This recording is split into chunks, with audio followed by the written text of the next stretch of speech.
Sicut locutus est a Patris nostros, abravit similis in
Grazie. Dalla sofferenza del Magnificat alla composizione con la quale chiudiamo la nostra serata. Lo facciamo con la gioia del Gloria, l'inno degli angeli. Anche in questo caso l'opera è pervasa da un riferimento numerico teologico.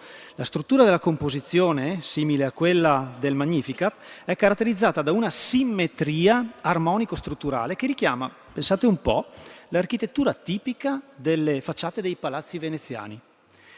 L'opera è caratterizzata da una spiccata musicalità, grazie anche al contributo di strumenti che arricchiscono l'accompagnamento degli archi e del continuo. Invito quindi a raggiungerci Mauro Feltrin alla tromba e Riccardo Foladora all'oboe.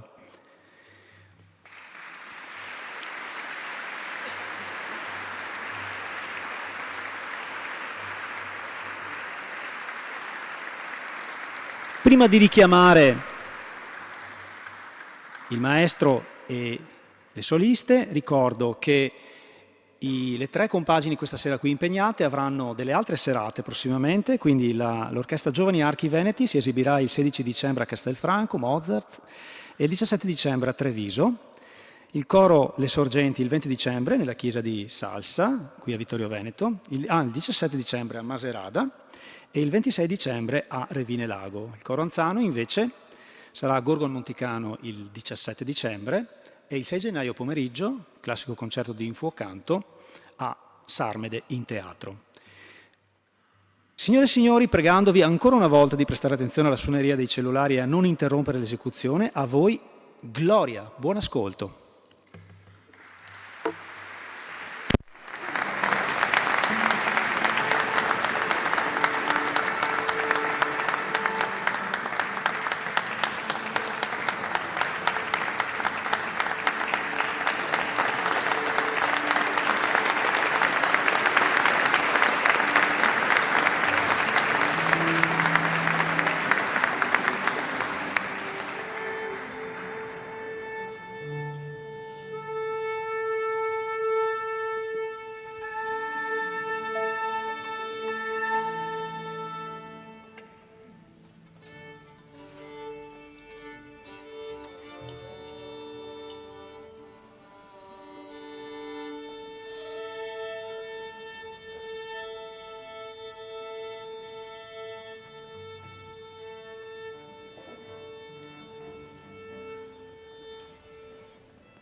Domine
Ci avete dato un'emozione grandissima, mi avete dato una forza.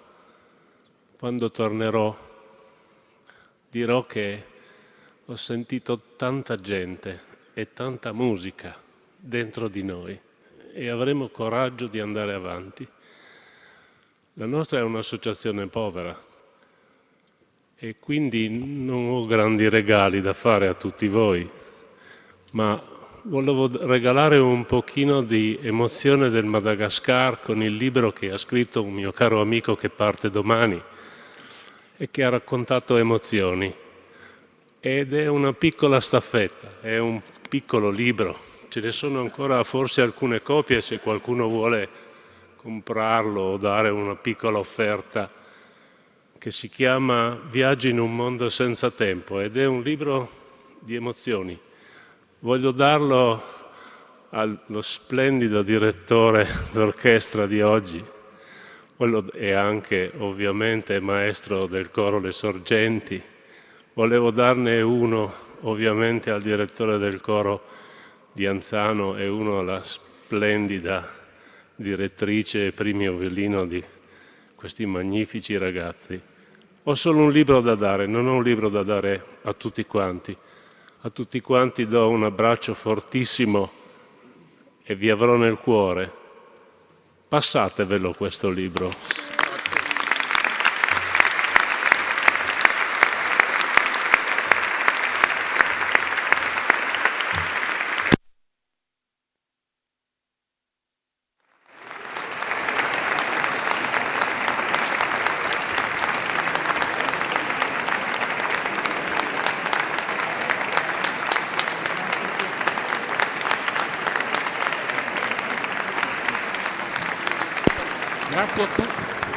Grazie a tutti, è stato un piacere, grazie per averci accompagnati in questa serata, buona festa dell'Immacolata e buon Natale a tutti quanti voi.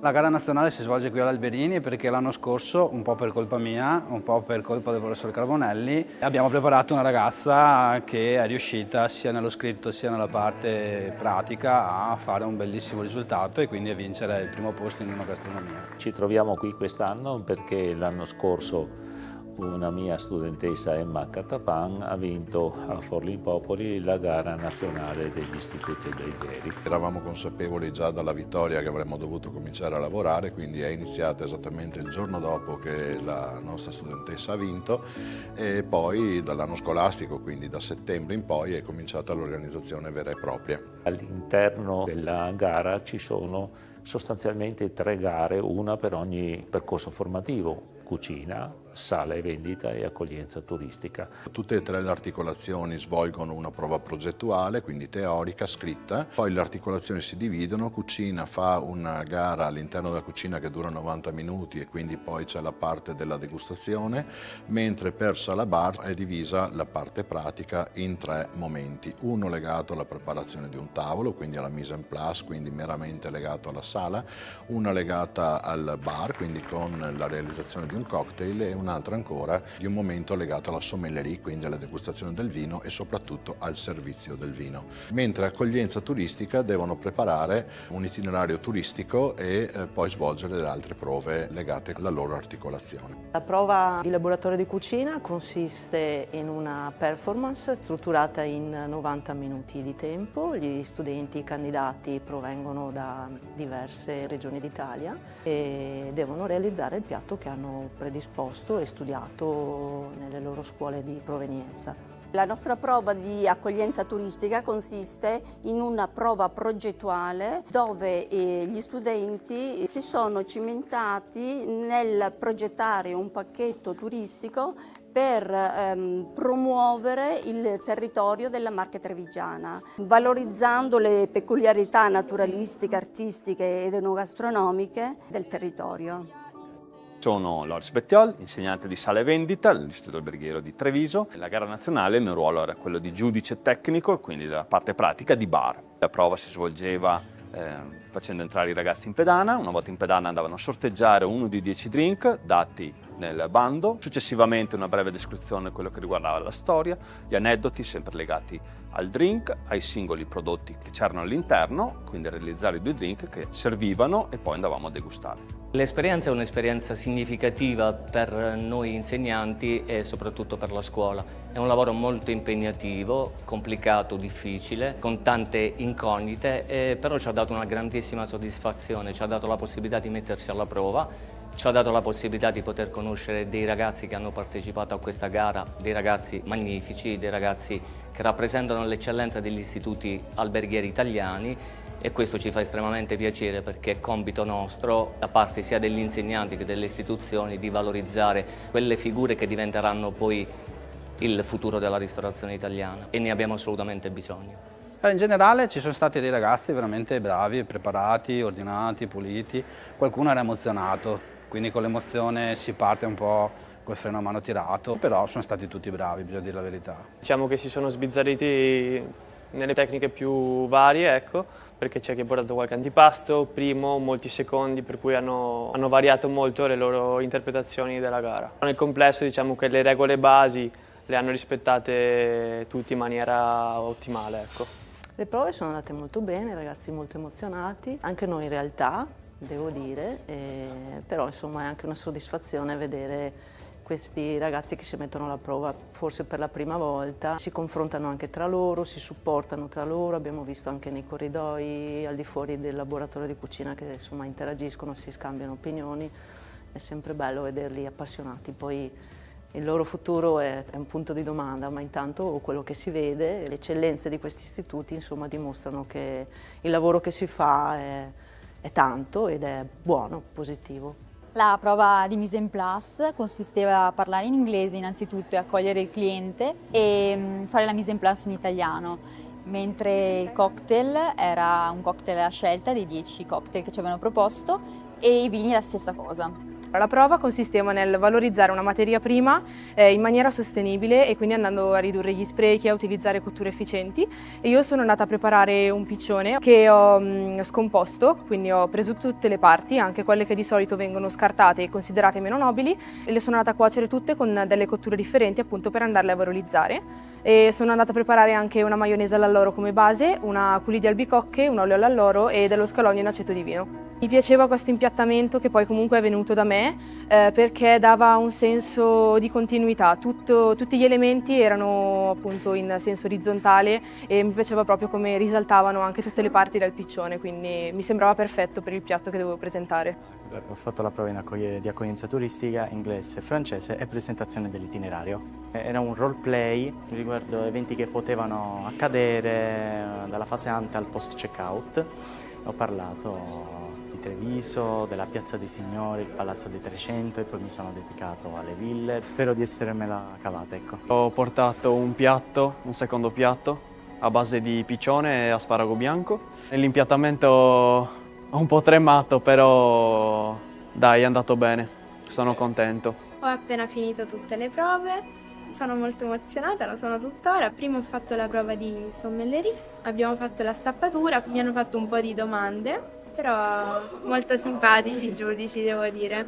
Le uniche difficoltà che ho avuto era perché appunto la cucina non era una che conoscevo, è la prima volta che entravo in questa cucina, ma mi sono ambientata. La prova di bar poteva sicuramente andare meglio, però mi sono impegnata, soprattutto tra ansia e non ricordare, mi è presa la sprovvista, però alcune cose le ho fatte sicuramente giuste perché ho studiato, è sicuramente una bella esperienza e la rifarei se potessi. È andata molto bene, sono soddisfatta del mio lavoro, sono contenta di quello che ho realizzato e è stata una bellissima esperienza. Siamo rimasti molto sorpresi perché ci siamo confrontati con dei ragazzi che hanno portato delle idee innovative, delle idee classiche ma con delle tecniche importanti. Abbiamo puntato tutto sulla sostenibilità perché ce lo chiede l'Agenda 2030, perché la ristorazione del futuro è una ristorazione che deve essere soprattutto una ristorazione sostenibile. Sono Elisabetta Somma da Castalimenti, rappresento appunto la Scuola dei Campioni e sono qui come giudice nella gara degustazione.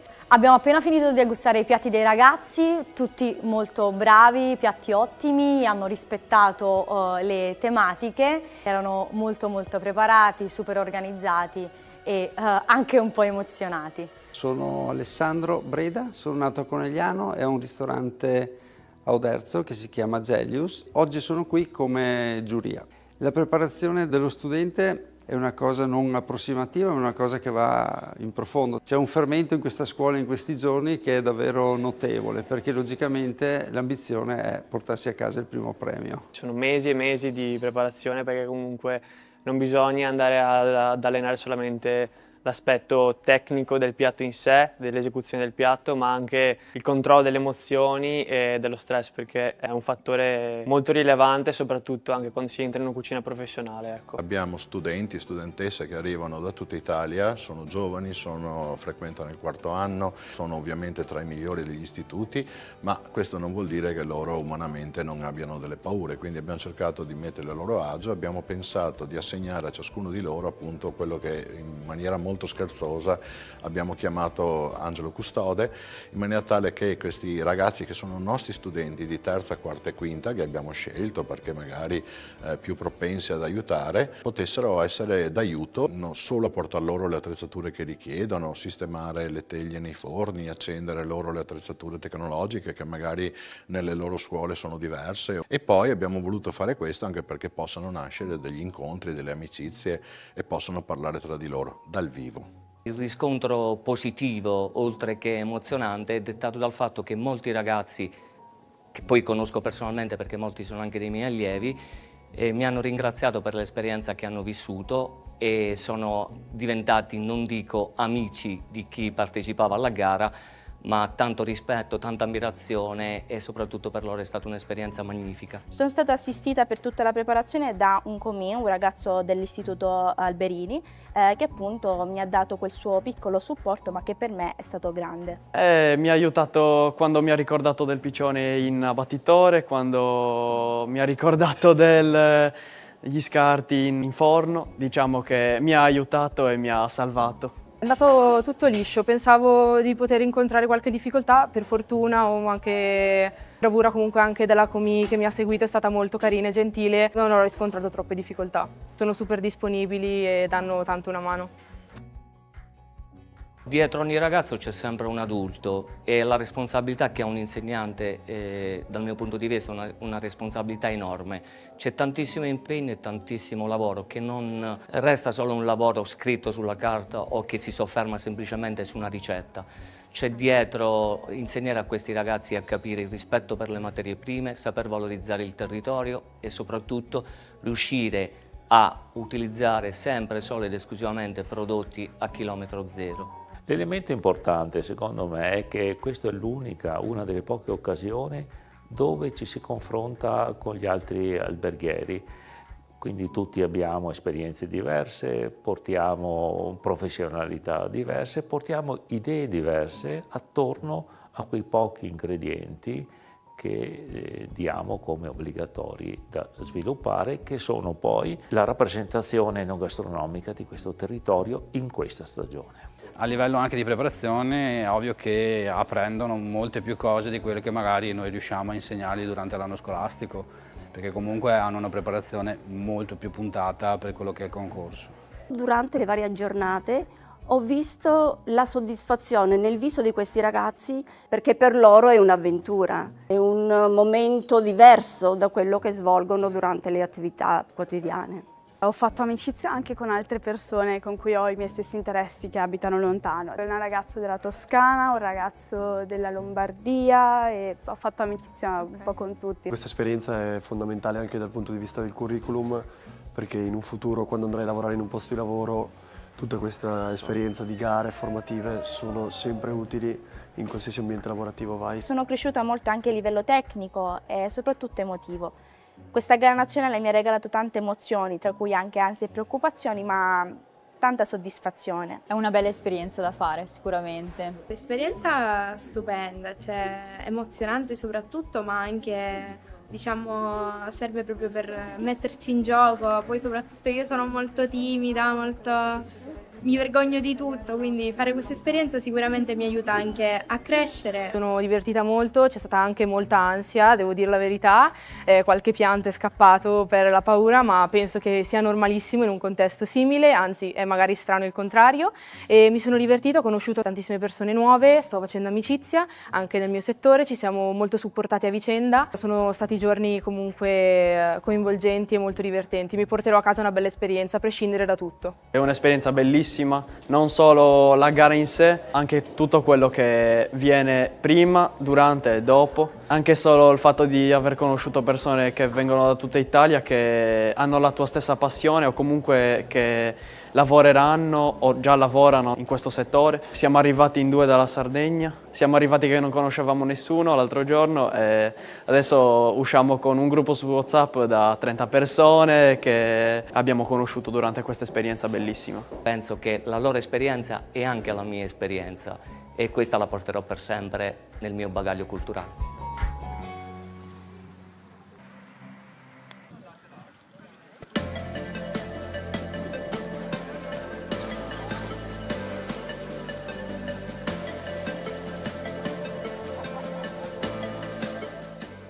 Primo classificato come migliore istituto va all'Istituto Maffioli. Complimenti all'Istituto Maffioli che si aggiudica il primo posto, primo premio. Premiamo il primo classificato per l'accoglienza turistica, San Pellegrino, Linda Salvetti.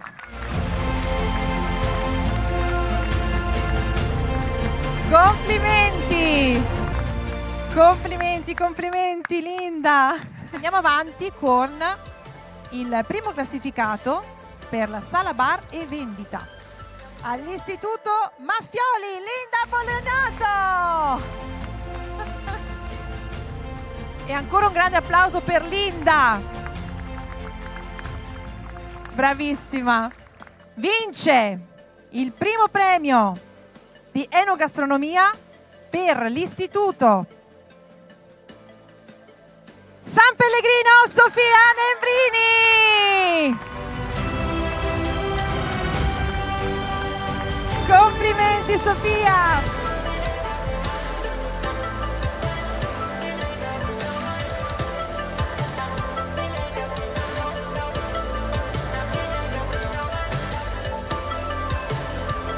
Se per caso i vostri professori vi propongono di partecipare a dei concorsi simili, non per forza gare nazionali, concorsi in generale, accettate, è proprio un qualcosa che ti arricchisce.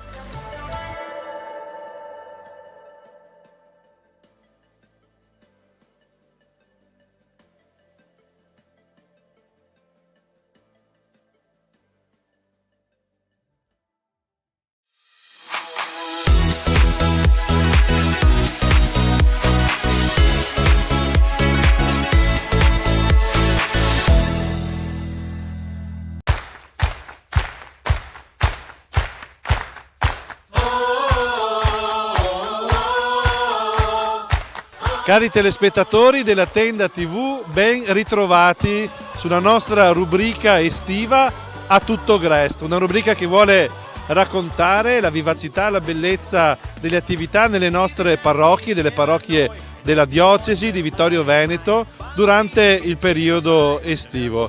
Raccontare la vita delle comunità, raccontare l'esperienza che i giovani fanno, delle famiglie, dei bambini, dei ragazzi, raccontare il senso di condivisione e di gioia che animano i nostri oratori. Oggi ci troviamo al Grest San Giovanni Paolo II della parrocchia di San Vendemiano.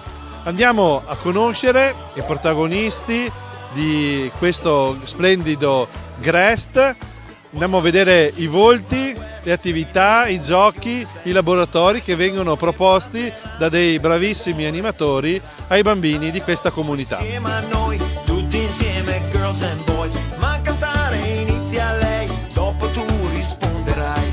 Don Federico Amianti, cappellano di San Vendemiano e di Zoppè e Saccon, siamo qui con te, raccontaci un po' il GREST di San Vendemiano.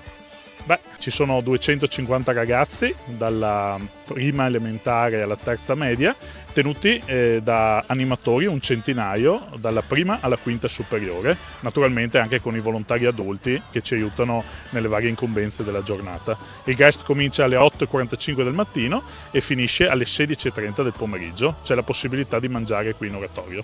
Tanti bambini, tanti ragazzi, tanti animatori. Com'è la preparazione a questo GREST?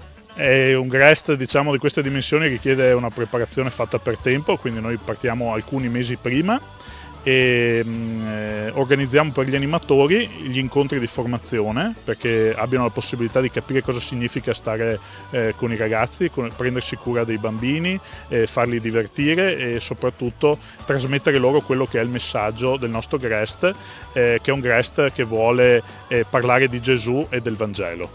E per questo facciamo 5 incontri di formazione aiutati da degli esperti che organizziamo a partire da maggio, proprio pensati per i ragazzi delle superiori. Tutti i temi del GREST sono pensati da un'equipe di volontari giovani che già alcuni mesi prima del GREST si ritrovano per cercare di pensare qual è il modo migliore per trasmettere il messaggio che vogliamo portare loro. Quest'anno il titolo del GREST è Dalla parte giusta, e la parte giusta è proprio quella di Gesù. Il messaggio che vogliamo dare è insegnare ai ragazzi che scegliere una vita cristiana non è una scelta come le altre, è una scelta che comporta delle responsabilità, del coraggio e la voglia di voler bene agli altri. Quindi attività di laboratorio, gioco, ma anche un momento insieme all'inizio con una proposta degli animatori. Qual è l'ambientazione che avete scelto quest'anno per caratterizzare questo GREST 2026? Grazie a un gruppo teatrale molto preparato, quest'anno noi proponiamo come ambientazione un'ambientazione western, precisamente il famoso film italiano Lo chiamavano Trinità, nella quale si seguono proprio due personaggi, due attori che vorrebbero fare i banditi ma che in realtà poi si ritrovano ad aiutare gli altri, ad aiutare l'oppresso, ad aiutare chi è in difficoltà. E quindi questo western con il tono molto divertente ci sembrava molto bello per trasmettere il messaggio che avevamo in mente. E tutti i copioni sono stati estesi dagli animatori stessi del gruppo teatro, che hanno anche pensato ai costumi e all'ambientazione per rappresentare in scena quello che è un film amato davvero da generazioni di italiani.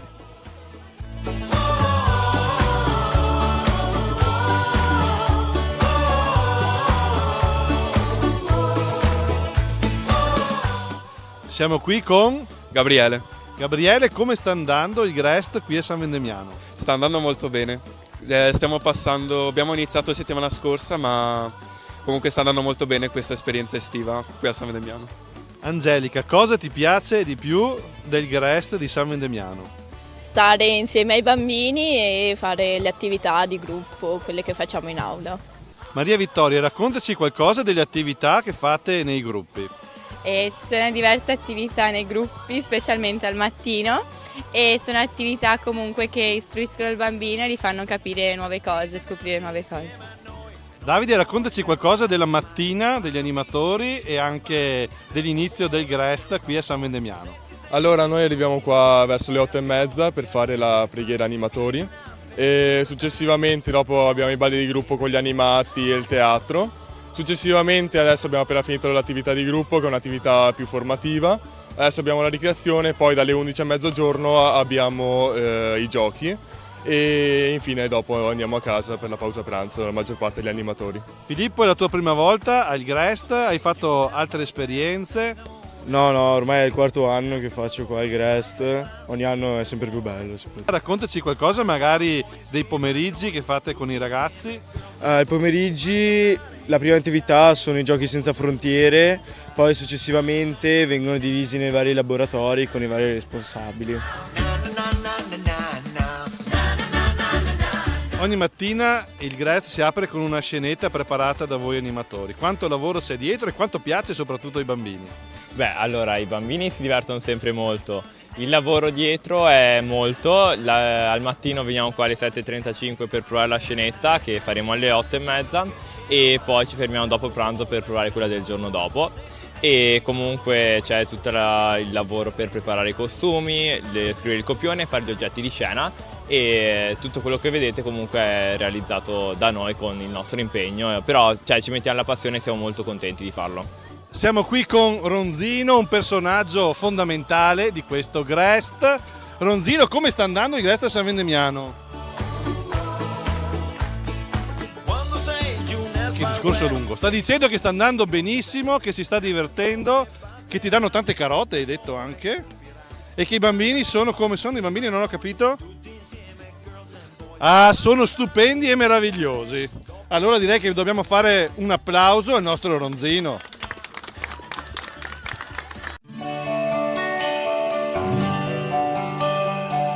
Voi siete? Aida, Matilde, Gioia, Elison. Da quanti anni vieni al Grest di San Vendemiano? Questo è il 6º. Che cosa ti piace allora di più del Grest e perché ogni anno ritorni? Ritorno per la compagnia, per le attività pomeridiane, per i giochi, un po' per tutto. Gli animatori sono bravi? Sì, dai, sì. Senza di loro non si potrebbe fare niente, quindi. Che cosa ti piace di più della mattina al Grest di San Vendemiano? La scenetta, perché è molto divertente e gli attori sono molto bravi e riescono a interpretare bene la storia. Al Grest fate anche qualche uscita, qualche gita? Sì, molte. Ogni venerdì facciamo una gita o un'uscita, tipo lo scorso venerdì abbiamo fatto la biciclettata e questo venerdì andremo a vedere un museo degli aerei storici. Consigliereste il Grest alle vostre amiche? Io sì, molto, perché comunque, come ha detto prima Ida, si sta bene in compagnia e è molto bello, anche si fanno belle cose, sì. Salutate i telespettatori della Tenda TV. Ciao! Il vostro oratorio è davvero ampio, grande, con tanti spazi sia all'esterno che all'interno. Vediamo qui queste pareti anche i disegni dei Grest passati. Di cosa ci puoi raccontare? Ogni anno, grazie alla capacità artistica dei nostri animatori, viene fatto un murales sul tema dell'anno. Abbiamo visto quello del 2024 sull'Isola del Tesoro, che è il tema teatrale che abbiamo messo in scena. E questi murales sono realizzati dai ragazzi nei laboratori che si tengono al pomeriggio. Ci sono chiaramente degli animatori preparati con capacità artistiche e cerchiamo così anche di abbellire il nostro oratorio per tutto l'anno. Qui possiamo vedere il murales del Grest dell'anno scorso, ambientazione Tre Moschettieri, e questo è proprio il lavoro che hanno realizzato gli animatori assieme ai ragazzi. Quest'anno, come dicevamo, con il tema lo chiamavano Trinità, stiamo già realizzando il nuovo murales, eccolo qui, in cui possiamo vedere Bambino e Trinità, Bud Spencer e Terence Hill, e pian piano stanno emergendo le figure dei loro avversari e della famiglia di coloni in difficoltà che aiuteranno. Don Marco Zarpellon, parroco di San Vendemiano, di Zoppè e di Saccon anche. Cosa vuol dire fare il Grest in una parrocchia? Qual è il valore aggiunto in una comunità di questa esperienza? Il valore aggiunto sicuramente è quello del servizio dei ragazzi. Io ho sempre fatto Grest pensando all'importanza che ha di impegnare nel servizio dei più piccoli gli animatori, insomma, quindi formare gli animatori, far sì che siano gruppo, che si mettono al servizio dei ragazzi più piccoli con generosità, nella preparazione pre-Grest, nell'attuazione, nella sistemazione. Io dico così, per me il Grest è fatto soprattutto per gli animatori, poi abbiamo anche tanti ragazzi, bambini, famiglie che beneficiano di questo servizio e quindi questa è una conseguenza bella, però innanzitutto dal punto di vista del servizio pastorale, dell'azione pastorale, è un modo per coinvolgere i ragazzi delle superiori per un fine buono e anche cristiano, perché non facciamo soltanto animazione o impegniamo il tempo libero dell'estate, ma cerchiamo anche di dare un profilo di fede, c'è un momento di preghiera, c'è un momento di riflessione, c'è un filo conduttore che è un modo per annunciare il Vangelo ai più piccoli, approfittando di avere tanto tempo a disposizione con loro. Penso che sia questo in sintesi. E cosa si può portare a casa un giovane, un animatore che dedica dei mesi della propria estate, delle proprie vacanze per vivere questo servizio? A me pare che i ragazzi quando cominciano a fare questo servizio abbiano, come dire, il freno a mano tirato, no? Perché vuol dire sacrificio, vuol dire tempo, vuol dire formazione. Poi man mano che si va avanti, no? Di settimana in settimana, notiamo che ci sono davvero quasi tutti, ma alcuni in particolare ti fanno capire che l'esperienza di servizio cresce man mano che loro si rendono conto di fare qualcosa di gratuito che gli riempie il cuore. Quindi potersi interfacciare, conoscere, riconoscere dai bambini, portarli nel cuore, fa sì che pian piano i ragazzi si sentono che questa sì è la loro casa, gli animatori sentono che questa è la loro casa, ma che la relazione che hanno con i ragazzini è una relazione veramente fraterna, si vogliono bene, quindi io penso che questo sia una bella traccia evangelica, insomma, tanto è vero che quando finisce il Grest c'è sempre il senso della delusione che tutto sia finito, si andrebbe avanti per inerzia, penso per altre settimane, con tanta meno fatica e con tanta più gioia forse, perché si è capito il valore della generosità gratuita, è quello che cresce insomma di settimana in settimana, mi pare di poter dire. Siamo qui al bar dell'Oratorio con Mariangela e Marina. Qual è il gusto di ghiacciolo più venduto al vostro bar? Il limone. Cosa vuol dire mettersi a disposizione della parrocchia in questo servizio per i ragazzi e per gli animatori? Mi fa piacere aiutare, visto che comunque i miei figli vengono qui al Grest, e poter anche io dare una mano, visto che la parrocchia dà questa grande opportunità per trascorrere l'estate in un modo sereno e anche sano, con dei bei valori ai nostri ragazzi. Voi vi chiamate? Santiago. Ines. Che cosa vi piace di più del Grest? Stare in compagnia con gli amici e giocare a calcetto. Mi piace la scenetta e mi piacciono i laboratori al pomeriggio. C'è un laboratorio che ti piace in particolare? Mi piace il laboratorio di traforo.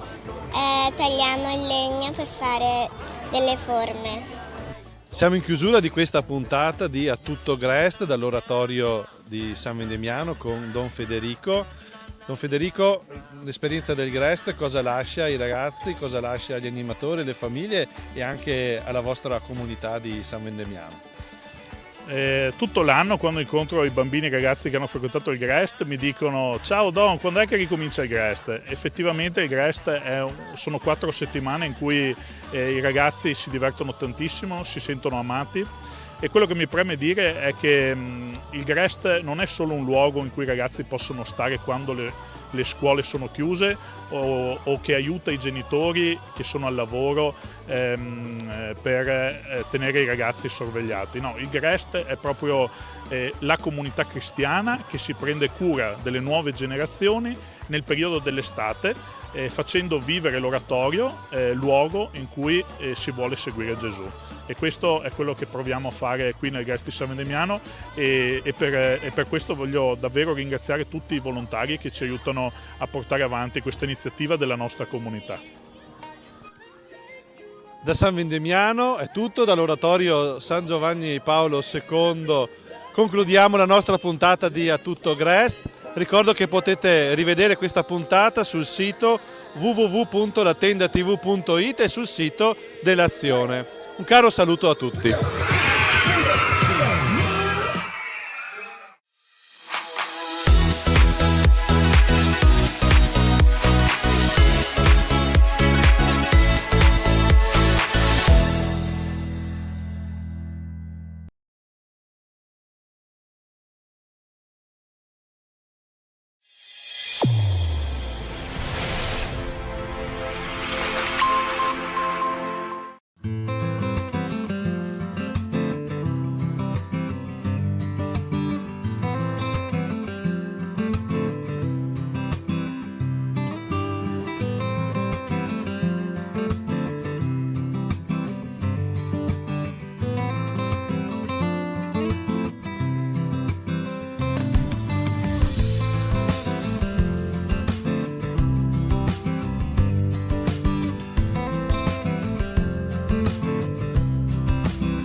Cari amiche e cari amici, ben ritrovati. 4 passi, la trasmissione che vi porta alla scoperta delle bellezze del territorio vittoriese. Do il benvenuto, il bentrovato ancora una volta qui a Silvia Bevilacqua, qui nei nostri studi della Tenda TV, che oltre ad essere protagonista dei documentari che vi stiamo proponendo in questo ciclo di trasmissioni, ci aiuta anche a entrare un po' nel contesto e quindi ci dà una sorta di anticipazione, di anteprima di quello che vedremo tra pochi minuti. Silvia, dove ci porterai oggi?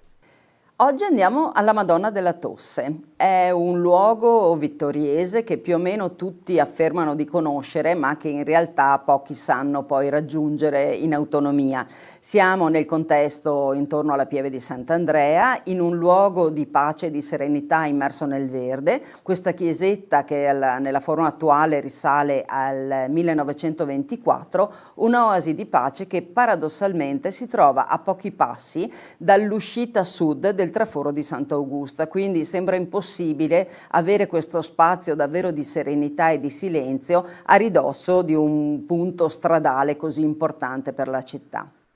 Ecco, molti magari nel corso delle passeggiate, delle loro passeggiate qui sul nostro territorio, ci saranno passati davanti oppure ci saranno passati vicino, però magari pochi sono effettivamente entrati all'interno di questa piccola chiesetta, e quindi tu ci porterai proprio dentro la chiesa.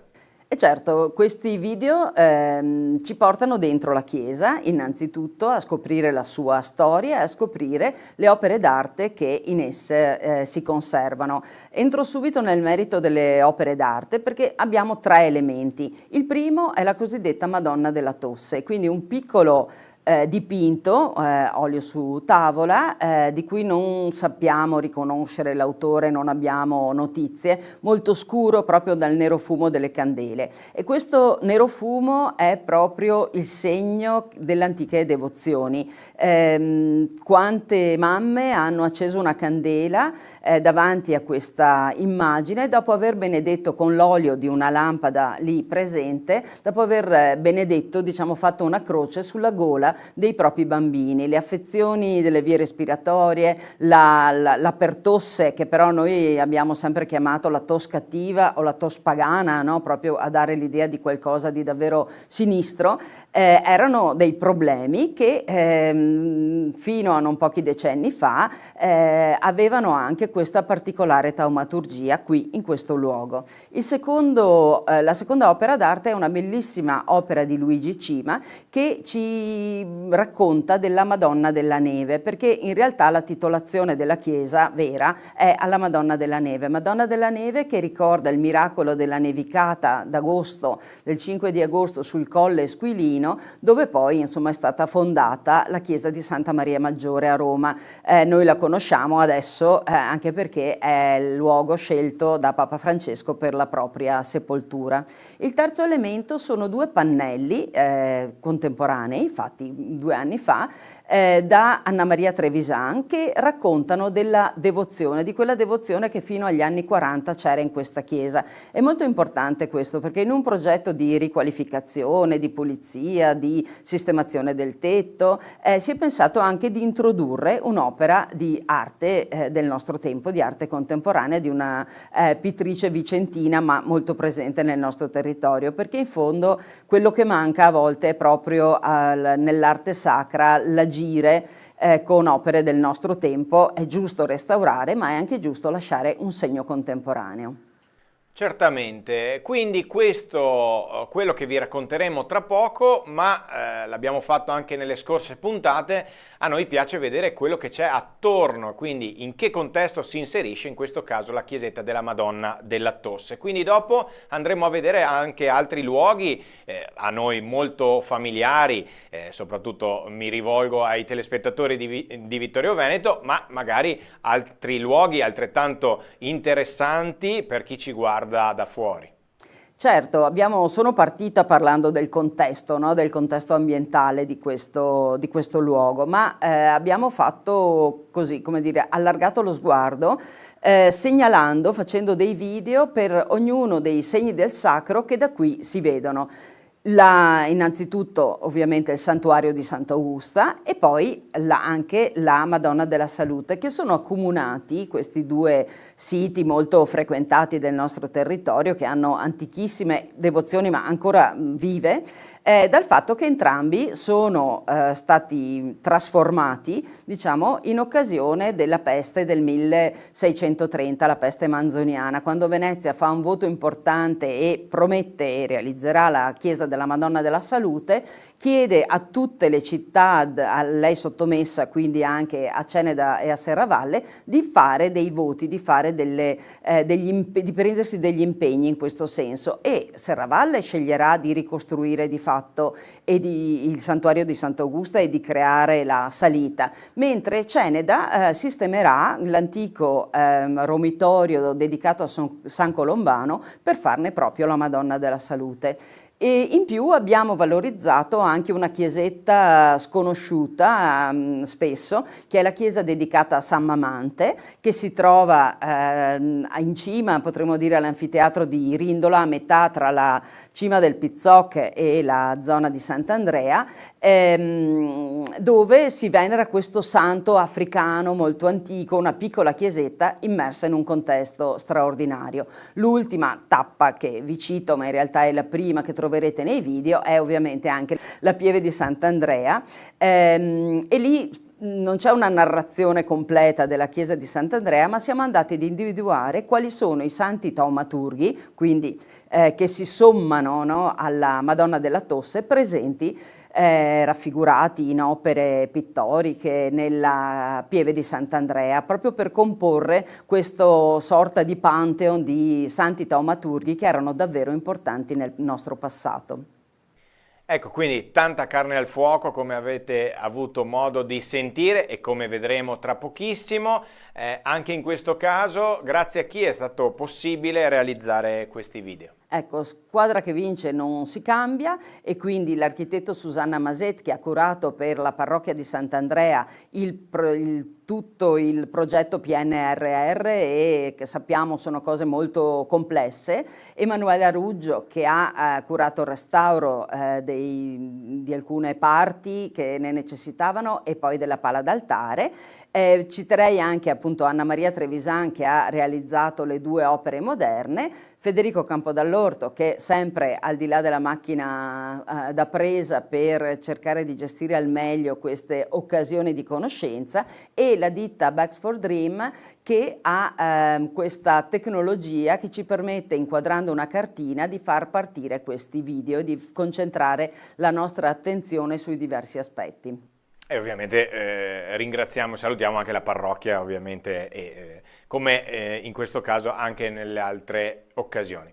Direi che è giunto il momento di proporre ai nostri telespettatori il documentario che ci porta alla scoperta, o meglio a fare 4 passi alla Madonna della Tosse in quel di Sant'Andrea a Vittorio Veneto.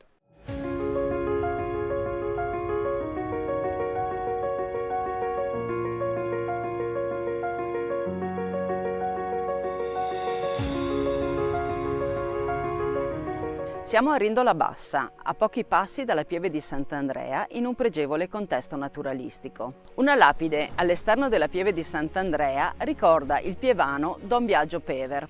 A lui dobbiamo la valorizzazione della chiesetta della Madonna della Neve. L'epoca in cui venne eretto un primo segno del sacro in questo luogo non è nota, e non sappiamo nemmeno se la devozione più antica fosse alla Madonna della Neve.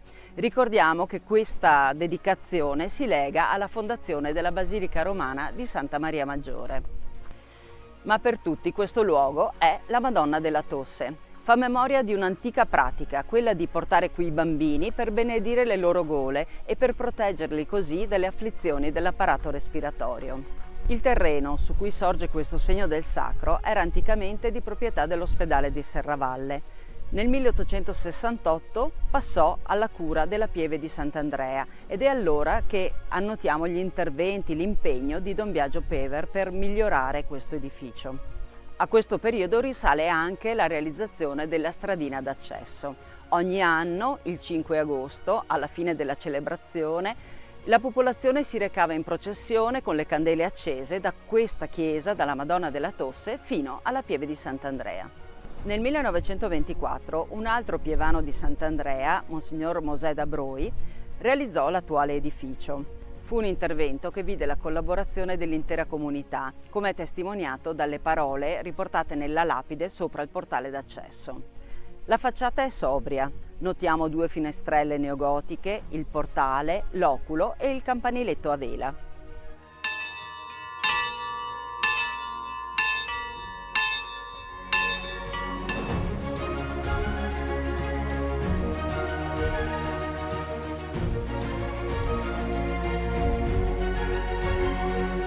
All'interno ammiriamo l'immagine taumaturgica, la pala d'altare di Luigi Cima con la Madonna della Neve e 2 recenti opere di Anna Maria Trevisan.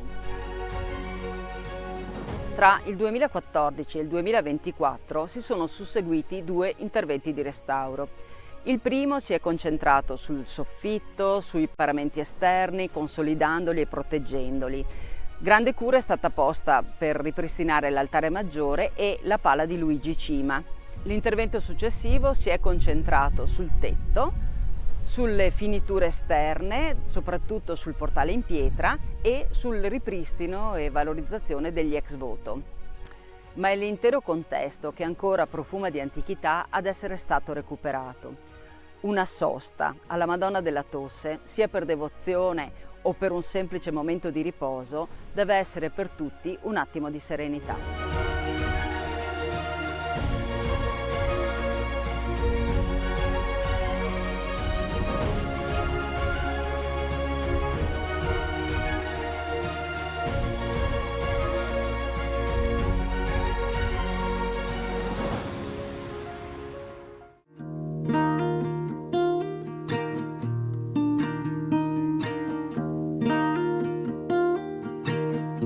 In questo piccolo luogo di culto si è nei secoli pregata la Madonna della Tosse. Il nome ci ricorda epoche in cui le invocazioni taumaturgiche erano assai diffuse, epoche in cui poco poteva fare la medicina o la farmacopea e allora la devozione verso i santi e certe pratiche religiose, certi gesti diventavano molto importanti.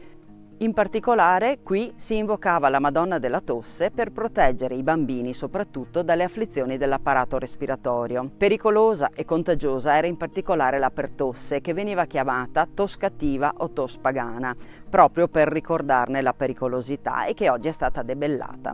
Nel corso dell'Ottocento, ma ancora nella prima metà del Novecento, le mamme e le nonne portavano i bambini presso la Madonna della Tosse. Arrivate qui, intingevano il dito nell'olio della lampada posta davanti all'immagine taumaturgica e con quell'olio facevano il segno della croce sulla gola dei bambini, affinché la Madonna li preservasse o li guarisse dalle afflizioni proprio dell'apparato respiratorio. Poi non sarebbero mancate piccole però sincere offerte, segni di devozione per l'aiuto ricevuto. Entrando in chiesa notiamo un dipinto molto scuro che però è valorizzato da un contesto luminoso dato dalla presenza di un fondo a mosaico in cui notiamo l'iscrizione Regina Pacis ora pro nobis. È questa l'immagine della Madonna della Tosse, una tavoletta dipinta ad olio che misura 30 x 36 cm. Vi riconosciamo Maria che tiene in braccio il bambino Gesù, le loro aureole si incrociano, i loro gesti sono affettuosi. Maria ha un velo da popolana e anche un abito molto semplice, è un'immagine adatta a creare una relazione con le persone semplici che venivano a pregare in questo luogo per chiedere aiuto a Maria. L'opera è stata probabilmente realizzata nel corso del Seicento, però lo strato di nerofumo che la avvolge e anche l'aggiunta di particolari come dei cuoricini rossi rende difficile una precisazione cronologica. Questo nerofumo è anche il segno della grande devozione di cui questa immagine è stata oggetto nel corso dei secoli. Non abbiamo però documentazione sull'artista, si tratta certamente di un artista locale di cui si sono perse le tracce.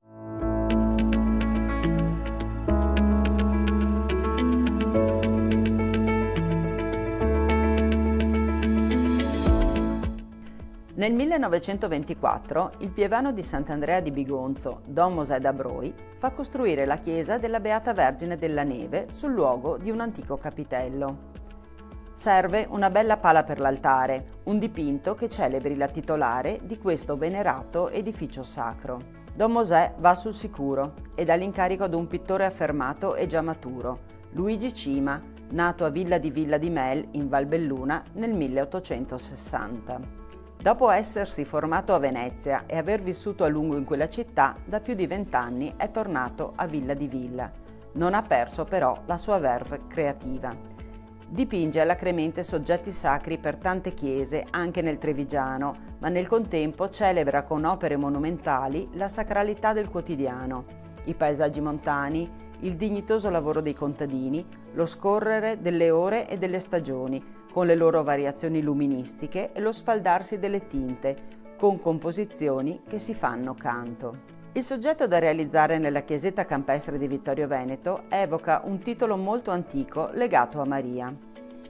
La tradizione vuole che a Roma, ai tempi di Papa Liberio, tra il 352 e il 366, ci fosse un patrizio romano di nome Giovanni. Insieme alla moglie desiderava destinare le proprie ricchezze alla costruzione di una chiesa dedicata alla Vergine.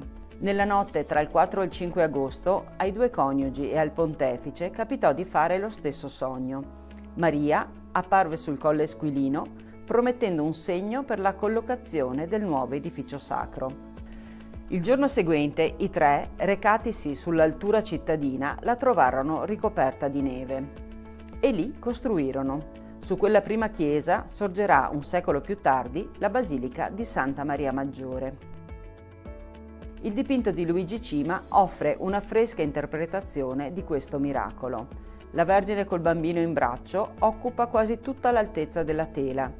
Fluttua in un cielo dai colori rosati di un'alba promettente. La brezza le gonfia il mantello. Figure angeliche accompagnano l'apparizione. Il segno miracoloso è già palese. In lontananza qualcuno contempla la distesa di neve che si scorge anche su un pioppo in primo piano, come se, con grande naturalezza, potessimo toccare con mano quella manifestazione divina.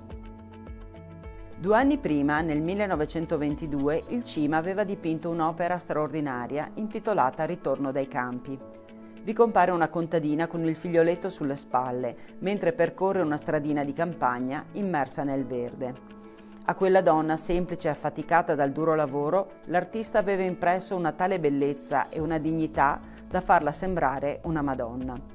Se non fosse per gli angeli e per la postura di Maria e del piccolo, anche qui si potrebbe pensare ad una scena reale ambientata nella sua Villa di Villa. Maria è una donna concreta, così vicina da poterla quasi toccare, immortalata insieme a suo figlio entro un paesaggio montano.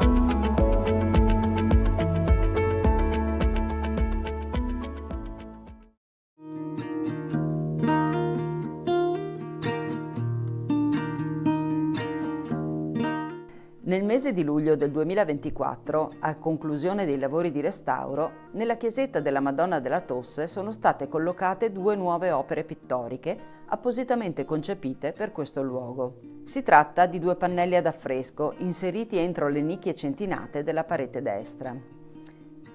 Il contesto agreste su cui sorge l'edificio sacro, l'essenzialità spaziale e cromatica degli interni, l'atmosfera intima e raccolta ne hanno suggerito i caratteri. Il dittico è infatti realizzato in continuità con le finiture parietali e, seppur diviso, si legge come un'unica opera. Raffigura un gruppo di popolane raccolte in preghiera con i loro figlioletti nei pressi della chiesetta. Stanno per affidare la salute dei piccoli alla Madonna. Le ristorano le alberature del sagrato, mentre fasci di luce scendono dal cielo, una promessa di cura e di protezione. La chiesa è titolata alla Beata Vergine della Neve, ma per tutti è la Madonna della Tosse. Qui si praticava la benedizione della gola ai bambini per proteggerli dalle afflizioni dell'apparato respiratorio. L'artista stessa ci dice che in queste immagini si coglie la tenerezza di tanti momenti di apprensione materna nei confronti del bambino ammalato, per il quale si chiede la guarigione. Sono gesti dettati da quel senso di religiosità popolare, di devozione semplice ma autentica che suscita empatia. Le figure evocano gli anni 40 del Novecento, un passato non così remoto, quando l'affidamento quotidiano alla Madonna si manifestava attraverso la preghiera personale, quella comunitaria e le processioni. Tocchi veloci e sicuri di terra di siena bruciata, stesi a pennellessa, fanno sembrare i dipinti una sinopia, dando un'idea di purezza al colore e di essenzialità alla narrazione. Ecco la pittura di Anna Maria Trevisan, pittrice di Colonia Veneta, che ha studiato a Venezia con gli spazialisti Edmondo Bacci, Armando Pizzinato e Gino Morandis. Capace ritrattista, ha lavorato per il cinema e la scenografia. Dal 1996 si occupa di arte sacra con importanti risultati. Si pensi soltanto al suo intervento nel 2010 presso la Basilica di Santa Maria degli Angeli e dei Martiri in Roma, dove ha realizzato i Misteri della Luce. Nella diocesi di Vittorio Veneto sono presenti sue opere su tela o ad affresco nelle chiese di Sant'Antonio Tortal, San Fior, Farra di Soligo, Lago di Rivinelago e Oderzo. Il dittico della Madonna della Tosse esprime al meglio la sua poetica. Anna Maria Trevisan privilegia il messaggio essenziale piuttosto che la narrazione, l'atteggiamento dei personaggi e il loro mondo interiore piuttosto che il contesto. La sua è una pittura che opera per sottrazione, rinuncia alla descrizione, ricercando piuttosto la verità del momento rappresentato.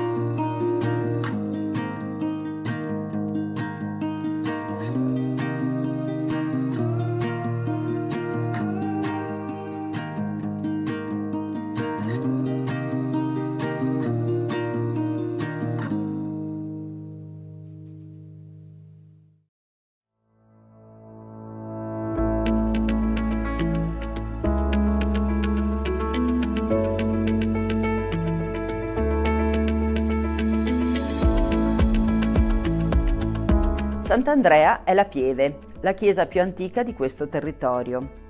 Qui si veniva battezzati e si ricevevano gli altri sacramenti che un tempo davvero scandivano la vita degli uomini. L'attuale edificio risale alla fine del 400, ma esiste la lapide che documenta la solenne consacrazione di quello precedente, nel 1303. Importanti tracce archeologiche ci attestano inoltre l'esistenza di antichissimi luoghi di culto in quest'area denominata Bigonzo. È un toponimo insolito, forse derivato da un nome o sottolineatura dell'ampia area prativa, simile ad un contenitore basso e capiente, chiamata Bigoncia. L'ipotesi storicamente più accreditata suggerisce che la parola sia la contrazione di Viarum bis Iunzio, congiunzione di due strade che qui si riunivano per superare la stretta di Serravalle. La lunga storia di questa chiesa è testimoniata anche dalla ricchezza decorativa del suo interno, che conserva importanti opere lignee come un crocifisso di metà 300, un dossale del 400 e un ciborio del 500, completato dal tocco di Tiziano Veceglio. Il fonte battesimale è alto medievale e altri manufatti lapidei sono databili tra 400 e 600. Ma ciò che caratterizza la Pieve di Sant'Andrea sono i tanti affreschi che campiscono le pareti dell'aula. Fanno memoria degli altari realizzati tra tardo 400 e primo 600 e ci svelano un repertorio delle antiche devozioni diffuse sul territorio. Alcune sono davvero insolite, ad esempio quella per Santa Brigida di Svezia, che ricorre ben 2 volte, o a San Giobbe, personaggio biblico ritenuto protettore del baco da seta e dei lavoratori del settore. Particolarmente ampio è il repertorio dei santi taumaturghi. I più noti, San Rocco e San Sebastiano, presenti in opere di epoche diverse, ci sottolineano quanto la peste fosse endemica e spaventosa. A Sant'Antonio Abate si lega alla protezione degli animali, la cui sopravvivenza era determinante per l'economia delle famiglie. Il suo principale attributo è il maiale, il cui grasso veniva un tempo impiegato come lenitivo per i dolori procurati dall'herpes zoster, detto appunto fuoco di Sant'Antonio. Ecco San Lazzaro Mendicante, protettore dalla lebbra, oppure San Bernardino da Siena, che veniva invocato per le malattie della bocca. Queste devozioni taumaturgiche testimoniano quanto la mancanza di medicina e farmacopea portasse gli uomini ad affidarsi con fede sincera ai santi che nella loro storia avevano affrontato sofferenze simili alle loro. A queste si aggiungono le devozioni per il titolare Sant'Andrea o rivolte a santi molto popolari come Caterina d'Alessandria, Giovanni Evangelista, Girolamo e Michele Arcangelo. Quest'ultimo rivestiva un ruolo del tutto speciale. Se era una pratica diffusa affidarsi ai santi guaritori in caso di malattia, era altrettanto importante garantirsi una buona morte rivolgendosi proprio a lui, a Michele Arcangelo.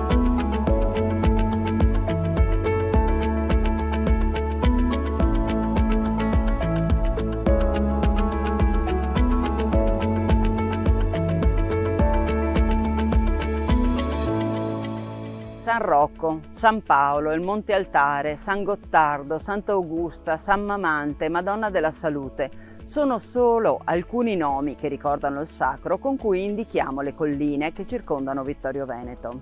Ad esempio, la costa di Fregona è per tutti la costa della Madonna della Salute. Qui è attestato un luogo di culto a partire dal 1224. Si trattava probabilmente di un capitello dedicato a San Colombano, un monaco irlandese, ma qui intorno si stabilì un eremita e una piccola comunità. La svolta avvenne nel 1630, all'epoca della peste che chiamiamo manzoniana perché fa da sfondo ai Promessi Sposi. Venezia fece un voto solenne, realizzò la Basilica della Salute e istituì la solennità della festa della Madonna della Salute il 21 novembre. Ma tutte le comunità del Veneto furono chiamate ad impegnarsi in tal senso. La diocesi di Ceneda rispose proclamando San Rocco copatrono della diocesi insieme a San Tiziano, San Rocco le cui spoglie sono conservate a Venezia, e Serravalle rispose invece costruendo, modificando, trasformando profondamente il santuario di Sant'Augusta e creando il percorso per ascendervi.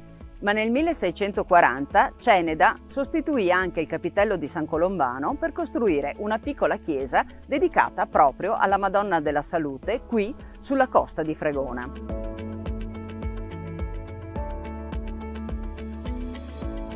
L'attuale edificio venne costruito nel 1829. È una struttura semplice, timpanata, suddivisa in facciata da 4 paraste che individuano lo spazio per il portale e per 2 nicchie dove sono state collocate 2 statue, quella di Sant'Augusta e quella di San Tiziano, i 2 santi che rappresentano le devozioni di Serravalle e di Ceneda.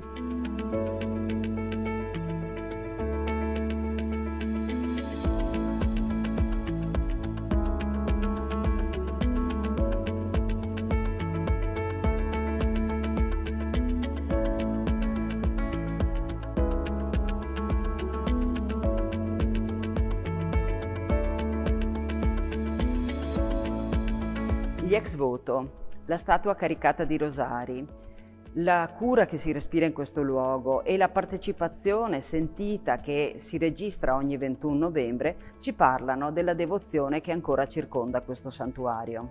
L'attuale pala dell'altare maggiore raffigura la Madonna col Bambino e Gloria tra i santi Colombano e Lucia. È opera del pittore Enzo Alberton del 2004 e sostituisce l'opera più antica del 1630 che è stata però rubata nel 1986. Ce ne resta solo un frammento. I dipinti del soffitto dell'aula e del presbiterio sono opera di Vittorio Casagrande.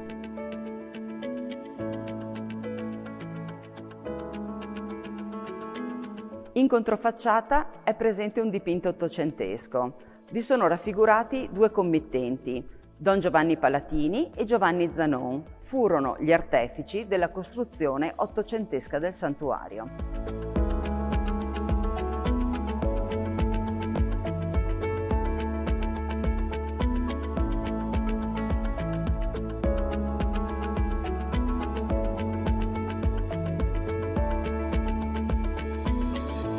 Nel verde anfiteatro che collega la dorsale di Sant'Augusta a quella della Madonna della Salute si dispongono numerosi borghi agresti, silenti, memorie della vita di un tempo. Vinera, Borghel, Case Pesaro, Rindola, Case Sassi, Spadigà, Case Meril, Boccafaè, Piadera, toponimi che parlano di luoghi pianeggianti o ripidi, di viticoltura e di antiche famiglie. Chi nei secoli ha vissuto, coltivato, falciato i declivi di queste colline, a volte resi anche molto ripidi dall'irruenza dei piccoli ruscelli che qui scorrono, ha collocato anche un segno del sacro.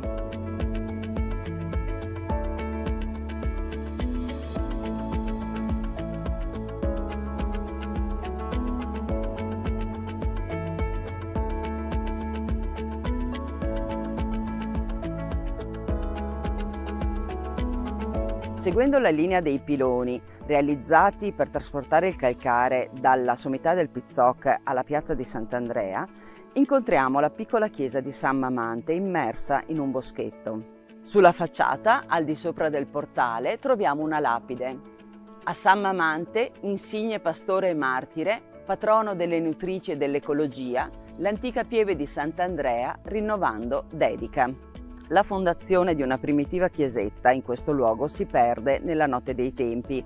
Probabilmente si trovava poco più a monte dell'attuale. Venne qui ricostruita nel 1673 per volontà degli abitanti di questa zona, in questa posizione ritenuta più comoda per la partecipazione alle funzioni religiose. Mamante è un martire dei primi secoli del cristianesimo, nato a Cesarea, nel cuore della Turchia, un'area dove si erano sviluppate fin da subito le chiese cristiane. Mamante era un pastorello che morì a 16 anni e per questo è assimilabile anche alla figura di Santa Augusta. Il suo culto taumaturgico è diffuso soprattutto nella Chiesa d'Oriente, ma anche in Italia ha una sua devozione, soprattutto in Veneto e in Toscana. Questa però è l'unica chiesetta della diocesi di Vittorio Veneto dedicata a questo santo. Ricordiamo però che al di là del Visentin, a Caleipo, quindi in diocesi di Belluno, ne esiste un'altra. Mamante leggeva il Vangelo agli animali, anche quelli selvatici e quelli feroci uscivano dal bosco per ascoltarlo. Ecco perché è ritenuto protettore degli animali e in generale protettore del creato. Con il latte poi di questi animali creava il formaggio e lo portava ai carcerati. Ecco perché questa presenza del latte lo rende particolarmente legato alle nutrici.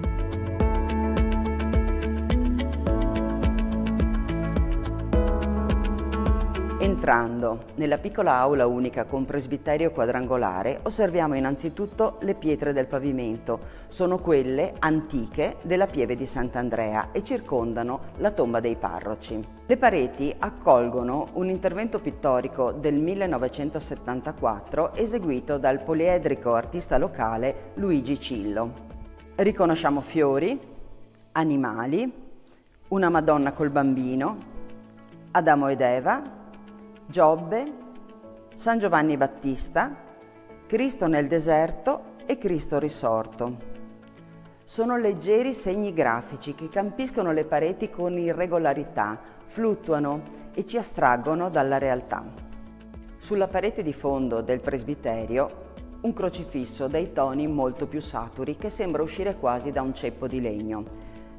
La sua collocazione lo mette al centro della creazione e anche della quotidianità degli uomini.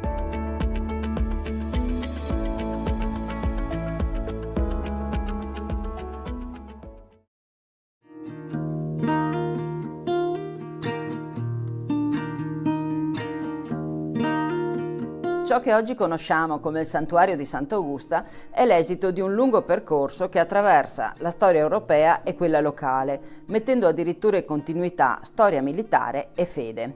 In questo luogo i documenti della storia si intrecciano con la leggendaria vita di una santa giovinetta, realizzando così la trama e l'ordito su cui si è sviluppata una duratura devozione. Da molti secoli, la sera del 21 agosto, Serravalle si illumina con i fuochi di Sant'Augusta.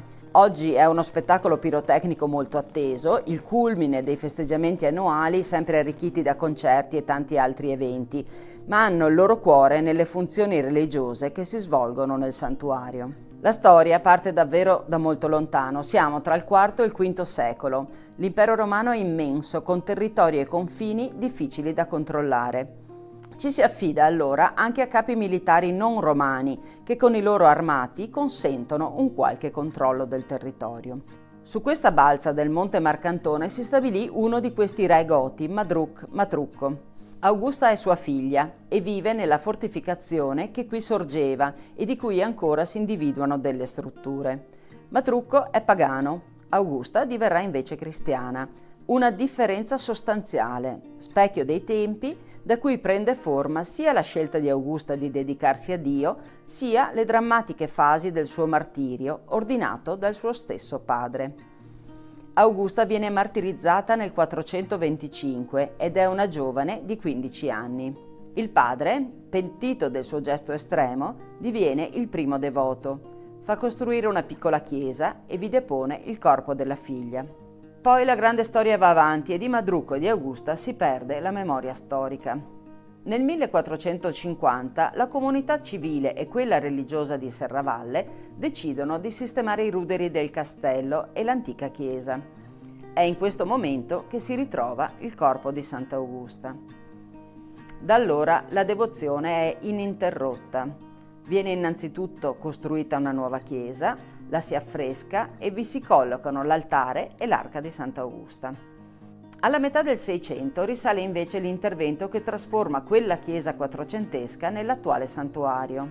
Sono gli anni della grande pestilenza narrata anche nei Promessi Sposi e Serravalle decide di costruire un nuovo santuario, vero e proprio ex voto per lo scampato pericolo.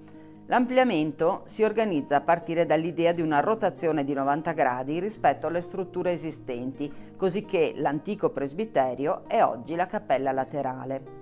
Legata a questa trasformazione architettonica vi è anche la realizzazione nel 1642 del percorso che collega il centro di Serravalle e il santuario, intervallato da cappelle che ricordano le 7 chiese di Roma. Pochi anni dopo verrà realizzato il dossale del Ghirlanduzzi e la pala d'altare, opera di Francesco Mateazzi. Alla fine dell'Ottocento risalgono gli ultimi importanti interventi, come la realizzazione dell'altare della Santa, la decorazione degli interni e il portico laterale. Salire a Sant'Augusta è ancora oggi una modalità assai diffusa. Si sale per fede, religiosità o per una salutare passeggiata, immersi nella storia e nella bellezza del creato.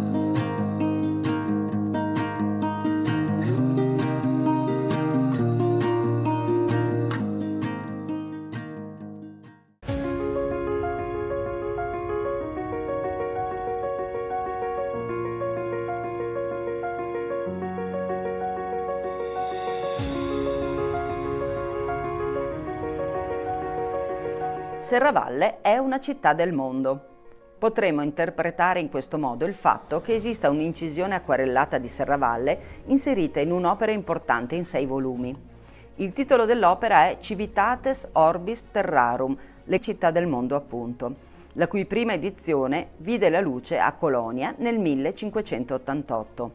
È una sorta di Atlante sulla scia di altre preziose opere geografiche stampate in quel tempo in Nord Europa. Quella di Serravalle è una stampa di grandi dimensioni e quindi molto preziosa, che venne diffusa anche come carta sciolta. In alto, al centro, notiamo la cartella a cartoccio arricchita da eleganti iscrizioni, colorati festoni, putti e panoplie. Precisa dove si trovi Serravalle e soprattutto il committente dell'opera. Si tratta di Minuccio Minucci, nobile serravallese legato apostolico in Germania, dapprima al seguito del vescovo di Trento Lodovico Madruzzo e poi su incarico di Papa Gregorio XIII. Lo stemma è privo delle insegne vescovili, perché Minuccio sarà nominato arcivescovo di Zara nel 1596. Questa stampa risale a circa 10 anni prima. Gli autori dei 6 volumi sono 2, Georg Braun, un chierico di Colonia, e Franz Hogenberg, un incisore di Monaco di Baviera stabilitosi in Belgio. Ma il disegno di Serravalle è probabilmente opera del Pozzoserrato, pittore nato ad Anversa e attivo nei nostri territori negli ultimi 2 decenni del Cinquecento. Le figure in basso a destra, un'aggiunta del Braun, rappresentano dei mercanti, indicano così la vocazione commerciale di Serravalle. Scopriamo gli oggetti delle loro trattative, otri gonfi di vino, sacchi di granaglie e le famose lame per le spade. La descrizione della città è davvero realistica e minuziosa.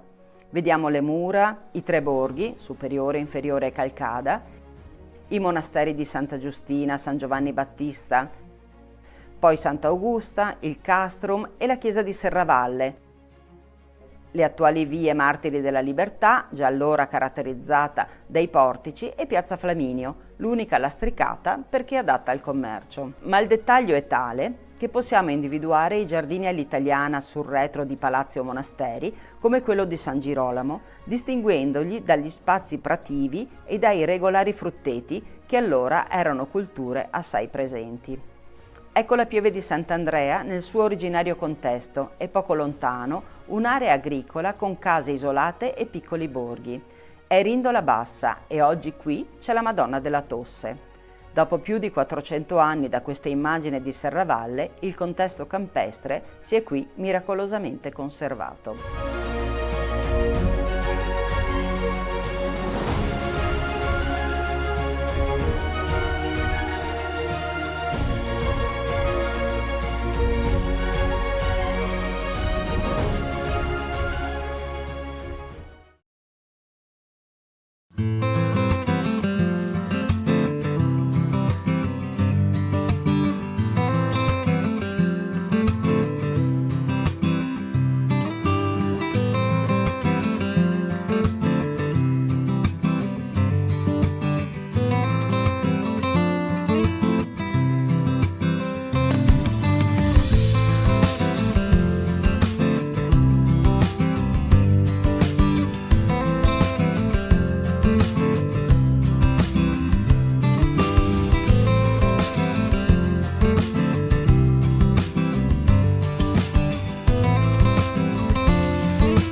È stato consegnato al gruppo di Arsiero il 44esimo premio Fedeltà alla Montagna dell'ANA. Nell'occasione il Comune vicentino ha conferito all'Associazione Nazionale Alpini la cittadinanza onoraria.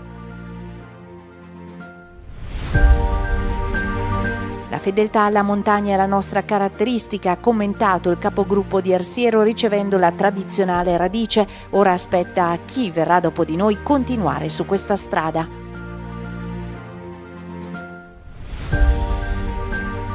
L'Università Cattolica ha premiato Teresa Angelini e Giacomo Bocchi per le migliori tesi dedicate allo sviluppo sostenibile e ai territori montani.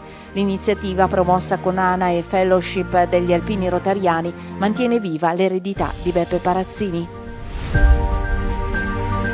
Il generale di brigata Francesco Maioriello ha ceduto il comando al parigrado Francesco Suma. La cerimonia venerdì presso la caserma di Prampero a Udine.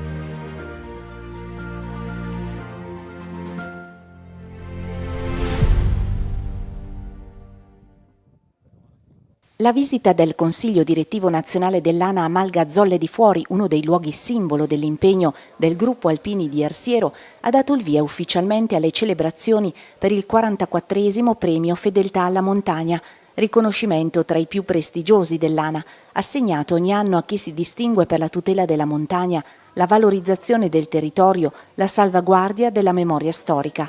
Quest'anno la tradizionale radice è stata attribuita al gruppo Alpini di Arsiero, sezione di Vicenza, seconda volta nella storia del premio che l'onoreficenza viene conferita non a una singola persona ma a un intero gruppo. Qui veramente il gruppo di Arsiero in questi 10 ultimi anni, come siamo qui, ha recuperato la maglia e poi ha fatto tutte quelle iniziative di valorizzazione di un posto che è un posto per noi importante, della memoria della Prima Guerra Mondiale in particolare, ma anche di fatti della Seconda. Io credo che questi siano gli esempi veri, forti, e cui mi sento di dire veramente un grande grazie al gruppo di Arsiero che ha portato avanti questa iniziativa, che la sta non solo portando avanti adesso, ma che sta continuando.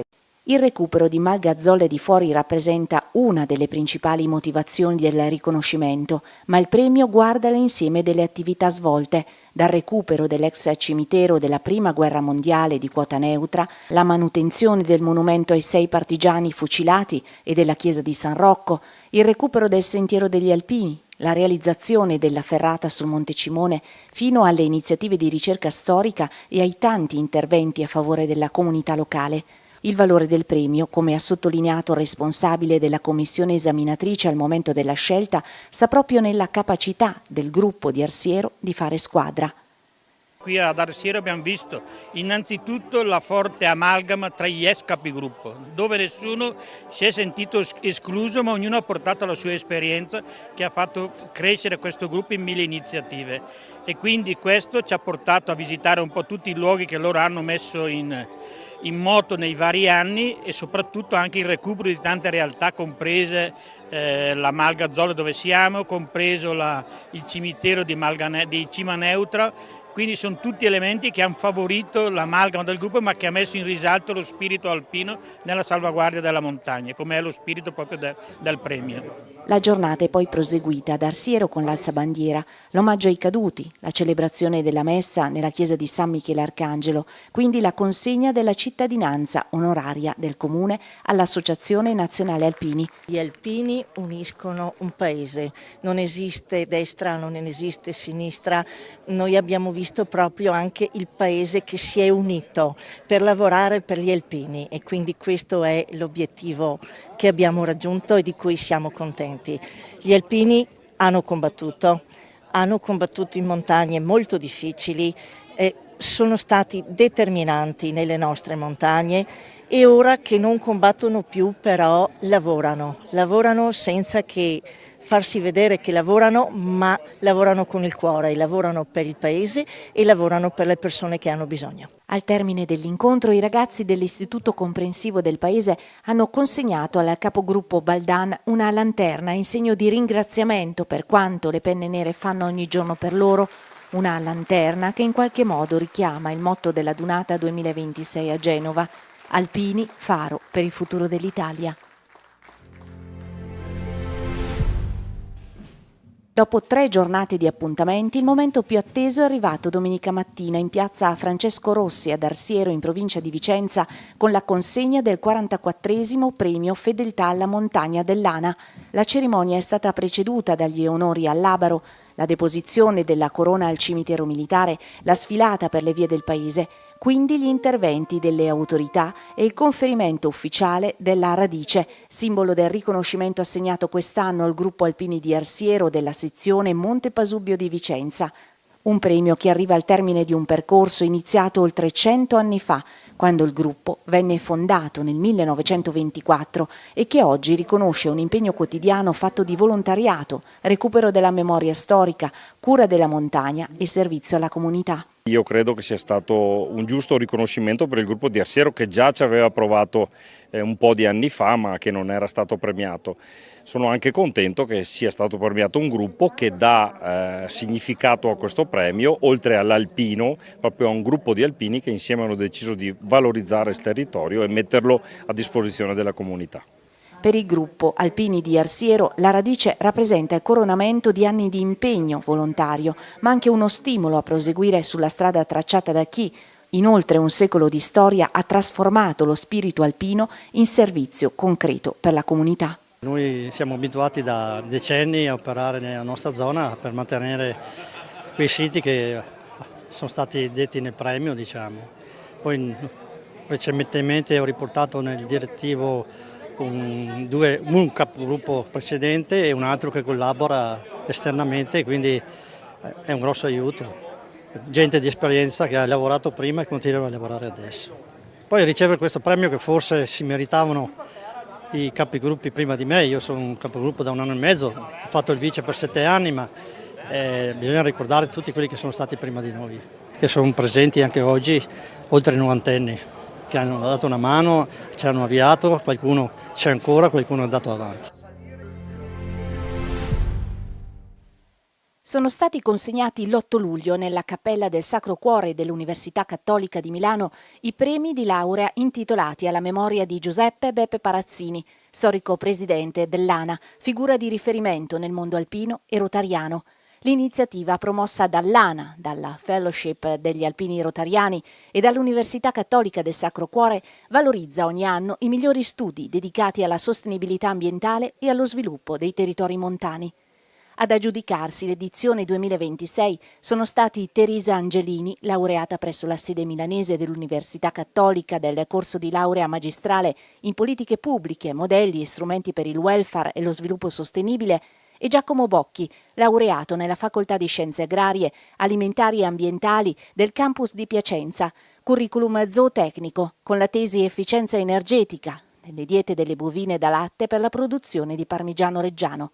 2 lavori che, pur affrontando ambiti diversi, condividono un obiettivo comune: individuare soluzioni innovative per uno sviluppo sostenibile con attenzione all'ambiente, alla gestione delle risorse e alla valorizzazione del territorio. È stata un'esperienza che sicuramente formativa, molto lunga, mi ha portato a scoprire degli aspetti del mio stesso territorio che io non conoscevo, ma che grazie alle Olimpiadi che ci sono appena state, appena concluse anche in Valtellina, ha portato insomma la provincia al centro della scena. Giornata speciale, sono veramente soddisfatta di ricevere questo riconoscimento e sono anche molto contenta del fatto che venga riconosciuta la centralità della sostenibilità in montagna, che è il tema proprio su cui la borsa di studio andava a vertere, quindi sono molto soddisfatta di questo. Sono molto emozionato di essere qui in questa basilica a ricevere questa onorificenza che mi fa molto piacere, mi riempie di gioia.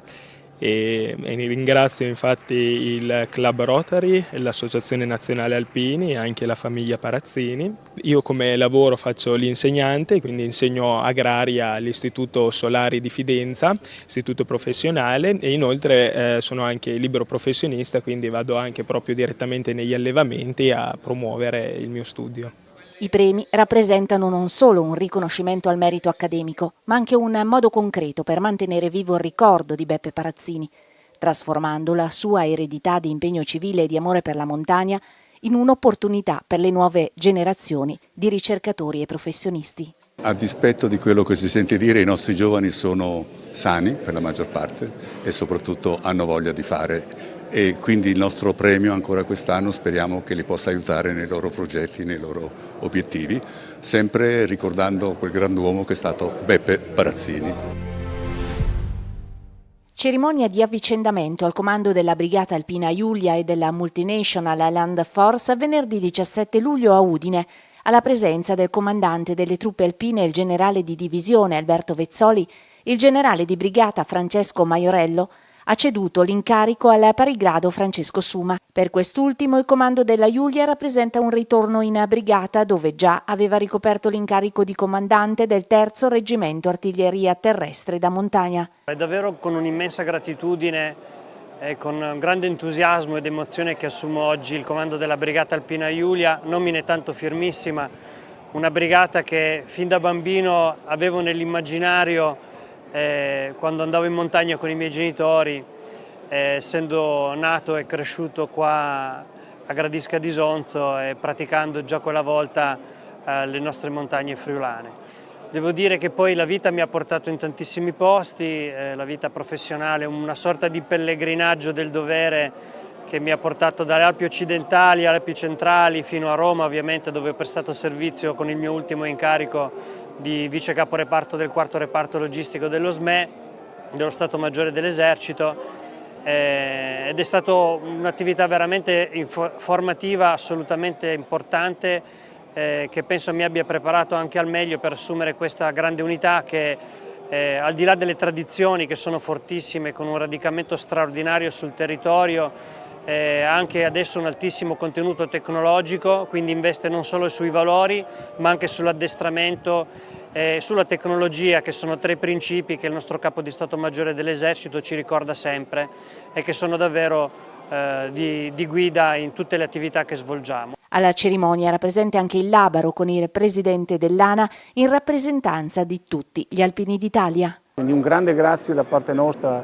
al generale Maiorello in questi anni, con cui ha collaborato intensamente con la nostra associazione, l'Associazione Nazionale Alpini, un grande buon lavoro e spero altrettanta feeling con l'Associazione Nazionale Alpini. Ecco, è un momento importante, siamo 2 facce della stessa medaglia, come mi piace dire, e allora avanti, viva gli alpini, viva l'Italia.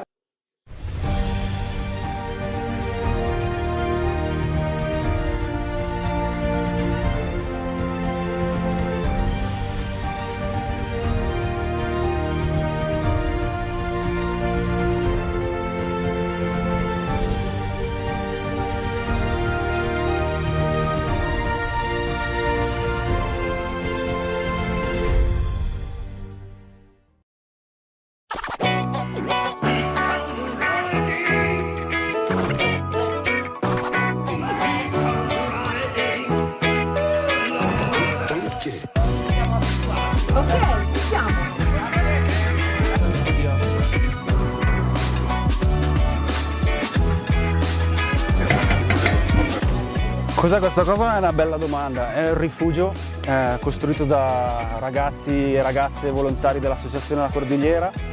È un rifugio a cui abbiamo lavorato negli ultimi 3 anni, ristrutturando la baita che c'era prima, Baita Piazzoli, ed è un rifugio che da oggi in poi fungerà da punto di accoglienza per qualsiasi persona che voglia passare.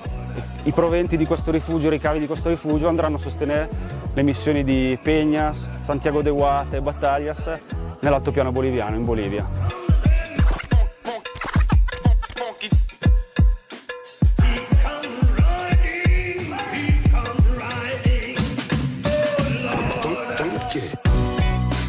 Siamo 2 parrocchie dove negli anni abbiamo, dal punto di vista sociale, abbiamo fatto la scommessa di formare e attivare progetti legati al turismo.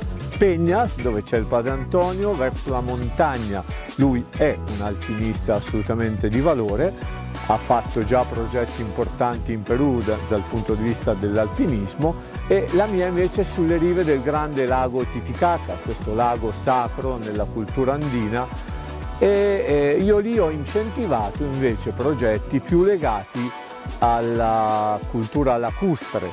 Quindi ecco, fra tutti e due riusciamo e siamo riusciti con i nostri ragazzi ad offrire lavoro e pacchetti turistici legati al lago e alla montagna. Abbiamo a nostro carico anche una scuola superiore con tanti alunni, e anche lì di spese ce ne sono a iosa, e tutta la parte sociale che facciamo verso i poveri, ammalati, abbandonati, famiglie che non ce la fanno. Ecco, tutte queste spese, che non sono uno scherzo tra le 2 parrocchie, verranno in parte sostenute anche da questo lavoro. Io nel 2019 sono stato per alcuni mesi a Peñas, nella missione di Peñas, dove c'è Padre Antonio Zavatarelli, meglio conosciuto come Padre Topio, e sono stato come volontario fisioterapista perché c'è un progetto sanitario di assistenza sanitaria che appunto si basa molto sulla fisioterapia, che aiuta persone con difficoltà motorie, malattie croniche, patologie acute. Questa comunione di relazione tra Chiesa di Bergamo, Chiesa di Gubbio, Chiesa in Bolivia, la Chiesa di El Alto con le nostre parrocchie, oggi viviamo la festa di questa inaugurazione.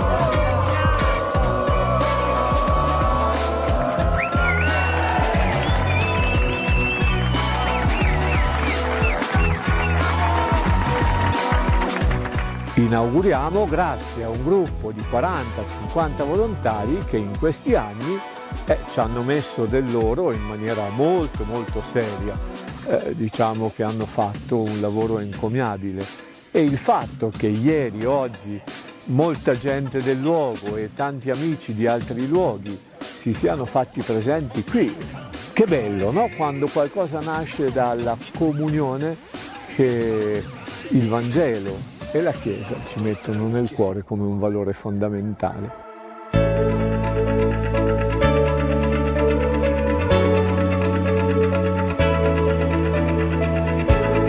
Rifugio solidale perché cerca di creare una connessione tra quello che c'è in Italia e quello che c'è in Bolivia, quindi tante persone che hanno costruito questo rifugio, e non parlo soltanto di mura, hanno vissuto l'esperienza di missione in Bolivia, ha contatto con popolazioni vulnerabili della Bolivia, persone povere, persone con difficoltà legate alla salute, e quindi il creare una connessione, l'essere solidali e cercare di costruire una realtà qui che possa aiutare in Bolivia.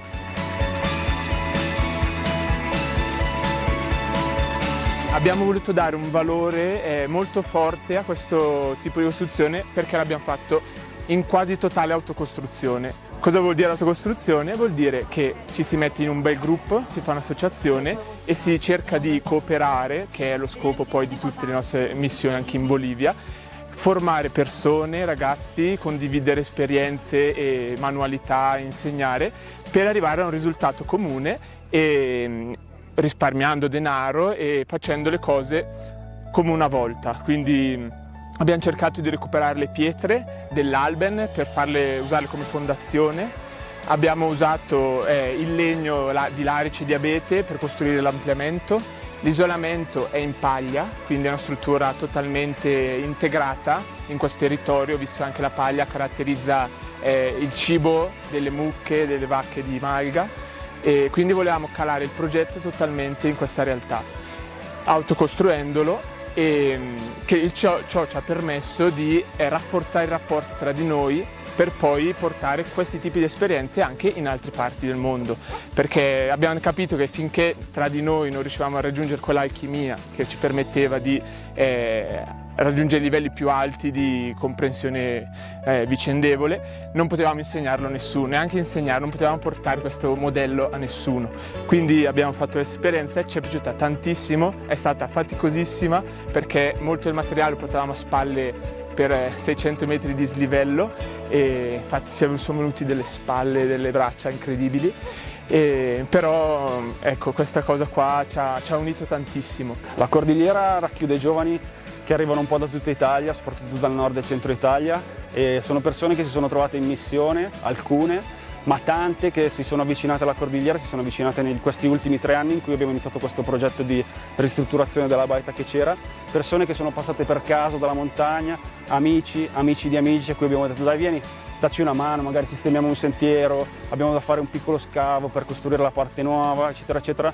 E sono magari persone che sono passate qui e hanno detto però mi fermo un giorno, e poi alla fine abbiamo dovuto spingerle noi giù perché non volevano più andare via. Uno dei miei scopi è cercare di dar voce ai più deboli, quindi agli indifesi, e in questo momento la cosa più indifesa che esiste è proprio il mondo che ci circonda, quindi a partire dalle piante, dal clima, dai fiumi e tutto, gli animali e tutte le persone che sono indifese da questa struttura che ci guida verso una disconnessione. Quindi è un modo per riconnetterci a ciò che ci dà vita, che è in questo caso la natura.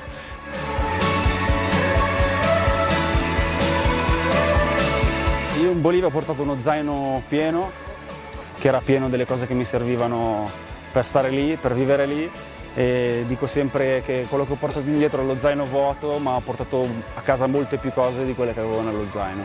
Ad esempio quello che ho vissuto e quello che mi hanno insegnato le persone che vivono in queste zone, che vivono con molta più semplicità e che riescono ad a vivere più da vicino dei valori che nella nostra società spesso per frenesia, per dinamiche diverse perdiamo e rischiamo di perdere.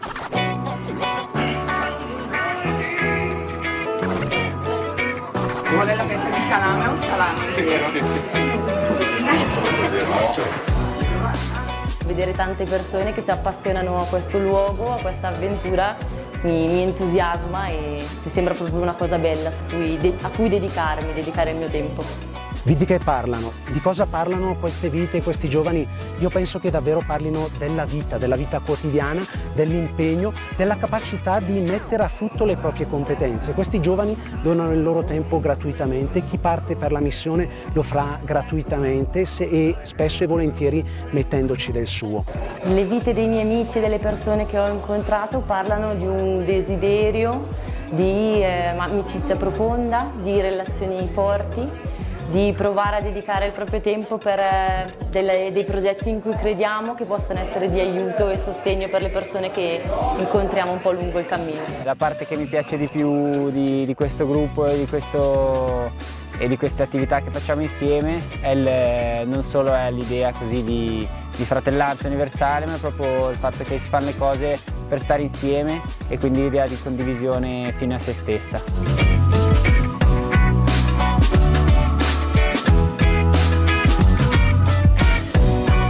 Siamo belle persone, in un bel posto, con un progetto comune, un ideale comune di bene, un sogno comune e questo ci basta. È bellissimo come persone a caso che sono passate per fermarsi un giorno e io ero una di quelle, poi mi sono fermata sulla scorsa estate 3 settimane, quindi perché non riesci più a scendere? Perché c'è molta purezza, essenzialità nel nostro modo di agire, in come siamo.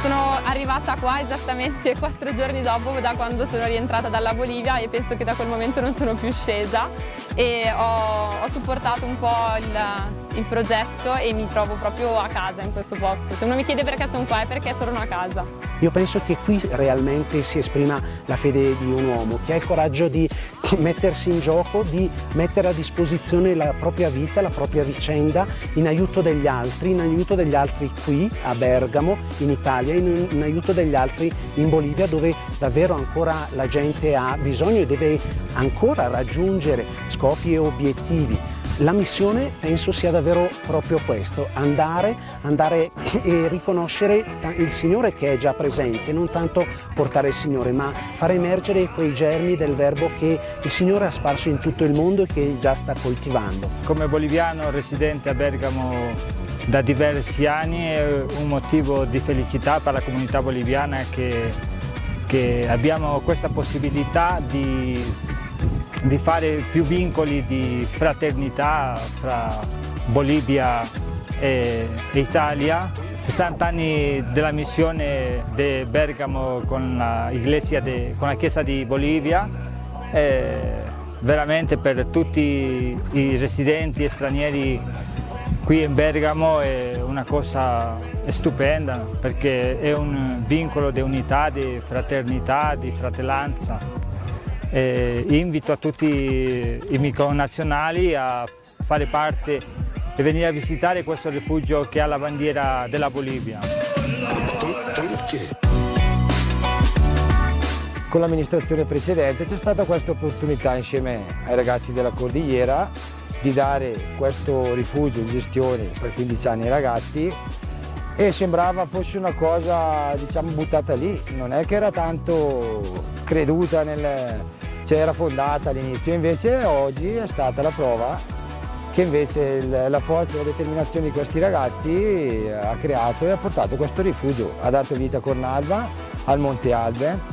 Mi sta salendo la pelle d'oca perché è una cosa davvero bellissima, era tutto morto, non c'era il bar, non c'era niente, abbiamo iniziato a aprire il bar, abbiamo iniziato con questo rifugio dei ragazzi, anche ieri con la gara dello Sherpa c'era tutta la gente di Cornalba felicissima perché alla fine vedevi tutti questa massa, questa ondata di giovani felici, contenti, ha riempito il paese, una boccata d'aria di vita a questo paesino che conta 300 anime. Perché si fa tutto questo? Per quello che sta succedendo oggi, per l'amicizia che si crea insieme, per tanti anni vissuti coi ragazzi, in amicizia e in semplicità. Amici di Bergamo mi hanno fregato, mi hanno invitato qui e sono venuto e poi ci si appassiona e non si scende più.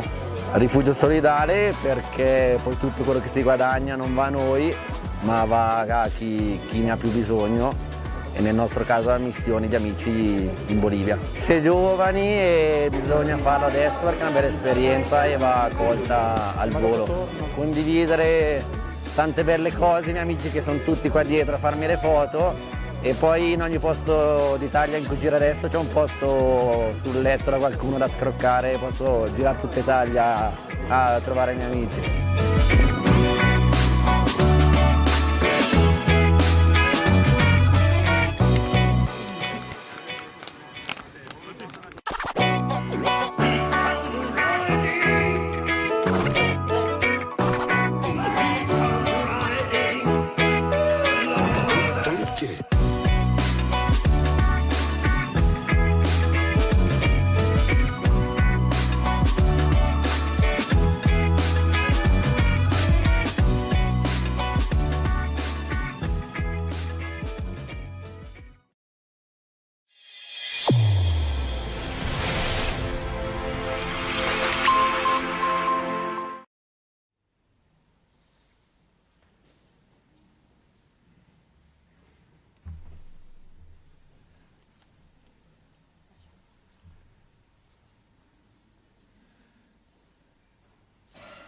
Benvenuti nella nostra chiesa, con gioia vi accogliamo in questa occasione così preziosa e anche unica in realtà.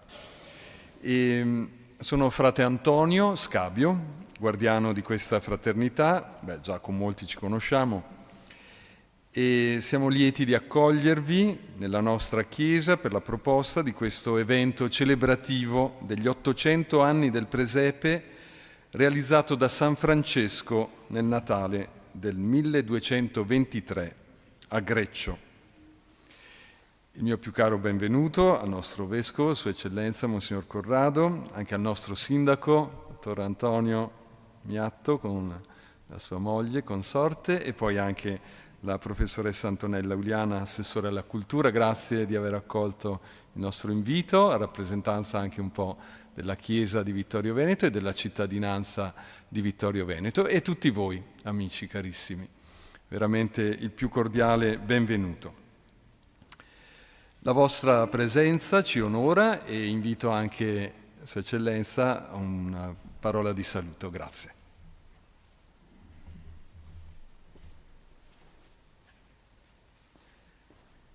Vi saluto, ecco, ho accettato volentieri, anche perché questo anniversario del presepio ci lega a una devozione, perché è una devozione il presepio, non è soltanto un fatto estetico, è una devozione che caratterizza il nostro mondo occidentale. Il nostro mondo occidentale è caratterizzato da alcune devozioni che hanno come obiettivo la vita, l'umanità di Gesù. Quali sono queste devozioni? Pensate il presepio, ma pensate secondo la Via Crucis. E caso vuole che anche la Via Crucis è stata iniziata dai francescani minori e diffusa da un francescano minore, San Leonardo a Porto Maurizio, ma prima ancora nella Custodia. E poi il terzo, il rosario, che medita i misteri della vita di Cristo.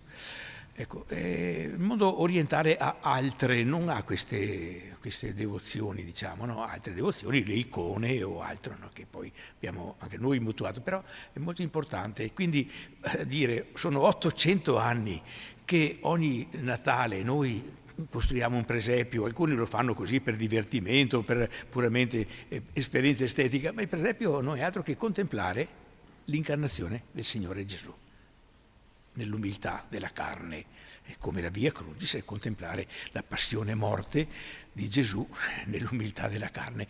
Sono devozioni cristologiche, molto belle, guai se le perdessimo, quindi grazie che avete fatto questa, perché ci aiuta a capirlo e a gustarlo sempre più. Grazie a voi che siete numerosi e ci apprestiamo a godere anche di questo momento. Grazie Eccellenza. E passo a presentare coloro che hanno reso possibile questo momento, e in particolare in un ensemble, voce, strumenti musicali, con Elena Modena, Ilario Gregoletto. Elena Modena è laureata in lettere, con menzione di stampa, diplomata in pianoforte, clavicembalo, organo, composizione, prepolifonia, metodo funzionale della voce. Referente progettuale del Centro Studi Claviere di Vittorio Veneto, da oltre 30 anni collabora con Ilario Gregoletto, suo marito, e ha pubblicato saggi di carattere musicale per Aracne, Pazzini, Zecchini. Voce e strumentista di In Unum Ensemble, è membro in organico della Cappella Marciana, Basilica di San Marco in Venezia. Predilige il repertorio sacro, monodico e polifonico di antica tradizione occidentale. Ha inciso per Rivo Alto, Tactus, CSC, Concerto, Amadeus, C-Voice. E poi Ilario Gregoletto, già insegnante di conservatorio come clavicembalista e forte pianista, ha studiato organo e strumenti antichi a fiato.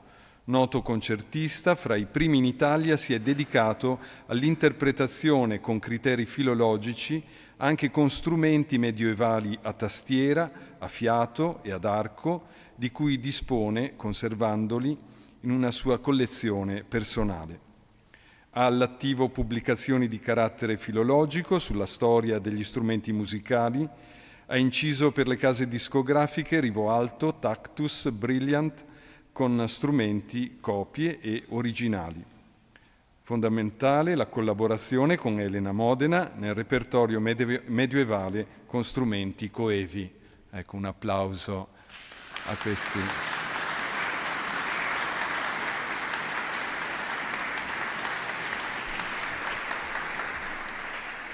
E poi a lato abbiamo gli attori Marta Dal Santo e Cristiano Moioli. Marta Dal Santo è nata e cresciuta a Thiene, Cristiano Moioli invece è nato a Bergamo. Entrambi sono attori diplomati all'Accademia Teatrale del Teatro Stabile del Veneto e da qualche anno sono coinvolti in vari spettacoli teatrali e lungometraggi cinematografici. Marta ha lavorato per una produzione cinematografica di Thiene ed è attiva nel campo della formazione teatrale, mentre Cristiano ha lavorato con il Teatro Stabile del Veneto di Padova. Un applauso anche ai nostri.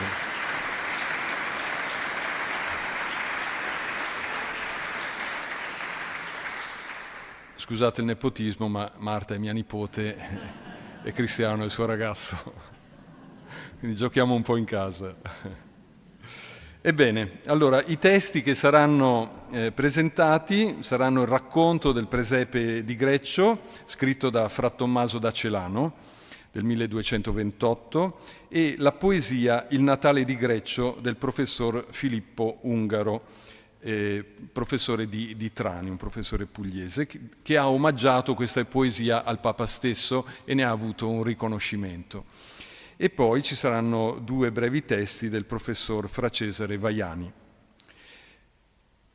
Riguardo ai brani proposti in programma, si tratta di musiche per lo più di anonimi tratti da fonti italiane quali il Laudario di Cortona, il codice 56esimo di Cividale del Friuli dei secoli XIII e XIV, un inno e un alleluia del repertorio gregoriano, quest'ultimo dal proprio di San Francesco, 2 carols da codici inglesi del XIV e XV secolo.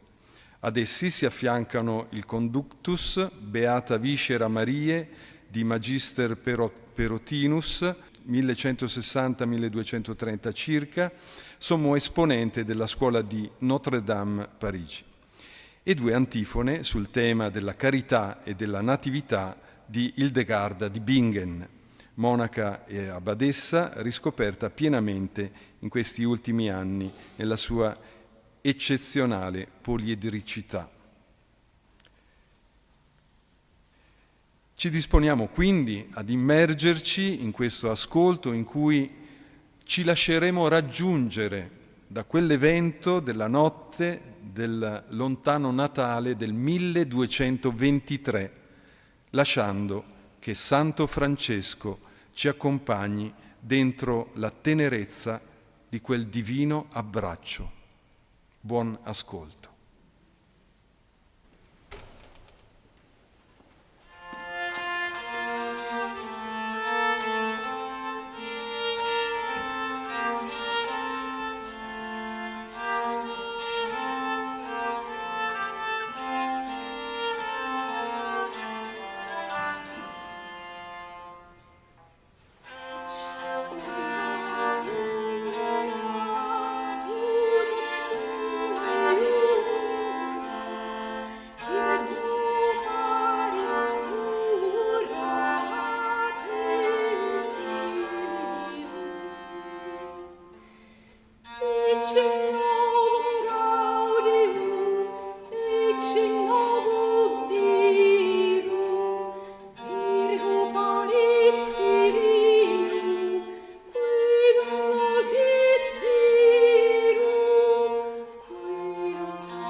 Rosalie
L'abbraccio.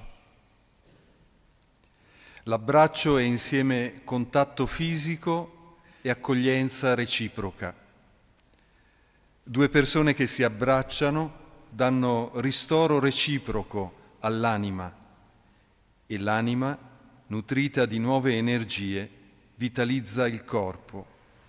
E la persona umana tutta insieme sente questa unità personale e comunionale, perché con quell'abbraccio rigenera nel sé e nel noi la pace.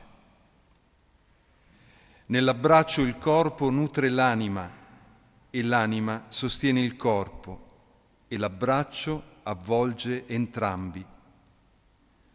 Eros e Agape si uniscono potenti per generare amore, di cui l'abbraccio è l'emblema, il simbolo, il sigillo.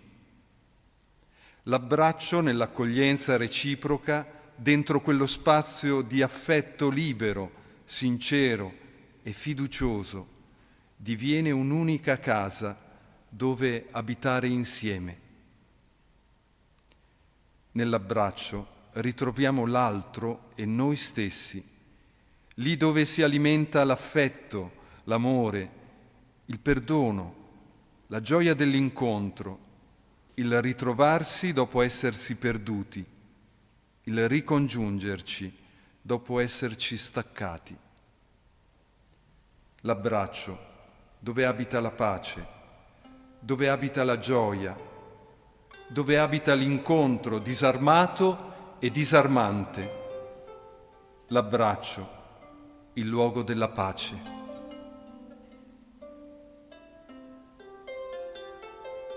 Francesco Santo, amante, poeta, umanissimo e mistico, ci prende stasera per mano per portarci all'interno di quell'abbraccio che lui stesso vuole vivere e sperimentare, di esso godere, in esso tuffarsi e adagiarsi, lasciandosi andare, perché nell'abbraccio torniamo bambini e ritroviamo energie per ripresentarsi con coraggio alla vita, per stare con amore nel nostro quotidiano.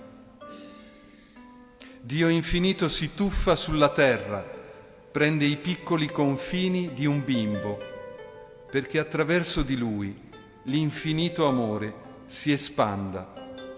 Lui si fa bimbo per poterci tutti abbracciare. Quell'abbraccio che restituiva sicurezza, pace, fiducia, consolazione, quando da piccolini il nostro corpo e le nostre percezioni erano troppo piccole per far fronte a un mondo che desideravamo, ma che anche ci inquietava. Quell'abbraccio che anche oggi, divenuti adulti, ci fa sentire al sicuro perché amati. Nessuno è così ricco da non aver bisogno di un abbraccio. Nessuno è così povero da non poterlo donare. Sì, l'abbraccio, come il sorriso. Che la poesia, il canto, il racconto e il fascino ci catturino in quest'estasi che è stare fuori di noi quando accogliamo nell'abbraccio l'altro che ci abbraccia. Francesco Santo ci accompagna questa sera verso quelle piccole braccia, perché il bimbo divino ci regali il suo divino abbraccio.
Il presepe di Greccio.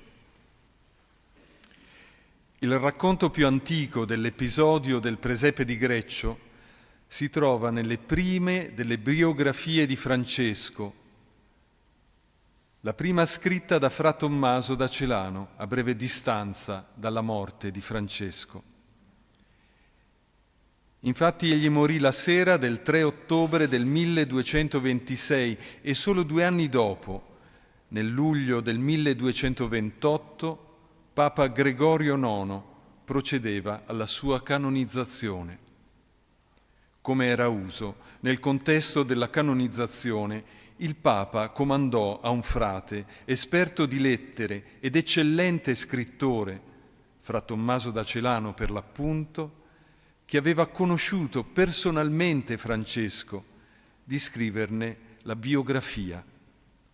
Nacque così la Vita Sancti Francisci, che il Papa stesso approvò nel febbraio del 1229.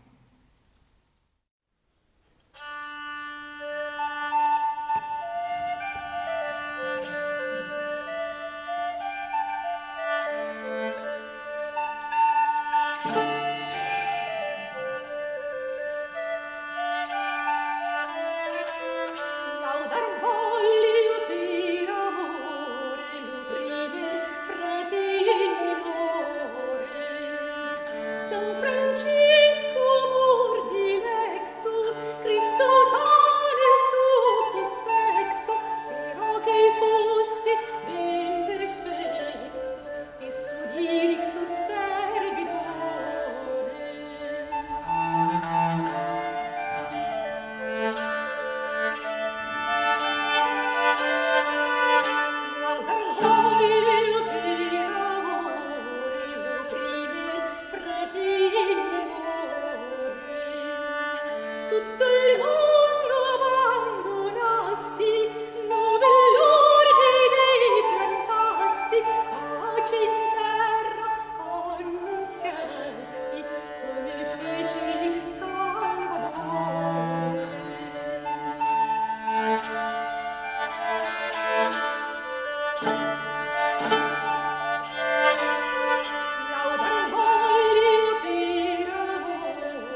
La mia aspirazione più alta, il desiderio dominante, la volontà più ferma era di osservare perfettamente e sempre il Santo Vangelo e di imitare fedelmente, con tutta la vigilanza, con tutto l'impegno, con tutto lo slancio dell'anima e del cuore, la dottrina e gli esempi del Signore nostro Gesù Cristo. Meditavo continuamente le parole del Signore e non perdevo mai di vista le sue opere, ma soprattutto l'umiltà dell'incarnazione e la carità della passione avevo impresse così profondamente nella memoria che difficilmente mi riusciva di pensare ad altro. È con questo spirito, degno di perenne memoria e di devota celebrazione, che Francesco celebrò il Natale del Signore 3 anni prima della sua gloriosa morte a Greccio. C'era in quella contrada un uomo di nome Giovanni, di buona fama e di vita anche migliore, ed era molto caro al beato Francesco, perché pur essendo nobile e molto onorato nella sua regione, stimava più la nobiltà dello spirito che quella della carne. Circa 2 settimane prima della festa della Natività, il beato Francesco, come spesso faceva, lo chiamò a sé e gli disse: Se vuoi che celebriamo a Greccio il Natale di Gesù, precedimi e prepara quanto ti dico. Vorrei fare memoria del bambino nato a Betlemme e in qualche modo vedere con gli occhi del corpo i disagi in cui si è trovato per la mancanza delle cose necessarie a un neonato, come fu adagiato in una greppia e come giaceva sul fieno tra il bue e l'asinello. Appena l'ebbe ascoltato, il fedele e pio amico se ne andò sollecito ad approntare nel luogo designato tutto l'occorrente, secondo il disegno esposto dal santo.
Già l'ombre s'appressavano della sacra notte, quando, desioso di nunziato e novo portento, di pastori folto uno stuolo, in sparse frotte, dalle convalli all'eremo in cor iva contento.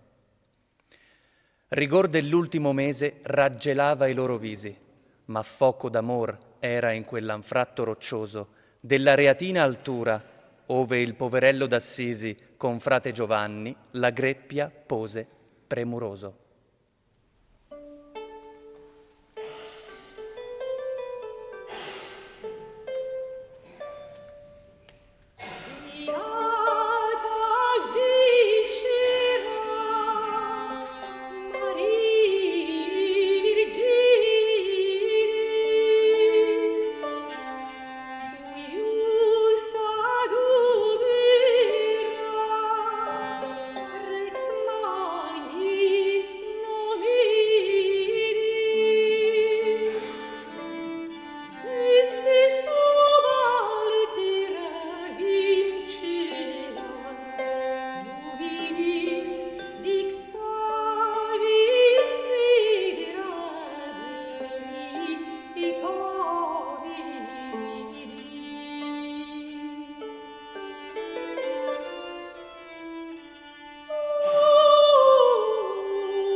Tommaso da Celano, raccontando del presepe, mette a fuoco ciò che colpisce in maniera speciale Francesco: la povertà di Gesù nella sua nascita e i disagi del neonato.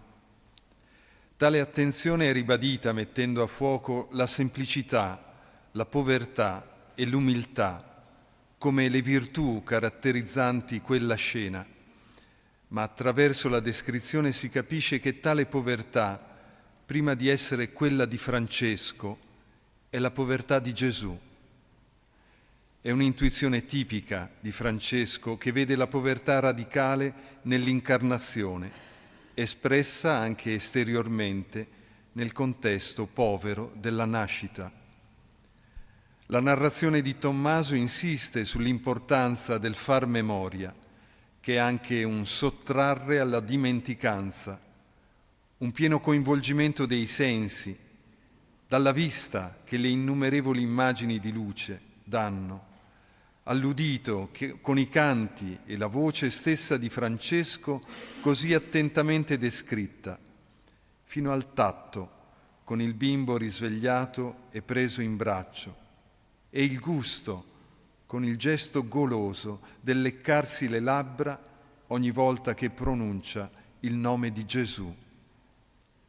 Un coinvolgimento totale che diventa annuncio di gaudio, un tripudio estatico, fisico e spirituale.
E giunge il giorno della letizia, il tempo dell'esultanza. Per l'occasione sono qui convocati molti frati e uomini e donne arrivano festanti dai casolari della regione, portando ceri e fiaccole per illuminare quella notte, nella quale s'accese splendida nel cielo la stella che illuminò tutti i giorni e i tempi. Arriva alla fine Francesco, vede che tutto è predisposto secondo il suo desiderio ed è raggiante di letizia. Si accomoda alla greppia, vi si pone il fieno e si introducono il bue e l'asinello. In quella scena commovente risplende la semplicità evangelica, si loda la povertà, si raccomanda l'umiltà. Greccio è divenuto come una nuova Betlemme. Questa notte è chiara come pieno giorno e dolce agli uomini e agli animali. La gente accorre e si allieta di un gaudio mai assaporato prima, davanti al nuovo mistero. La selva risuona di voci e le rupi imponenti echeggiano i cori festosi. I frati cantano scelte lodi al Signore e la notte sembra tutta un sussulto di gioia. Francesco è lì estatico di fronte al presepio, lo spirito vibrante di compunzione e di gaudio ineffabile. Poi il sacerdote celebra solennemente l'Eucarestia sul presepio e lui stesso assapora una consolazione mai gustata prima.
Francesco si è rivestito dei paramenti diaconali, perché era diacono, e canta con voce sonora il Santo Vangelo.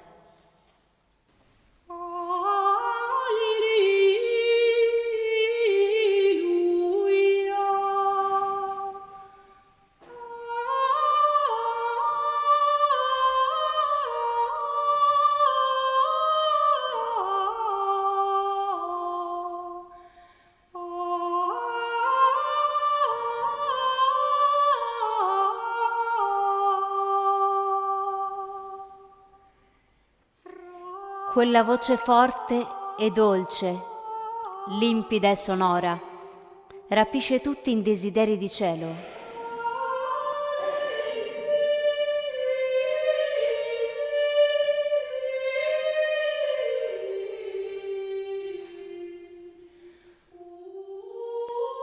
Poi parla al popolo e con parole dolcissime rievoca il neonato re povero e la piccola città di Betlemme. Spesso, quando voleva nominare Cristo Gesù, infervorato di amore celeste, lo chiamava il bambino di Betlemme. E quel nome, Betlemme, lo pronunciava riempiendosi la bocca di voce e ancor più tenero affetto, producendo un suono come belato di pecora. Betlemme, il bambino di Betlemme. E ogni volta che diceva bambino di Betlemme o Gesù, passava la lingua sulle labbra quasi a gustare e trattenere tutta la dolcezza di quelle parole. Vi si manifestano con abbondanza i doni dell'Onnipotente e uno dei presenti, uomo virtuoso, ha una mirabile visione. Gli sembra che il bambinello giaccia privo di vita nella mangiatoia e Francesco gli si avvicina e lo desta da quella specie di sonno profondo. Nella visione prodigiosa discordava dai fatti, perché per i meriti del santo il fanciullo Gesù veniva risuscitato nei cuori di molti che l'avevano dimenticato e il ricordo di lui rimaneva impresso profondamente nella loro memoria.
E di vil panno, un involto messo sulla paglia, di Gesù, disse il frate, e di sua famiglia dolce, con la mistica pace ch'ogni creatura abbaglia, e di beatitudine immensa l'anima rapita molce.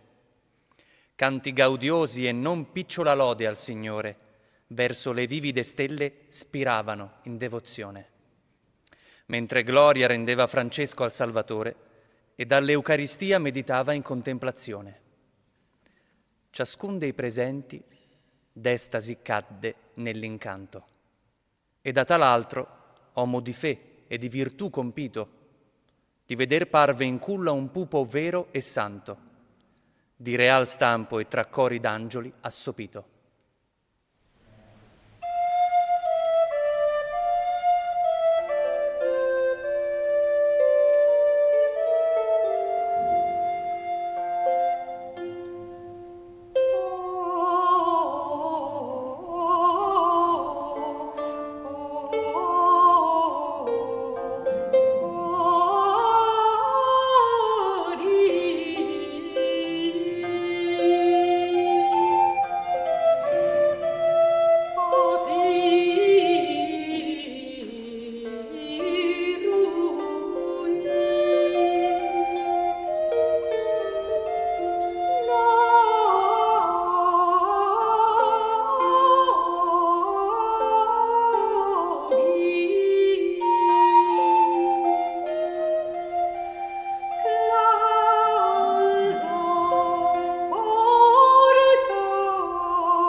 Terminata quella veglia solenne, ciascuno tornò a casa sua pieno di ineffabile gioia.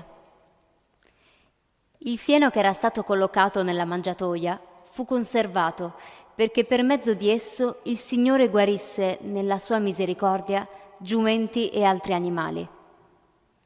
E davvero è avvenuto che in quella regione giumenti e altri animali colpiti da diverse malattie, mangiando di quel fieno, furono da esse liberati.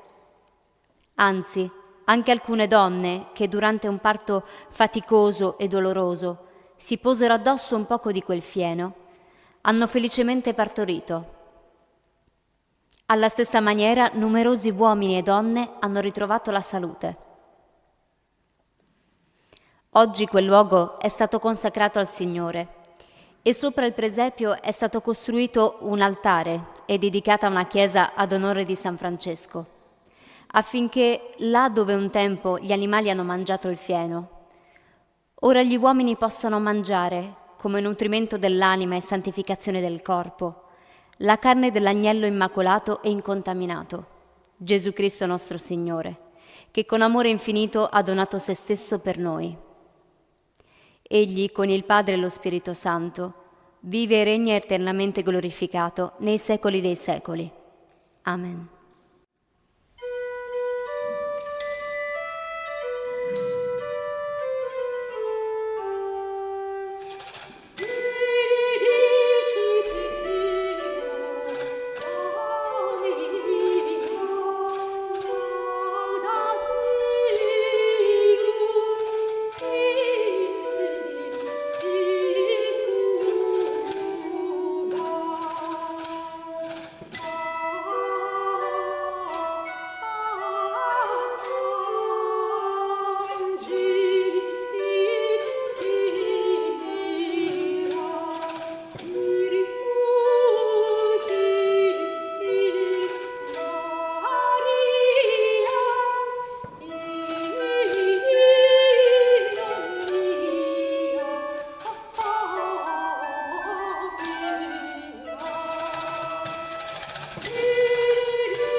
il serafico, in braccio prese il divino amore.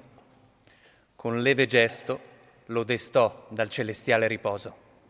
Presso il bue e l'asinello gli diede soffuso calore, all'umile gente il prodigio lustrando gioioso. Opera mirifica di Francesco in loco montano, in Greccio così nacque il presepe miniero. In gloria ne scrisse Tommaso minor da Celano, ai secoli fama fidando del venerato mistero.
Già questo applauso così caloroso ha detto tutta la nostra gratitudine, perché ci hanno portati nel Medioevo di San Francesco e ci hanno fatto così rimanere d'incanto di fronte al presepe, di fronte alla bellezza di questi testi, di questi brani, di fronte alla bellezza che Francesco d'Assisi ci offre, perché lui è rimasto incantato dalla bellezza del Cristo fatto uomo.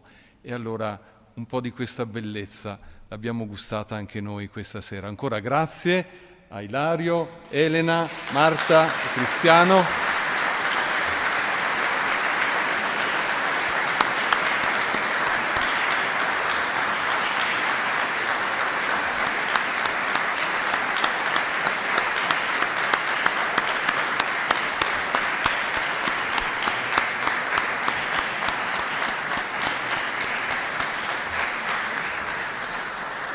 Vogliamo anche ringraziare la Tenda TV, nella persona qui presente, del tecnico che è Stefano Faraon, grazie.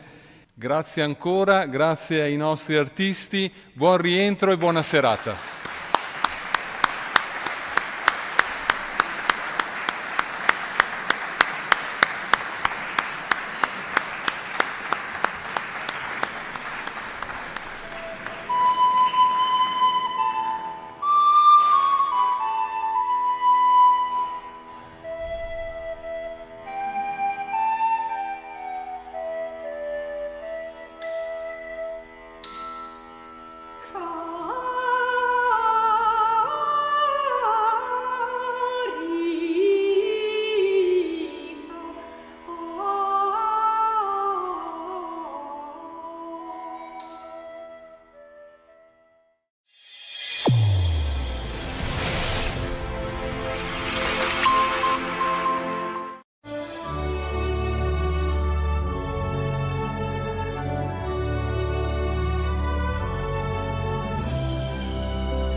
Nuova edizione del concorso europeo di violino Città di Vittorio Veneto, che cosa dobbiamo aspettarci?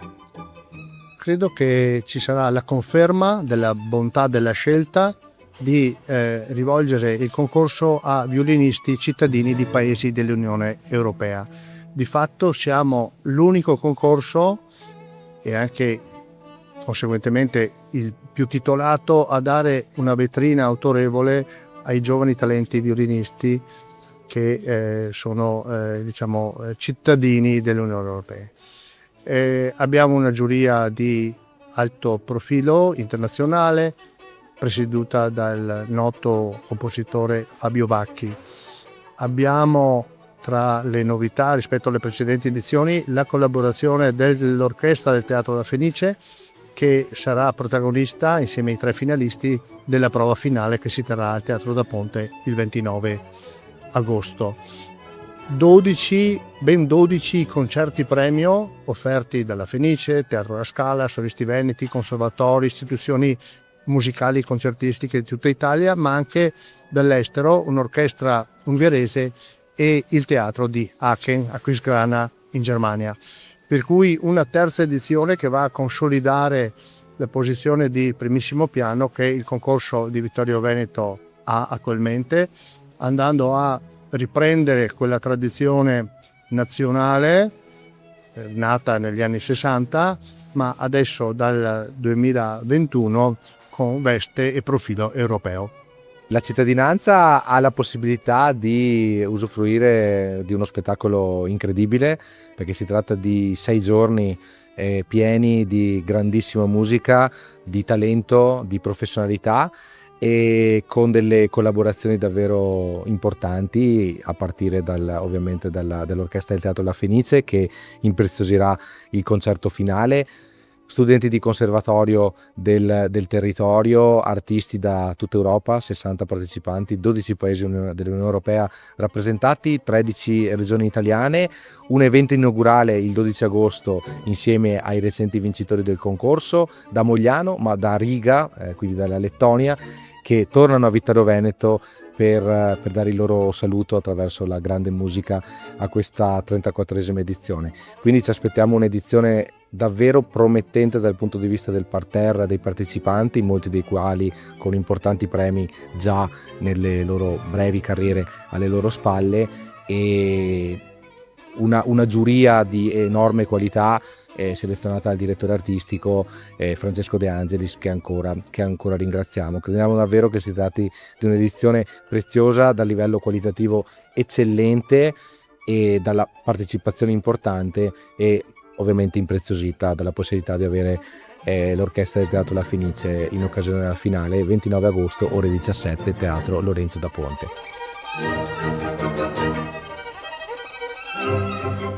L'Orchestra del Teatro La Fenice sarà protagonista al concerto finale del concorso europeo di violino. Quanto è importante la vostra partecipazione alla Kermesse?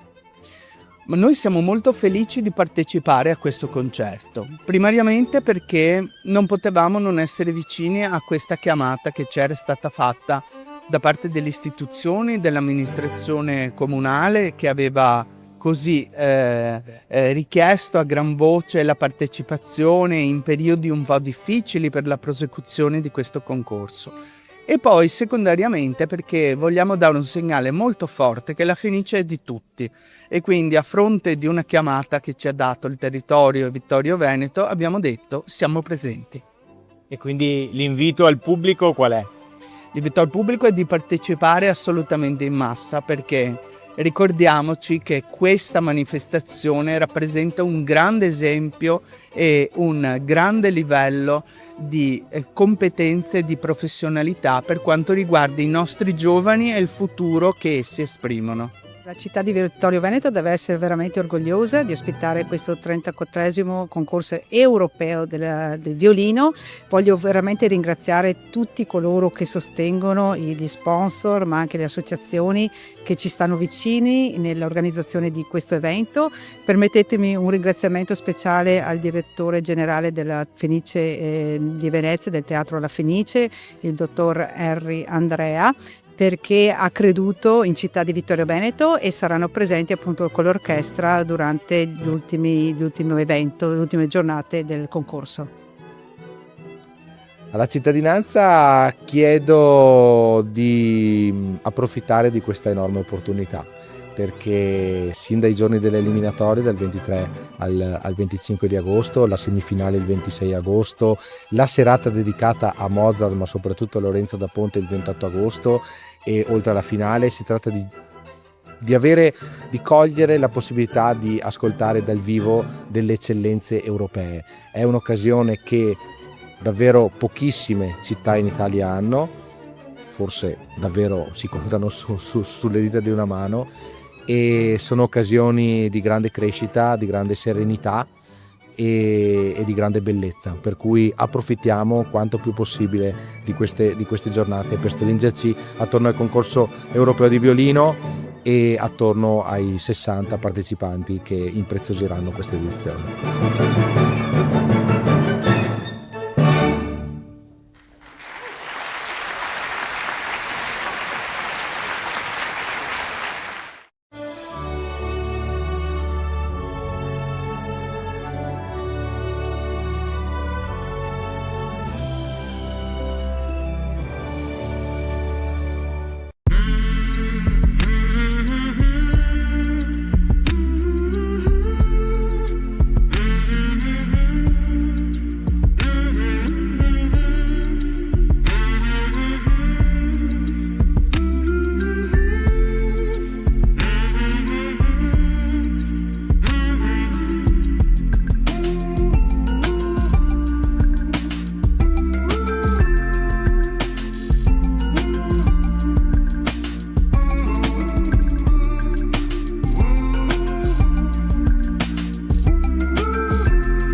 Buonasera, benvenuti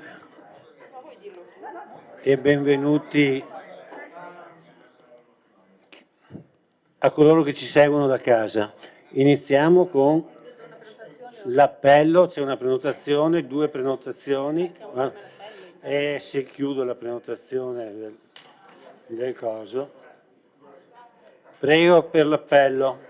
Damiana Mirella, Baffetto Paolo, Arriva dopo. Bevilacqua Silvia, Buoni, Un attimo.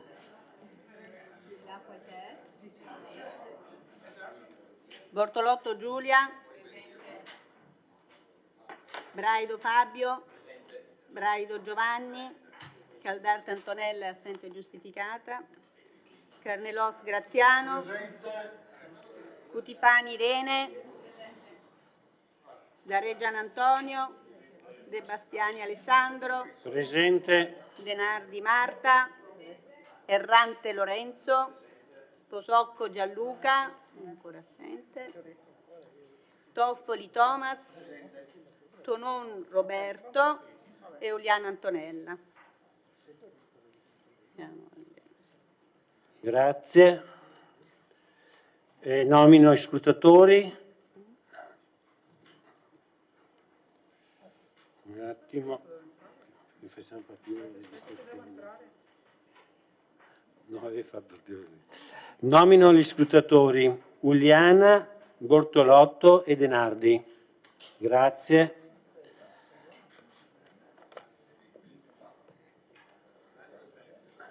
Allora, prima di dare avvio ai lavori di questa seduta, ritengo doveroso esprimere a nome dell'intero Consiglio Comunale il nostro più sentito cordoglio per due gravi lutti che hanno recentemente colpito la comunità di Vittorio Veneto. Desidero anzitutto ricordare la figura di Francesca Meneghin, che per molti anni ha ricoperto l'incarico di consigliere comunale e che la città conserverà nella memoria per il suo apprezzato impegno sociale e politico, profuso con dedizione e spirito di servizio nelle diverse responsabilità da lei assunte nel corso della vita politica. Con altrettanta commozione ricordiamo il nostro concittadino Francesco Vona, di soli 39 anni, operaio, tragicamente scomparso in seguito a un incidente sul lavoro accaduto nell'atto di salvare un proprio collega. Il suo gesto estremo di generosità e coraggio merita di essere ricordato con gratitudine e rispetto da tutta la comunità. La sua morte richiama anche con severità il drammatico e inaccettabile tema delle vittime sul lavoro, che continua a suscitare dolore, preoccupazione e profonda riflessione nella coscienza civile del nostro Paese. Il sindaco ha già provveduto a far pervenire alle famiglie colpite un telegramma di cordoglio. A nome del Consiglio Comunale intendo quindi manifestare ufficialmente la più sincera vicinanza e le più sentite condoglianze alle famiglie di Francesca Meneghin e di Francesco Vona, condoglianze che si chiede restino agli atti di questo Consiglio Comunale. E adesso passiamo ad eventuali comunicazioni. Comunicazione dell'assessore Enrico Padoan, prego. Grazie. Sì, acceso. Grazie. Approfitto per ricordare 3 importanti appuntamenti culturali in corso, in procinto di avviarsi nella città di Vittorio Veneto. Già in corso, inaugurata lo scorso 18 luglio presso Galleria Civica Vittorio Emanuele II, c'è la mostra fotografica Dolomiti, un paesaggio tutelato, con fotografie di Manuel Cicchetti e testi di Antonio Bortoluzzi. Inoltre l'8 agosto presso Palazzo Tedesco alle ore 10:30 si inaugurerà la mostra Prospettive d'autore Elio Casagrande 1920-2004. Si tratta di una mostra antologica appunto dedicata al famoso pittore locale. Il comitato organizzativo composto da Ezio Casagrande, Fulcio Casavecchia e Giovanni Uliana. La mostra rimarrà aperta il venerdì dalle ore 16 alle ore 19 e il sabato e la domenica dalle ore 10 alle ore 13 e dalle ore 16 alle ore 19. La mostra a cura di Lorena Gava rimarrà aperta sino al 6 settembre 2026, mentre invece la mostra fotografica di Manuel Cicchetti, del compianto recentemente scomparso fotografo milanese bolognese, rimarrà aperta sino al 18 ottobre. Inoltre approfitto per ricordare l'appuntamento della 34esima edizione del concorso di violino Città di Vittorio Veneto, la terza edizione europea, e la cui inaugurazione si terrà il 12 agosto alle ore 21 in aula civica del Museo della Battaglia, insieme ai precedenti vincitori delle ultime 2 edizioni europee, quindi Vikram Francesco Sedona e Evater Sarkisova. E il concorso europeo di violino poi si dipanerà dal 23 al 29 agosto presso il Teatro Lorenzo da Ponte, 3 giorni di eliminatori, il 26 agosto alle ore 21 la semifinale, e il 28 agosto una serata speciale dedicata a Mozart e da Ponte, alla presenza di allievi dei conservatori Stefani Benedetto Marcello e gli artisti del Da Ponte Opera Festival, e il 29 agosto alle ore 17, sempre presso il Teatro Lorenzo da Ponte, il concerto finale che verrà eseguito dall'orchestra del Teatro La Fenice. Approfittiamo ovviamente per ricordare alla cittadinanza questi importanti appuntamenti, nonché di ringraziare ovviamente sponsor e l'organizzazione, in particolare il direttore artistico maestro Francesco De Angelis. Grazie mille, invitiamo la cittadinanza a partecipare numerosa a tutte le giornate della competizione, della manifestazione. Grazie. C'è un'altra comunicazione dell'assessore De Nardi. Prego. Grazie Presidente, buonasera a tutti. Io approfitto per ricordarvi invece 2 iniziative che si svolgeranno nel mese di agosto. L'8 e il 9 agosto in Piazza Minucci per la prima volta Vittorio Veneto ospiterà la manifestazione Notti del Vino nell'ambito della coprogettazione con la Proloco. Oltre a musica dal vivo ci saranno 2 visite guidate, l'8 agosto a Palazzo Minucci e il 9 agosto all'Oratorio dei Battuti. Invece, nell'ambito della collaborazione con il Comitato Festeggiamenti Sant'Augusta, ricordo che quest'anno il programma di festeggiamenti della nostra patrona si svolgerà tra il 18 e il 22. Online c'è già una prima indicazione del programma e nei prossimi giorni saranno comunicati tutti i dettagli anche relativi alla viabilità. Grazie. Terminate le comunicazioni, inizia il Consiglio, che però inizia invece che dall'interrogazione numero 2. C'era una domanda di attualità del consigliere Giovanni Braido ad oggetto pedonalizzazione di Serravalle. Prego, schiacci la prenotazione, prego. Io sto rosso del fastidio. Vabbè. Grazie Presidente. Allora, il sottoscritto consigliere comunale di Vittorio Veneto, Giovanni Braido, premesso. L'incontro con Ascom del 24 luglio in relazione alla chiusura festiva e o varie del quartiere di Serravalle, ritenuto negativo per i commercianti e per parte dei cittadini del quartiere, si chiede se l'assessore al turismo era presente al momento della delibera di chiusura, se la Giunta sapeva del provvedimento previsto dall'assessore alla viabilità, se i consiglieri della maggioranza di centrosinistra sono stati interpellati tutti prima del provvedimento di chiusura, ovvero sono stati chiamati solamente ad una mera ratifica di tale inutile e negativo provvedimento. Grazie. Grazie. Risponde il Sindaco, prego. Grazie, buonasera a tutti. Allora, innanzitutto ringrazio il consigliere Braido per la domanda di attualità presentata, considerato che il tema della sperimentazione relativa alla pedonalizzazione nei giorni festivi di alcune vie di Serravalle sta avendo una notevole rilevanza. Entrando nel merito delle sue domande, sotto il profilo degli atti amministrativi, l'iter di avvio della sperimentazione è avvenuto con delibera di giunta del 13 luglio 2026, avente ad oggetto atto di indirizzo per la sperimentazione della pedonalizzazione del centro storico di Serravalle, mediante chiusura festiva di via Martiri e avvio di uno studio per la revisione complessiva della viabilità del centro storico nel rispetto delle disposizioni del codice della strada.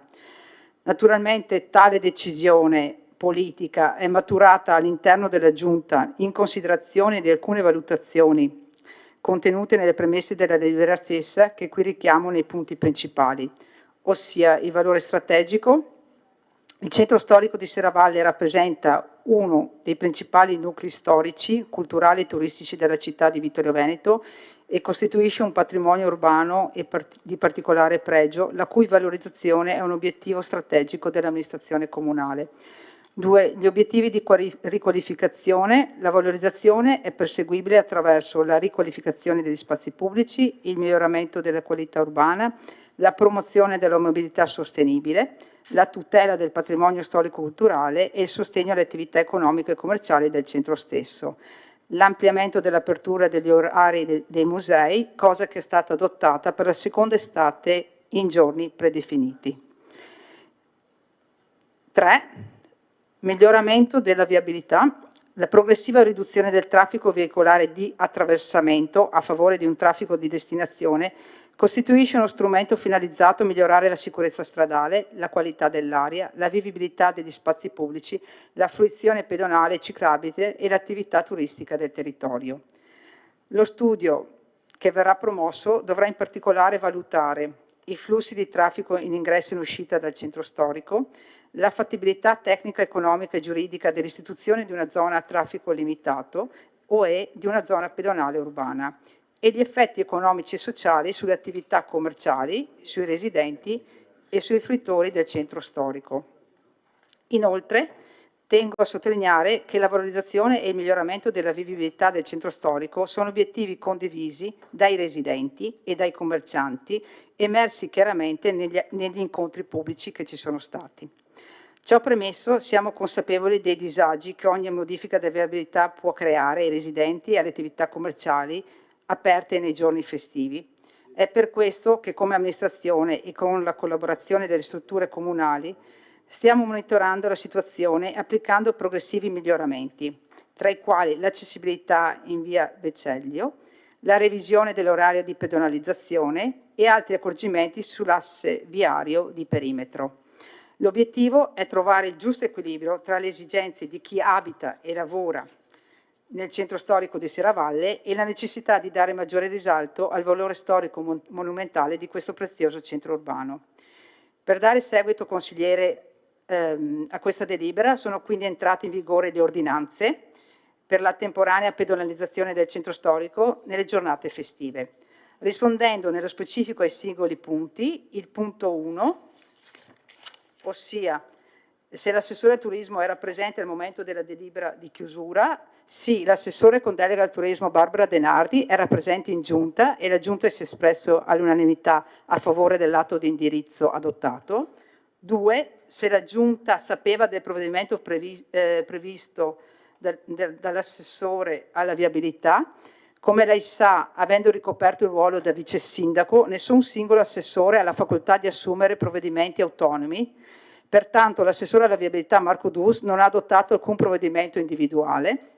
3, se i consiglieri della maggioranza di centrosinistra sono stati interpellati tutti prima del provvedimento di chiusura, ovvero sono stati chiamati solamente a una mera ratifica di tale inutile e negativo provvedimento. La valorizzazione e la pedonalizzazione del centro storico di Serravalle sono state ampiamente dibattute tra i consiglieri di maggioranza, che le posso confermare essere tutti fortemente interessati a perseguire azioni in questa direzione. Grazie. Grazie. Consigliere Braido, lei ha facoltà di replicare per dichiarare la soddisfazione o insoddisfazione. Prego. Mi fa piacere di aver sentito la risposta del sindaco, sono sicuro che i residenti di Serravalle saranno molto felici di questa risposta e spero che quando sarà il momento lo dimostreranno. Grazie. Grazie. Allora, adesso passiamo al punto numero 2, che diventa 3. Interrogazione del consigliere Giovanni Braido in merito al sentiero 1043. Prego, consigliere.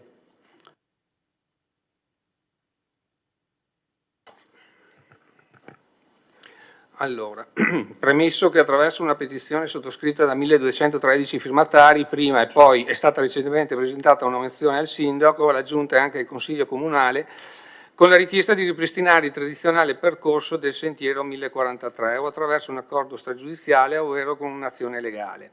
Che tale sentiero è chiuso da oltre 2 anni e l'amministrazione è rimasta inerte. Che la mozione è stata votata all'unanimità della maggioranza consigliare, con in primis sindaco e presidente del Consiglio, che dal 17 giugno ad oggi non si è più saputo niente. Tanto premesso, si chiede se è stato avviato un confronto, che credo di no, ovvero se è stata valutata una immediata azione legale, ovvero se è stata presa almeno una qualsiasi decisione.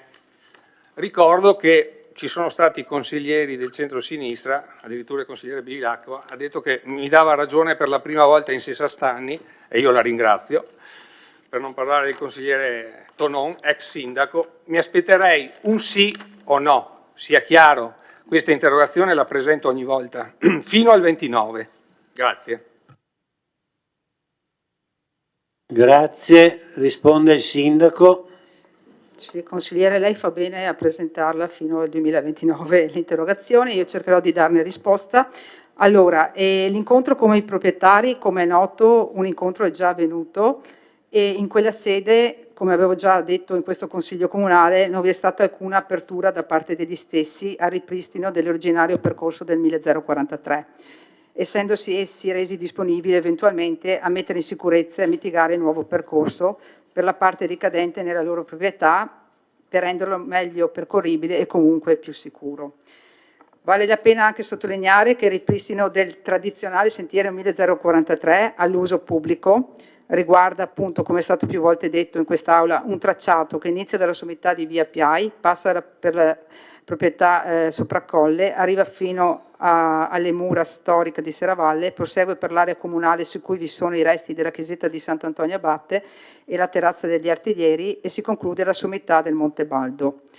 Quindi gli uffici comunali, valutate le possibili azioni da intraprendere, e capite bene insomma che ci sono situazioni molto particolari, hanno proposto di avviare il procedimento volto alla riapertura del percorso attraverso un'ordinanza di riapertura al pubblico transito dell'accesso e di tutto il tratto del sentiero 1043 ricadente nella proprietà privata dei signor Sopraccolle. In quella sede i proprietari potranno rappresentare le loro memorie e deduzioni e chiedere eventualmente di essere sentiti dal responsabile del procedimento. Terminata la fase di partecipazione procedimentale, saranno valutate dagli uffici comunali le osservazioni e le documentazioni eventualmente prodotte mediante adozione del conseguente provvedimento finale. Quindi le posso assicurare che è stato ieri, se non vado errata, è stato avviato il procedimento per la riapertura del sentiero 1043. Grazie. Allora. Consigliere Braido, lei ha facoltà di esprimere soddisfazione o insoddisfazione, prego. Prendo atto, grazie.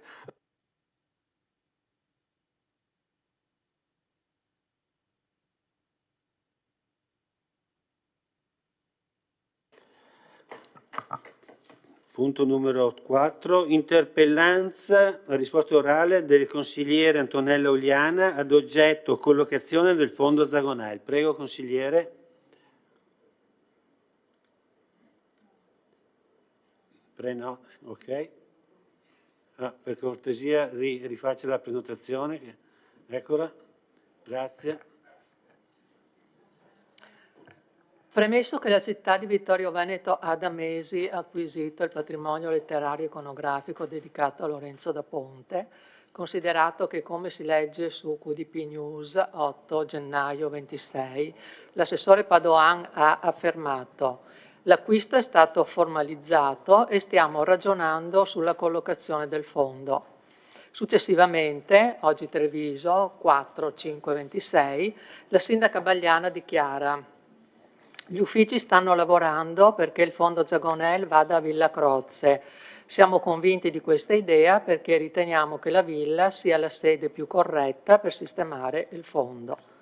Preso atto che nel corso di questi mesi nessuna notizia è stata data in merito alla definitiva collocazione del fondo, Sono a chiedere all'amministrazione e con me i cittadini che mi sollecitano a farlo. Dove si trova attualmente tutto il materiale letterario iconografico? Se è collocato ancora nell'abitazione dell'ex proprietario, se rimane valida l'ipotesi di sistemarlo nella sede della Galleria Civica, quando e dove intendete rendere finalmente disponibile a tutti un patrimonio che appartiene alla città. Grazie.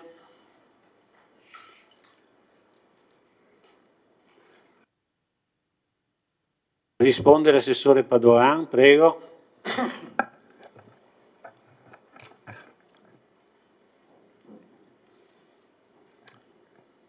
Gentilissima consigliera Uliana, gentilissimi consiglieri e consigliere, grazie per questa interrogazione.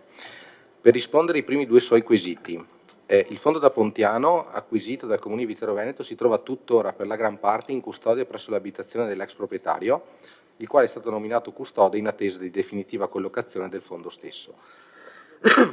Una parte del patrimonio si trova invece adeguatamente custodita presso Galleria Civica.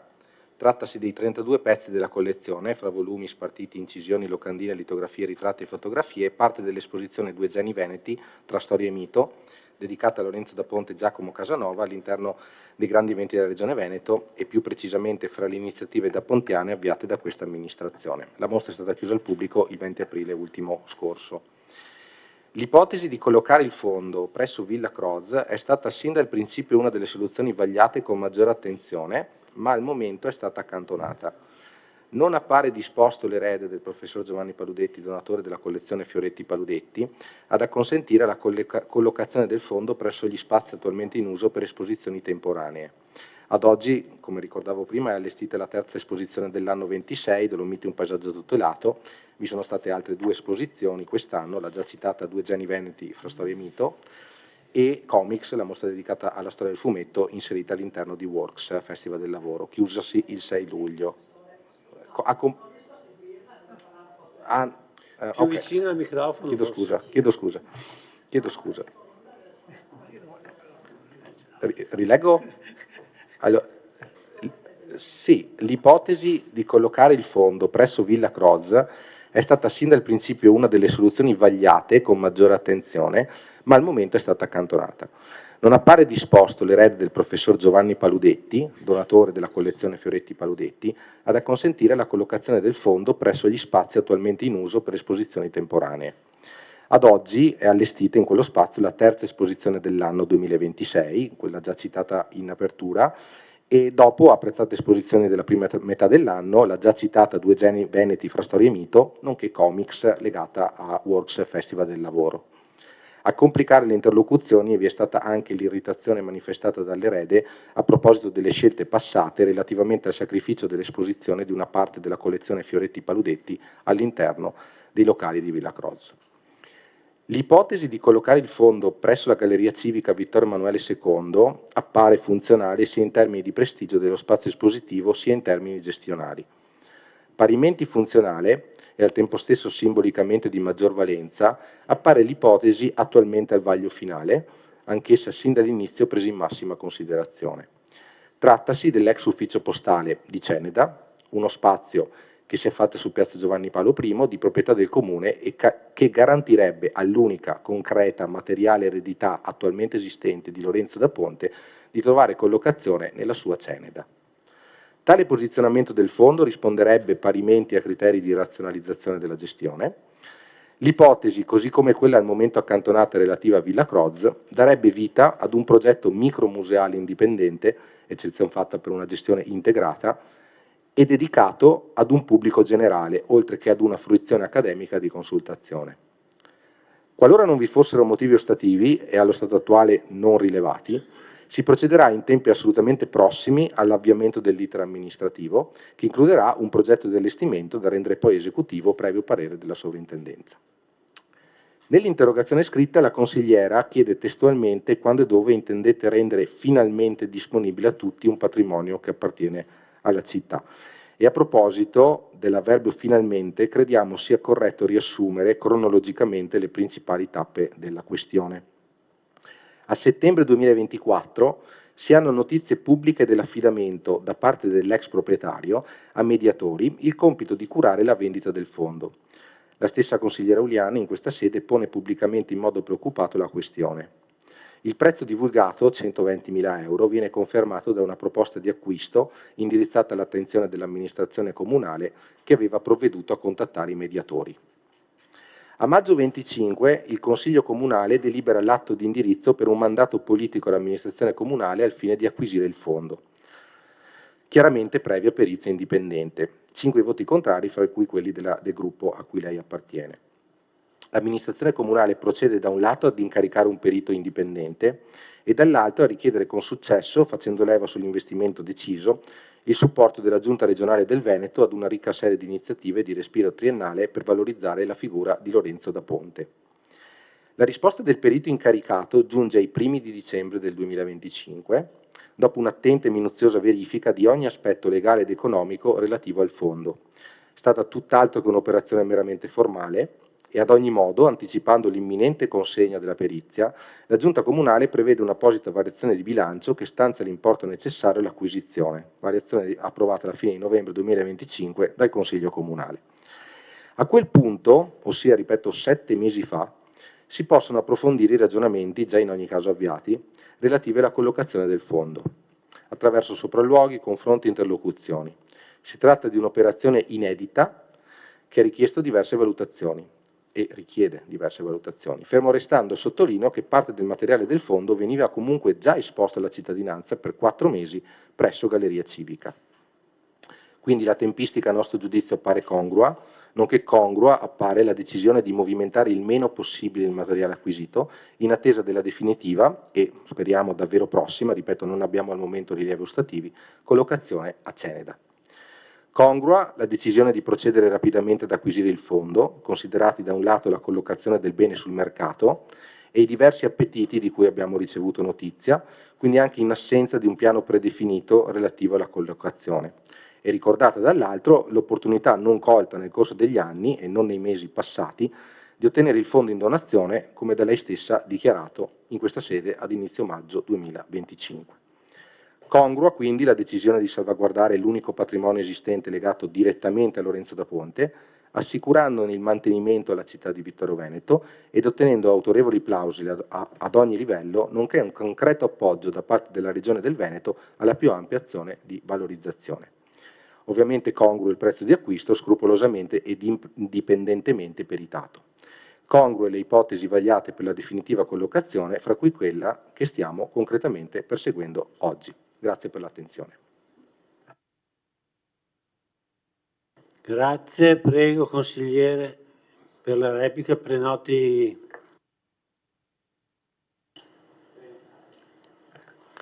Congruo anche, assessore, che lei acquisti una macchina e la lasci per mesi nel concessionario perché non aveva pensato al garage dove collocarla. Allora, tutta questa serie di congruità le vedete soltanto voi. Io e i cittadini vediamo invece che sono stati spesi dei denari pubblici per acquistare un fondo che si è trasformato da una donazione iniziale, lo sottolineo perché di questo inizialmente si parlava, a una vendita, a un acquisto, senza avere minimamente idea di che cosa farne.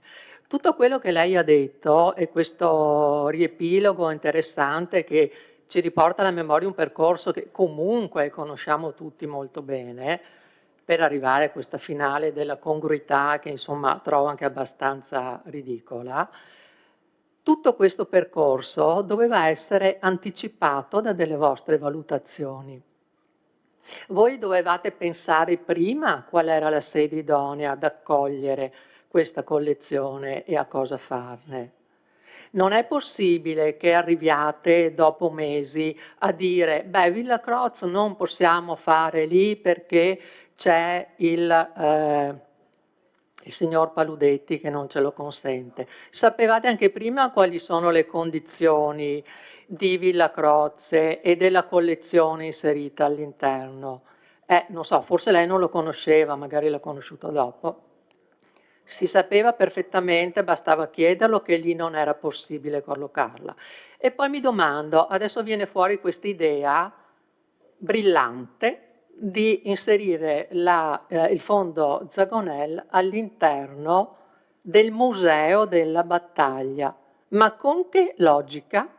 Con che logica togliere quella che è l'aula didattica, recentemente allestita con i fondi PNRR, per inserire lì un fondo da voi acquisito?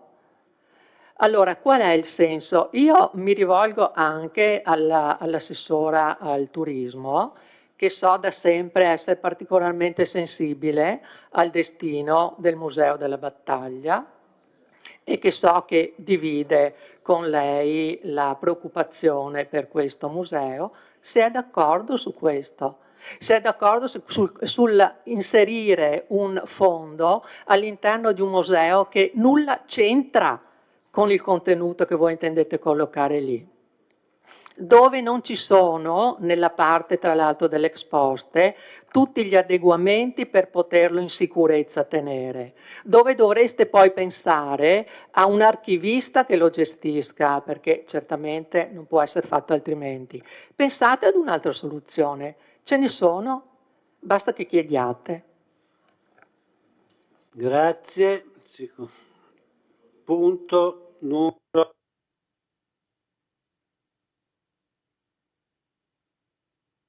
numero 5.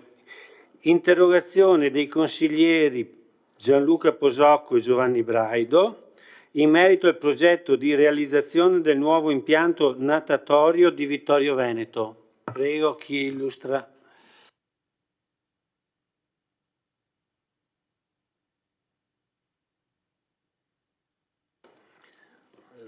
Sottoscritti consiglieri comunali di Vittorio Veneto, Gianluca Posocco e Giovanni Braido, in riferimento al progetto di realizzazione del nuovo impianto natatorio di Vittorio Veneto, premesso che recentemente l'amministrazione di Vittorio Veneto ha affidato la progettazione del nuovo impianto natatorio di Vittorio Veneto, prevedendo un costo complessivo di 10 milioni di euro, che i sottoscritti consiglieri comunali, comunque non a conoscenza delle specifiche tecniche del progetto, sono giunte notizie che ci avvisano che la vasca esterna attuale di 50 metri di lunghezza potrebbe essere sostituita da una più piccola di 25 metri.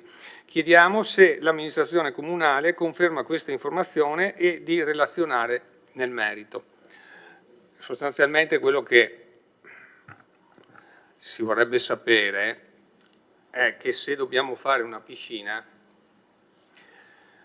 per vari motivi, tra i quali motivi turistici, motivi sportivi e quant'altro, sarebbe il caso che fosse a norma, cioè in modo tale da poter fare manifestazioni di livello non solo locale ma anche regionale e perché no, nazionale, se si vuol pensare mini grande.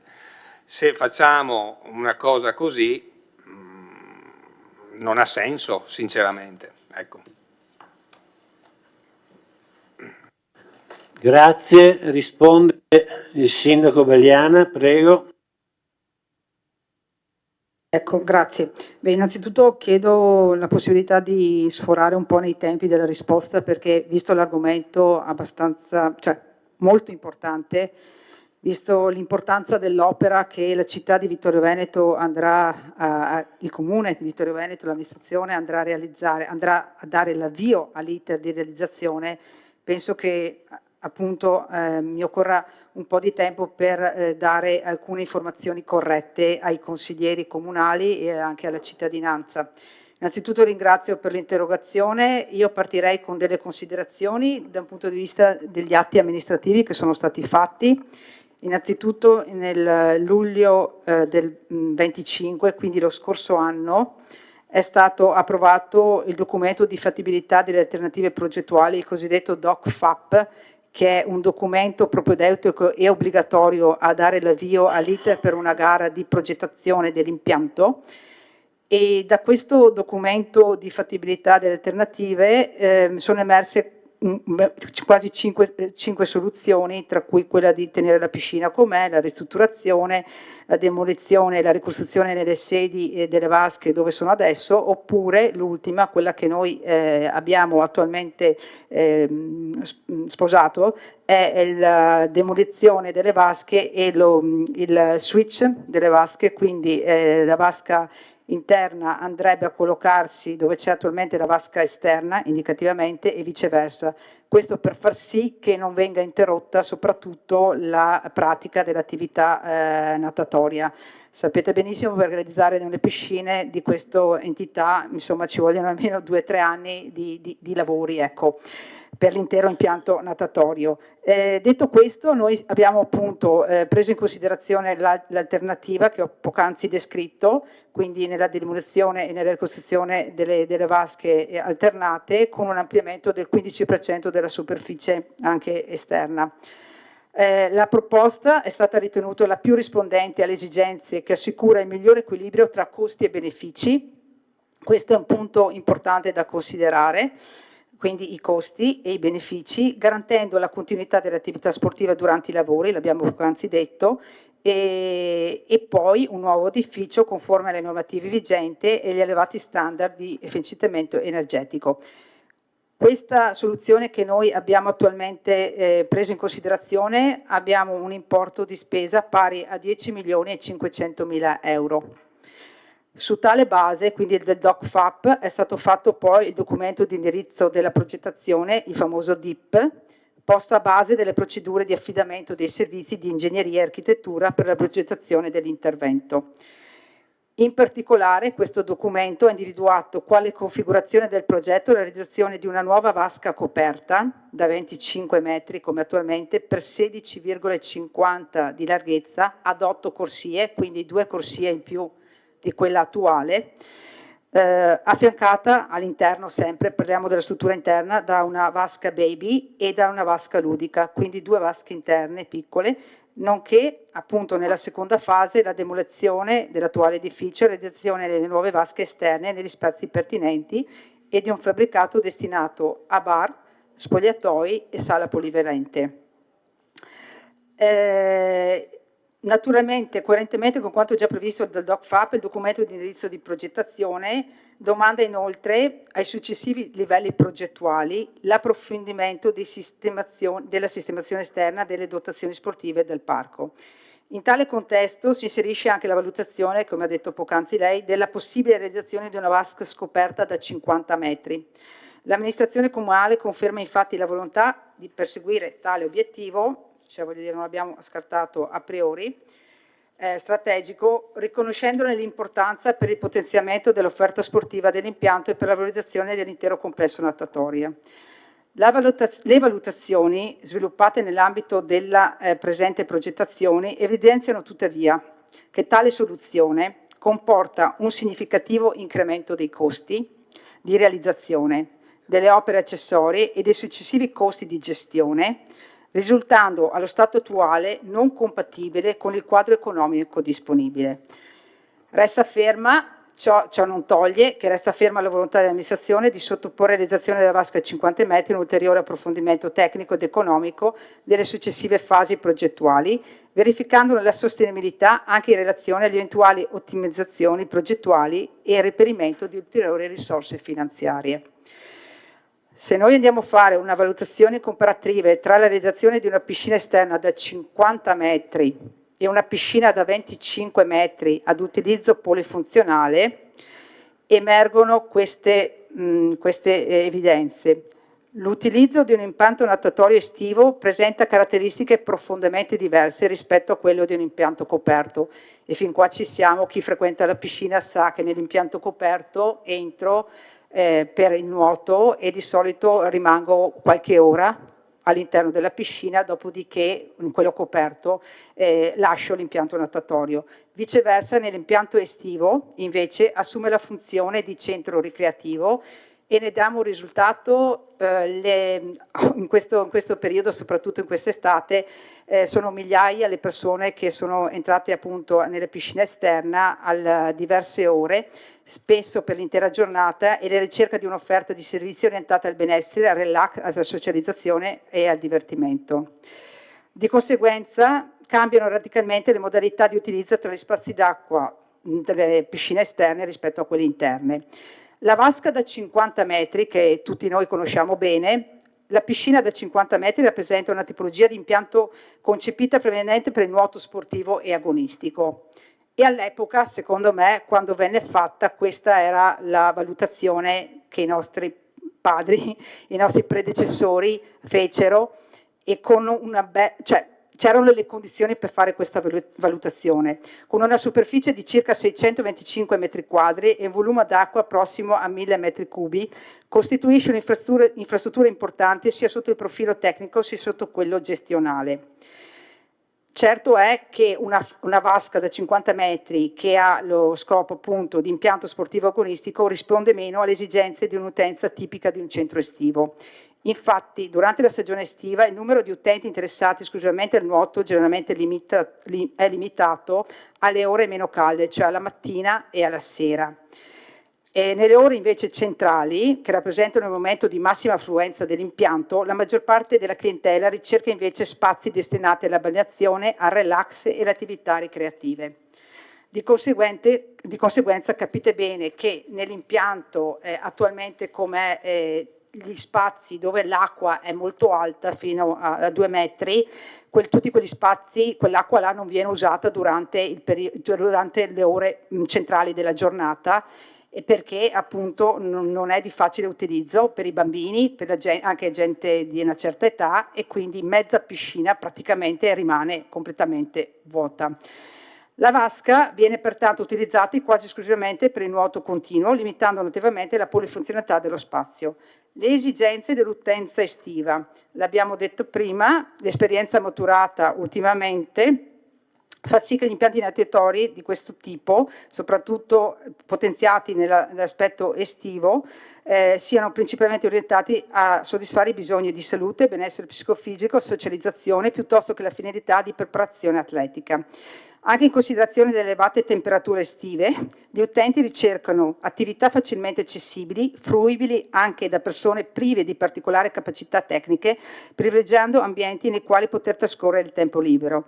Ecco che quindi prendono considerazioni ampie superfici con acqua bassa, nelle quali è possibile toccare il fondo, zone dedicate al gioco acquatico, aree per acqua gym e ginnastica dolce, spazi ludici anche mediante spray park e giochi d'acqua, aree verdi di adeguata estensione e qualità.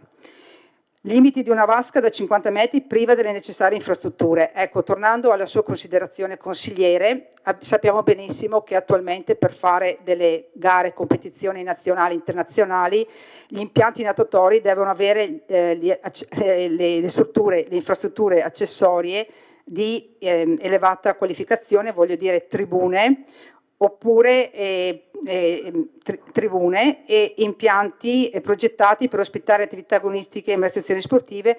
Infrastrutture indispensabili sono naturalmente i servizi logistici dedicati a aree di accoglienza, parcheggi, va bene, impiantistiche e dotazione conforme ai requisiti richiesti a amministrazioni di livello importante. Tutto questo premesso, l'esperienza gestionale dimostra infatti che la sostenibilità economica in un centro natatorio estivo deriva prevalentemente dall'utenza ricreativa e familiare, che rappresenta la quota nettamente prevalente degli ingressi. Le conclusioni: il settore tecnico ha condiviso valutazioni con i referenti del CONI. Ecco, ci tengo anche a sottolineare il fatto che abbiamo interpellato, siamo andati anche alla sede centrale del CONI di Padova, ci siamo confrontati con i dirigenti, con gli architetti del CONI, con gli architetti del CONI e con i progettisti, che sono tra l'altro aggiudicati anche l'appalto della progettazione delle nuove piscine, e naturalmente anch'essi rappresentano praticamente la necessità che le nuove piscine estive, quelle esterne, abbiano degli spazi d'acqua polifunzionali caratterizzati da differenti profondità e destinazioni d'uso, capaci di accogliere contemporaneamente attività ricreative, motorie e natatorie. Fermo restando che il DocFab è stato anche illustrato che nelle successive fasi della progettazione sarà comunque opportunamente verificata, mediante specifica analisi costi-benefici, la possibilità di realizzare una vasca polifunzionale che prevede anche la presenza di 2 o 3 corsie da 50 metri, soluzioni che consentirebbero di mantenere la funzione natatoria senza compromettere la versatilità e la sostenibilità complessiva dell'impianto. Detto questo, sappiamo benissimo che il costo aumenterebbe da 10 milioni e 500 mila euro a circa 13 milioni e 500 mila euro, anche nella soluzione limitata della realizzazione di solo 2 o 3 corsie da 50 metri. La decisione riguarda soprattutto la definizione della vocazione della futura struttura, se realizzare un impianto prevalentemente destinato all'attività sportiva e agonistica, oppure orientare il progetto verso un centro ludico sportivo maggiormente rispondente alle caratteristiche della domanda estiva, capace di coniugare attività natatoria, benessere, socializzazione e fruizione da parte della famiglia, dei bambini, degli anziani e dell'utenza non agonistica. Oltre a questo, penso che sia fondamentale e penso che sia una nostra responsabilità anche trovare la migliore soluzione tra quella che è la garanzia e il migliore equilibrio tra un investimento iniziale, la sostenibilità della gestione del lungo periodo e la capacità appunto di soddisfare le esigenze prevalenti della collettività. Comunque rimaniamo anche aperti a proposte. Ecco, grazie.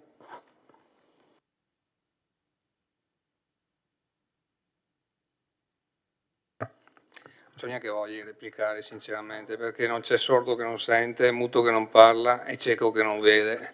È inutile che vado a spendere 10 milioni per una piscina che non è a norma, che non posso farci niente. Cosa vuole che me ne freghi a me di spendere 10 o 13 milioni? Se devo fare una cosa la faccio bene e la faccio per la città, non faccio una piscina per bambini, faccio una piscina che sia degna di questa città, come vorrei un'amministrazione degna di questa città. Allora adesso passiamo.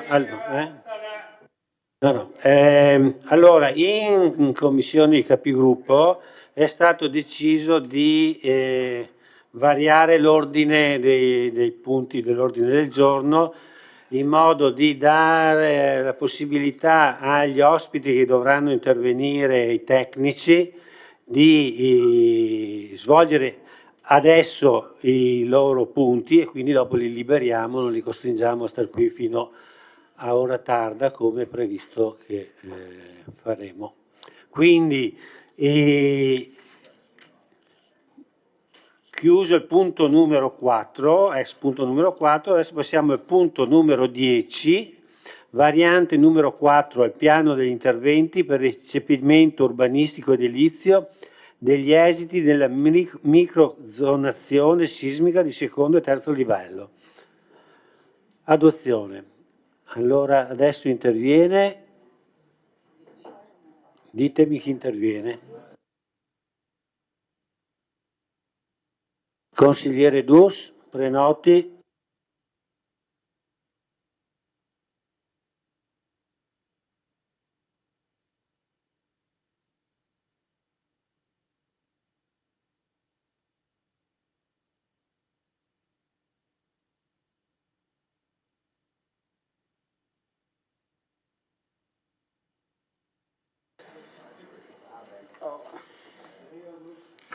Sì, buonasera.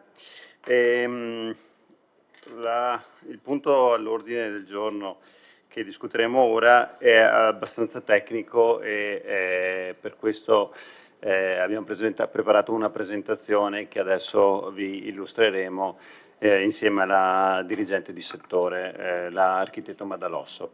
Brevemente, 2 parole, si tratta di un regolamento per il calcolo della perequazione urbanistica e del contributo straordinario che è stato predisposto con...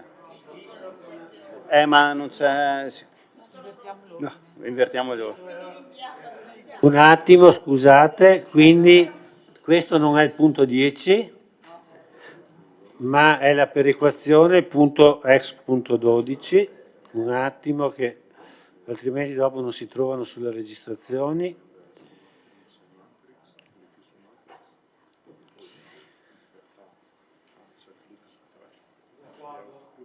Bene, ora siamo al punto 12, approvazione regolamento per il calcolo della perequazione urbanistica e del contributo straordinario. Vediamo se siamo pronti, ecco. PDF, no. Perfetto. Sì, dicevo che è questo regolamento che è stato predisposto dagli uffici e dall'architetto Virginio Chioato, che ringrazio perché sono diversi mesi che stiamo ragionando su questo regolamento, che sicuramente avrà dei margini di miglioramento, però ci premeva comunque presentarlo e approvarlo perché è un atto propedeutico poi per andare a calcolare le diverse richieste che abbiamo sul tavolo di varianti urbanistiche. È uno strumento che mancava al nostro comune e mancavano dei criteri applicativi chiari e uniformi e il regolamento va a colmare un po' questi vuoti che c'erano.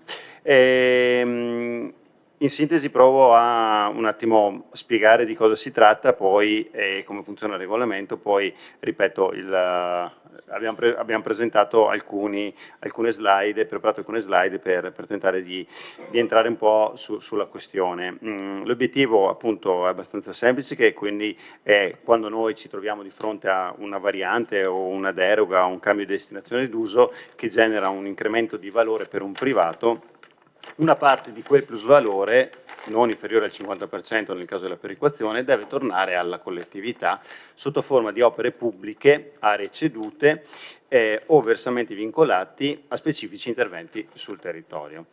Il regolamento definisce una formula di calcolo del plusvalore economico basata sulla differenza tra il valore del compendio post e ante trasformazione al netto dei costi di trasformazione. Una delle caratteristiche che abbiamo voluto inserire e che va a diciamo, esplicitare in maniera tecnica quelli che erano delle enunciazioni nel piano degli interventi è quella riguardante i coefficienti obiettivi. I coefficienti di obiettivo sono vengono calcolati con un valore compreso tra 0,75 e 0,95 che permettono di ridurre il contributo dovuto quando l'intervento persegue delle finalità di interesse pubblico. Quali possono essere? Possono essere il contenimento del consumo di suolo, la rigenerazione urbana, la qualità dell'abitare, la riqualificazione ambientale e sociale. In altre parole, chi progetta interventi virtuosi, penso al recupero di edifici storici, alla bioedilizia, all'attività convenzionata, alla messa in sicurezza della viabilità, vede riconosciuto questo valore aggiunto con un contributo ridotto. Ecco, poi abbiamo inserito una questione riguardante il pagamento e la possibilità di rateizzazione di questo pagamento. Insomma, ci sono una serie di indicatori che vanno nella direzione di rendere il più possibile chiaro il quantum della perequazione urbanistica e del contributo straordinario per gli operatori e i cittadini in generale. Ora lascerei la parola all'architetto Madalosso, che ringrazio perché in questi mesi, insomma, tra le pratiche, appunto le molte pratiche che stiamo analizzando e le diverse difficoltà riscontrate anche nel tentare di scrivere un regolamento il più possibile chiaro e che andasse anche a rispondere, ripeto, a quello che era il nostro programma di mandato, diciamo è stata un'estate abbastanza calda.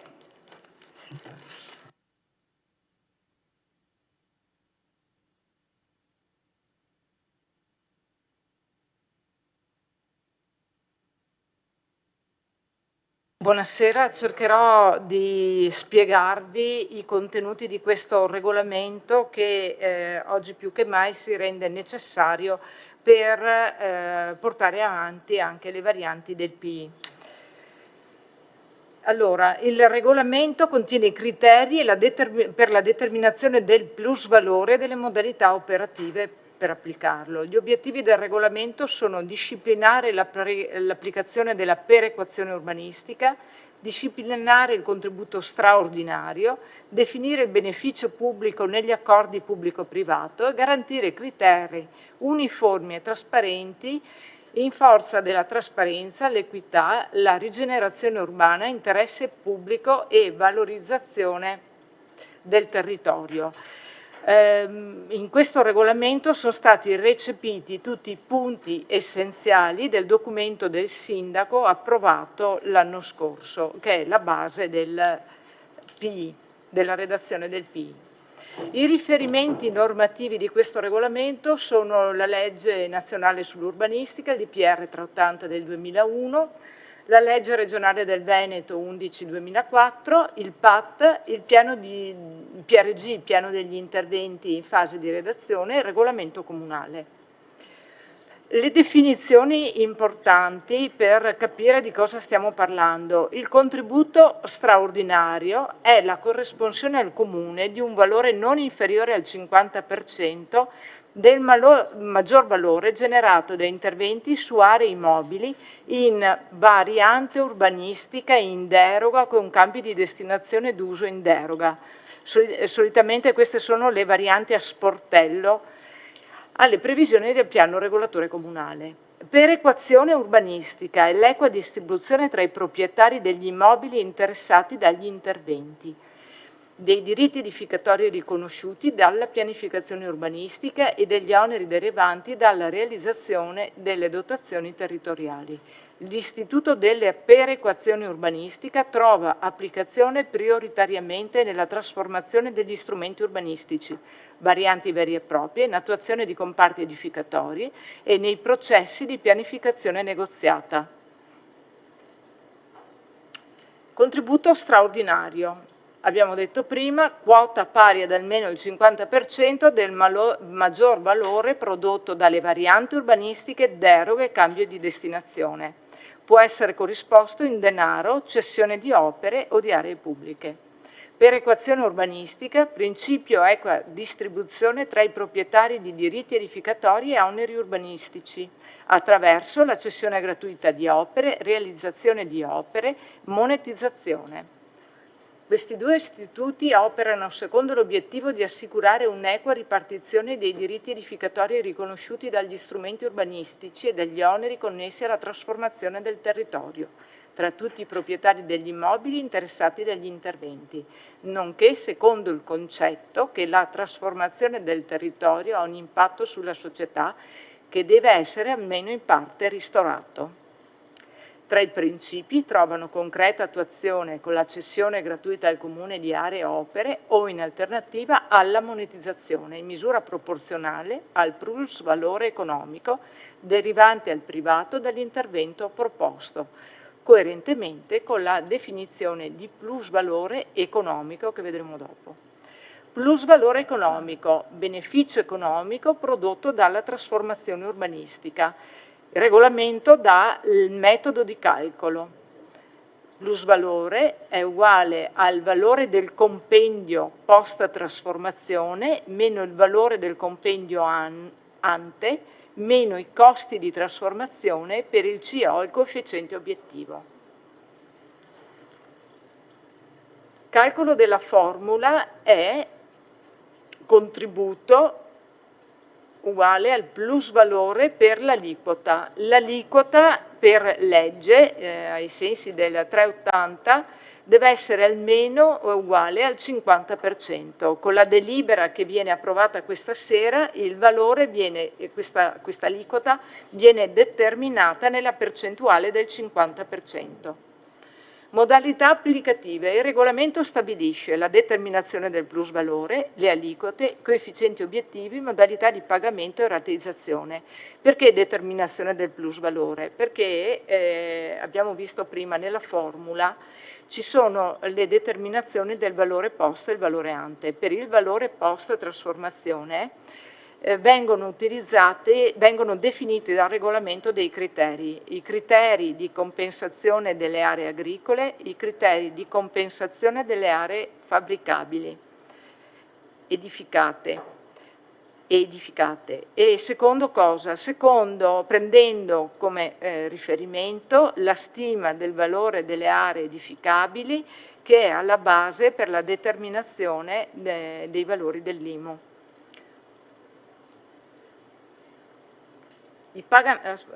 Disposizioni principali per i pagamenti.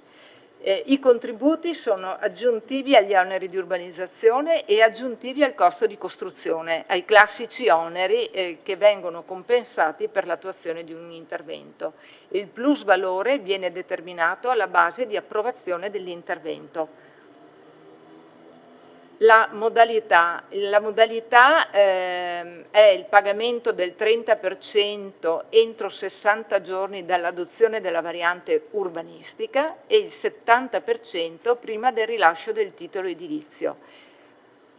Possibilità di rateizzazione fino a 4 rate semestrali e la fideiussione obbligatoria quando le rate hanno un importo superiore ognuna a 30.000 euro.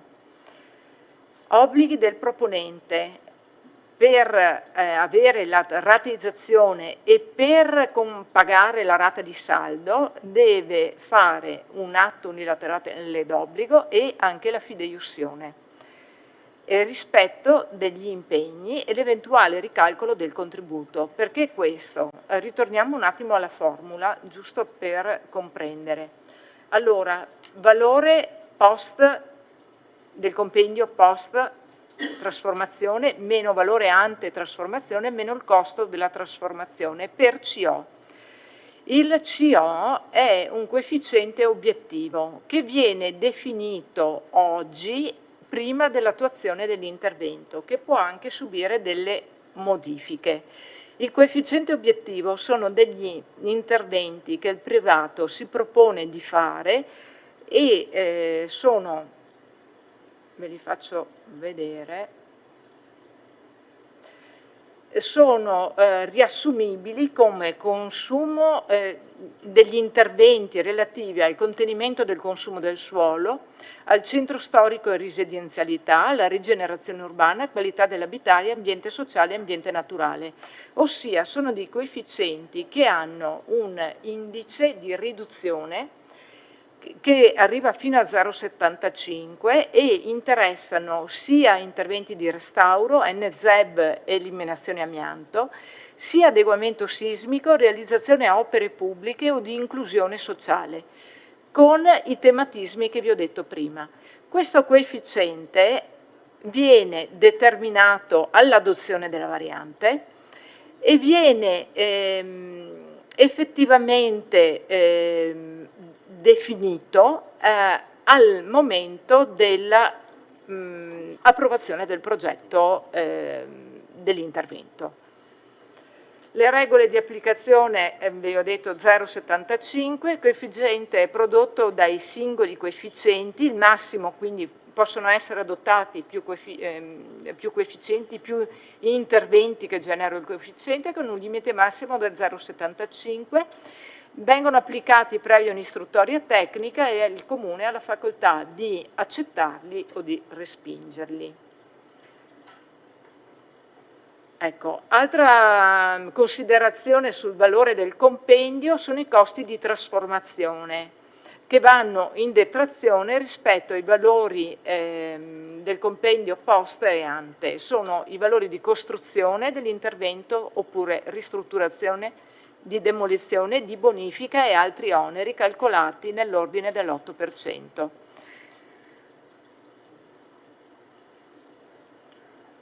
Entra in vigore dalla data di esecutività della deliberazione comunale e vale per le nuove istanze e per le pratiche ancora in corso di istruttoria. Io avrei finito.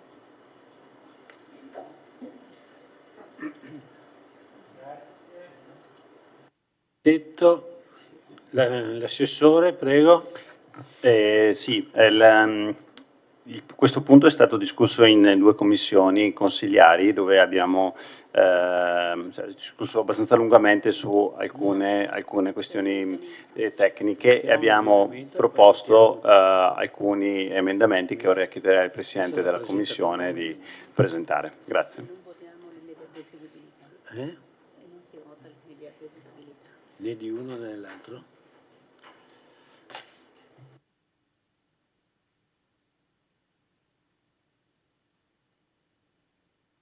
Allora apriamo la discussione, do la parola al consigliere Roberto Tonon, prego. Sì, grazie Presidente.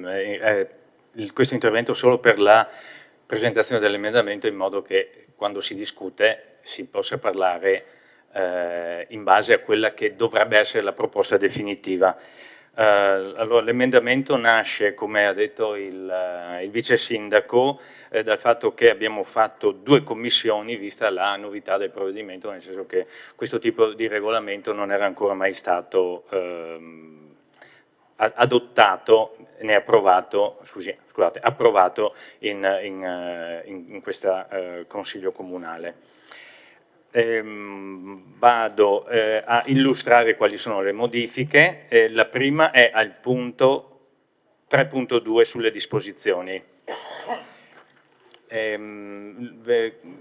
La dottoressa Madalosso cortesemente nella seconda pagina ha evidenziato quali sono i cambiamenti proposti. Al punto 3, diciamo il primo punto, quando si parla della rateizzazione, allora 30% in un'unica soluzione entro 60 anziché 30 giorni, dall'adozione anziché dall'approvazione.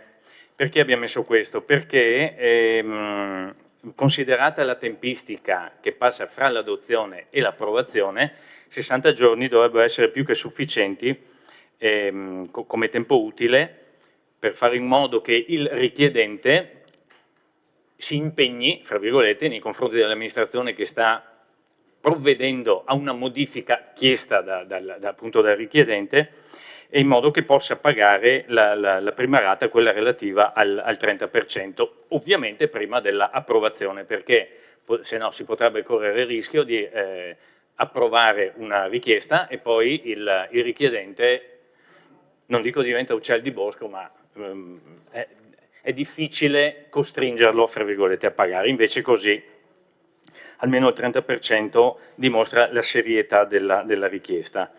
La seconda poi viene aggiunto alla fine di questo punto e comunque entro 5 anni dall'approvazione della variante. Perché 5 anni? Perché è il tempo, fra virgolette, di legge previsto per i PI, per i piani di intervento. Al punto successivo, numero 5, viene aggiunto l'impegno al pagamento della quota a saldo. Perché? Perché si lega direttamente col punto 4 precedente che riguarda proprio la possibilità di rateizzare qualora l'importo da pagare sia superiore a 30.000 euro. È stato aggiunto, meglio sostituito, l'aggettivo bancaria relativo alla fideiussione, ma per lasciare, diciamo così, più libertà di manovra ai richiedenti è stato sostituito con la fideiussione di primario istituto finanziario. Infine, a parte il punto 9 ovviamente viene tolta bancaria perché il punto 5 è stato modificato. Infine, considerata, diciamo, la mobilità sempre più accentuata, sempre più dinamica, sia da un punto di vista sociale che lavorativo, si è ritenuto di abbassare l'impegno a mantenere la prima casa a 7 anni anziché 15, perché 15 abbiamo ritenuto che fosse un periodo eccessivamente lungo. Ecco, questi sono i punti che la Commissione avrebbe proposto di emendare. Grazie.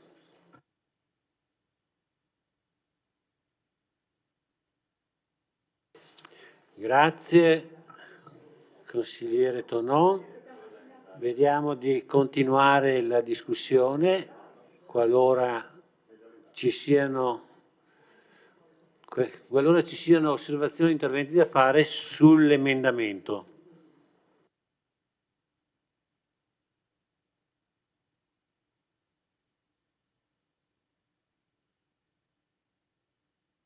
Quindi io chiudo la discussione sull'emendamento e apro il voto, votiamo l'emendamento, poi passiamo alla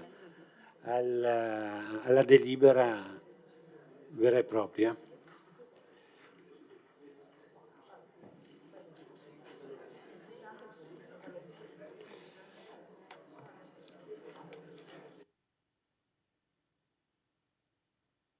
Apro la votazione per l'approvazione dell'emendamento. Prego, votate.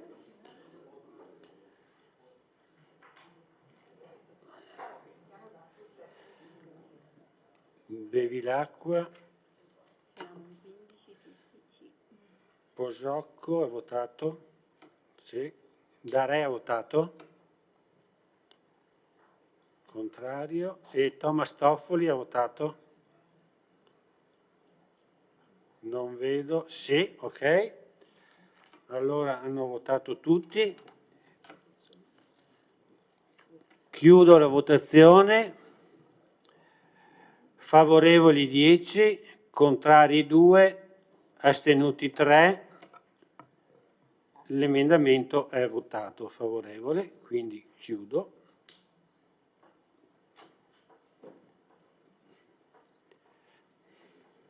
Bene.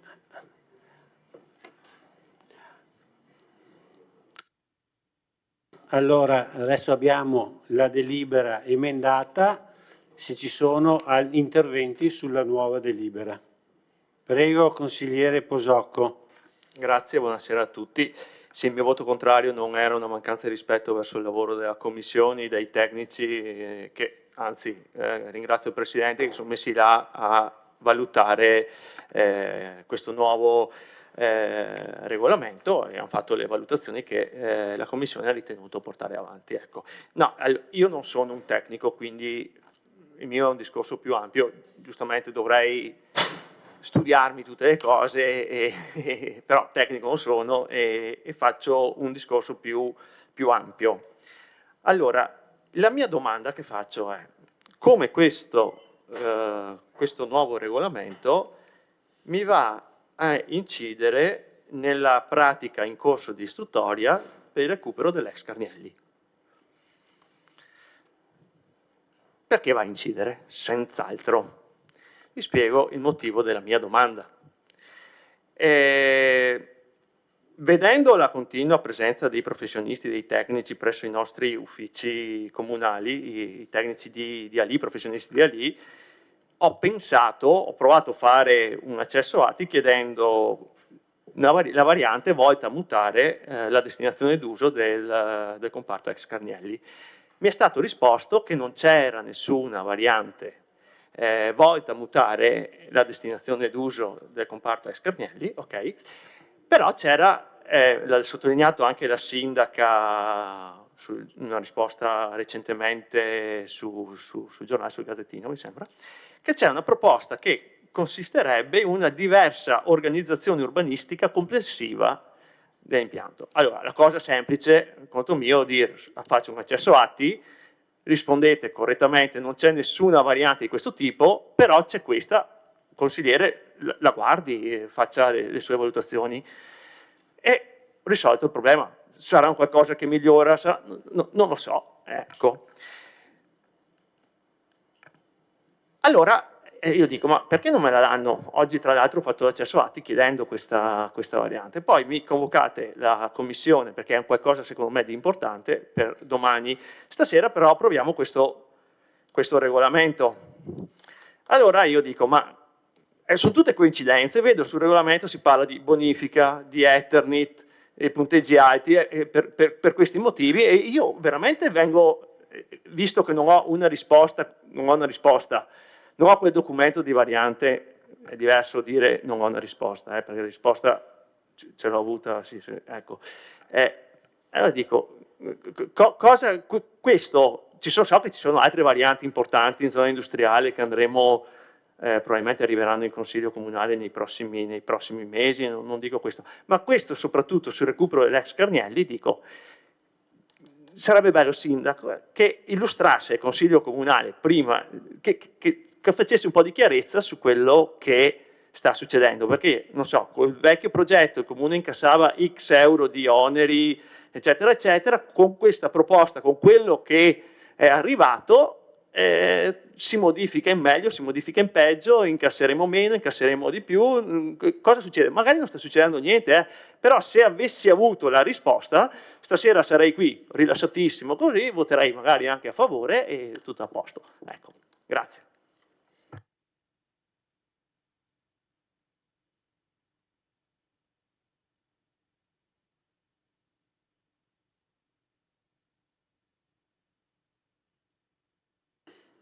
Se ci sono altri interventi, fate la prenotazione.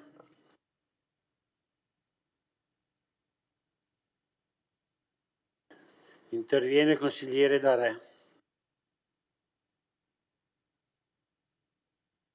Grazie Presidente. Ma diciamo che questo documento che viene portato avanti, diciamo, anche abbastanza velocemente, tra l'altro con una modifica fatta in corso d'opera, dimostra la complessità di questo provvedimento. Perché io voto contrario? Voto contrario perché con questo documento che noi andiamo a approvare, l'amministrazione comunale si lega le mani nei confronti non tanto sull'urbanistica dei privati, ma sull'accordo pubblico-privato su quelle che possono essere le aree di intervento su grandi aree come abbiamo a Vittorio Veneto, vedi Carnelli come aveva detto chi mi ha preceduto, oppure domani potrebbe arrivare la Colussi, per cui questo è troppo perentorio e va a legare l'amministrazione con dei contratti ben precisi, perché una volta approvato questo, chi arriverà, la parte pubblica che arriverà per una contrattazione pubblico-privata, arriva con questo documento e chiede che questo documento sia applicato. Io non lo voto questo documento, non lo condivido, mi dispiace.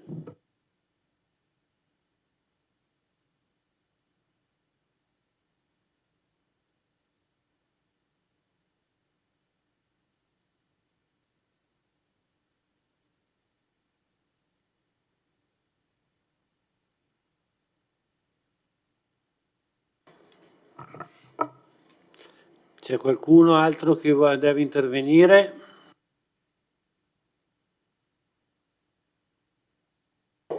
Non vedo prenotazioni, del resto sono state fatte 2 commissioni su questo argomento, penso che siano state abbastanza sviscerate.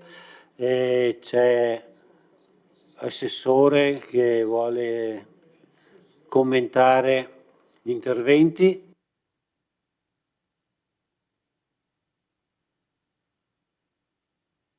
Prego, Assessore Dus.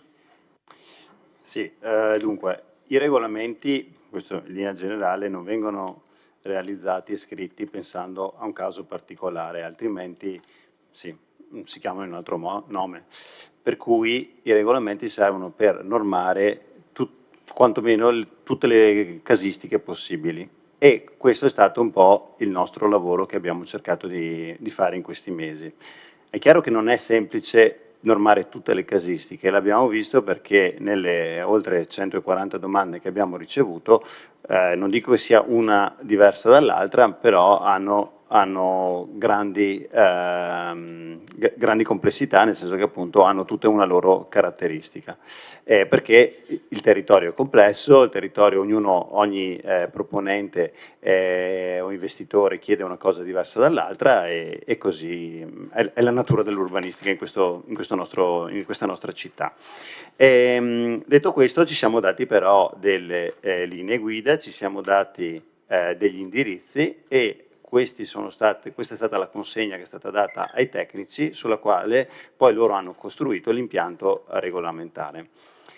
Ora, venendo al caso Carnielli, che lei ha citato, sono diverse le considerazioni da fare. Noi ci troviamo in una fase che dal punto di vista amministrativo mi spingerei a chiamare endoprocedimentale, nel senso che sono state presentate delle richieste da privati o, ripeto, investitori. Queste richieste sono state vagliate dagli uffici tecnici e dovranno essere portate poi alla parte politica successivamente. Queste richieste potranno trasformarsi, diciamo, nel percorso del piano di interventi, perché non è detto che quando uno presenta una richiesta, quella richiesta deve essere accolta così com'è.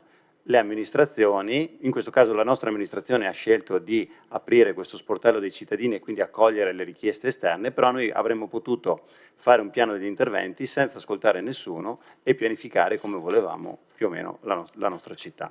Abbiamo aperto questo, diciamo, momento partecipativo perché era da oltre 30 anni che non si discuteva di questa cosa, visto che il PRG è ben datato, e quindi abbiamo ritenuto che ci fossero delle situazioni che erano a dir poco stagnanti e che provavamo, con le difficoltà poi che ci sono in questo mercato di oggi, a sbloccare.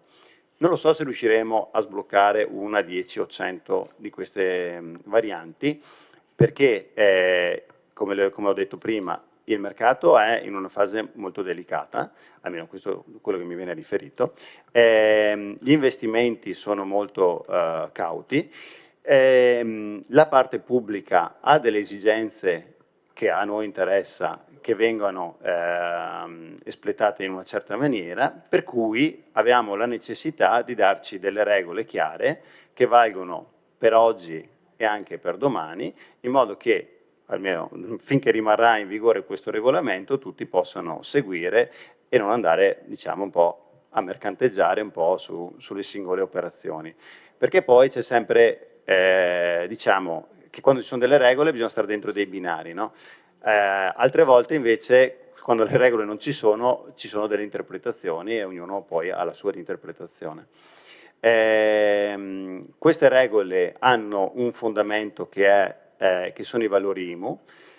I valori IMU sono stati disegnati anche questi con dei criteri sulla città. Alcuni di questi valori ci siamo accorti che sono fuori mercato o comunque mal si adattano a delle situazioni esistenti e quindi creano anche dei plusvalori eccessivi su una zona rispetto ad un'altra, però come tutte le regole bisogna a un certo momento creare delle soglie.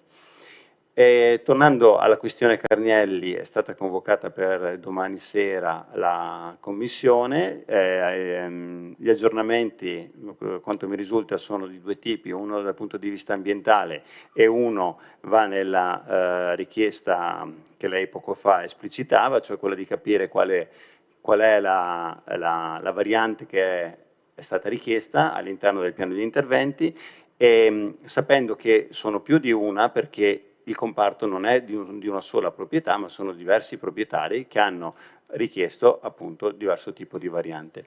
Domani le verrà in commissione Carnielli illustrata la cosa e quindi, ripeto, c'è la massima trasparenza su questa questione, non vedo, cioè, dal mio punto di vista non ci sono, sì, non ci abbiamo nulla da nascondere o quant'altro. Non so se aveva qualcun altro, sì, qualcos'altro da aggiungere. Sì. Volevo aggiungere qualcosa.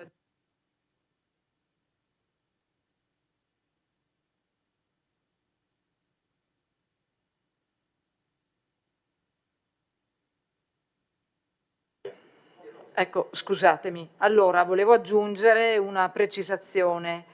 La determinazione del contributo straordinario, c'erano già delle linee guida approvate con la deliberazione del Consiglio Comunale 8 del 2016. È l'applicazione comunque della legge nazionale del 380, del DPR 380.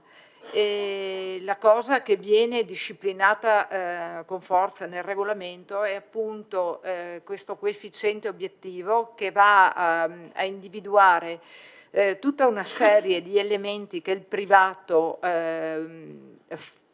si propone di fare, ma si propone rispetto a una spinta dell'amministrazione, nel senso che il coefficiente obiettivo è un coefficiente riduttivo all'importo che ne deriva dal calcolo di questo contributo straordinario e fa sì appunto che questo privato vada ad agire realizzando opere sociali, opere pubbliche, opere che comunque ritornano nell'ambiente con la riduzione del CO2, facendo l'edificio NZEB, eccetera, eccetera.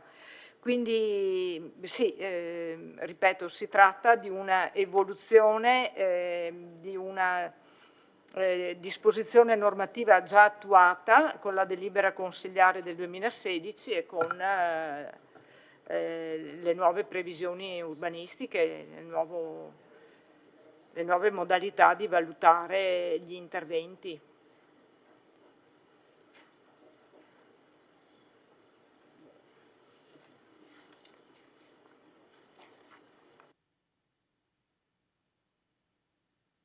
Consigliere D'Arè, prego, per una replica. No, non è una replica, solo per come secondo intervento e finale anche. La perequazione urbanistica, contributo straordinario, da cosa è normato?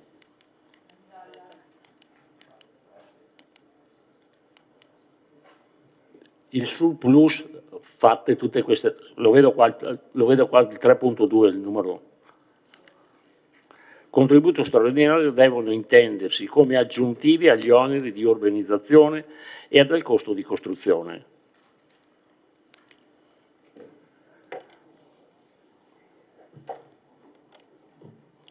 Ha un criterio,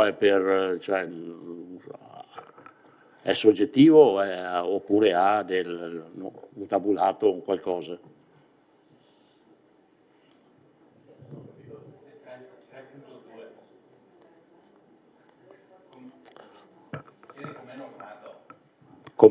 Cioè, è quello che ha detto, quello architetto, è quello che l'ultimo intervento che ha fatto lei, ha detto il contributo aggiuntivo.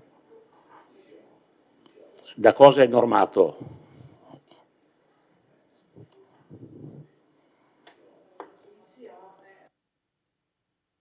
Il contributo riduttivo.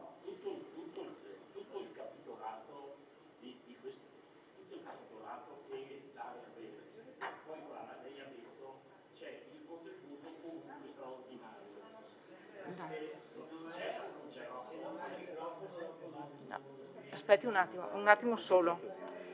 Vediamo la formula, che magari ci capiamo meglio. Eccola qua. Ecco, lei intende questo, il CO?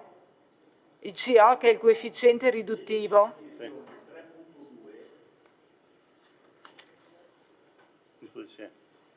Sì, ci sono?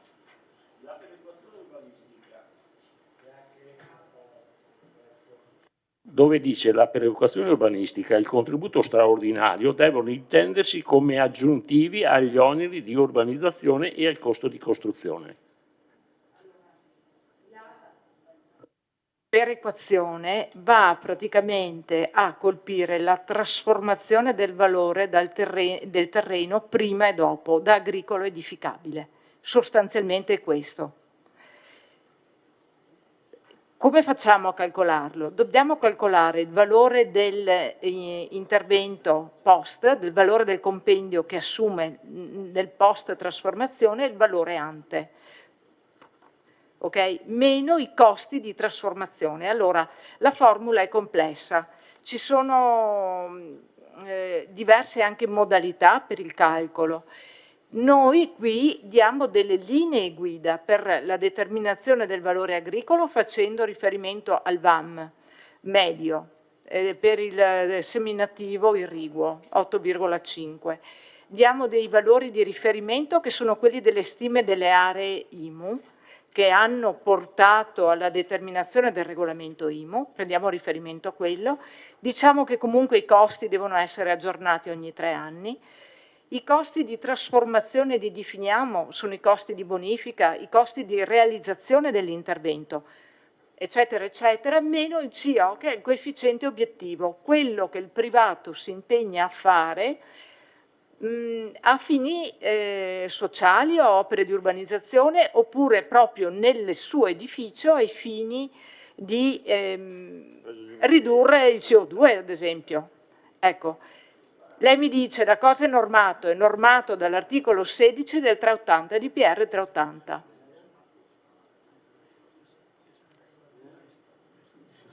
Cosa? Posso essere?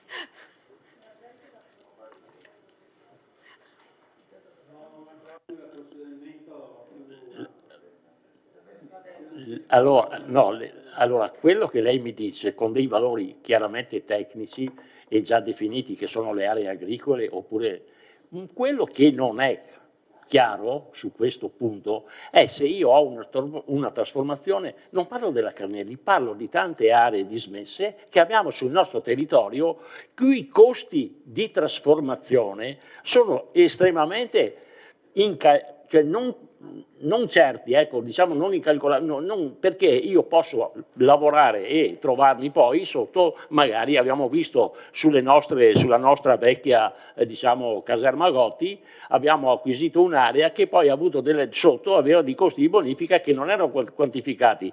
Allora io le dico, su questa cosa, se arriva questo problema, non abbiamo una norma, abbiamo un contratto pubblico-privato fatto dall'assessore, dalla giunta, dal sindaco e quant'altro, perché in questo caso, lei mi dice la legge che ha appena citato, ma non so se abbia un'applicazione diretta su questo punto.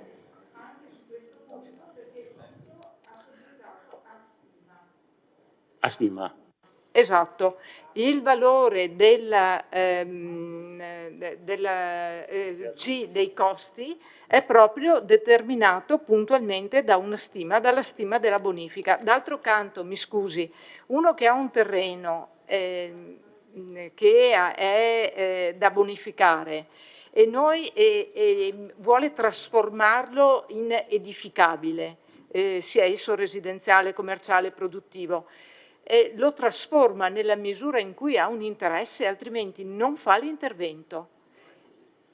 Allora, se noi nella formula... Se è privato è così, ma se io faccio una trasformazione di un'area per cui diventa commerciale, i miei costi sono superiori, ma il mio interesse è nel patto commerciale che io faccio, non nel costo.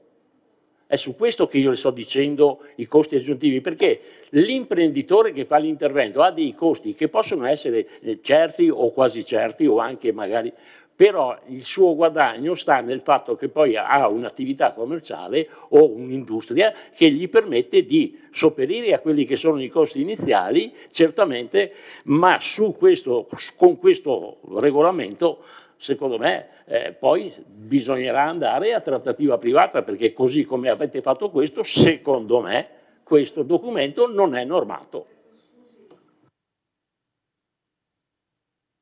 Privata, richieste del privato di modificare una zonizzazione o far variante sportello o articolo 6, cioè sono su iniziativa privata le varianti.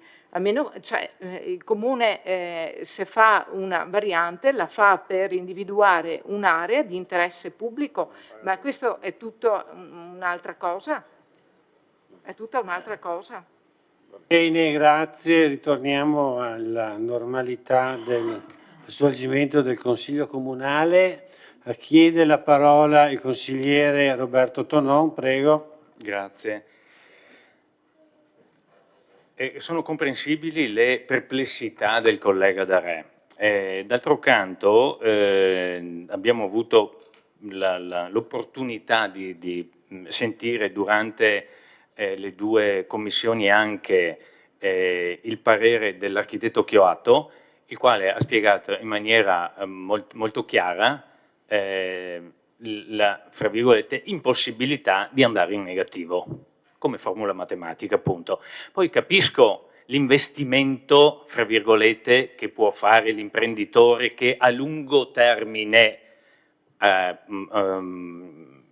otterrà, ovviamente lui almeno lo spera, un profitto rispetto alla spesa di investimento che fa all'inizio. Ma come ha detto anche l'architetto Madalosso, non è che con questo regolamento non sia più possibile ricorrere al SUAP. Lo sportello per le attività produttive è sempre, lo era prima, ieri, lo è oggi, lo sarà anche domani, punto, nessun problema. Per quanto riguarda le attività produttive, questo riguarda soprattutto quelli che sono gli interventi chiesti soprattutto dico, non esclusivamente dal privato. D'altro canto ho dato un occhio molto velocemente peraltro sia al regolamento che c'è a Treviso, a quello di Conegliano, a quello di Valdobbiadene, sono, a parte alcune caratteristiche, sono tutte sulla stessa falsariga, tutte. Aggiungo anche che rispetto a questo regolamento diamo una certezza sia al comune che al richiedente di avere, prima di cominciare eventualmente il suo intervento o di chiedere la modifica, quindi il cambio di destinazione, di avere carta in mano, sapere quali saranno le sue spese e quale potrebbe essere il suo, fra virgolette, profitto, cioè il punto di partenza e il punto di arrivo. Perché? Perché questo è normato. Ha ragione lei quando dice ma io non so alla fine cosa spendo. L'architetto Madalosso ha ben chiarito che alla fine è rivedibile, mi spiego. Se io presento un preventivo per la bonifica e poi il risultato è diverso, porterò la documentazione che attesta che la mia bonifica aveva un costo maggiore alla fine rispetto a quello preventivato. Siccome è normato negli indici, nei coefficienti di obiettivo, si ricalibra in più o in meno quella che è la spesa. D'altro canto, come è stato ricordato, le prime linee guida hanno già 10 anni, erano già state fatte nel 2016. Adesso vengono, visto che c'è stato a seguito del PAT, bisogna fare il PI, vengono normate in maniera più stringente, ma più stringente per tutti, non solo per il richiedente, anche per il comune. Punto. Grazie. Grazie consigliere.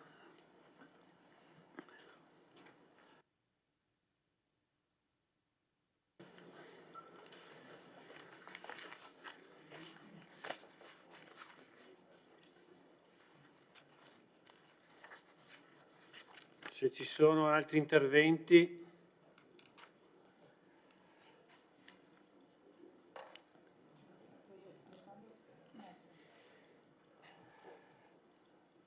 Interviene il sindaco. Sì, no, intervengo giusto per dire che ho seguito i lavori delle commissioni, ma avevo seguito anche i lavori che stiamo facendo all'interno con il PI e volevo anche ringraziare i tecnici che ci supportano per l'enorme mole di lavoro, perché oltre alle istanze ci sono tutti i regolamenti come questo da avviare e da prendere in considerazione.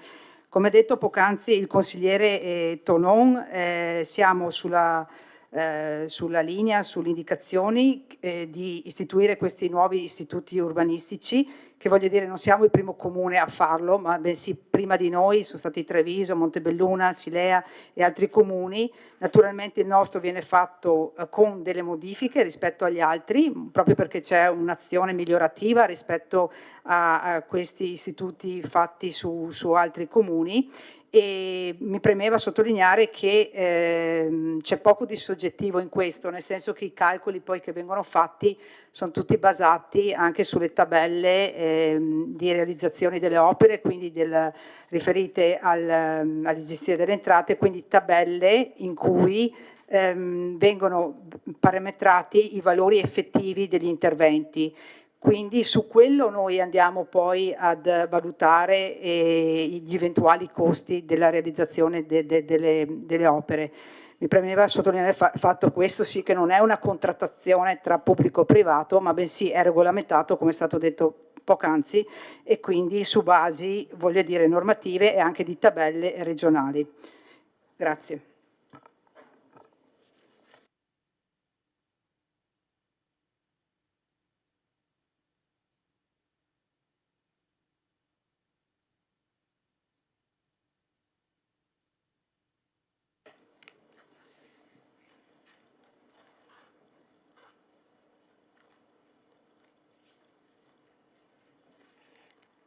Bene, allora sì, l'argomento è molto complesso.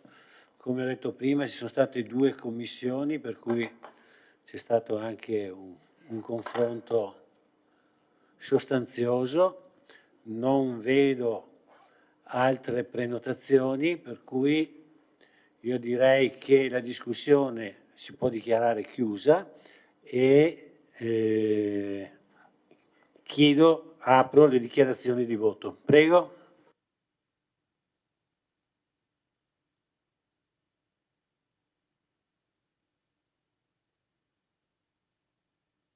Non ci sono dichiarazioni di voto, quindi apro la votazione.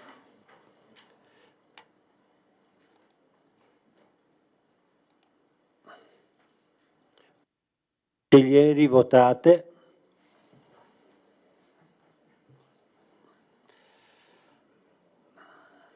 Votato.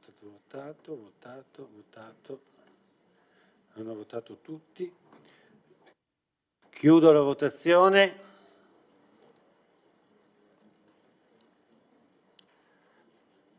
Ha fatto mantiene presenze? Come? Mantiene presenze. Non ho capito. L'opzione mantiene presenze. Perché c'è presente la Cudipani che è uscita, non ha... Sì, no, d'accordo, è giusto, sì, è giusto, no? È un passaggio che non... o l'ho fatto in automatico. Sì. Allora, la delibera è: il Consiglio approva, favorevoli 10, contrari 3, astenuti 2. Non c'è immediata esecutività, trattandosi di regolamento. Quindi chiudo il punto numero 12, sì che è diventato 6, vabbè, comunque l'ex 12, e come abbiamo detto in commissione capigruppo, adesso facciamo il punto ex 10 e ci sarà l'intervento del tecnico. Allora, il punto numero 10 è il seguente: variazione numero 4 al piano degli interventi per recepimento urbanistico edilizio degli esiti della microzonazione sismica di secondo e terzo livello. Adozione. Illustra l'assessore Dus. Sì, anche questo è un punto abbastanza tecnico, però che, scusate il gioco di parole, incide profondamente nel nostro territorio, in quanto riguarda veramente una parte rilevante del nostro territorio, soprattutto la parte a nord. Parliamo di faglie attive e capaci, è un tema che abbiamo già più volte affrontato nel corso di questi anni in questo Consiglio Comunale. È un tema che è stato ulteriormente sviscerato, analizzato e che grazie a questo ulteriore studio specialistico permetterà di definire in maniera più precisa l'ambito territoriale interessato da queste faglie e anche andare poi a regolamentare, come vedremo dopo, gli interventi previsti in queste aree. Anche questo è uno degli argomenti che interessa ai cittadini nel momento in cui hanno poi degli interventi molto puntuali sulle proprie civili abitazioni, sulle proprie attività imprenditoriali, perché ne determinano poi la capacità e la possibilità di poter modificare la propria abitazione o la propria attività. Per cui sono veramente importanti questi studi, appunto perché permettono di andare un po' più in profondità sul tema e capire fin dove si spingono poi e che ripercussioni hanno poi sul nostro territorio queste attività geologiche, mi viene da dire. Ecco. Lascerei la parola al geologo Lucchetta, che in questo viaggio ci sta accompagnando da tempo, e lo ringrazio perché anche qui, senza l'aiuto di specialistici del caso, è molto difficile diciamo, districarsi in questi ambiti. Se poi, grazie.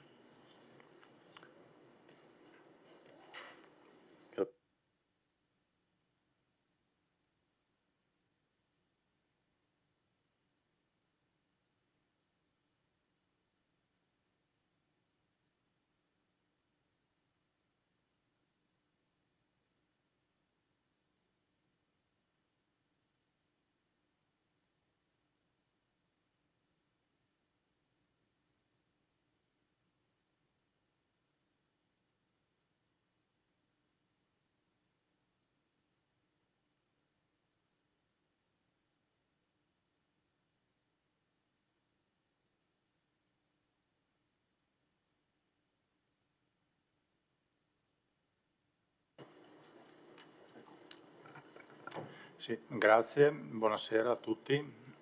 Si sente? Perfetto. Allora, questa presentazione è il ridimensionamento di quella che ho fatto l'anno scorso a ottobre in biblioteca a Ceneda, ovviamente per contenere i tempi. Ho ottenuto le cose essenziali, naturalmente alla fine se ci sono domande perché è troppo concisa sono a disposizione per le risposte se necessarie. Allora, per andare avanti è questo. Allora, che Vittorio Veneto sia stato interessato da fenomeni sismici in passato è noto a tutti. Qui avete il terremoto del 1873, qui quello del 1936. Da questi terremoti storici sono uscite le zone sismiche, note a tutti. L'Italia suddivide il proprio territorio in 4 livelli di zona sismica che graficamente sono mostrati nella figura a sinistra. Le tonalità di colore si abbinano alle zone, quindi dove vedete il colore grigio, penso che si veda il cursore, bene, il grigio è dove il livello sismico è più basso, quindi la cosiddetta zona 4, invece i colori sul violetto sono la zona 1, che vedete che attraversa il nord-est dell'Italia e poi gran parte della dorsale appenninica fino alla regione Iblea in Sicilia. Andiamo avanti.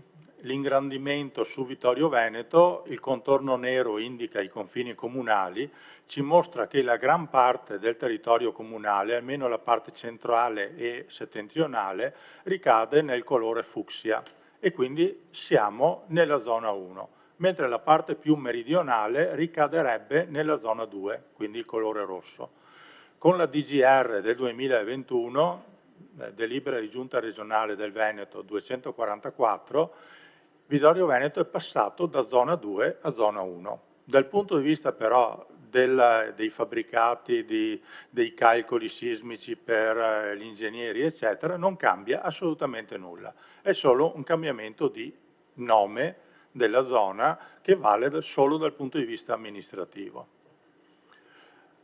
Questa cartina però rappresenta la pericolosità sismica di base, cioè quella che ci sarebbe se il terreno fosse costituito da roccia compatta e con superficie pianeggiante, ma purtroppo così non è e quindi entrano in gioco delle condizioni che amplificano il terremoto. In pratica, a parità di evento sismico, essere in una zona o essere in un'altra zona genera degli effetti, chiamati effetti di sito del terremoto, che ne possono amplificare anche di molte volte gli effetti. Tra questi effetti di sito ce ne sono diversi, qui ne vedete illustrati alcuni, non pretendo che riusciate a leggere le scritte perché effettivamente sono un po' piccole. Il fatto di essere su sedimenti piuttosto teneri, piuttosto che soggetti a liquefazione, è un elemento che può amplificare notevolmente gli effetti del sisma. Oppure essere sulla cresta di una collina o di un rilievo, allo stesso modo amplifica enormemente l'effetto del sisma. Ma noi questa sera parliamo di questo effetto di sito. Vedete questa linea rossa con le 2 frecce rappresenta una faglia. Una faglia è una spaccatura della crosta terrestre lungo la quale ci sono dei movimenti che qui sono rappresentati dalle due frecce contrapposte. I cerchi concentrici che avete qui sotto rappresentano l'ipocentro, cioè il luogo di origine del sisma, e vedete che c'è un legame diretto tra la faglia e l'ipocentro. In pratica l'ipocentro è su una faglia, la faglia in genere si collega all'ipocentro di un terremoto, cioè dal punto di origine di un terremoto. Quindi per poter avere le condizioni reali degli effetti di un terremoto in un certo territorio è necessario tener conto, tra tutti gli altri possibili effetti, anche la presenza di faglie attive. Per definizione, almeno in Italia, è definita faglia attiva una faglia che sia mossa almeno una volta negli ultimi 40.000 anni. In altri paesi hanno una tempistica diversa, c'è chi si allarga fino a 50-60.000, altri che invece stringono fino a 25-30.000. Comunque in Italia 40.000 è il riferimento normale. Oltre a essere attiva, una faglia potrebbe anche essere capace e quindi in grado di rompere la superficie del terreno fino in superficie. Quindi non c'è una corrispondenza univoca tra faglia attiva e faglia capace. Possiamo avere faglie attive che non rompono in superficie, per esempio quelle che stanno sotto la pianura trevigiana, faglia di Montebelluna, la faglia di Nervesa, tanto per citarne due, e invece ce ne sono delle altre che sono attive e anche capaci, quindi in grado di rompere fino in superficie, e queste sono quelle più pericolose. Lo studio di questi effetti di sito viene praticato attraverso la microzonazione sismica, che si articola su 2 livelli più un terzo livello. Perché specifico 2 più 1 e non direttamente 3 livelli? Perché questo è uno dei fraintendimenti che succedono molto spesso. Il livello 1 si occupa di suddividere il territorio in aree omogenee, vengono chiamate microzone omogenee, che in pratica in caso di sisma dovrebbero comportarsi all'incirca allo stesso modo. Il livello 2 invece aggiunge a queste microzone dei parametri quantitativi, cioè dice il terremoto in questo punto ha una amplificazione locale di X, in cui X è un numero moltiplicatore della pericolosità sismica di base. Su tutto questo però si inserisce il livello 3. Il livello 3 non è in realtà un livello 3, ma possono essere tanti livelli 3, ognuno dei quali si riferisce o a un tipo di fenomeno specifico, per esempio le faglie attive capaci, la liquefazione, il crollo di cavità sotterranee, l'instabilità da frana e chi più ne ha più ne metta, oppure potrebbe essere riferito a un'area circoscritta in cui ci possono essere dentro dei fenomeni particolari. Quindi la microzonazione sismica, lo ripeto, è fatta da un livello 1 e da un livello 2, in cui si possono fare degli ulteriori approfondimenti di livello 3 che però riguardano argomenti particolari. Questo è il livello 1, la carta principale, la carta MOPS del 2016 del Comune di Vittorio Veneto. E qui porto la vostra attenzione, sicuramente avete riconosciuto che è centrata sulla Valle Appisina, porto la vostra attenzione su quelle fasce di color rosa. Quelle sono zone di attenzione per faglie attive e capaci. Sono fasce larghe 400 metri e come vedete vanno a coinvolgere buona parte del fondovalle della Valle Appisina.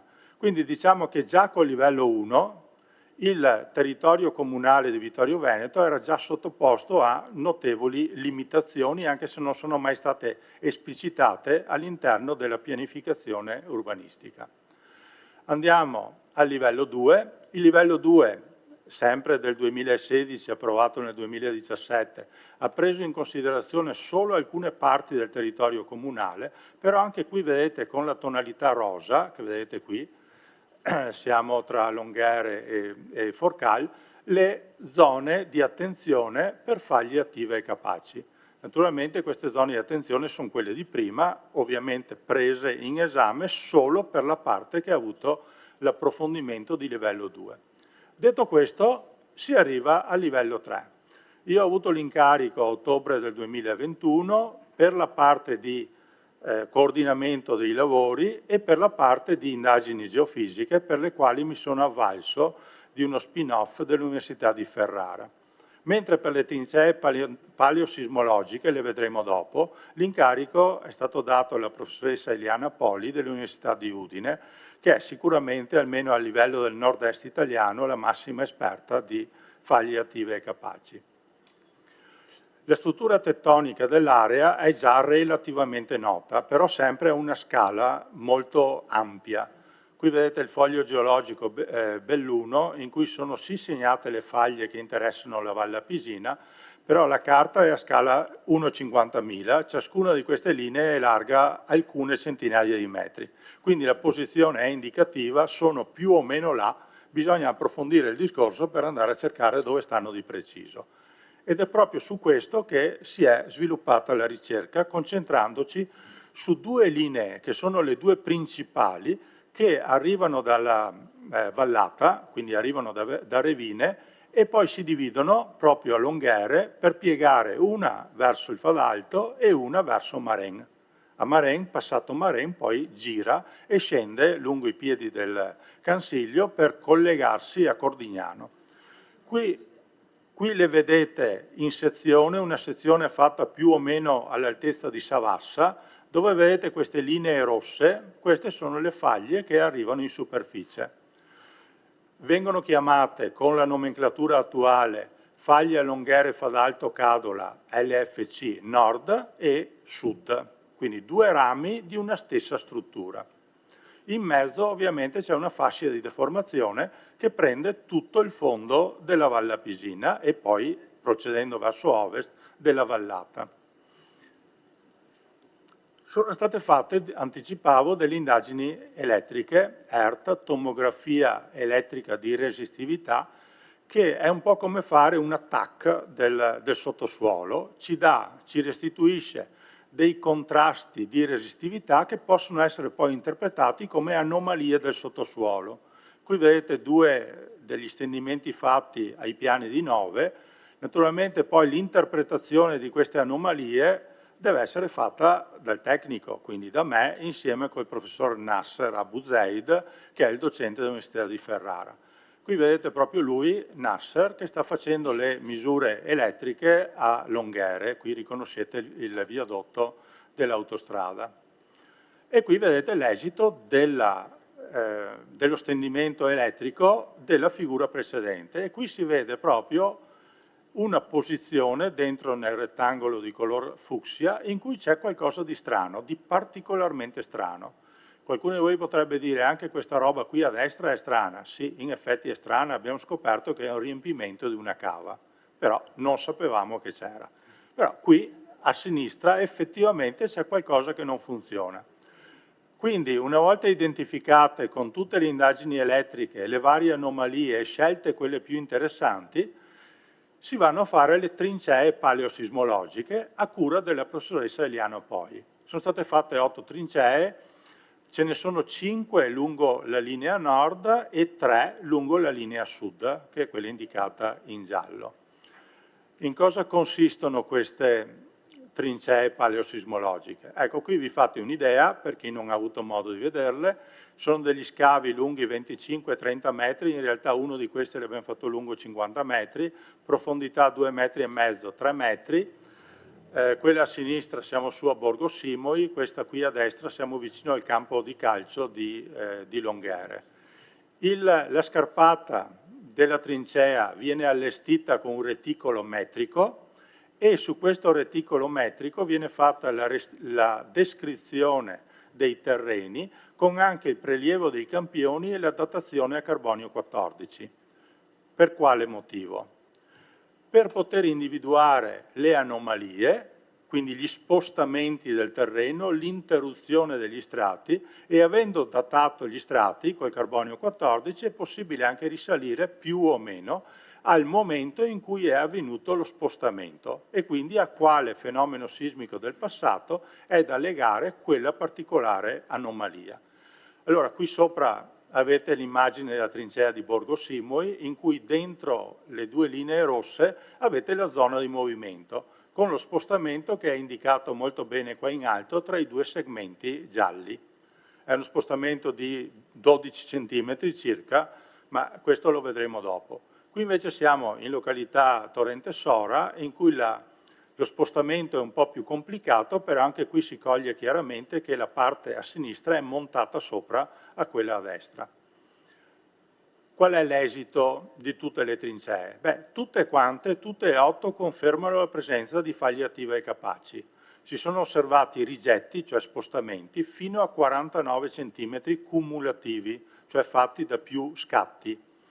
Sono stati misurati singoli eventi da 10 cm. Considerate che 10 cm corrisponde a una magnitudo, Richter, tanto per usare un termine noto a tutti, una magnitudo 6. Quindi non robette. Le datazioni ci danno i movimenti tra 16.000 anni fa fino a qualche secolo fa, con un maggior numero di datazioni tra l'XI e il XII secolo d.C., quindi attorno al 1100 per dire un numero. In 2 casi, in via Cesana e a Marennes, l'ultimo movimento risale a circa 150 anni fa. Se fate la sottrazione si arriva circa al 1873, terremoto dell'Alpago. Quindi potrebbe essere un risentimento di quel terremoto. Quindi qual è la conclusione alla fine? Che tutti e 2 i rami della faglia sono attivi e capaci. Detto questo, si arriva a zonare questo sul territorio. Per fare questo ci sono delle linee guida nazionali che hanno delle loro norme, delle loro regole di applicazione. Qui le vedete, prevedono in particolare 2 diverse zonature, una che si chiama suscettibilità, ZS, che è quella col colore rosa più chiaro, e una zona di rispetto che invece è di colore più scuro. La zona di rispetto è dove effettivamente è stata individuata la faglia con le trincee. La zona invece in cui è stata vista solo con indagini indirette, quindi ad esempio attraverso le indagini elettriche, si chiama zona di suscettibilità. E ovviamente hanno larghezze diverse. Qui sopra avete i parametri metrici che dovrebbero essere utilizzati. La scelta che abbiamo fatto per Vittorio Veneto in accordo con la professoressa Poli è questa.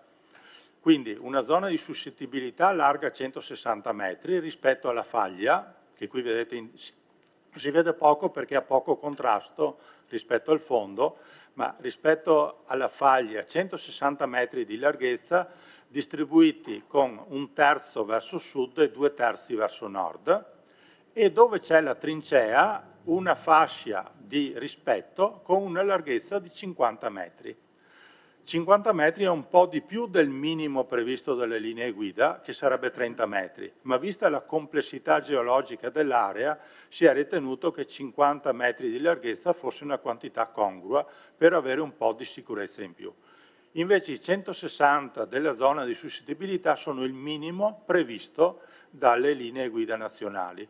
Tenete comunque presente che partiamo da 400 metri di quelle che sono indicate nel livello 1, nella zona di attenzione, quindi abbiamo avuto una notevole riduzione. Inoltre rispetto a quelle che vi avevo mostrato del livello 1, tutte le fasce rosa che avete visto lì si sono ridotte a queste 2 linee. In pratica sono state eliminate alcune delle faglie sulle quali c'erano dei sospetti, ma per le quali non si è avuta nessuna certezza con le indagini elettriche, e sono rimaste solo queste 2, appunto la Longhere Fadalto Cadola Sud e la Longhere Fadalto Cadola Nord.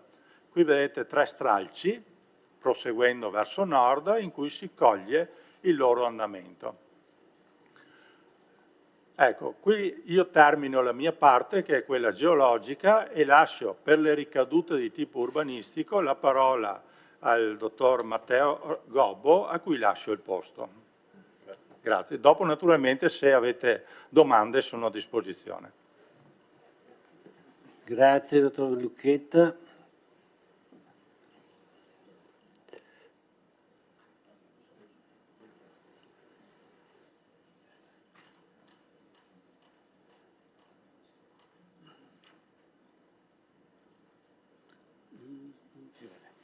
Sì. Buonasera a tutti, ringrazio il dottor Lucchetta per la esauriente e necessaria spiegazione del livello di microzonazione sismica e dei contenuti che caratterizzano il territorio vittoriese, contenuti che sono la base fondante della variante tematica che andremo ad illustrare questa sera ed ad adottare. Perché è necessaria una variante urbanistica? È necessaria per due motivi, perché la Regione Veneto si esprime sulla qualità dello studio presentato solamente su procedimenti urbanistici, ovvero su varianti urbanistiche. Secondo motivo, che è ancora più importante, è perché gli esiti di questo studio di microzonazione sismica sono condizionanti in termini di edificabilità. Come vedete, la variante, adesso salto la prima parte perché è stata ampiamente, in maniera molto esauriente, spiegata dal dottor Lucchetta. La variante riguarda una porzione del territorio, la porzione che, come avete ben visto, interessa la parte nord del comune, da Longhere lungo Fadalto fino ad arrivare al confine comunale nord. Quindi le norme che saranno le norme più condizionanti a livello urbanistico ed edilizio andranno a interessare quindi una porzioni mirate del territorio. La variante in cosa consiste? Consiste nel recepimento cartografico degli esiti che sono stati illustrati dal dottor Lucchetta della microzonazione sismica. Quindi noi abbiamo internalizzato nel PI per una gestione, diciamo, urbanistico e edilizia della microzonazione sismica, ovvero di quelle aree che sono state rappresentate in cartografia che presentano queste criticità dal punto di vista sismico. Quindi abbiamo fatto un'aggiunta all'attuale cartografia di piano, quindi alle tavole del PRG divenuto P nelle parti compatibili dopo l'approvazione del PAT, delle faglie attive capaci, quindi sia la faglia Cadola Nord sia la faglia in direzione Cadola Sud sono state rappresentate su base cartografica di piano, quindi in scala al 5000, su base della zonizzazione vigente, in modo tale che ogni parte del territorio interessata dalla microzonazione sismica, in particolare quella dalla faglia attive capaci in quanto pone delle limitazioni in termini edilizi, in modo tale che il cittadino e soprattutto il tecnico possa capire in che porzione di microzonazione sismica ricade il proprio edificio o il proprio terreno ricadente nella zona urbanistica, che sia una zona B, una C1 o 3 piuttosto che in centro storico. Quindi il primo livello di lavoro è stata la sovrapposizione tra gli elementi grafici, cartografici della microzonazione sismica di secondo e terzo livello con la zonizzazione di piano vigente. La seconda parte, anch'essa importante, è stata l'inserimento di un'appendice normativa alle norme tecniche del piano degli interventi vigente, che va a normare gli interventi all'interno delle faglie attive capaci in funzione della nomenclatura della declinazione del DPR 380. Noi abbiamo preso le linee guida nazionali di cui prima il dottor Lucchetta faceva cenno, le abbiamo tradotte in termini edilizi, quindi per ogni tipologia di intervento vi è la condizione abilitante o in alcuni casi, e vedremo poi nello specifico dove, c'è l'inibizione per la nuova edificazione. Quindi in sostanza gli esiti, cioè la presenza di faglie attive capaci nel territorio comunale di Vittorio Veneto determina, in applicazione della normativa statale e regionale, delle condizioni di inedificabilità nel territorio comunale. Salto i livelli di microzonazione perché sono stati ampiamente descritti. A livello cartografico, come è stato prima rappresentato, abbiamo queste due faglie attive capaci, la Longhere Fadalto Cadola Nord e la Longhere Fadalto Cadola Sud, che nel passaggio tra il secondo e il terzo livello assumono un'ampiezza, una profondità diversa e di conseguenza merito del terzo livello aver precisato la profondità, perché in caso alternativo, in caso contrario, il vincolo sarebbe stato molto più diciamo, presente e molto più esteso nel territorio di Vittorio. Quindi è stato ridotto, come mi ho detto, a 160 metri e a 50 metri per quanto riguarda le zone di suscettibilità e le zone di rispetto.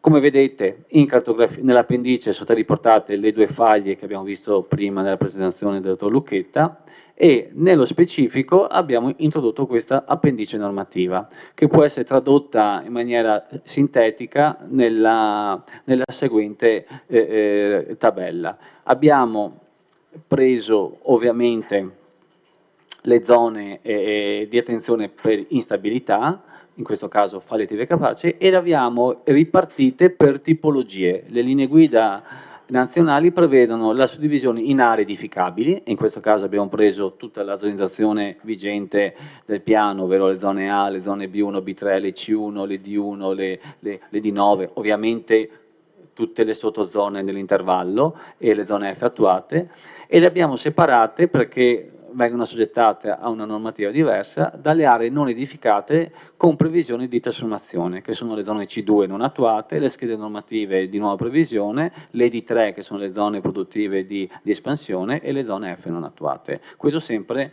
in funzione della normativa delle linee guida nazionali. E altra categoria prevista dalle linee guida, l'individuazione delle aree non urbanizzate a trasformabilità limitata, che sono tutto il resto, diciamo, del mosaico del piano regolatore, che sono le zone E e le relative sottozone.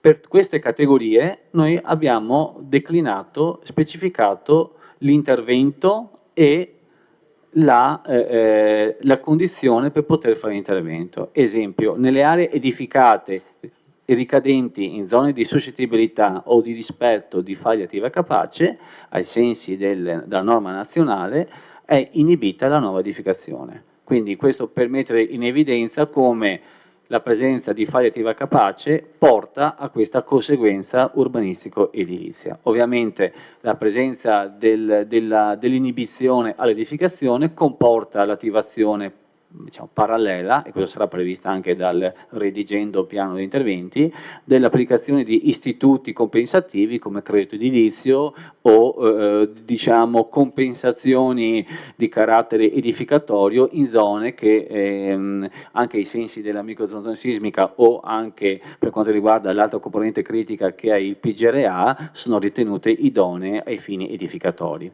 Per quanto riguarda invece l'edificato esistente, gli interventi sono ammessi, quindi ristrutturazione edilizia, risanamento conservativo, solo con contestuali interventi di miglioramento, di adeguamento o di rafforzamento locale. Tutto sempre in riferimento con il DM 2018 che regola le costruzioni, quindi è il DM di riferimento che ogni ingegnere, ogni geologo conosce e ha menadito, sul quale si fa riferimento per gli interventi nell'edificato e nelle nuove edificazioni. Ovviamente la slide ha riportato in maniera sintetica l'approccio e degli esempi di norma. Ovviamente l'appendice è formata da parecchie pagine e per ogni categoria di zona, quindi aree edificate, aree di prossima edificazione e di aree non edificate, vi è la tipologia di intervento che va dalla manutenzione ordinaria alla nuova edificazione, passando per la ristrutturazione edilizia e la condizione di poter fare, quindi è fattibile senza far nulla, è fattibile a condizione che vengono effettuati interventi di miglioramento, di adeguamento, di rafforzamento locale o nel caso peggiore, faglia attiva capace, zona di suscettibilità e zona di rispetto per le aree edificate, vi è la inibizione, quindi il divieto di nuova costruzione.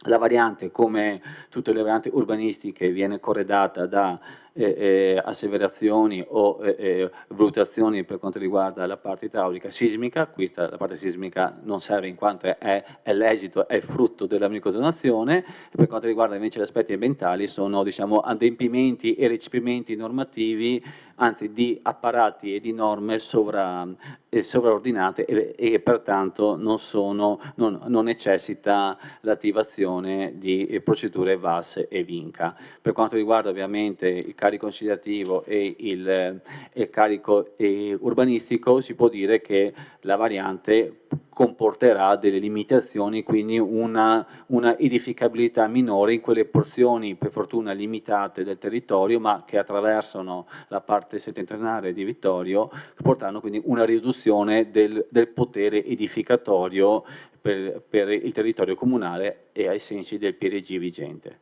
del P vigente. E io mi fermo qui, ovviamente rimango a disposizione per quesiti in merito e vi ringrazio per l'attenzione.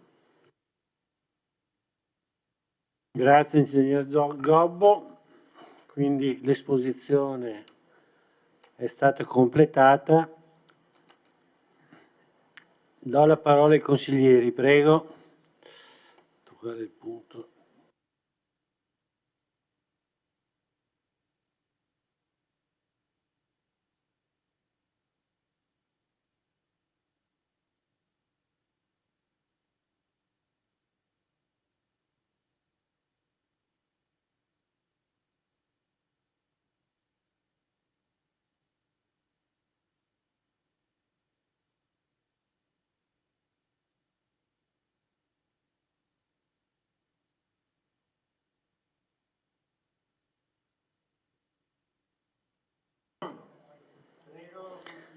Sì, grazie Presidente.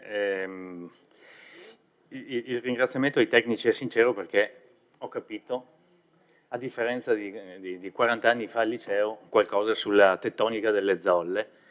Ritengo molto utile questo provvedimento fatto dall'amministrazione perché rispetto ai vincoli del 2016, se non ricordo male, adesso questi vincoli vengono ristretti. È chiaro che la zona non è delle migliori dal punto di vista edilizio, tant'è vero che, come ha spiegato il dottor Gobbo, c'è addirittura in alcune zone l'inibizione nella zona di rispetto e con dei vincoli nella zona di suscettibilità.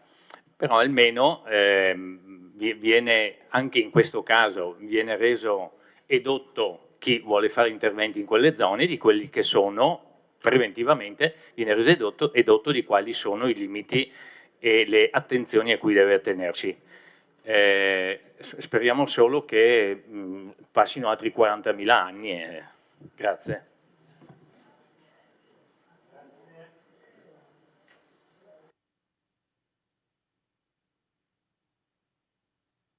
Consigliere Darè.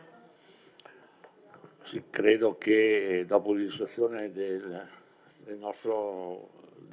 tecnico Lucchetta, credo sia stato esaustivo da tutti i punti di vista, ha fatto capire anche chi magari di geologia non ne sa poco, e quindi ben venga questo provvedimento, anche perché, ripeto, va, come diceva prima il collega Tonon, va a limitare, diciamo, l'area, diciamo, di prima, e quindi è un'area molto più ristretta.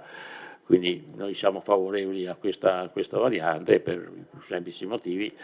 È chiaro che la nostra è un'area, soprattutto la Valle Pisina, è un'area molto fragile, lo abbiamo visto con i famosi botti nella mia amministrazione, in cui effettivamente ha messo in difficoltà non solo noi, ma anche la parte di là del Falanto, per cui aveva creato dei grossi problemi.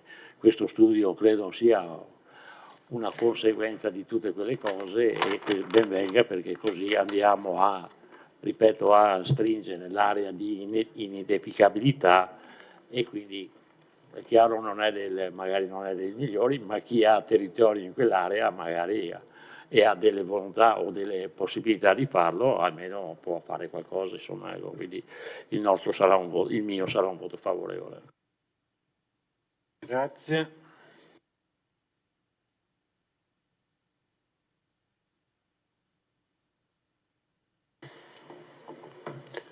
Non vedo altre prenotazioni, non ci sono altri interventi dall'assessore. Se ci sono dichiarazioni di voto, prenotate. Non ci sono dichiarazioni di voto. Quindi chiudo la discussione. Prego. Sì.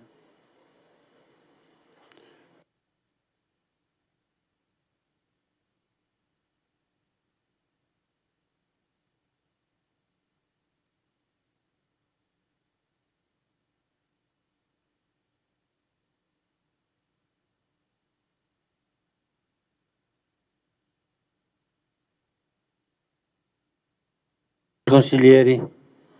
Sì, deve averlo fatto prima, se no non va. Sì. Allora, hanno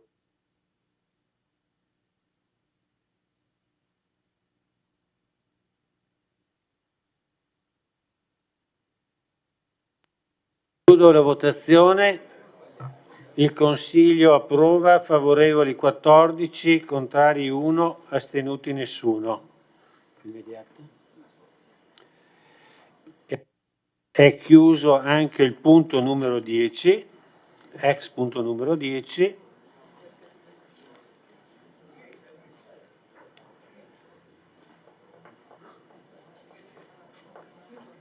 Andiamo al punto numero 5/6, riconoscimento debito fuori bilancio. Corte di giustizia tributaria di primo grado di Treviso, sentenza del 2013-2026, illustra l'assessore Giulio D'Antoni, prego. Sì, bene. Sì, buonasera a tutti. Su questo tema c'è un ricorso che è stato presentato da parte di alcuni privati contro la nostra richiesta, o meglio, scusate, contro il diniego di rimborso IMU chiesto da un privato. Quindi il privato ha chiesto di essere rimborsato di un importo dell'IMU versato. E su questo tema noi abbiamo detto che non era accettata questa cosa, per cui gli interessati hanno fatto ricorso alla Corte di Giustizia. Per favore, scusate un attimo, consiglieri, perché già alla voce bassa l'assessore. Io cerco di stare vicino. Prego. Benissimo, quindi dicevo che rispetto a questo diniego del rimborso richiesto dai privati, i privati stessi hanno fatto ricorso alla Corte di Giustizia, quella che c'è a Treviso in sostanza. Su questo tema noi abbiamo insistito sul fatto che il diniego del richiesto rimborso era motivato dal fatto che questo fabbricato, che era una pertinenza del fabbricato principale dell'abitazione, non poteva essere considerato come loro ritenevano. Alla fine, insomma, il giudice ci ha dato torto, per cui con una sentenza del luglio scorso, quindi del mese, il 6 luglio è stata depositata la sentenza con la quale, insomma, il Comune è stato condannato a pagare una somma pari a 1.560 euro per la compensazione, oltre alla compensazione delle spese di lite. Quindi è un debito considerato fuori bilancio, per cui lo sottoponiamo alla vostra attenzione per la presa d'atto e quindi per riconoscere, insomma, questo debito, e quindi per poi finanziare questo debito fuori bilancio con l'applicazione di una parte dell'avanzo accantonato per tale scopo. Dove sono andate le mie amiche qua? Sì. Stanno arrivando, sì, ma tanto. Non ti lasciano solo. L'assessore ha abbandonato se stesso.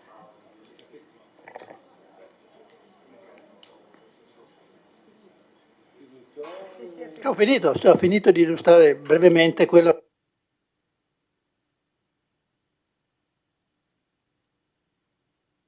Bene, l'assessore ha concluso l'illustrazione del punto numero 5. Apro la discussione. L'ho già aperta.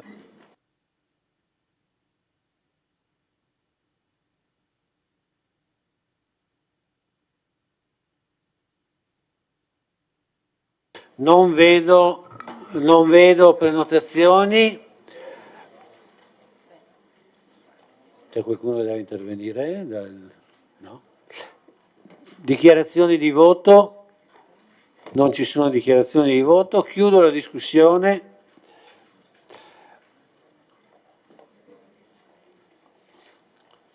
Apro la votazione. Prego, votate.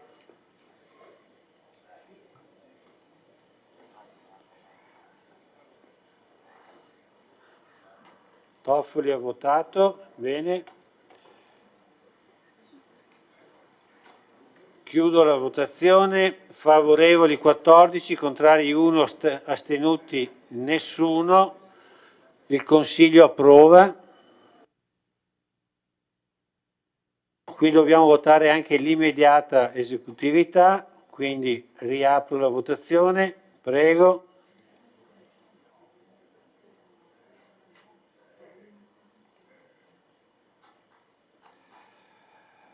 Manca il voto di nessuno. Chiuso. Favorevoli 14, contrari 1, astenuti 0. Il Consiglio approva.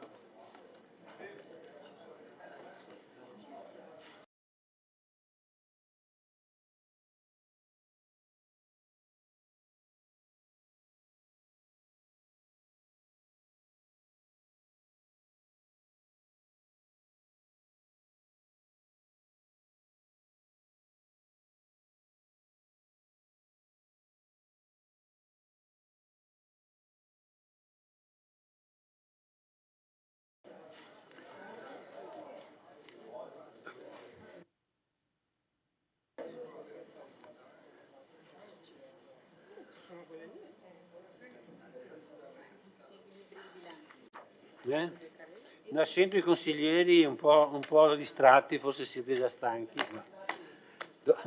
O facciamo un po' di pausa, facciamo 5 minuti di pausa, sennò... allora se andiamo avanti bisogna fare un piccolo sforzo di concentrazione. Allora, passiamo al punto numero 6.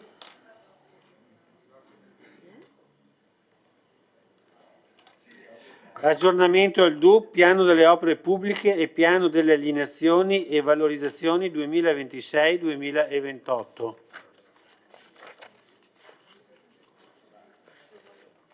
Vediamo. Vuoi che faccio io le alienazioni e fai il resto tu? Se mi dai il coso il piano di alienazione. Adesso lo tiro fuori. Di nuovo buonasera a tutti.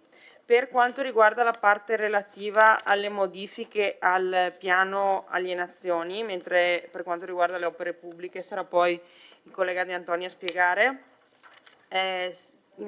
l'unica modifica è il reinserimento, perché era stato tolto, dell'immobile ex scuola elementare di Fais per l'importo di 23.800 euro, che è l'importo in riduzione rispetto all'importo precedentemente iscritto ridotto di quanto previsto dal nostro regolamento per la gara non fruttuosa. Abbiamo reinserito l'immobile che, se ricorderete, era stato eliminato per procedere alla demolizione dell'immobile, perché nel frattempo diciamo che ci sono state delle manifestazioni informali di interesse all'acquisizione, per cui proviamo a vedere se con il nuovo inserimento è possibile riuscire a dare una nuova proprietà e quindi anche una nuova vita a questo immobile. Grazie.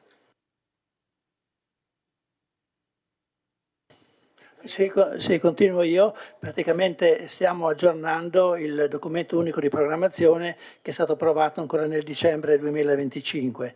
Quindi una parte l'ha illustrata la collega Denardi, io illustro la parte relativa alle modifiche del piano delle opere pubbliche. In pratica con questa modifica noi facciamo alcuni inserimenti, diciamo l'inserimento di un nuovo piano, che è un nuovo progetto, scusate, che è il recupero dell'area dismessa ex caserma Gotti, l'importo previsto di 290.000 euro e viene avanzato con l'avanzo di amministrazione, come verrà poi ripreso quando esamineremo gli equilibri di bilancio. Quindi questo è un inserimento nuovo per 290.000 euro. Poi c'è un altro intervento che era già previsto nel piano delle opere pubbliche, che era la messa in sicurezza del corpo centrale di Villa Papadopoli. Qui l'importo era di 250.000 euro, integriamo questo finanziamento con ulteriori 90.000 euro che sempre prendiamo dall'avanzo di amministrazione. L'altro punto che era già esistente nel piano è il progetto relativo alla realizzazione del nuovo campo da rugby. Qui abbiamo cambiato solo la fonte di finanziamento, che non è più alienazioni ma è avanzo di amministrazione. Ultimo punto che diciamo, abbiamo inserito nel piano delle opere pubbliche già esistente era la messa in sicurezza di una frana e ripristino delle viabilità in via delle Perdonanze. L'intervento complessivo è di 490.000 euro e ci è arrivato il finanziamento della Regione per 279.000 euro. Abbiamo inserito l'importo di 210.000 euro con fondi nostri e quindi adesso diciamo, l'opera è finanziata, è inserita nel piano delle opere pubbliche, abbiamo già il progetto esecutivo e quindi a breve, dopo questo Consiglio Comunale, potremo partire con l'intervento, che è un intervento da tempo, insomma, da quasi un anno, insomma, lo stiamo aspettando, avendo realizzato un'opera provvisoria per consentire diciamo, ai residenti nella zona di raggiungere le proprie abitazioni. Adesso è ora che questa opera provvisoria venga realizzata, venga superata con un intervento definitivo più sicuro, che richiede quindi un investimento totale di 490.000 euro. Questi sono i 4 interventi, come dicevo, 3 già compresi, uno nuovo, inserito di nuovo, del piano delle opere pubbliche che viene modificato come ho spiegato.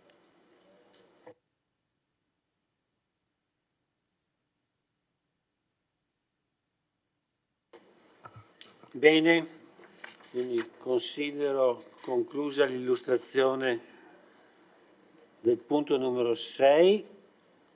Apro la discussione.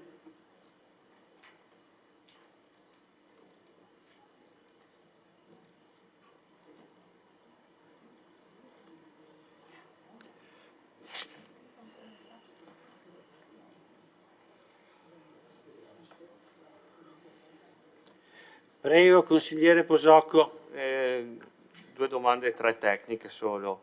FAIS, avevamo messo dei soldi in bilancio per la demolizione, quindi questi sono già stati tolti e spostati? Ecco, prima domanda.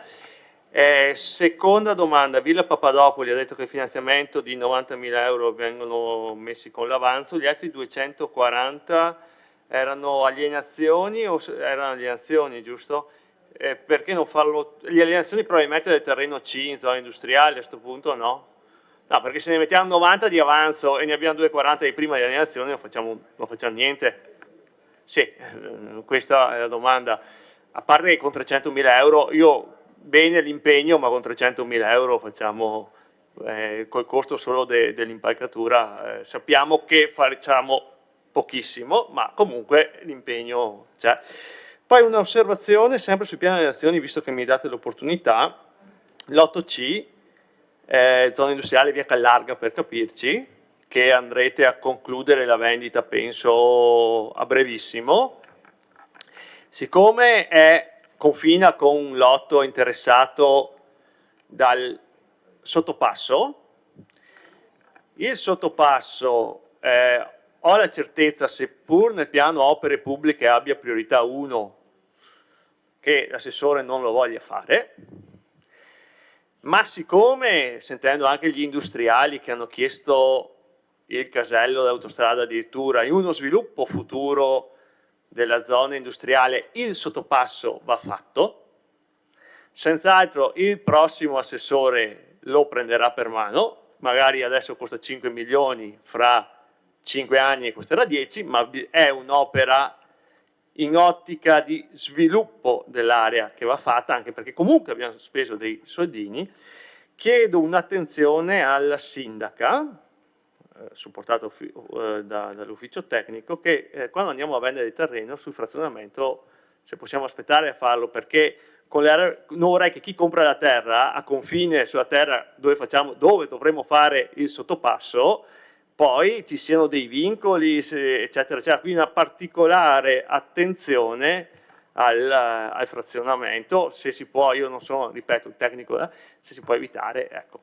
Basta, grazie.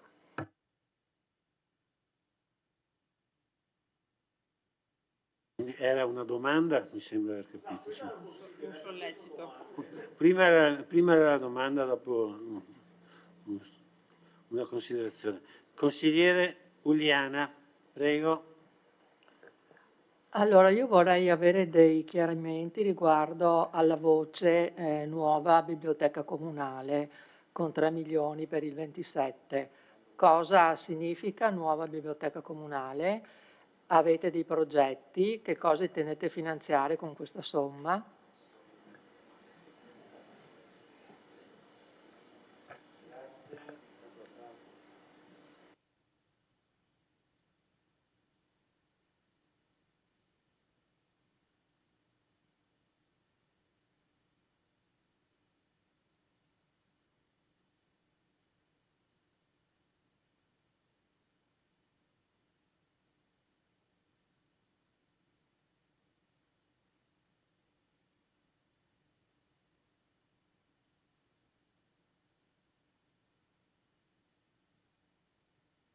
Domande? Non ci sono prenotazioni?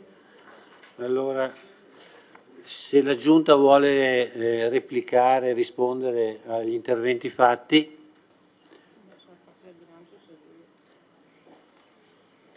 Prego, consigliere, assessore. Sì. Quindi per quanto riguarda la Villa Papadopoli, il finanziamento di 250.000 euro è già stato finanziato e l'integrazione di 90.000 euro è stata richiesta dai tecnici che stanno lavorando sulla predisposizione del progetto necessario a mettere in sicurezza una parte del tetto di Villa Papadopoli. Questo a seguito del sopralluogo che è stato fatto ancora lo scorso anno, credo, con la nuova sovrintendente in cui non dico che ci ha consigliato vivamente di intervenire per evitare un ulteriore degrado della villa che per tanti anni insomma, è stata abbandonata e quindi questi interventi vanno solo a fare delle opere per difendere l'edificio stesso da ulteriore degrado. E questa sono la cifra che è stata richiesta dai tecnici che stanno lavorando su questo tema, complessivamente di 340.000 euro. Non sono entrato nel merito il finanziamento comunque c'era già ed era finanziato nel passato con alienazioni, quindi noi lo integriamo solo per 90.000 euro. Poi andando al discorso che mi ha chiesto, ecco, per quanto riguarda il terreno della zona industriale che è in vendita e il contratto verrà stipulato nei prossimi giorni, preciso che il frazionamento del terreno che è stato fatto tiene conto esattamente di quello che è il progetto a suo tempo predisposto di realizzazione del sottopasso. Quindi io non entro adesso nel merito del sottopasso, si farà o non si farà, non è comunque una mia, come dire, io ho sempre detto che questo sottopasso mi sembrava un'opera inutile qualora appunto non ci fosse uno sviluppo industriale dall'altra parte della ferrovia. Comunque non è una mia decisione questa, è una decisione dell'amministrazione. Attualmente è una situazione di stallo per carenza di finanziamenti e per anche carenza di privati che si siano proposti di utilizzare quei 10 ettari che ci sono al di là della ferrovia che nel piano delle attività nel pattern non sono stati considerati come possibile area produttiva. Quindi su questo tema, sulla opportunità di fare o meno questo intervento non è oggetto della riunione di oggi, dell'incontro di oggi. Assicuro che il frazionamento che è stato fatto per la vendita tiene conto di quello che è il progetto attualmente che noi abbiamo depositato per quanto riguarda la realizzazione della strada che porta al sottopasso. L'altro tema era quello della biblioteca comunale, anche questa domanda il consigliere me la poteva fare anche a dicembre, no? Quando abbiamo presentato il piano che oggi, le modifiche che oggi portiamo al piano non riguardano la biblioteca. Nel piano delle opere pubbliche effettivamente c'è un progetto per la realizzazione della nuova biblioteca, è stato affidato un doc FAP, quel documento per la verifica delle diverse alternative progettuali, a uno studio che sta valutando tutto il complesso della Villa Papadopoli e anche delle situazioni degli edifici esistenti per darci poi l'indicazione su quella che può essere l'opera che dal punto di vista dei costi e dei benefici è la più opportuna. L'opera chiaramente i 3 milioni non sono attualmente disponibili, sono riportati come possibili alienazioni. Nel momento in cui verranno fatte le alienazioni potrà essere anche finanziata l'opera.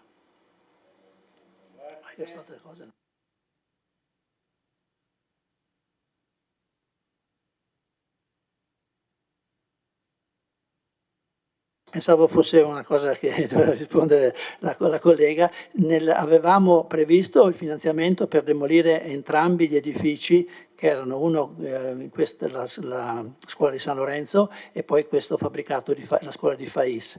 Erano previsti entrambi gli investimenti, adesso è venuto avanti questa ipotesi di una possibile vendita di Fais, per cui i soldi non sono stati utilizzati e sono ancora credo disponibili, e sta andando avanti solo il progetto della demolizione della scuola di San Lorenzo.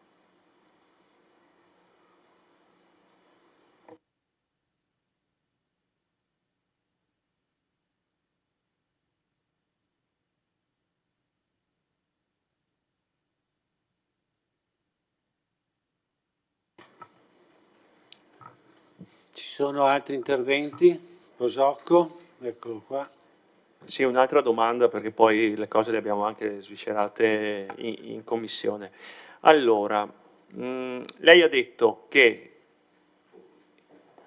Villa Papadopoli e anche la biblioteca sono finanziate in parte con alienazioni, parte già previste, cioè Papadopoli 290.000 mi ha detto che sono previsti con alienazioni, e poi la biblioteca parte con alienazioni.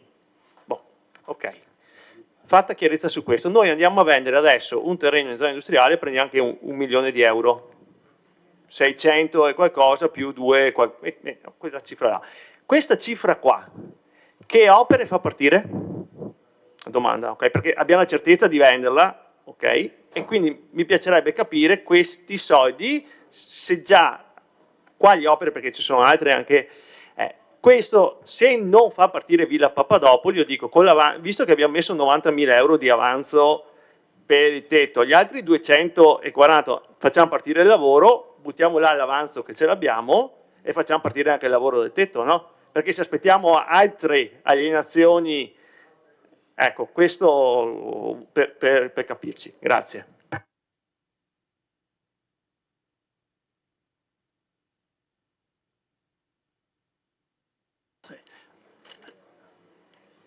Diciamo, le alienazioni si può stabilire come utilizzarle una volta che sono state incassate, no? Quindi in questo momento non sono incassate, non abbiamo deciso esattamente che cosa fare, cioè non è stato, come dire, formalmente stabilito quello che vogliamo fare. Per quanto riguarda Villa Papadopoli, non so se mi sono spiegato male, ma prima ho detto, no, che erano stati impegnati nel bilancio 250.000 euro per l'incarico per la progettazione e la definizione degli interventi necessari a mettere in sicurezza quel tetto. E dagli elaborati, dal lavoro che hanno fatto i professionisti, hanno rilevato che servono altri 90.000 euro.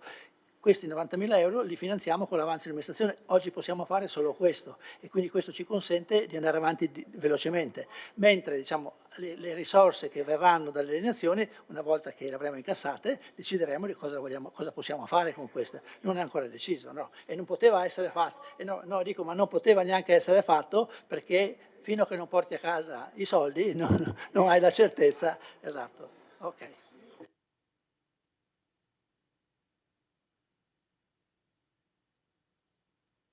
Se ci sono altri interventi.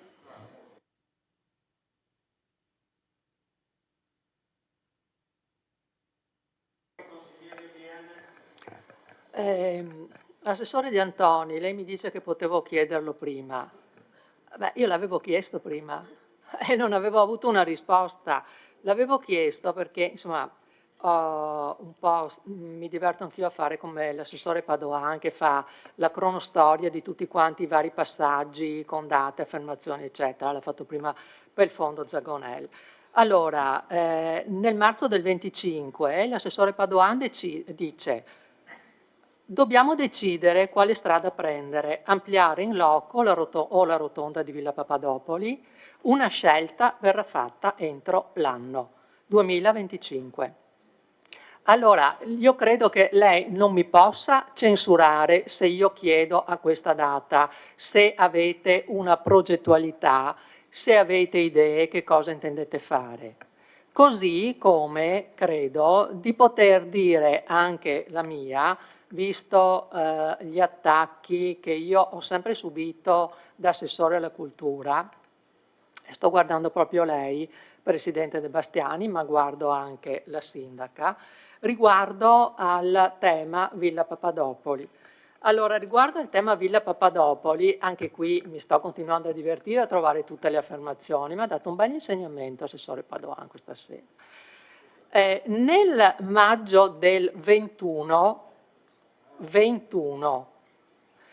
i due consiglieri di allora, De Bastiani e Bagliana, in questa sede, usano queste parole, in particolare lei, De Bastiani: siamo indignati e stupiti che non si intervenga. Allora, tra l'altro, io, insomma, non è per togliere i sassolini dalle scarpe, ma forse un po' anche sì, lasciatemelo fare adesso che sono da questa parte della barricata. Io mi sono sentita attaccare anche molto pesantemente da parte sua, Presidente De Bastiani, anche con offese alle quali non ho prestato il fianco per non cadere nelle polemiche. Ma ora sì posso dirlo. E posso dire che quello che all'epoca vi sembrava una cosa urgentissima, improcrastinabile, questione di vita e di morte, adesso che siete qui voi, dopo 2 anni quasi e mezzo, 2 anni, non si vede alba di tutto quello che voi volevate fare. Ma allora io mi rivolgo anche ai giovani consiglieri, anche a quelli più anziani, comunque ai giovani, che pare non intervengano mai, e mi domando se poi ci sono all'esterno le discussioni tra di voi, se ne parlate, se le cose emergono. Non voglio assolutamente criticare nulla, ma è una domanda che io mi pongo, perché vi vedo non intervenire. Eppure io vi ho visti molto impegnati durante la campagna elettorale, perché volevate la nuova piscina di un certo tipo, perché si parlava della nuova biblioteca. Ne parlavo prima, lo chiedevo prima, non dovevo farla la domanda secondo l'assessore De Antoni. Questa benedetta nuova biblioteca non verrà fatta, perché se evidentemente, allora a questo punto, dopo 2 anni, credo che le cose si possano anche chiaramente dire. Le cose devono essere chiaramente guardate in faccia, non ci nascondiamo dietro i proclami e dietro le parole. Allora io mi domando se voi giovani consiglieri avete chiesto dove questa nuova biblioteca, a cui voi tenevate tanto, verrà fatta. E magari mi rispondete anche voi, mi piacerebbe sentire anche un dibattito tra consiglieri all'interno di questa sala. La cosa incredibile poi, e ditemi se sbaglio, è che un altro tema importante sul quale voi davate battaglia era l'adeguamento per i disabili della biblioteca, l'eliminazione delle barriere architettoniche. È stato fatto?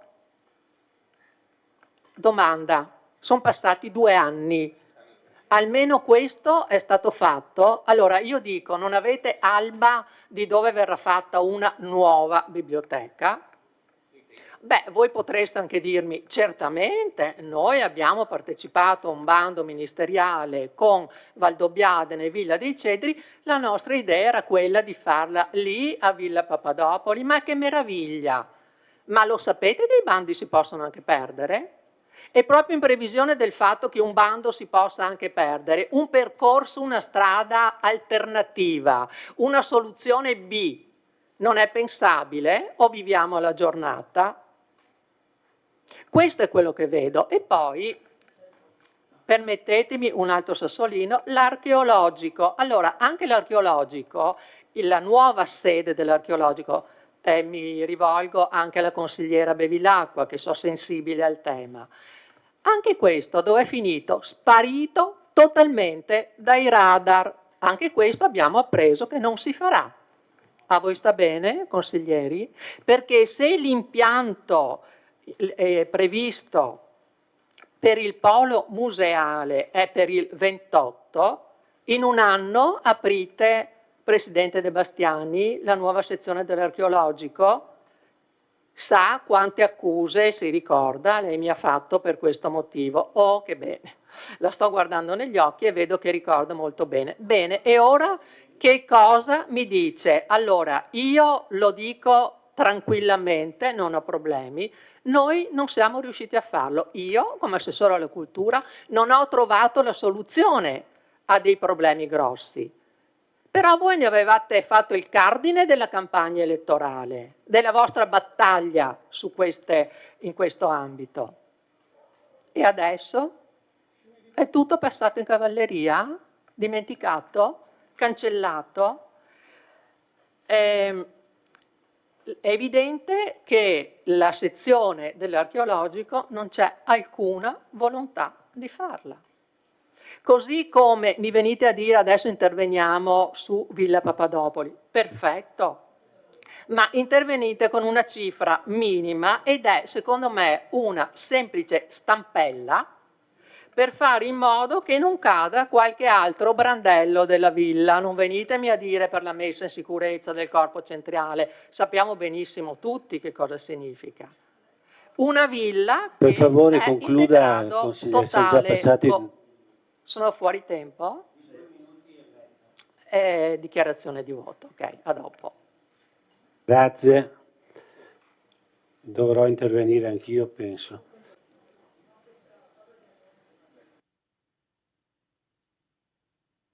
Ho l'intervento del consigliere Carnellos, prego. Sì, interviene un consigliere vecchietto anziano, perché a dire la verità la collega Uliana mi è sembrata notevolmente ingenerosa e notevolmente puntuta. E allora credo di dover intervenire. Allora,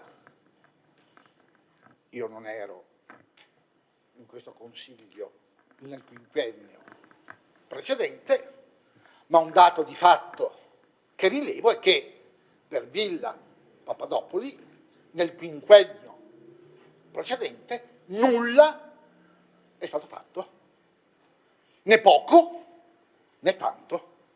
Adesso ci dice, noi in qualche modo 300.000 euro li troviamo per fare in modo che non cada il tetto. Io non sono un tecnico, ma in ogni caso ci riconoscerà il fatto, ah sì, quantomeno che non a casche la Giunta ci pensa. L'archeologico, è saltato fuori l'archeologico, e anche lui, a dire la verità, alla fine l'ha detto, è passato un quinquennio passato, e dell'archeologico zero e meno di zero. E io da fuori dico, capisco anche, non è semplice, nessuna amministrazione ha la bacchetta magica, magari l'avessimo. La fontana d'Eschei o il vaso di Pandora da cui sia possibile tirar fuori tutto. Tra l'altro, se dovessimo ascoltare quello che emerge e che è emerso anche stasera, addirittura noi basta 10 milioni di euro per la piscina, che per me è anche massa, ma in ogni caso per venire incontro ai desiderata di qualche consigliere dobbiamo tirarne fuori 13 milioni di euro. Allora, siccome le cose vanno ponderate, è indubbio che c'è la necessità di valutare punto per punto cosa è possibile fare e cosa non è possibile fare. Biblioteca, anche qui non è stata mossa foglia nell'altro quinquennio e adesso dopo 2 anni si vorrebbe che tenessimo fuori dal cilindro il coniglio. Come sa la consigliera Uliana, in amministrazione non va così, perché si hanno tante volte dei sogni, ma non tutti i sogni possono essere realizzati. Se poi, siccome ha cavalcato, come si può dire, le campagne elettorali, siccome, come si può dire, non è certo alle prime armi, la consigliera sa che ognuno fa le campagne elettorali come ritiene più opportuno. Saranno gli elettori ex post, non ex ante, che valuteranno l'operato di una amministrazione. E le confesso che credo che nelle segrete stanze anche lei e i suoi colleghi qualche volta avrete detto, a dir la verità, sti qua è più furbi di quel che siamo stati noi.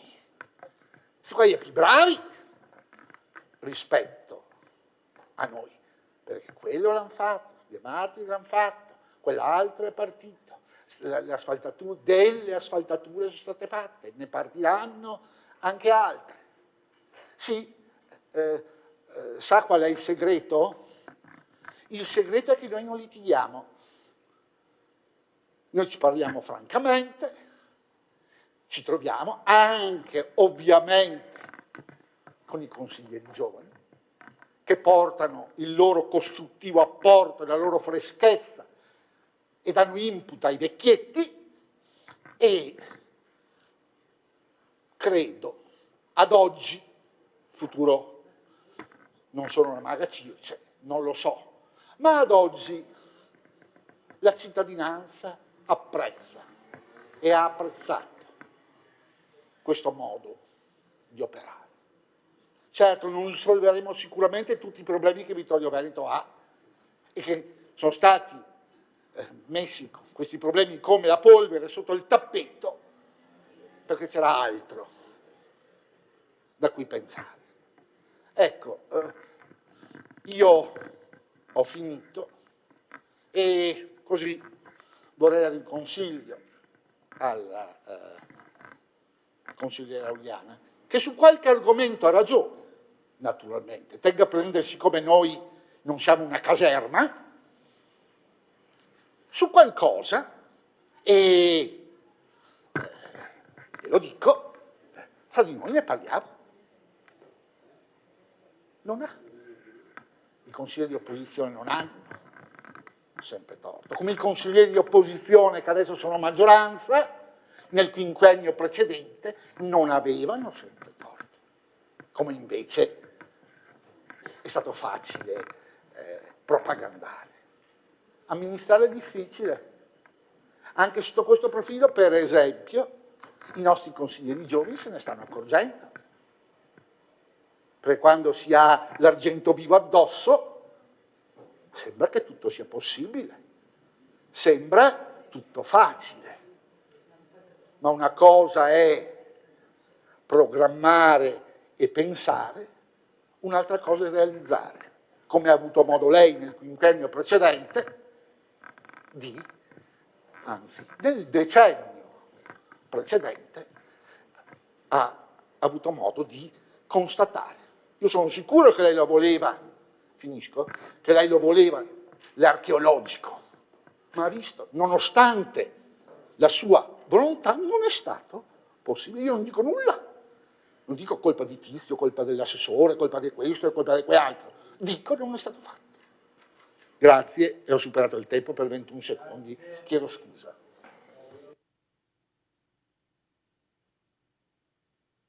Consigliere Bassetto, prego. Grazie Presidente. Ci rimango sempre un po' male quando sento interventi che vengono fatti con richieste ai giovani consiglieri, non sapendo mai esattamente a chi si faccia riferimento quando si parla dei giovani consiglieri. Consigliere Uliana, pensavo di intervenire dopo, intervengo adesso, seppur con un intervento molto breve. Tornerò con un'altra proposta di delibera che sarà nei punti seguenti all'ordine del giorno. Lei ha parlato della biblioteca, ha parlato delle piscine, tutti temi su cui ci siamo spesi in campagna elettorale nella promozione del programma elettorale che era stato stilato. Lei crede che io non tenga alla biblioteca? Io sono anni che aspetto la biblioteca. Penso che lei se lo ricordi quando era in amministrazione con l'allora sindaco Tonon. Già all'epoca si parlava della biblioteca, quindi non è un tema che è qui da pochi mesi.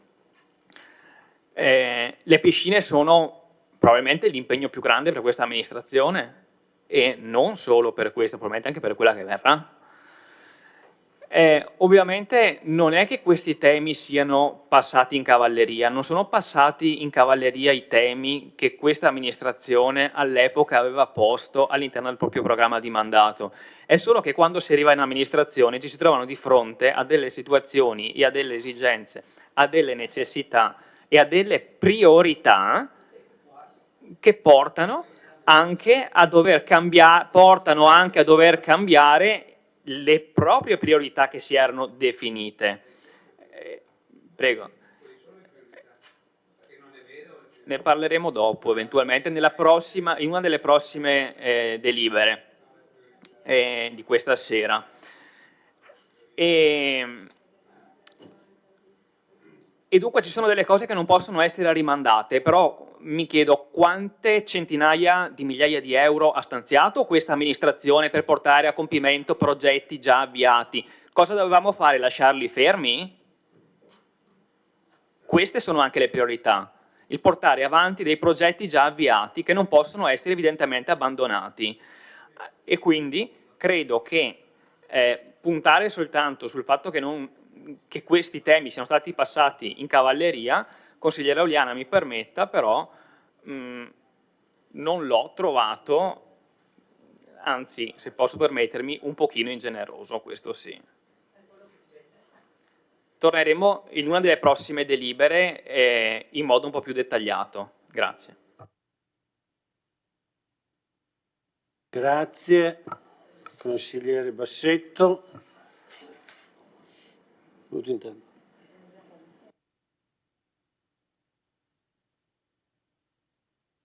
Un mio intervento, sono anch'io consigliere, molto breve, visto che sono stato nominato più volte.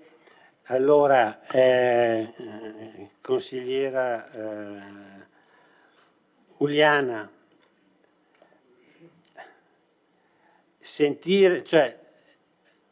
dopo aver fatto per 10 anni l'assessore alla cultura, sentire che lei rimprovera qualcun altro perché non ha fatto in 2 anni quello che lei non ha fatto in 10 anni, e non dico che bravi, non bravi, mi richiama alla mente il famoso detto, il bue che dice cornuto all'asino. Inoltre, lei continua spesso a far confusione tra giunta e consiglio comunale. C'è la giunta che prende le decisioni e risponde delle decisioni che prende, ci sono i consiglieri comunali che sono consiglieri comunali come lei e che quindi non è che possono assumere provvedimenti diversi, no, non possono prendere provvedimenti diversi da quelli che prende lei. Ho notato che in questi 2 anni lei ancora non ha recepito questa differenza tra giunta e consiglio comunale. Mi fermo qua.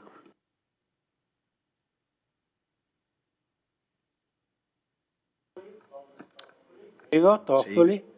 Sì, grazie per la parola Presidente, buonasera a tutti, Sindaco e consiglieri presenti. Parliamo di Villa Papadopoli. A me dispiace che ci troviamo ancora oggi in questa situazione, vedo che Villa Papadopoli purtroppo la stiamo perdendo.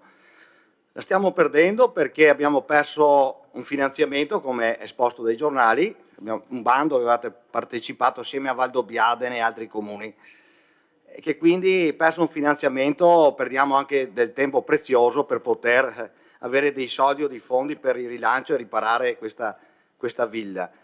Questa villa che è stata usata, e non è una parola brutta dire usata da tutti i partiti in campagna elettorale, usata appunto per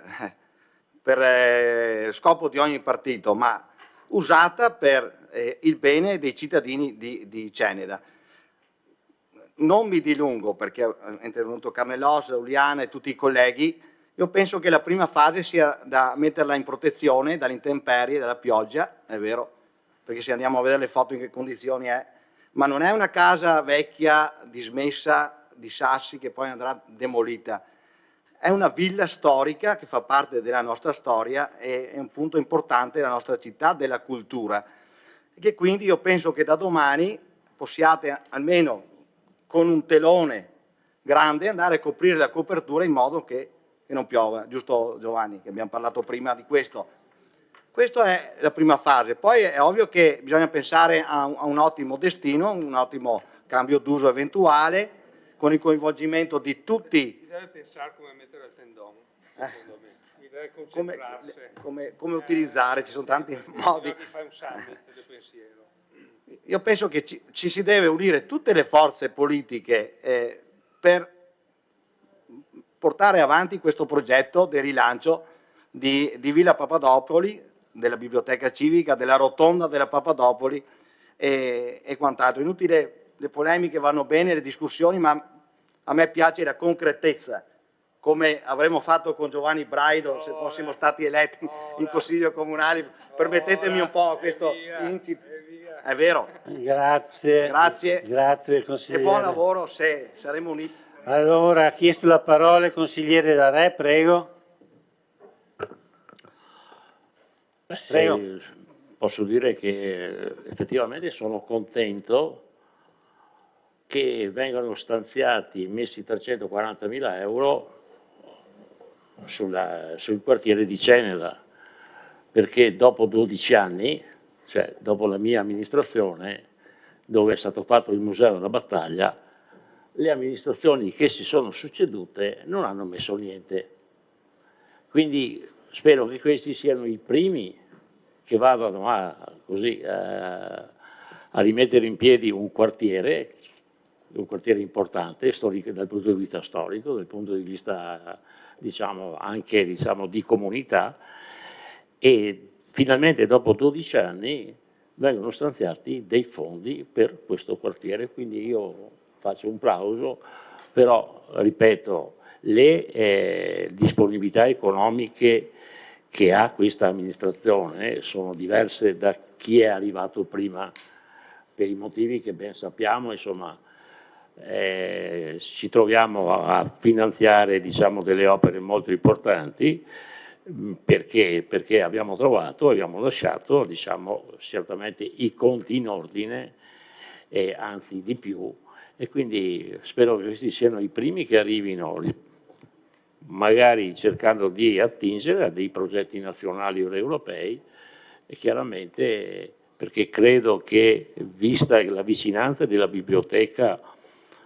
a Villa Papadopoli, si possa pensare a un intervento per allargare e costruire su Villa Papadopoli la nuova biblioteca, se mai riusciremo a vederla o a farla, ma quantomeno l'idea di pensarci per fare un'opera credo così importante, che non è di un'amministrazione, può essere di più amministrazioni, perché i soldi e la coperta è corta su tutti i comuni, quindi chi prima e chi dopo, io dico finalmente dopo 12 anni vengono impegnati 340.000 euro sul quartiere di Ceneda.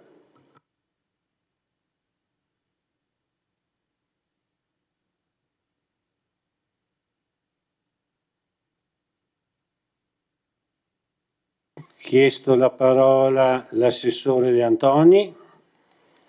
Solo per una precisazione, siccome alcuni consiglieri sono intervenuti anche sugli aspetti tecnici legati al documento che stiamo predisponendo per Villa Papadopoli e agli interventi provvisionali che dobbiamo realizzare con le risorse di cui ho parlato prima, ho approfittato della presenza ancora qui in questa sede dell'architetto Madalosso per chiederle in 2 minuti di illustrarci questo documento, quindi il DocFap che abbiamo incaricato di predisporre e gli interventi che sono previsti per mettere in sicurezza la Villa Papadopoli.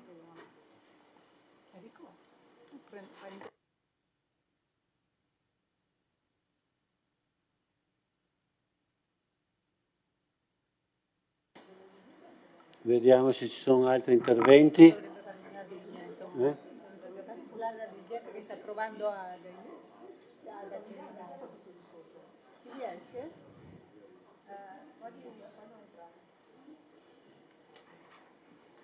Chi è che deve intervenire?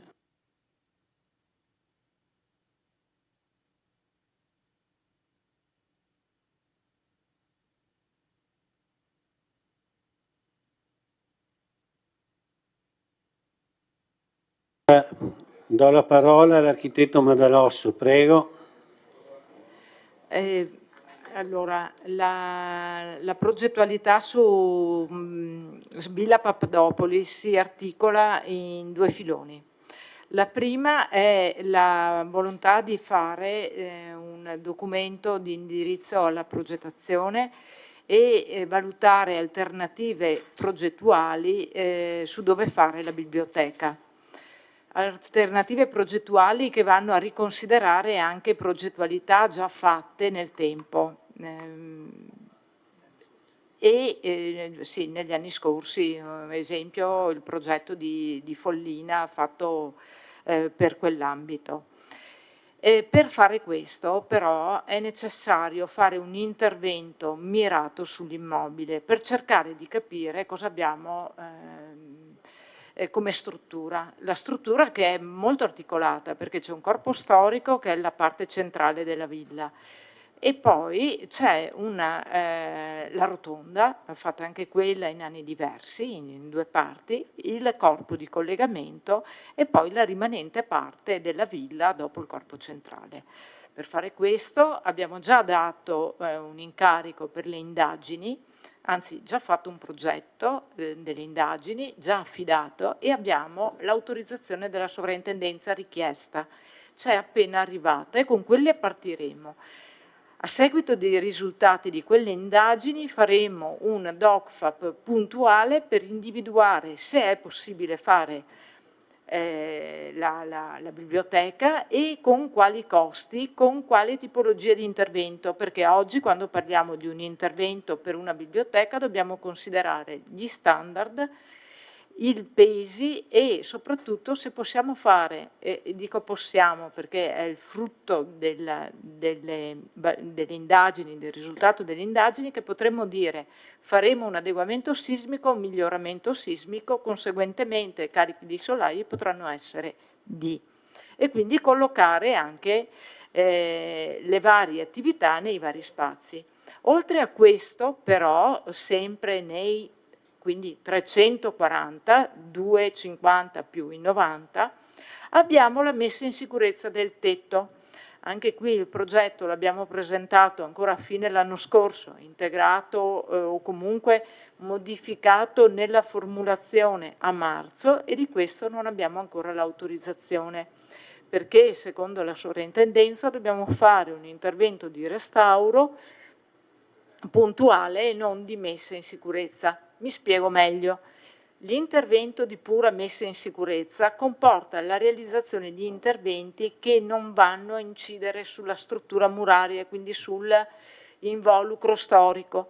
Per fare un intervento che sia sì di messa in sicurezza, ma non fatto per essere poi demolito e fare l'intervento di restauro, abbiamo la necessità di fare un progetto che contempli entrambi e che sia quindi un definitivo ma messa in sicurezza e quindi dobbiamo riformulare il progetto e chiedere un'autorizzazione monumentale specifica.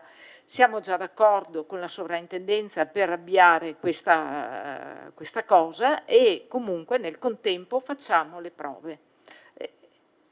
Così è. Lo stanziamento c'è e quindi procederemo in questo senso.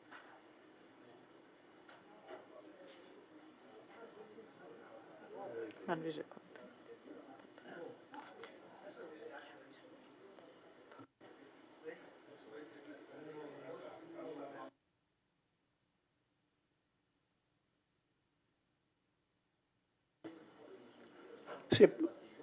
Quindi ho chiesto all'architetto che tecnicamente ha chiarito quali sono gli interventi che stiamo facendo e anche le procedure da seguire per arrivare alla messa in sicurezza, dico io, della villa.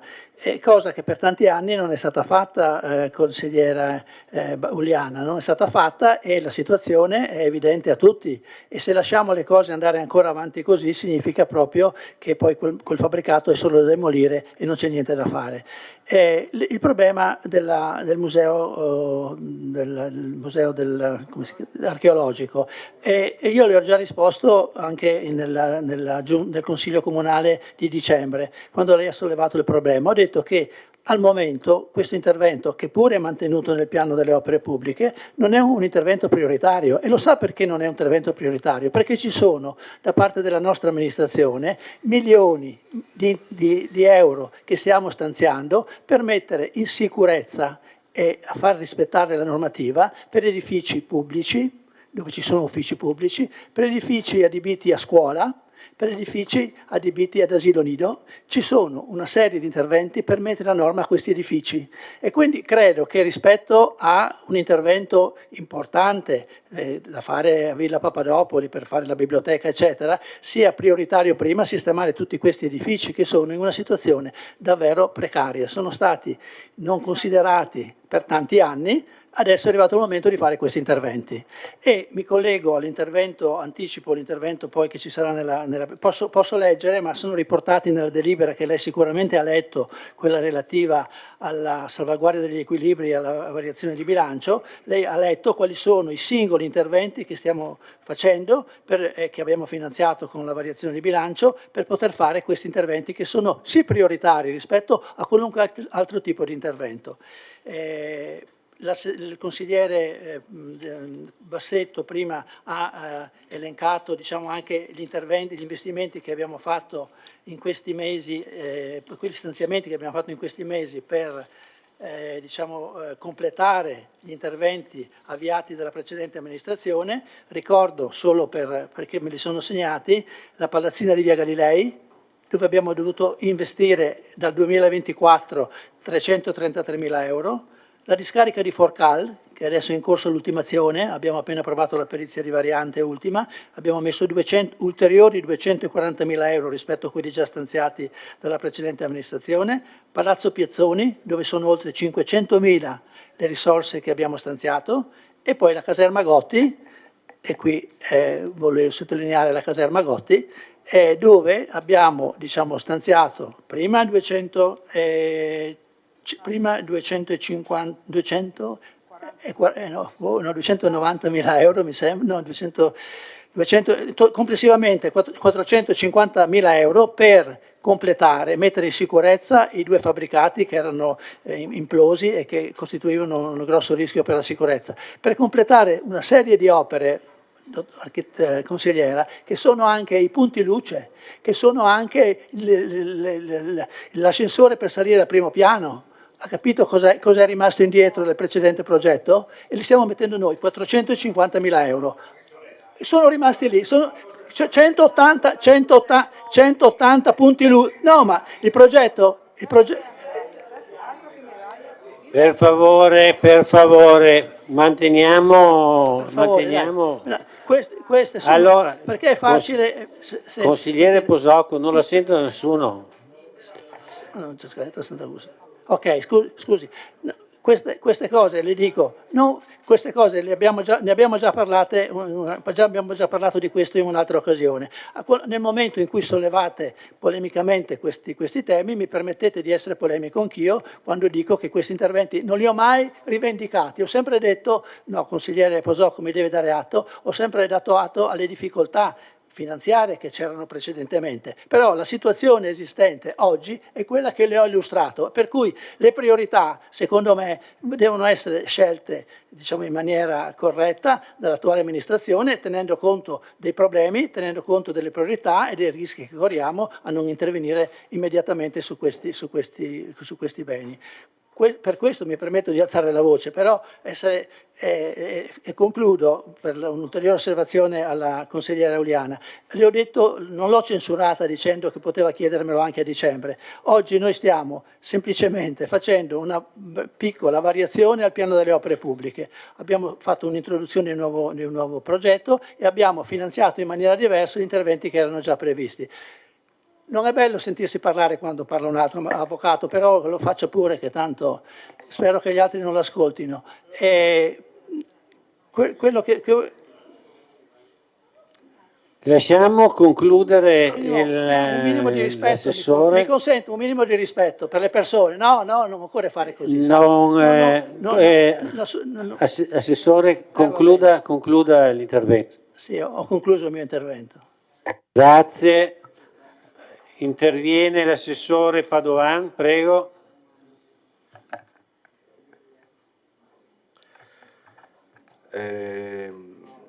Sì, io trovo che da un punto di vista, voglio dire, della qualità del dibattito che si vuole dare, siano da evitare approcci alla politica che siano, voglio dire, semplicemente legati a sassolini da togliersi, da come dire, scavi in situazioni del passato per in qualche modo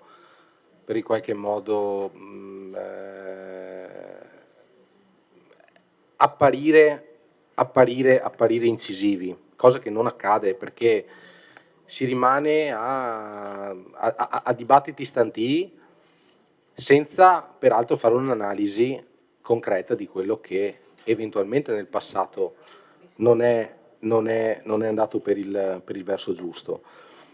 Io sinceramente, consigliera Auliana, mi rivolgo a lei inizialmente per dirle che non capisco sinceramente il suo livore nei confronti e la sua irritazione per aver semplicemente ricordato ai cittadini e alle cittadine quali sono stati i passaggi per l'acquisizione del fondo da Pontiano e per aver semplicemente, insomma, contestualizzato queste accuse che continuamente riceviamo di ritardo all'interno di un percorso che è molto, molto chiaro e molto lineare, se vogliamo.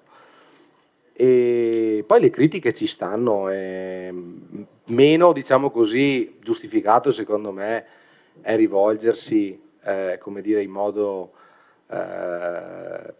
secondo me anche un po' provocatorio, affermando basta che chiediate,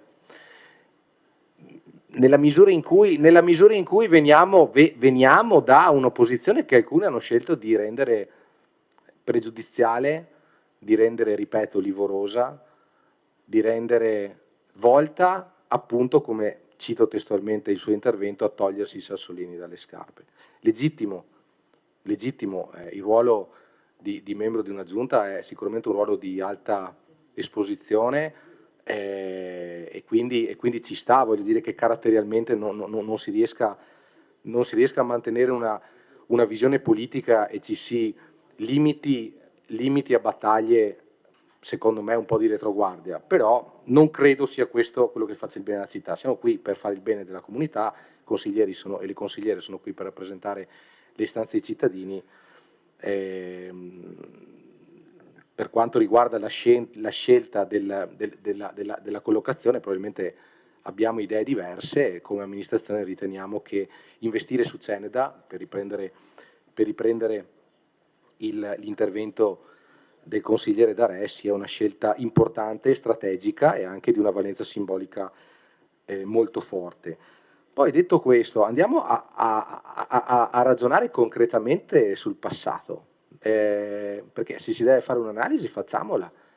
C'è stato un PNRR nel passato, quali fondi rispetto ad altri comuni paragonabili sono stati attratti? Abbiamo attratto poco e quel poco che abbiamo attratto non aveva, voglio dire, copertura finanziaria, tant'è che stiamo investendo in maniera pesante. Il disco per completare le opere, è così consigliere Posocco.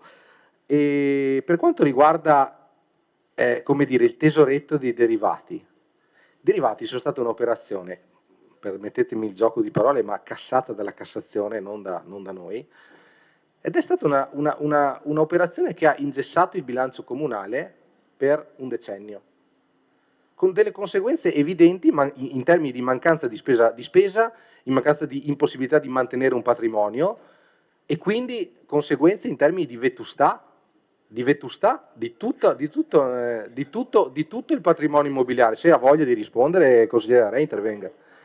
Ci siamo trovati,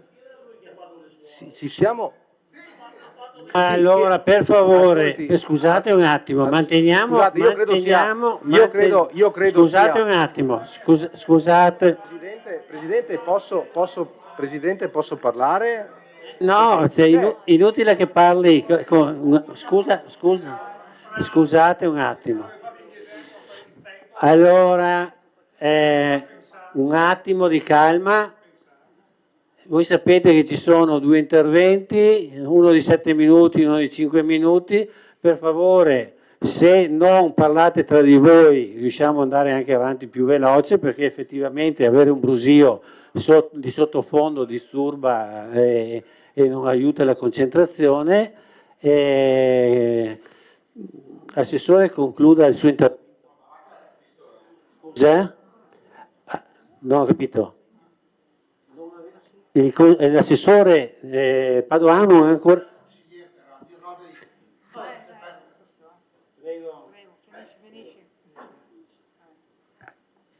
Grazie. No, io reputo, voglio dire, corretto ricordare, perché poi nell'azione dell'amministrazione si deve finire per intervenire su quelle che sono diventate priorità, cioè Villa Papadopoli, cioè tanti investimenti in immobili comunali, su quali insomma credo che come amministrazione ci stiamo spendendo non poco. Ed è giusto quindi ricordare quello che è accaduto nel passato per come dire, esporre alla cittadinanza interessata il perché certe scelte sono dovute diventare prioritarie, pur nel rispetto del programma elettorale. E concludo riferendomi un attimino alla sezione archeologica, perché anche qui c'è veramente, credo, da portare, voglio dire, a conoscenza lo stato dei fatti. Io personalmente sono uscito sui giornali con onestà nei primissimi mesi dicendo la sezione archeologica, considerato l'intero, come dire, l'intera situazione degli interventi da portare avanti, non può essere considerata al momento una priorità, salvo la ricerca di finanziamenti, di bandi, di soluzioni. Io mi sono dovuto, voglio dire, imbattere con delle richieste della sovrintendenza che a dicembre 2020 riceveva dall'amministrazione precedente una promessa di intervento per avviare l'allestimento della sezione archeologica, senza che questo venisse minimamente comunicato a nessuno, salvo poi, voglio dire, scoprire che quantomeno rispetto alle amministrazioni precedenti si aveva avuto l'onestà di parlare chiaro, Cioè, l'amministrazione precedente è entrata con un obiettivo e non ha mosso un dito per perseguire questo. E questa era una priorità politica chiaramente stabilita. Che ora si venga a contestare lo stato di fatti, secondo me è abbastanza curioso, ecco, tutto qua, però ripeto, è giusto che i cittadini sappiano di quello che era stato promesso a livello elettorale e a livello di istituzioni, che poi non venne minimamente tenuto in considerazione nell'azione concreta degli anni successivi. Grazie.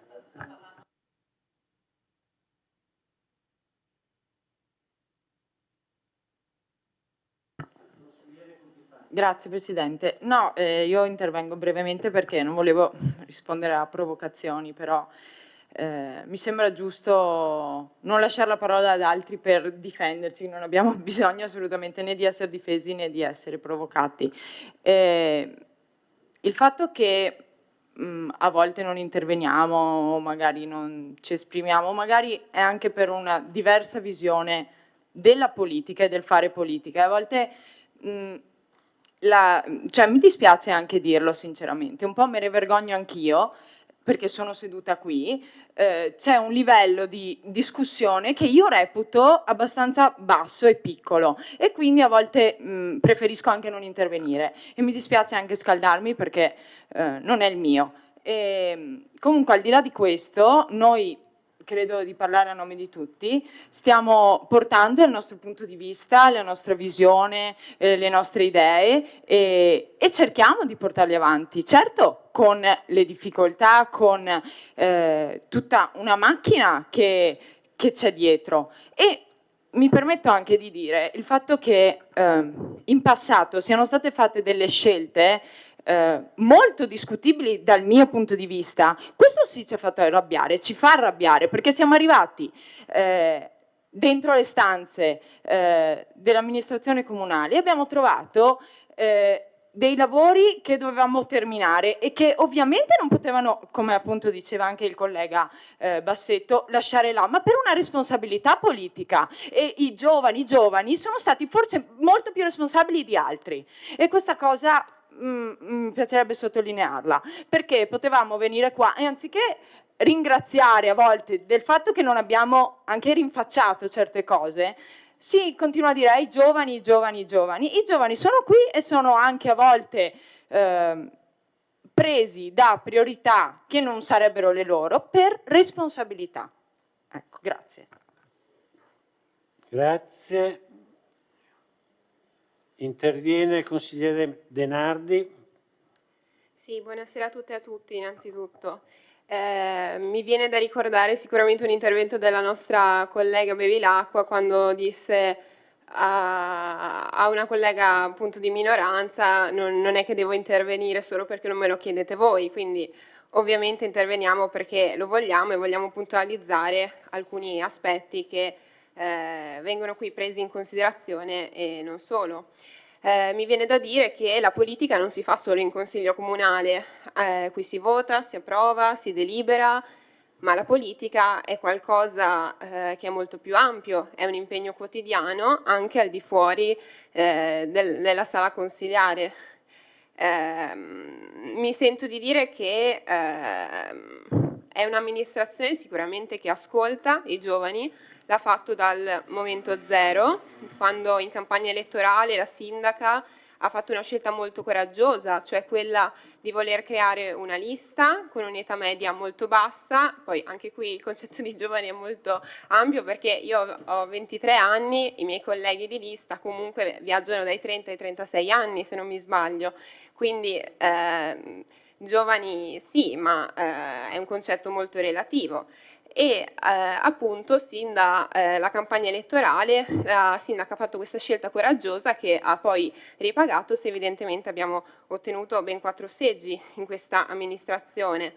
E mi viene poi da dire anche che appunto, come sottolineavano i miei colleghi, l'amministrazione non è facile, ce ne rendiamo conto, abbiamo progetti già avviati che devono essere conclusi, per esempio tutti i progetti PNRR in Val Pisina, che tanto da mettere tra parentesi non ha portato alcuna valorizzazione se non a ulteriori problemi. La Gotti, Forcal, ecco la Gotti anche qui sono stati investiti 3 milioni e mezzo, quindi una somma molto onerosa, e questa sera ci troviamo a votare una delibera in cui investiamo ulteriori 500.000 euro e 290.000 euro, vero Assessore? 450.000 euro, comunque mezzo milione di euro. Ecco, e soldi che probabilmente avremmo anche noi voluto mettere da qualche altra parte. Stiamo portando avanti Sant'Augusta, c'è stata un'opera di riasfaltatura delle strade ingenti, tra cui appunto la storica Via Martiri. Mi sembra che anche parlando di Villa Papadopoli e del suo parco ci siano continuamente opere di valorizzazione, no, del territorio. Per quanto concerne la biblioteca, non è che non lo vogliamo, non è che non lottiamo, anche qui si parla di priorità. In ogni caso mi sento di dire che comunque il nostro assessore con la delega alla biblioteca ha avuto una certa sensibilità quando gliel'abbiamo chiesto ad ampliare gli orari di apertura della biblioteca anche in orario notturno durante i periodi di sessione, cosa molto apprezzata da noi giovani. Per quanto concerne il fondo Zagonel, mi viene anche da chiedermi, forse ha già risposto in altri consigli, non lo ricordo, se era tutto pronto, facile, gratuito, perché non è stato portato a casa prima. E mi viene anche da concludere dicendo sì, ci sono delle priorità, spesso le priorità cambiano. Personalmente, anche come lista, ci siamo impegnati molto duramente verso maggio e giugno a stendere delle osservazioni che sono state portate in Regione per un quesito, appunto, che insomma il progetto di screening che era stato presentato per la Cavandroz, che anche se non è di competenza del Consiglio Comunale, è sicuramente un progetto che avrebbe cambiato la vita non solo della comunità della Valle Pesina, ma di tutta Vittorio Veneto, e quindi questo per dire che la politica è molto più ampia della sede del Consiglio Comunale. Grazie. Mi chiedo, ovviamente, a parte il consigliere Tomastoffoli e Azioni, che ha espresso la sua contrarietà a questo progetto, dove fosse la minoranza. Grazie. Io ho sentito...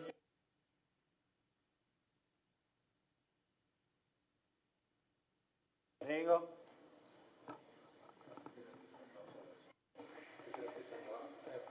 Non so. Eccoci qua. No, e allora io intervengo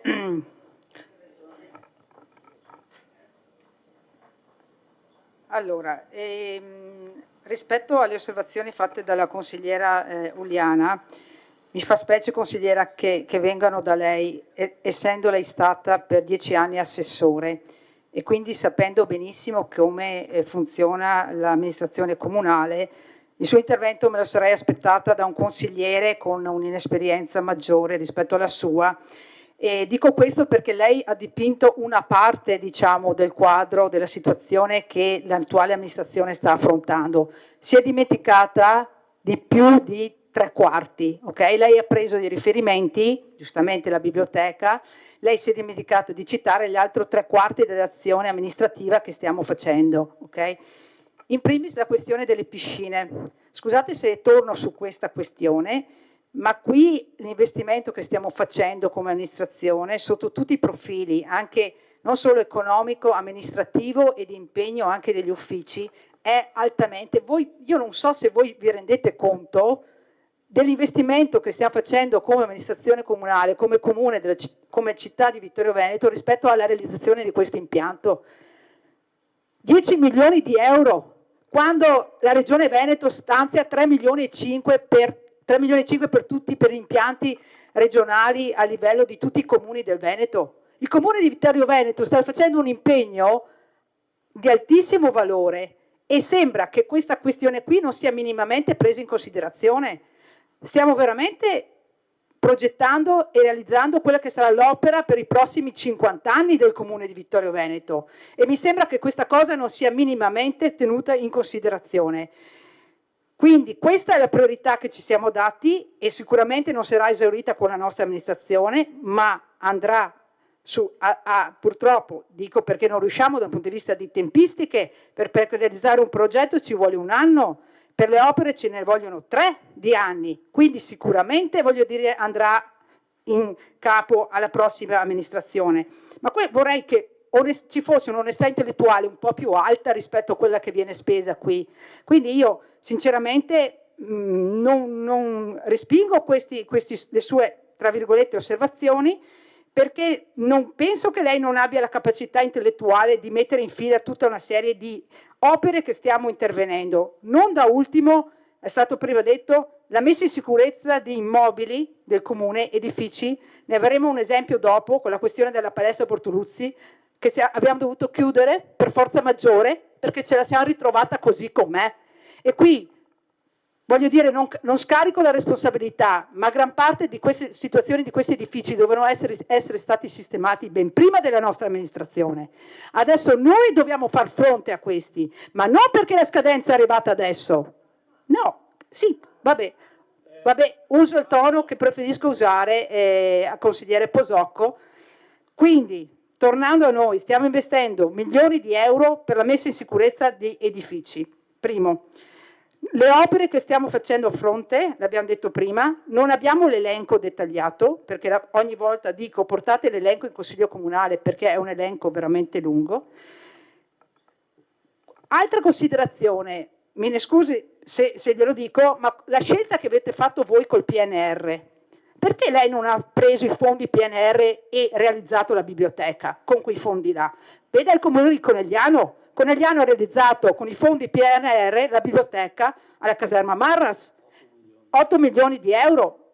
L'amministrazione precedente non è riuscita a fare, ha avuto altre priorità. Avete scelto la Gotti rispetto al restauro della biblioteca o la sistemazione della biblioteca. È stata una vostra scelta che oggi non saremo qui a discutere se allora, come noi avevamo suggerito dai banchi di minoranza, quei fondi di PNR fossero stati destinati alla biblioteca comunale. Io quello che voglio dire è che sono veramente consapevole e sono anche, permettetemi, orgogliosa del lavoro che sta facendo questa amministrazione di fronte a tutta una serie di problematiche e ne sopraggiungono tante altre, e ringrazio la Giunta che sta lavorando tantissimo, sta affrontando situazioni veramente importanti. Voglio ringraziare anche tutti gli uffici per il lavoro che stanno facendo e stanno correndo. I fronti in città aperti sono tantissimi e voi continuate a dirci di aprire altri fronti. Quindi è sinonimo di irresponsabilità aprire altri fronti in questo momento, perché vorrebbe dire ricadere sulla popolazione, sugli impegni di spesa della popolazione. Sa anche lei quant'è il bilancio di un consiglio comunale, di un comune, scusi? Non è che non lo sappia. Come fate a dire facciamo questo, facciamo l'altro, facciamo su, e i soldi dove li troviamo?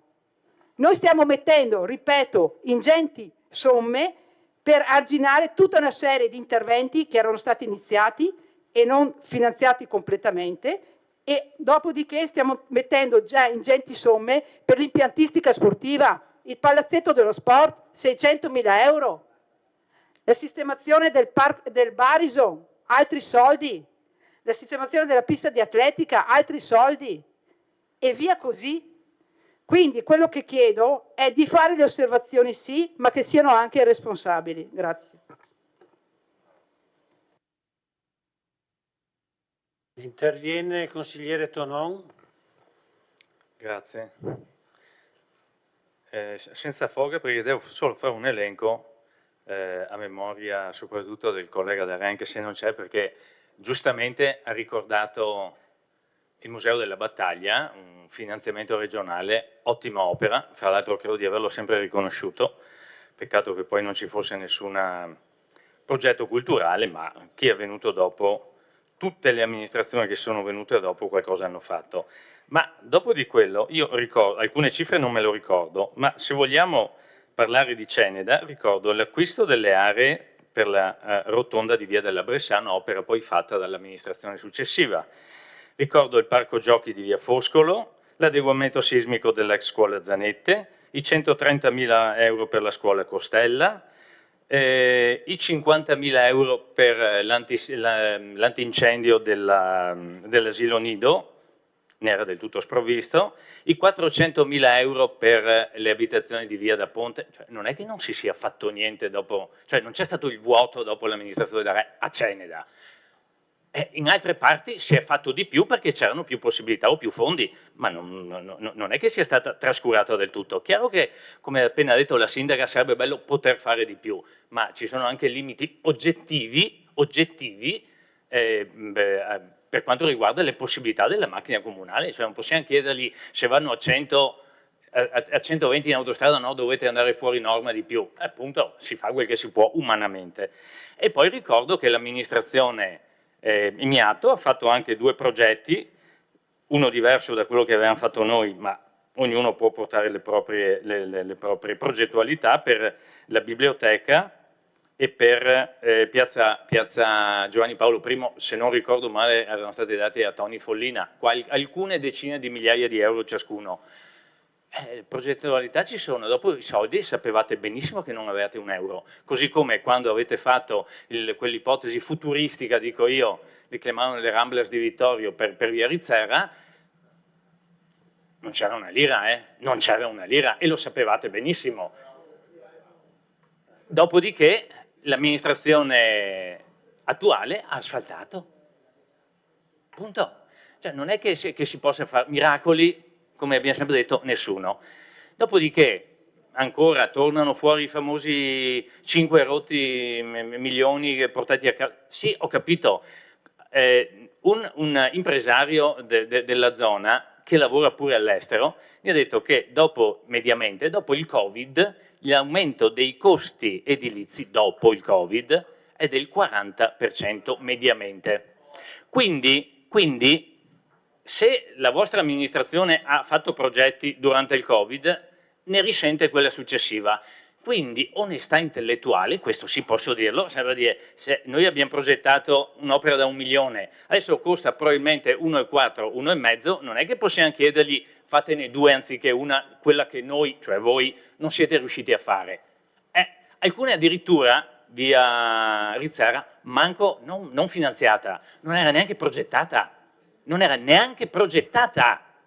Quindi per cortesia, correttezza da tutte le parti, perché se mi è venuto a fare polemica mi diverto anche, ma mi pare stasera di aver fatto semplicemente un elenco di quello che è stato fatto e dei problemi, li conoscete tutti perché siete stati tutti in giunta, e dei problemi che ci sono nell'amministrazione. Quindi realismo da un lato, pacatezza dall'altro, ma realismo non vuol dire non essere in grado di sognare. A quanti bandi avete partecipato voi con la vostra amministrazione e noi con la nostra e non abbiamo vinto? Quando si partecipa e ci sono 1100, non importa, partecipanti, uno vince, poi arriva il secondo, il terzo, il quarto, quando sono finiti i fondi, gli altri 97, zero. Allora, per cortesia, non facciamo polemica su queste robe. L'archeologico non l'avete fatto, la biblioteca, ho capito. È vero, non lo fate nella mia amministrazione, non l'avete fatto voi, su quel fronte non abbiamo ancora fatto quello che avremmo voluto noi, ma la copertura, diciamo così, che era stata progettata con tanto di adeguamento sismico e energetico, che era stata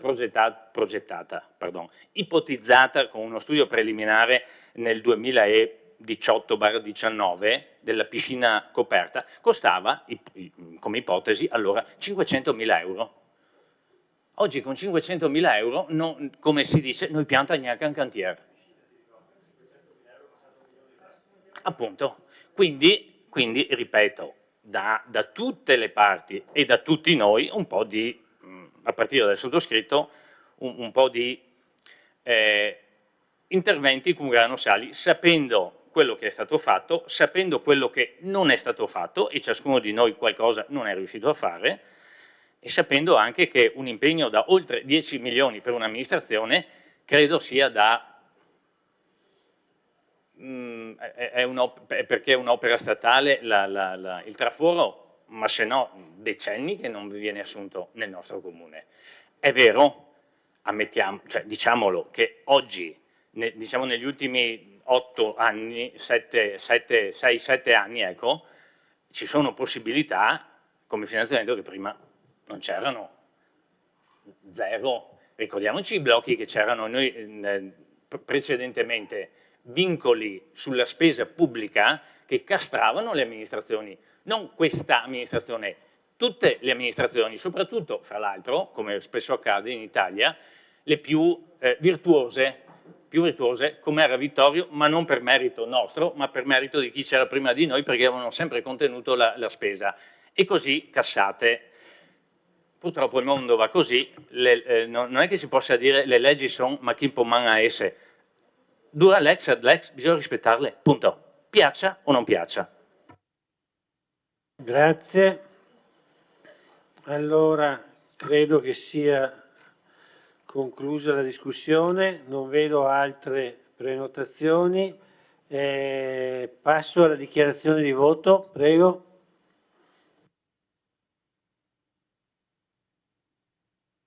Prego, consigliere Uliana. Consigliere Tonon, devo dire che il suo intervento mi è piaciuto davvero, perché ha fatto un intervento equilibrato, a differenza dei suoi invece assessori di riferimento, che hanno parlato addirittura di livore, eccetera.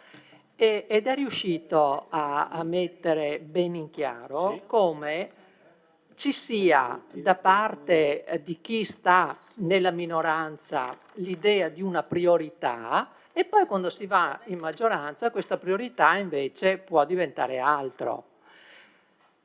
E quindi l'aver sottolineato questo, secondo me, significa d'altronde lei è di vecchio pelo, su questo lo sappiamo, significa, sì, grigio, significa aver perfettamente chiaro quello che forse non è chiaro ad altri, che questo, signori miei, è il gioco delle parti. Nessun livore, nessun accanimento. Semplicemente dovete lasciare che noi facciamo il nostro mestiere, così come, ecco perché parlavo assessore Padoan dei sassolini nelle scarpe, così come i suoi colleghi facevano il loro quando erano loro nella parte della minoranza. È il gioco delle parti. Funziona così, se ne faccia una ragione. Nessun livore di nessun tipo. Veniamo alla dichiarazione di voto. Allora, la nostra dichiarazione di voto noi non possiamo chiaramente votarvela perché ci troviamo di fronte comunque, anche se voi dite è semplicemente una variazione, comunque è un segnale di un percorso arrivato quasi a metà strada, dove vediamo una piscina ridotta, i campi da rugby che dovrebbero essere 2, sono situati in una posizione inadatta, insomma tutte le cose che abbiamo detto. Allora è chiaro che voi state facendo anche la normale amministrazione e la piscina che vedremo come va avanti. Però, consigliere Carnellos, normale amministrazione. Poi una cosa invece mi fa piacere di aver ottenuto con il mio intervento di prima, e cioè il coinvolgimento, e ho sentito parlare i consiglieri, a parte uno, che ti aspetto la prossima volta, ho sentito dire la loro opinione. Allora, è bello che ci sia, mancavi tu, è bello che ci sia un confronto anche tra consiglieri, perché giustamente noi non possiamo sapere che tipo di colloqui, dialoghi, eccetera, intercorrono tra di loro. Mi ha fatto piacere questo, devo dirlo anche a lei, consigliere Bassetto, mi ha fatto piacere. Poi De Bastiani sì, il grazie della leccioncina non ne sentivamo certamente bisogno. Grazie. Un attimo. Se ci sono altre dichiarazioni di voto, altrimenti passo alla votazione.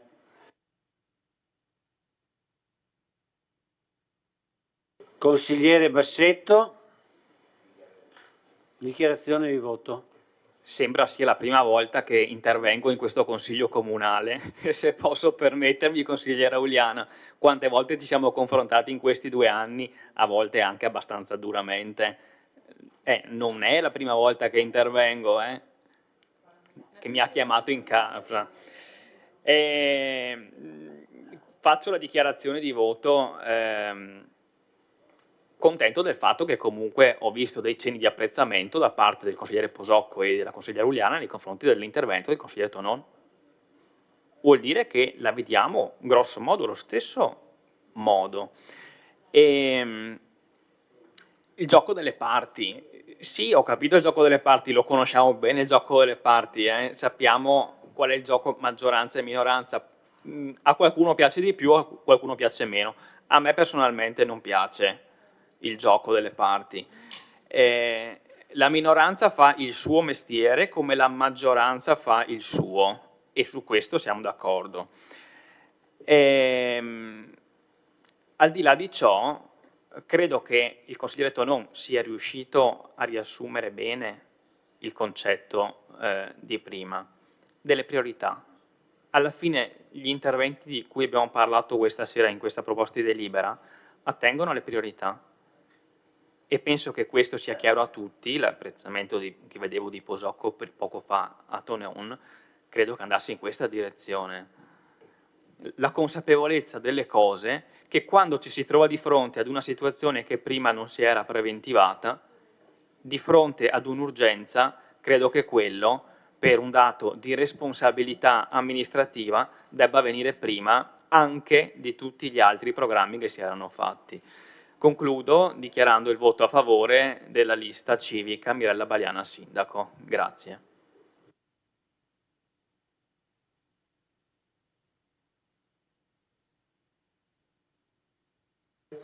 Sì, solo per dire che è scontato il nostro voto,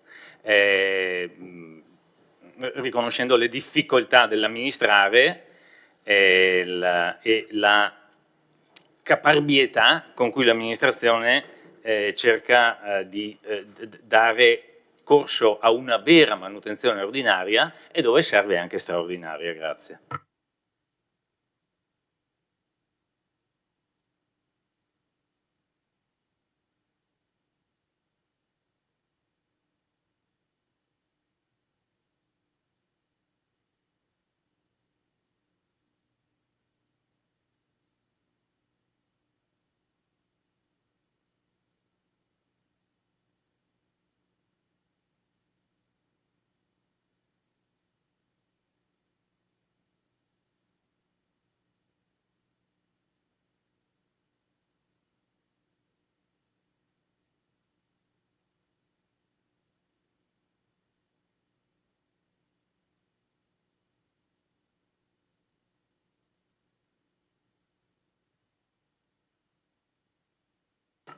Allora, favorevoli 11, contrari 3, astenuti 1.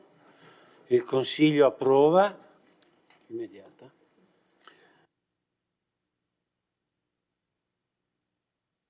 Adesso votiamo l'immediata esecutività.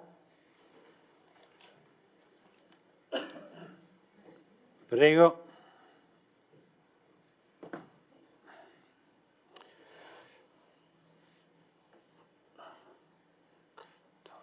Ok, ho votato tutti. Favorevoli 11, contrari 3, astenuti 1. Questo era il punto numero 6 e passiamo al punto numero 7. Salvaguardia di equilibri di bilancio, assestamento generale al bilancio di previsione 2026 e 2028. Immagino che illustra l'assessore De Antoni, prego. Sì, il decreto legislativo 267 prevede che entro il 31 luglio di tutti gli anni i comuni sono tenuti ad approvare tramite delibera di Consiglio Comunale l'assestamento generale al bilancio di previsione, in questo caso il 2026-2028. L'assestamento è una verifica generale di tutte le voci di entrata e di uscita del bilancio, compreso il fondo di riserva e il fondo cassa, al fine di assicurare il mantenimento del pareggio di bilancio. Il nostro servizio finanziario, qui oggi c'è la dottoressa Dalla Torre, non c'è più, sì, anche la dottoressa Da Parè. Il servizio finanziario del nostro comune, sulla base della ricognizione generale effettuata dai singoli settori, ha condotto un esame delle poste in entrata e in uscita e ha verificato l'andamento della gestione finanziaria complessiva. Il risultato di questo lavoro è stato riportato nell'allegato A della delibera, nella quale viene esposto, con dovizia di informazioni, la rappresentazione della situazione contabile e viene confermato il permanere degli equilibri di bilancio. Darei la parola a una sintesi veloce da parte della dottoressa di questo documento, che è un documento importante che in qualche modo rassicura anche, insomma, deve rassicurare anche il Consiglio Comunale sul fatto che il bilancio che abbiamo approvato a dicembre è un bilancio, insomma, che tiene nonostante tutta una serie di problematiche che poi cercheremo di illustrare.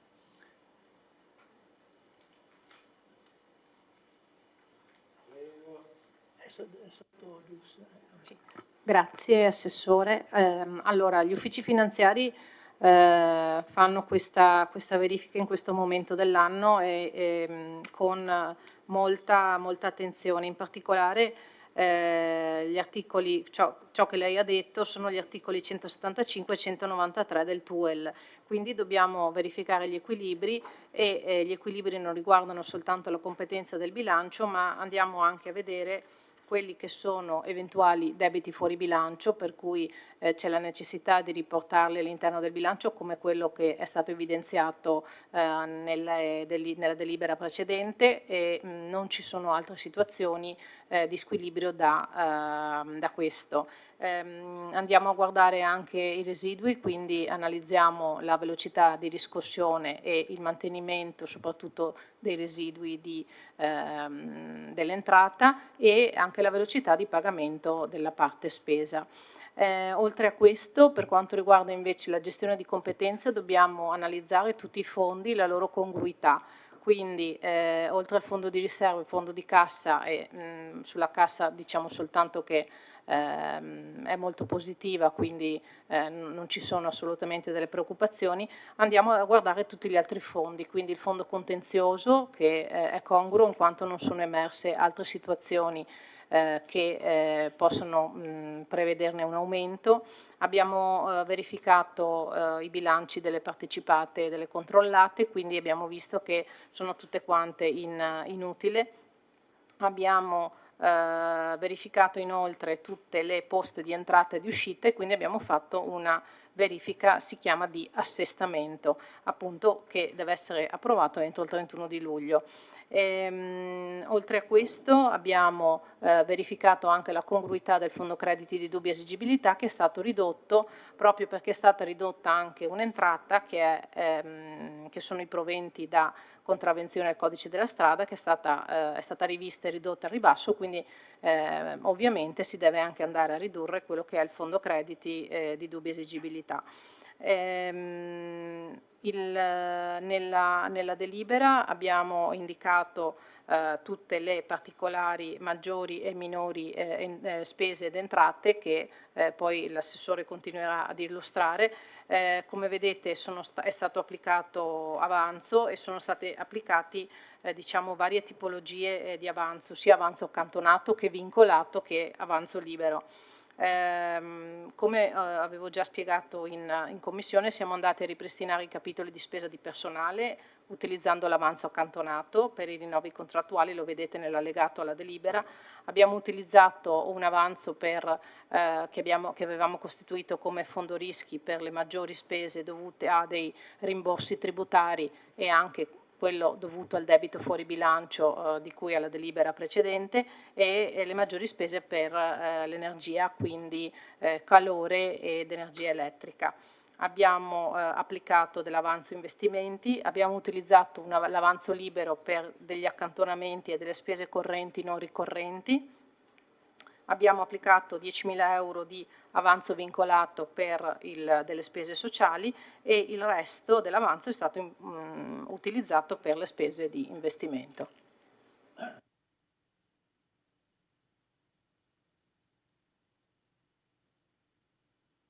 Sì, continuo io, quindi dato atto appunto del permanere degli equilibri di bilancio, volevo soffermarmi, prima di passare al dettaglio delle singole voci che sono riportate nella delibera, a sottolineare alcune problematiche che ci sono, che quando abbiamo predisposto il bilancio a dicembre non erano ancora così evidenti, ma che nel corso poi del mese di dicembre e dei mesi successivi si sono evidenziate in tutta la loro, diciamo, importanza e qualche volta anche negativa in sostanza. Allora, ad esempio, per il rinnovo dei contratti del personale abbiamo dovuto investire e mettere in bilancio, oltre alle risorse già accantonate, che sono importanti, altre 75.000 euro per coprire gli oneri derivanti dal rinnovo del contratto 2025-2027. Erano già accantonati i soldi per il 2025, quelli del 2026 alla luce del contratto che è stato sottoscritto non sono sufficienti, quindi li abbiamo integrati con 75.000 euro. Non leggo i rotti, ma insomma do solo le cifre intere.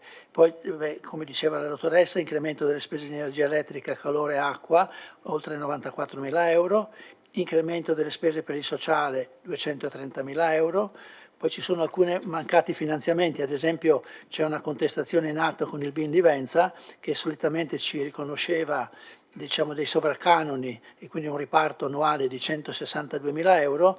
Nel 2025 abbiamo accertato 60.000 euro e abbiamo riportato la stessa cifra anche nel 2026, quindi c'è stata una riduzione di oltre 100.000 euro. Se non riusciremo a vincere il contenzioso, insomma, che comunque so che è in atto, ci sono praticamente 100.000 euro di minore entrate che non erano prevedibili. C'è stato un minore gettito dell'IMU nel corso del 2025, quindi l'abbiamo tenuto un po' più basso anche nel 2026. C'è poi tutto il problema della normativa che poi è stata recentemente confermata dalla Corte Costituzionale, che stabilisce che l'occupazione del suolo pubblico per le antenne di telefonia deve essere riconosciuta come canone unico, quindi per ogni antenna che c'è in città ci vengono riconosciuti 800 euro. Mentre negli anni passati, diciamo, le cifre in gioco erano di decine e decine di migliaia di euro. Anche qui c'è una sollevazione da parte di tutti i comuni e c'è stata anche una riunione in provincia, che ha partecipato la nostra assessore, che adesso era là e non la vedevo, e quindi tutti i comuni si stanno in qualche modo attrezzando per fare fronte comune rispetto a questa norma che è nazionale e che in qualche modo va a penalizzare i comuni. Vabbè, ci sono minori entrate per il codice della strada, c'è un aumento delle spese per le assicurazioni, abbiamo fatto la gara alla fine del 2025 e c'è stato un aumento importante per le assicurazioni, un aumento per le spese di pulizia, c'è il nuovo contratto di lavoro per il personale delle cooperative. E poi, come diceva la dottoressa prima, c'è questo circa 2 milioni di euro di avanzo di amministrazione che voglio leggere proprio per evitare anche le polemiche che ci sono state prima, sempre con spirito costruttivo, ma sono numeri riportati anche nella delibera e quindi credo che sia giusto sottolinearli. Quelli più importanti, allora 70.000 euro per gli arredi, degli arredi dell'asilo nido della scuola, della nuova scuola asilo nido, maledizione, no, scusate, ci sono 70.000 euro per la nuova scuola materna per completare gli arredi, poi ci sono 100.000 euro per la manutenzione straordinaria della scuola Pazienza, 300.000 euro per la manutenzione straordinaria della palestra Bortoluzzi, 100.000 euro per i certificati per la sicurezza, manutenzione straordinaria scuola primaria Castella, per la scuola primaria Foscolo, altri 50.000, 113.000 per la manutenzione straordinaria della scuola primaria Crispi, 165.000 per la manutenzione straordinaria dell'asilo nido, quello esistente. Tutte cifre, diciamo, che riguardano lavori da fare per la messa in sicurezza e per avere i relativi certificati. 55.000 euro per la palestra di via Carducci, 70.000 euro ulteriori rispetto ai 300.000 per la palestra Bortoluzzi, 70.000 per manutenzione e impianti sportivi, alcuni sono stati citati prima, 165.000 euro per manutenzione straordinaria di immobili, diciamo, occupati dal Comune. Poi abbiamo ancora 30.000 euro per interventi sulla strada comunale La Vecchia, è un'opera che abbiamo quasi completato, era finanziata dall'Unione Montana in parte e il finanziamento nostro non è riuscito a completare tutti i lavori, abbiamo bisogno di altri 30.000 euro. Poi ci sono 322.000 euro, ne parlavamo prima, per i contratti di quartiere, quindi Palazzo Piazzoni. Poi c'è 90.000 euro per la messa in sicurezza del corpo centrale di Villa Papadopoli, ne abbiamo parlato, 103.000 euro, un altro lavoro su un impianto sportivo per i lavori al Palasport, oltre 600.000 che sono già in bilancio e sono finanziati, 290.000 lavori presso l'area rimessa delle caserme Gotti, ma ne abbiamo parlato, poi ci sono alcuni incarichi professionali per la microzonazione sismica, per il piano del commercio e altre piccole cifre. Ho voluto leggere questi importi perché sono stati un po' oggetto di polemica prima, e ribadisco non pretestuosa, ma solo per diciamo, segnalare le difficoltà che abbiamo incontrato per fare tutti questi lavori, e non sono tutti quelli che sono stati fatti, perché giustamente la sindaca mi ricordava i lavori già eseguiti nel corso del 2025 e per l'inizio del 2026 sono importanti, sono dell'ordine di almeno 2 milioni di euro. Questa è la situazione complessiva che poi porta appunto a fare questa variazione di bilancio che in qualche modo ci consente di guardare con un po' di serenità anche i prossimi mesi per arrivare quindi al 31 dicembre. Io credo che non ci siano altre cose da dire, dottoressa, e quindi sono a disposizione per le vostre richieste di chiarimento.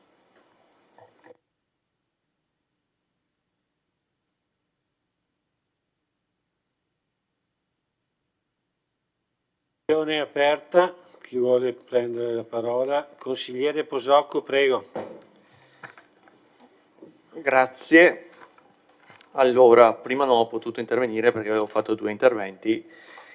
Mi spiace che l'assessore Padoan sia andato via, tra l'altro, perché è interessante sviluppare qualcosa. Allora, in questi ultimi anni sono cambiate parecchie cose in Italia, non a Vittorio.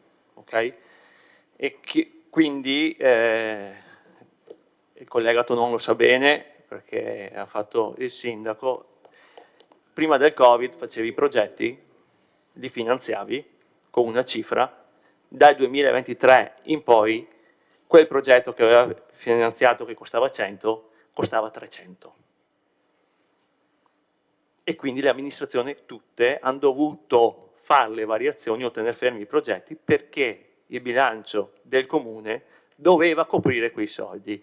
Esempio che voi citate della Gotti. La Gotti è un progetto nato prima del Covid che con 3 milioni e mezzo si faceva veramente, era un gran bel progetto.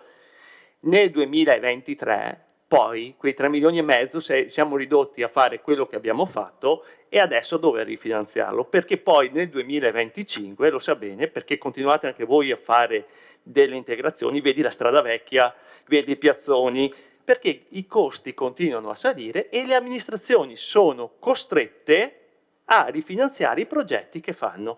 Quindi, ecco, la differenza tra questa amministrazione, tra l'amministrazione Tonon e Miato, è che questa amministrazione ha i bilanci perfettamente in ordine. Siamo d'accordo? Con l'amministrazione Tonon IMU e Tasi era l'8,6 per 1000, è diventata 10 per 1000 con l'amministrazione Miato perché le rate dei derivati aumentavano, ok? Adesso fortunatamente il comune ha un bilancio sano, quindi si può muovere meglio. Su questo siamo tutti assolutamente d'accordo, per fortuna. Il problema è che a livello nazionale continuano a aumentare i costi in una maniera folle e non so dove andremo a vedere, ma questo riguarda l'amministrazione di Vittorio Veneto come tutte le altre amministrazioni in Italia. Quindi bisogna essere un attimo, sapere dove andiamo a finire. PNRR, l'assessore Padoan dice avete partecipato a pochi bandi, ma ragazzi, gli uffici, dovete chiedere agli uffici cosa significa gestire un bando PNRR, dal prendere i soldi e poi adesso rendicontarli. Sapete che una stragrande percentuale di progetti PNRR finanziati non sono ancora chiusi, cioè le amministrazioni non hanno preso i soldi perché si fa una fatica immensa con la burocrazia che c'è dietro a rendicontare sia nelle amministrazioni pubbliche che i privati.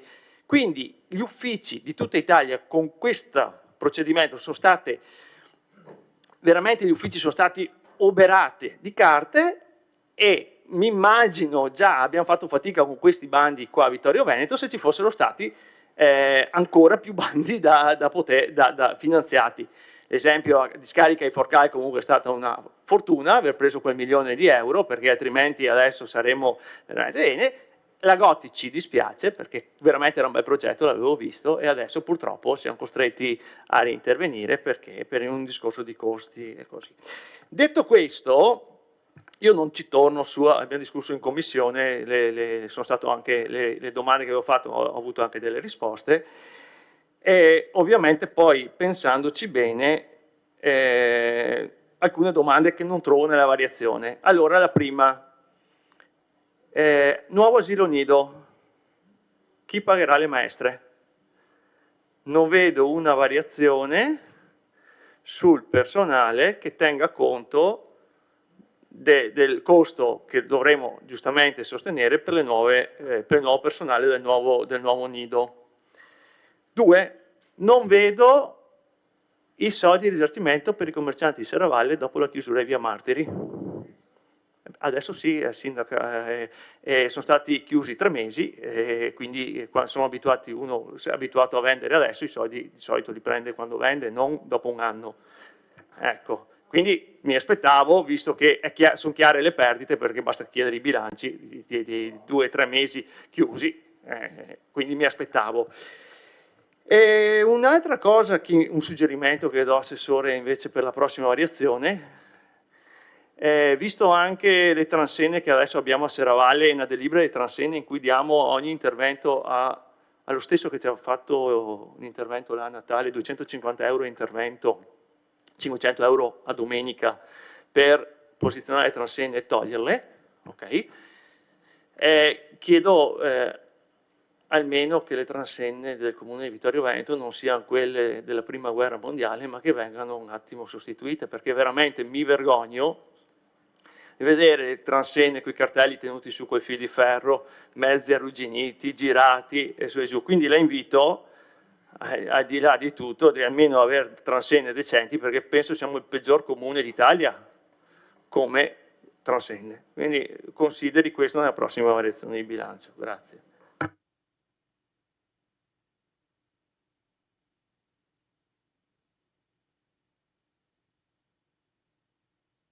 Sì, è sempre prima, poi faccio. Allora, quello che mi piace comunque di questa variazione di bilancio, che c'è una cosa che mi piace, che date un indirizzo certo alla vostra politica di amministrazione, quindi intervenite, mettete tutte le risorse, quasi tutte le risorse, sulla cura degli immobili comunali. E questa è la linea chiara che avete scelto. Posso dire sono d'accordo o non sono d'accordo, però almeno si vede la linea che prendete. Sul certificato di prevenzione incendi ho visto cifre importanti, 100.000, 50.000. Abbiamo un progetto, perché mi sembra caretto. Costa così tanto un certificato? 100.000?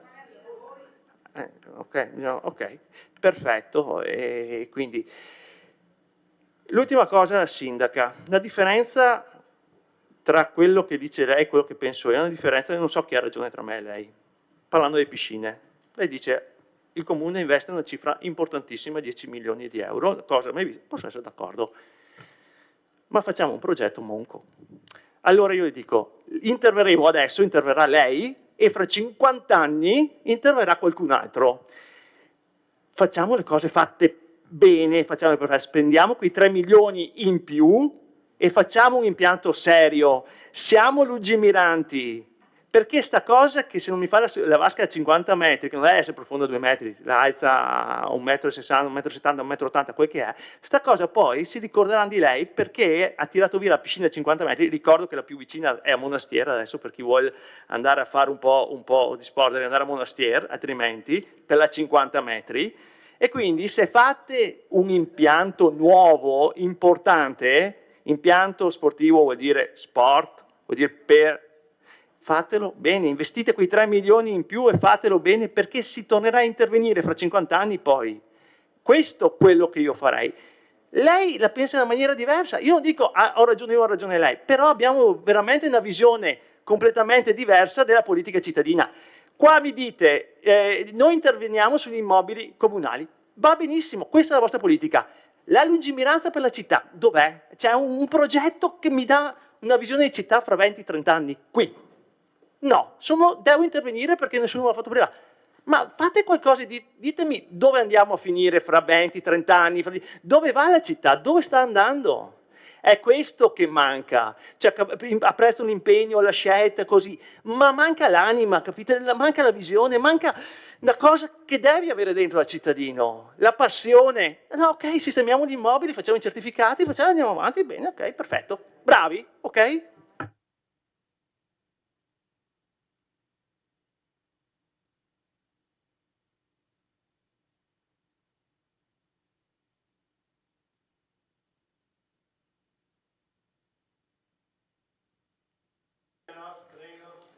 Sì, dunque mi inserisco sul discorso del consigliere Posocco, che dividerei in due parti. Una prima parte pacata e responsabile, la seconda una sbavatura che probabilmente è imputabile, ed è normale, è giusto che sia così, per il gioco delle parti di cui parlava prima la consigliera Ugliana, che peraltro, non scandalizziamoci, è il sale della democrazia, è il sale delle aule consigliari, delle aule parlamentari.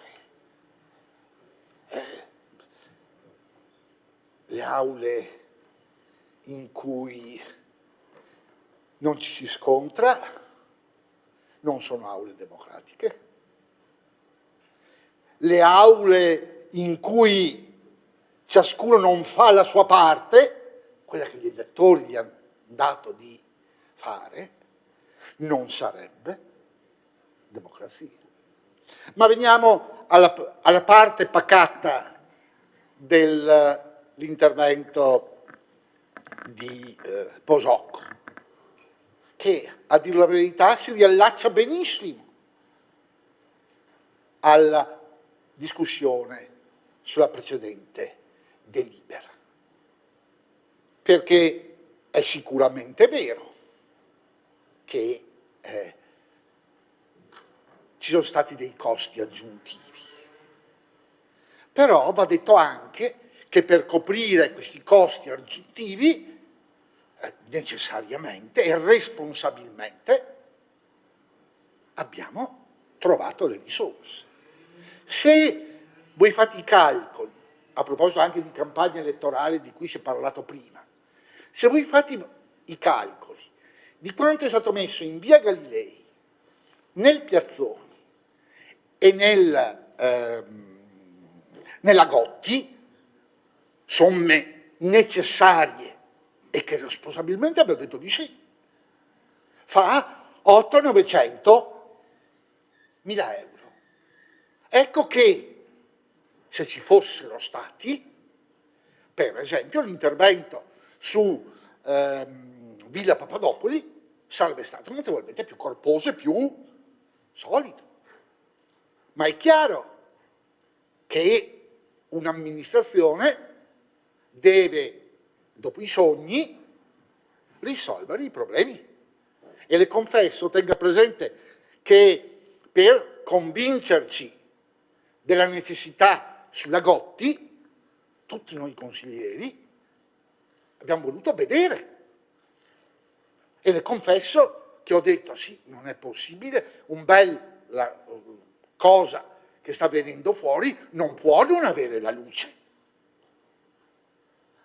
Altra cosa, sì, bella quella sala, non so cosa faremo, io qualche idea l'avrei, ma vedremo, ma io ho un cognato che è in sedia a rotelle, non è possibile che non ci sia l'ascensore. Quindi quei soldi, a costo di doverli togliere da Villa Papadopoli o dallo studio sulla biblioteca, voglio che venga messo l'ascensore.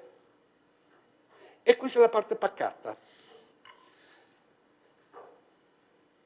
La parte, come si può dire, in cauda venenum, come si diceva una volta. Vede, in realtà, lei l'ha detta, la visione, la vista dell'amministrazione. la sicurezza e le scuole. Non so se sicuramente avete notato, peraltro viene fuori anche che tutto sommato è un po' strumentale la questione, i soldi a Cenere. Qui io ho sentito 100.000 per la scuola Pazienza, 50.000 per la scuola Foscolo, piccoli necessari, ovviamente, ma sono a Cenere, giustamente. E sono stati fatti non perché sono a Ceneda, ma perché riguardano le scuole. Ecco l'anima, o un pezzettino di anima di questa amministrazione. La persona al centro si chiama una delle liste di opposizione. Qui abbiamo gli studenti, che sono persone al centro. E non è da poco avere la visione di una città in cui gli edifici pubblici siano sicuri, in cui gli edifici pubblici hanno la prevenzione incendi. Se per la prevenzione incendi serve trovare 100.000, perché altrimenti, ovviamente per le applicazioni delle leggi, non te lo danno, bisogna assolutamente trovarli. E noi, pian pianino, cercheremo di trovarli. Ce ne vorrebbero tantissimi di più, sapete? Nelle nostre discussioni salta fuori che se dovessimo mettere a posto al 100% tutti gli edifici pubblici di proprietà comunale, altro che 10 milioni di euro. E anche lì, vede, io credo che avere una piscina così come quella che ipotizziamo ancora è una grande visione di città, perché l'ultima piscina risale al 1968, è fatta peraltro con dei fondi specifici che la finanziaria aveva stanziato, proprio perché una volta la politica funzionava. Una volta non avevamo gli yes-bang in Parlamento, come adesso, che l'unica funzione è quella di alzare la mano. E Vittorio Veneto aveva avuto il finanziamento, 68, cos'era l'80, il centesimo, insomma, ecco, il 50° della fine della prima guerra mondiale. Noi, speriamo, cercheremo di farlo, nessuno ci mette 10 milioni o 5 o 3. È vero, potrei dire e chiedere adesso a voi se nella prossima finanziaria, se avete entrature nel governo, ma purtroppo ancora siamo sparpagliati. L'unico a cui potrei rivolgermi è Toffoli, che forse, chissà, nelle segrete vie non riesce a far mettere 3 milioni di euro per arrivare ai 13, no, vabbè, se riesce a farsi rimettere 13, mentre invece purtroppo non posso chiederlo a Posocco, ad Are, perché ormai sono gli orfani della politica. Io non sono mai stato orfano e quindi non so come ci si senta in questo modo. Certo, ma siccome la politica è una brutta malattia, vedrete, sono convintissimo che al momento giusto, la casa giusta sicuramente salterà fuori anche per gli orfani di oggi. Concludendo. Concludo. È vero una cosa, a qualcuno ha lasciato sforare 4 minuti, 3 minuti, 5 minuti, io sono appena a 1,46 e già...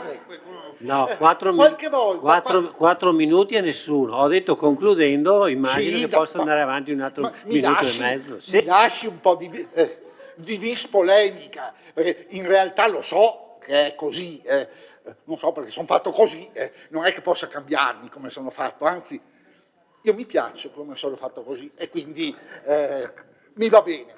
E finisco davvero per ringraziare l'amministrazione, ringraziare gli uffici, perché credo che abbiamo allocato i fondi in maniera davvero equilibrata e sensata. Dico anche che probabilmente, guardando io i conti, c'è qualche altra possibilità di utilizzo, perché le amministrazioni sono sempre state prudenti. Va detto, tutte le amministrazioni di Vittorio Veneto, dalla nascita della Repubblica ad oggi, sono state virtuose. Su questo evidentemente conta non tanto se siamo rossi, celesti, rosa pallidi o bianchi, ma conta l'educazione amministrativa che gli amministratori di Vittorio Veneto, di generazione in generazione, hanno avuto. Grazie.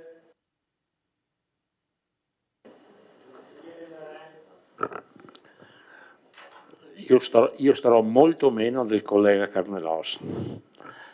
Allora io dico sull'impianto natatorio, sulle piscine, è un appello che faccio alla maggioranza. Dico, aspettiamo piuttosto qualche anno, ma facciamo un impianto dei 50 metri, come dovrebbe essere, non facciamolo peggiorativo di quello che è. Aspettiamo qualche anno, d'altra parte non è che la possibilità di andare a nuoto non ci sia. Se dobbiamo fare un qualcosa di nuovo, facciamolo nel carisma e con le cose che bisogna fare, aspettiamo qualche anno, non è che è perentorio, cioè serve alla città, non si vive, non si mangia, ma se si aspetta e si fanno le cose fatte bene, anche perché poi una volta fatto l'impianto, fatto bene, rimane, insomma questo ha più di 50 anni, cerchiamo di farlo bene. Questo è l'appello che voglio fare. Dopo l'amministrazione, i soldi li avete voi e fate come meglio credete.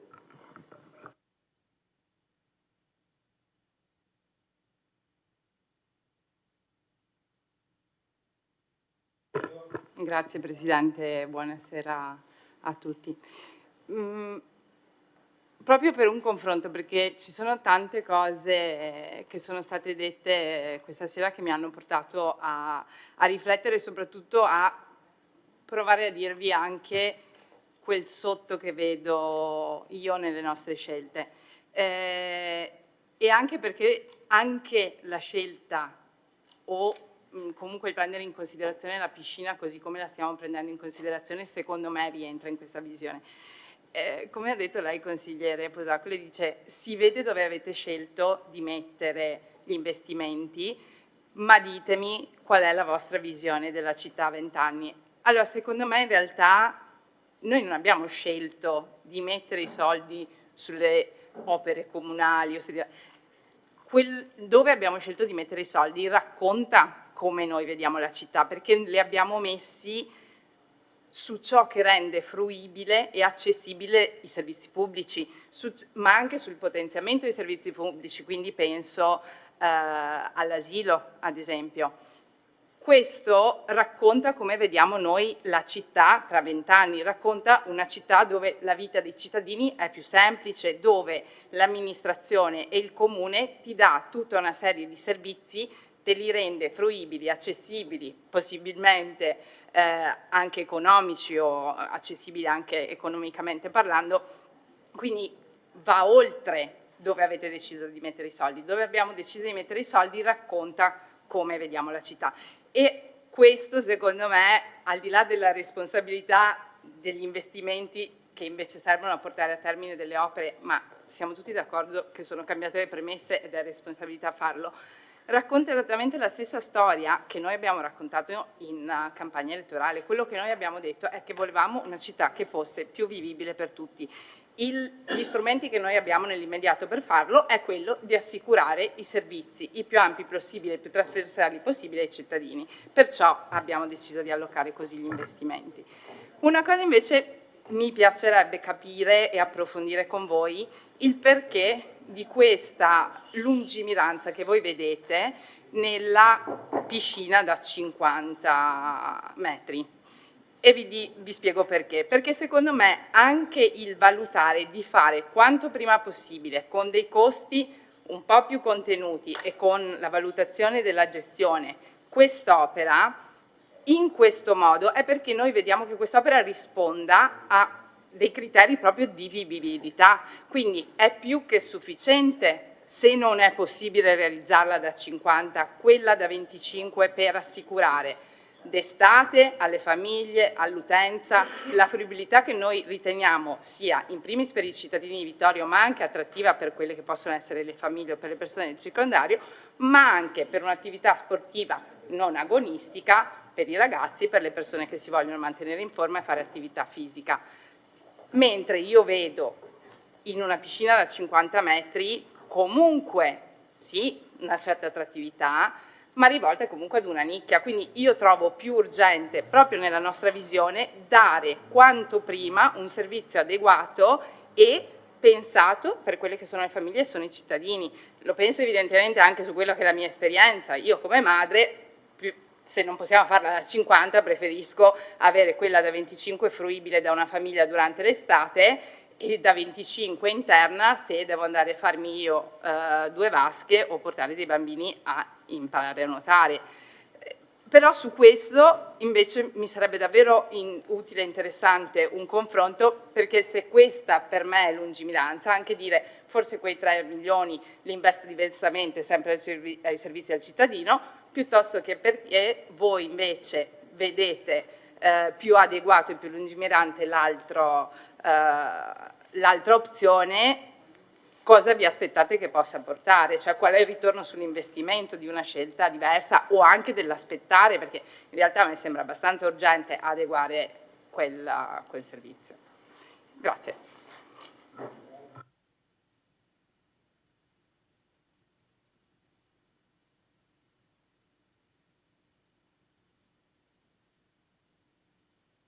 Consigliere Tonon, prego. Grazie. Mi piace tentare di proseguire quello che ha detto la collega Bortolotto adesso, perché è vero, alcune allocazioni di risorse pubbliche, anche se, fra virgolette, costrette, implicitamente indicano la strada.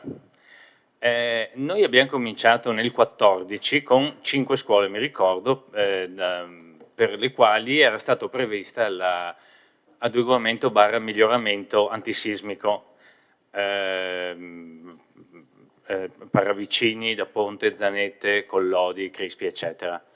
E poi ricordo che grazie allora anche all'allora direttore generale dell'UIS, il dottor Deitos, abbiamo perseguito e ci siamo arrivati a fine mandato ad avere il finanziamento regionale per il miglioramento in realtà sismico dell'ospedale, cioè il pensiero prima dell'amministrazione allora, e vedo una analogia con quello di adesso, è garantire sicurezza in primis dove c'è il futuro. Punto.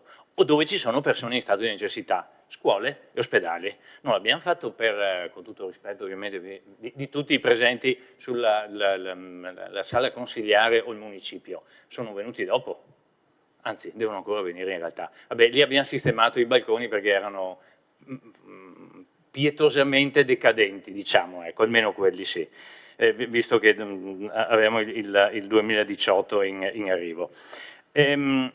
Il fatto di intervenire in maniera pesante, ma perché pesanti sono i costi rispetto ai CPI e agli adeguamenti energetico / normativi delle scuole, è un indice di visione.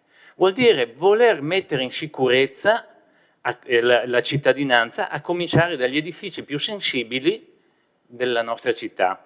Fare, come ha detto la collega Bortolotto, un nuovo asilo nido. Certo che poi è un impegno anche da un punto di vista di spesa corrente, ma è una dimostrazione della visione che questa amministrazione ha della città, accoglienza e servizi per le famiglie.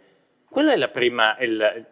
Poi, fra virgolette, non è che si vogliano trascurare quelli che fanno agonismo perché non si fa la vasca da piscina da 50 metri. Sindaco, quanti soldi stiamo mettendo nelle strutture sportive? Palasport, la Bortoluzzi, il Bari, una marea di soldi anche per lo sport. Anche questa è una visione, quindi ma non va bene se non fate la vasca a 50 metri, ma quanto si sta mettendo per lo sport che fanno i ragazzi, i ragazzini, le ragazzine, le bambine della nostra città e i giovani? Tanti soldi, quelli, con tutto il rispetto degli agonisti, ripeto, non so quanti sono in città, vengono prima. Quelli vengono prima.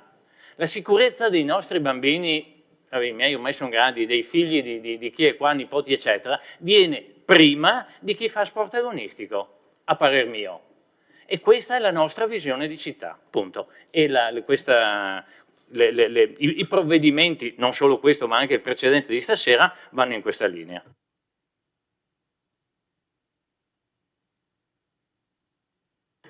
Cutifani, prego.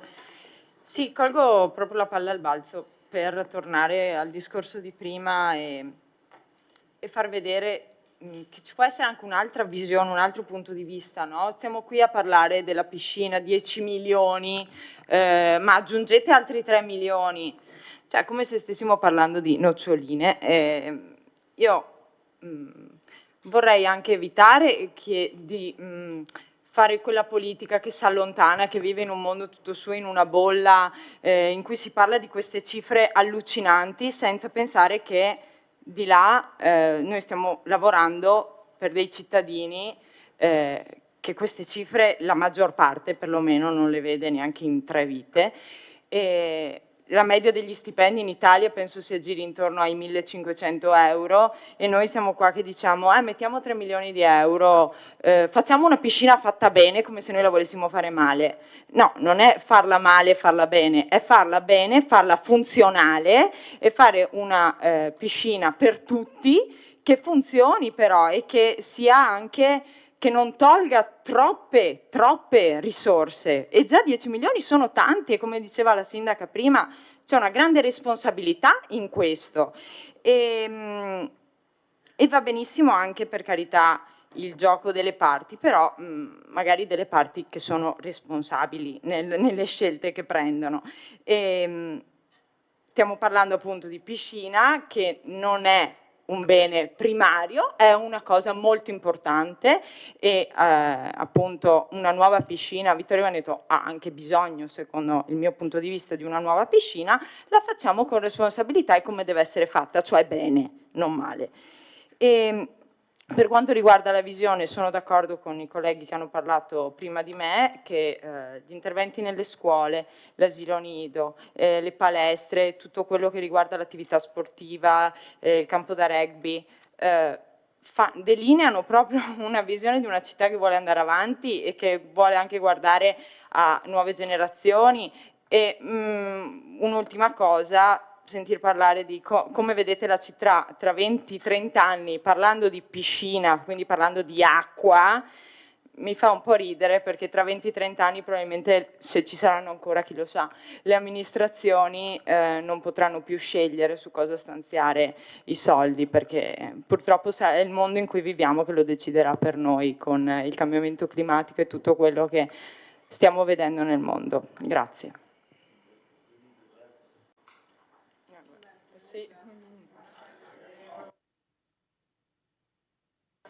Sì, grazie. No, beh, allora stiamo qua a far che? Sì, stiamo qua a far che? Andiamo a casa?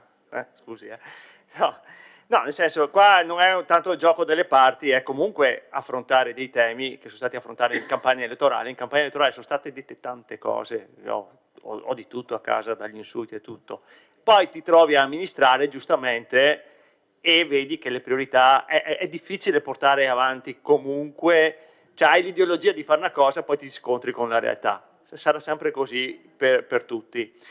Allora, fermo restando che stiamo parlando di una cosa astratta, perché non sappiamo i costi, perché siamo in una fase progettuale, non abbiamo la minima idea di come verrà finanziata, ok?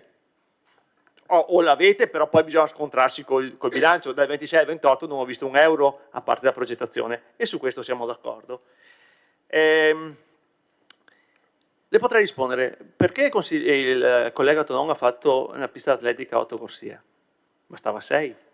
Cioè, capisce, invece ha fatto benissimo a farla, anzi è una delle più belle cose che ha fatto l'amministrazione Tonon dal punto di vista sportivo. Fermo restando che tutte le amministrazioni sportive investono sullo sport, noi abbiamo investito 2,5 milioni, questi investiranno, ognuno fa il meglio che può. Allora, le faccio un esempio, in piscina entravano nei 2000 anni 2000, 2002, 2000, d'estate 600-700 persone, ok? Allora se torneranno queste persone, c'è il parco, lo fai bene, 600-700 persone in acqua stanno più larghe in una piscina da 50 metri che in una piscina da 25 metri, per sicurezza, ma l'abbiamo provata perché lavoravo lì, quindi sappiamo cosa sto dicendo. Concentrare tante persone in 25 metri, concentrare persone su 50 metri è diverso. Ovvio, non fai la piscina da 2 metri, la alzi così possono andarci tutti. Qualche agonista, vabbè, solo a Vittorio sono 1000, ok? Che veramente praticare il nuoto su una vasca da 50 metri è diverso da praticare lo sport rispetto a una vasca da 25 metri. Ma lo dicono tutti, se voi andate stasera, fate questo discorso a chi fa nuoto, vengono qua arrabbiatissimi con quello che state dicendo, per chi fa sport. Ma sono arrabbiati neri, e gente che vi ha votato, non gente che, ok? Perché? Perché a 50 metri è importante. 50 metri mi dà l'opportunità di fare delle manifestazioni abbinate alla pista atletica. Il triathlon lo posso fare con una vasca da 50 metri, richiamo internazionale, creo manifestazioni, la federazione sportiva per una vasca da 50 metri mi dà i contributi, per una vasca da 25 metri non me li dà, tante cose che mi dà, ma perché fermarci ai 25, perché essere qua a fermarci? Cerchiamo di vedere. Intanto vediamo, ripeto, stiamo parlando di una roba astratta che secondo me non riusciremo a fare nei prossimi 5 anni, ma è il discorso, ma non fermiamoci a dire è così perché spendo meno, così. Proviamo a vedere, senti, facciamo da 50 metri, tu federazione, se faccio da 50 metri cosa mi dai?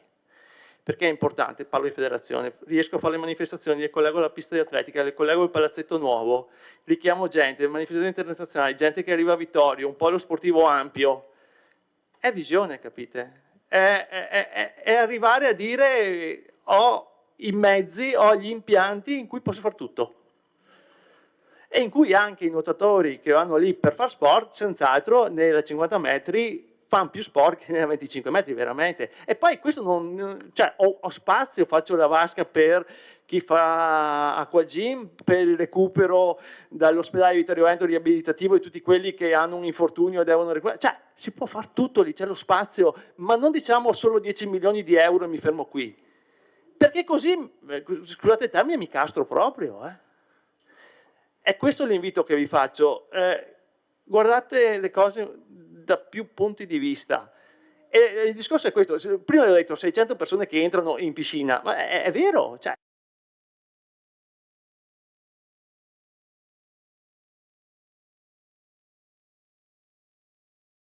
assurdo. Sono cose veramente, prendetele in considerazione, non ponetevi questo limite, insomma. Ecco, grazie.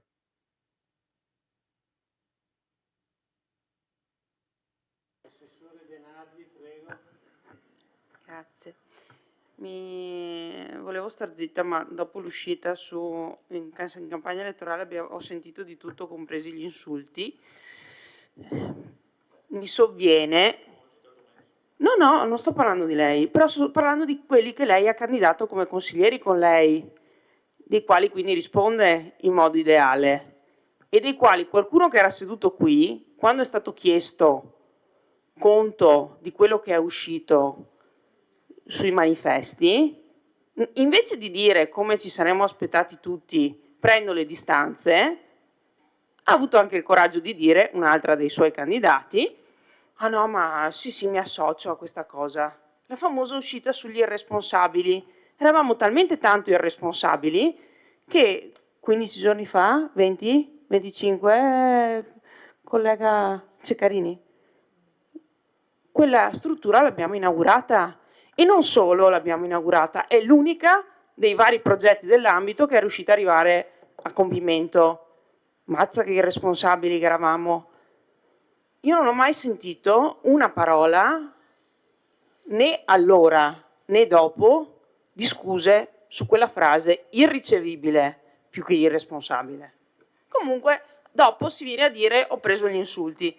Io non ho mai insultato nessuno e d'ora in avanti chiedo cortesemente che se qualcuno ha insultato venga nominato, no sparare così a cavolo, diciamo, per essere eleganti.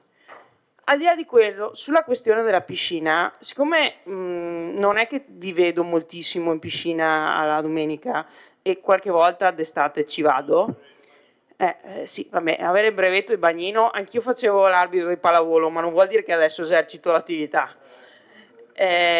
Io in piscina ci vado sovente d'estate con mia figlia, con gli amici di mia figlia e con tante altre famiglie che hanno più o meno la mia età, più grandi, più piccoli, e vedo costantemente che la prima parte della piscina è sovraoccupata, ma ho fatto anche le fotografie, sto facendo il reportage fotografico. Le tre corsie all'interno, quando hanno 9 persone in contemporanea, sono tante, perché la media è molto più bassa, e la parte più profonda è quasi del tutto inutilizzata. Vogliamo continuare così? Con una previsione dei meteorologi che prevedono per la provincia di Treviso, ma secondo me l'abbiamo anche già superata quest'anno, per il 2030 più di 60 giorni sopra i 30 gradi ogni anno. Io credo che quest'anno ci siamo già oltre.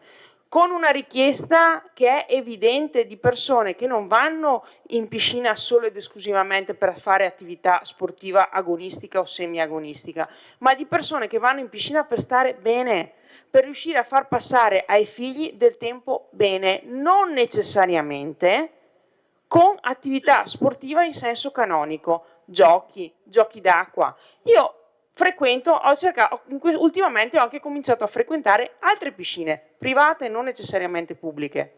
A Gaiarine ce n'è una che ha esattamente quelle caratteristiche là, ha una 33 metri, quasi sempre vuota, e dopo tutta una serie di piscine, 1 metro, mezzo metro, 30 centimetri, 15 centimetri, che creano quel parco acquatico che indicava la sindaca e che è anche lì piena, perché c'è una domanda di questo servizio. Noi vogliamo completamente dimenticarcelo perché abbiamo il mito della 50 metri, se si riusciranno a fare 2-3 corsie di 50 metri io sarò contenta nell'ambito del progetto, ma c'è una domanda da parte delle famiglie, da parte delle persone anche anziane, di riuscire ad avere un posto dove stare bene e che non è necessariamente quello di andare a fare vasche. Poi che uno mi venga a dire che le persone con disabilità o che devono fare riabilitazione la vanno a fare nella piscina esterna, sinceramente, avendo a disposizione una interna che è completamente libera nel periodo estivo o quasi, perché ci fanno i corsi e basta, insomma, sinceramente adesso rimaniamo nell'ambito del credibile. Poi possiamo raccontare che facciamo chissà cosa con una 50 metri, ma non la riabilitazione su quella 50 quando hai quella da 25 dentro. Vabbè. Sì, scusate che ho già superato il tempo.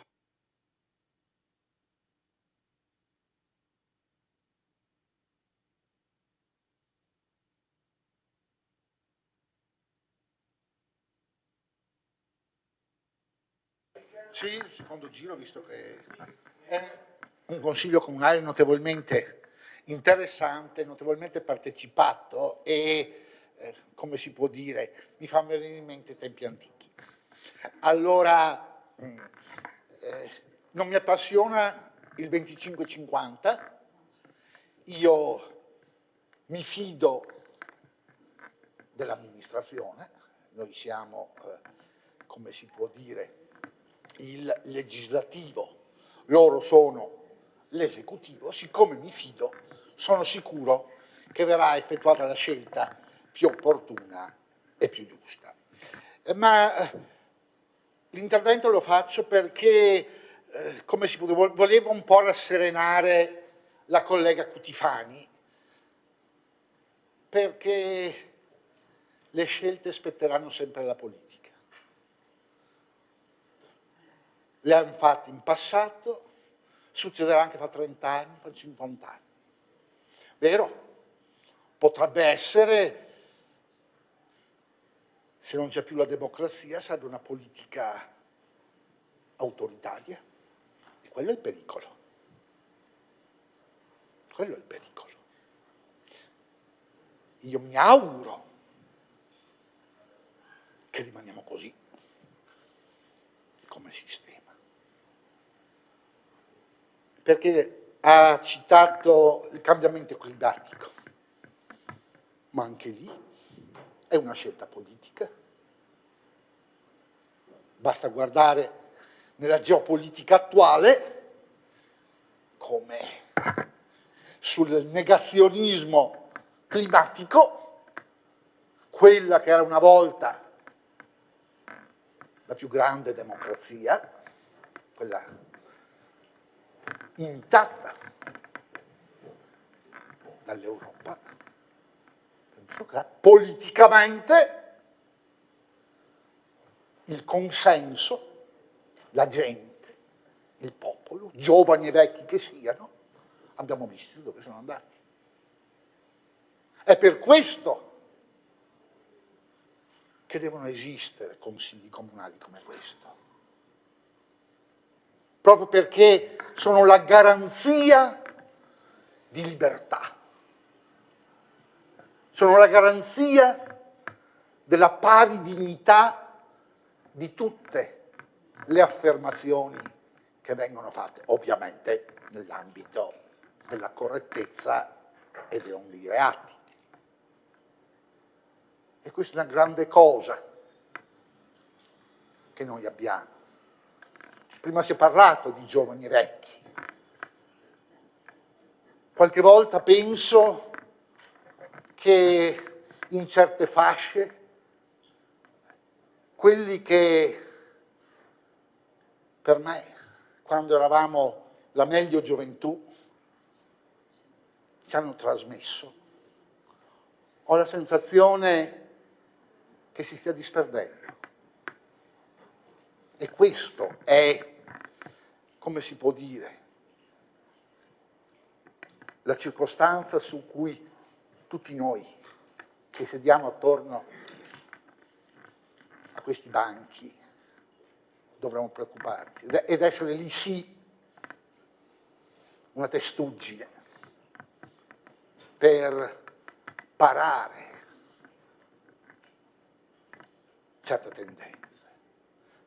Perché senza accorgersi, secondo me, anche il consigliere Cotifani ha quasi espresso, e spero non sia così, un sentiment che la politica sparirà, che la politica non serve. E questo è pericoloso. Io ringrazio per l'intervento, perché mi ha dato l'opportunità appunto di esprimere queste preoccupazioni, perché anch'io ho nipoti. Dal 2000 al 2006. E il più piccolino, adesso ha cambiato, ma si portava a Trump. E diceva che nel liceo di Pieve di Soligo tutti l'avevano. E questo è un campanello d'allarme. Per fortuna poi, a dire la verità, quando ho detto, zio, ma sai, voto no al referendum. Perché? Perché sono contro il potere. E siccome il potere vuole che si voti sì, io voto no. Grazie. Grazie consigliere. Allora, quindi intervengo anch'io come rappresentante di Rinascita Civica. Vediamo come va a finire. No, a proposito della visione, visto che è stato tirato in ballo questo tema importante e fondamentale per un'amministrazione, no? abbiamo ricevuto un'accusa, la maggioranza ha ricevuto un'accusa di governare senza una visione, che poi era quello che noi abbiamo ripetuto per tanti anni. Allora, rifacendomi a un verso di una delle più famose canzoni di Vasco Rossi, Alba Chiara, a un certo punto dice: si vede quello che pensi, si vede quello che sogni. E effettivamente ognuno vede quello che più lo attrae, gli interessa. Allora io dico che, per esempio, ho visto un censimento arboreo fatto in città, che è un'operazione che magari non dice più di tanto alla gente comune. Uno dice: vabbè, ha messo i chiodini sugli alberi, roba da poca importanza, ma che invece, secondo me, ha un significato e indica una strada. Sullo stesso solco ho visto, per esempio, dei giardini pubblici di fronte al municipio che, non per fare accuse, però oggettivamente erano un po' messi maluccio, un po' trascurati, che adesso stanno ritornando al loro vecchio dignitosa situazione. Vedo un'attenzione particolare per il giardino Costantini Papadopoli, anche quello un luogo che era stato un po' dimenticato, no? Un po' trascurato, e vedo che c'è un'attenzione particolare. Vedo un PI che sta andando avanti, ovviamente impegnativo, con fatica, dove la questione, no, consumo di suolo ambientale è una delle cifre che lo caratterizzerà. Ho visto una particolare attenzione per il problema del sentiero 1043, che non è tanto per solo quel sentiero là, ma per un discorso generale sull'impianto sentieristico, che è una delle cose preziose che ha la nostra città. Quindi vedo una città che si interessa di più al verde, che tradotta vuol dire una città più sana, che vuol dire una città che può diventare più attrattiva anche per questo. Non voglio dire che sarà quello che risolverà i problemi, ma contribuirà a un accrescimento del valore della città. Una città che si sta attrezzando per quel cambiamento climatico che ormai più nessuno può negare. Ecco, questo per esempio è una visione che secondo me questa amministrazione sta portando avanti. Non sarà eclatante, non sarà così evidente, però è un percorso importante che era stato annunciato, proclamato e auspicato in campagna elettorale, e che sta andando avanti a piccoli passi, ma sta andando avanti. Interviene adesso Gian Antonio D'Arè. Sì, vede consigliere, lei sta dicendo delle cose ovvie. Non credo che i giardini comunali di Vittorio Veneto siano stati, adesso è arrivata la sua amministrazione e quindi sono splendenti. Sono sempre stati, perché le persone che ci lavorano e il personale che ci ha sempre lavorato lo ha fatto con passione. Gli alberi sulla città di Vittorio Veneto, una volta che venivano abbattuti per 1000 motivi, sono sempre stati sostituiti.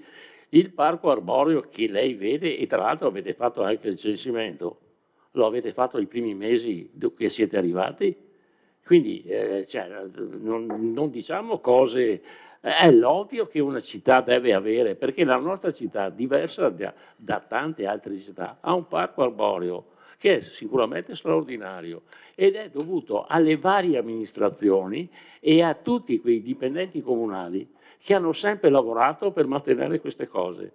Quindi che adesso le piace di più perché è in maggioranza o le piace meno perché era in minoranza, non credo, perché sono le stesse persone che hanno sempre gestito la stessa cosa. Il parco Papadopoli, che io, le ripeto, lo frequento abbastanza, è censito con alberi, ma da tanto tempo, perché è un patrimonio della città.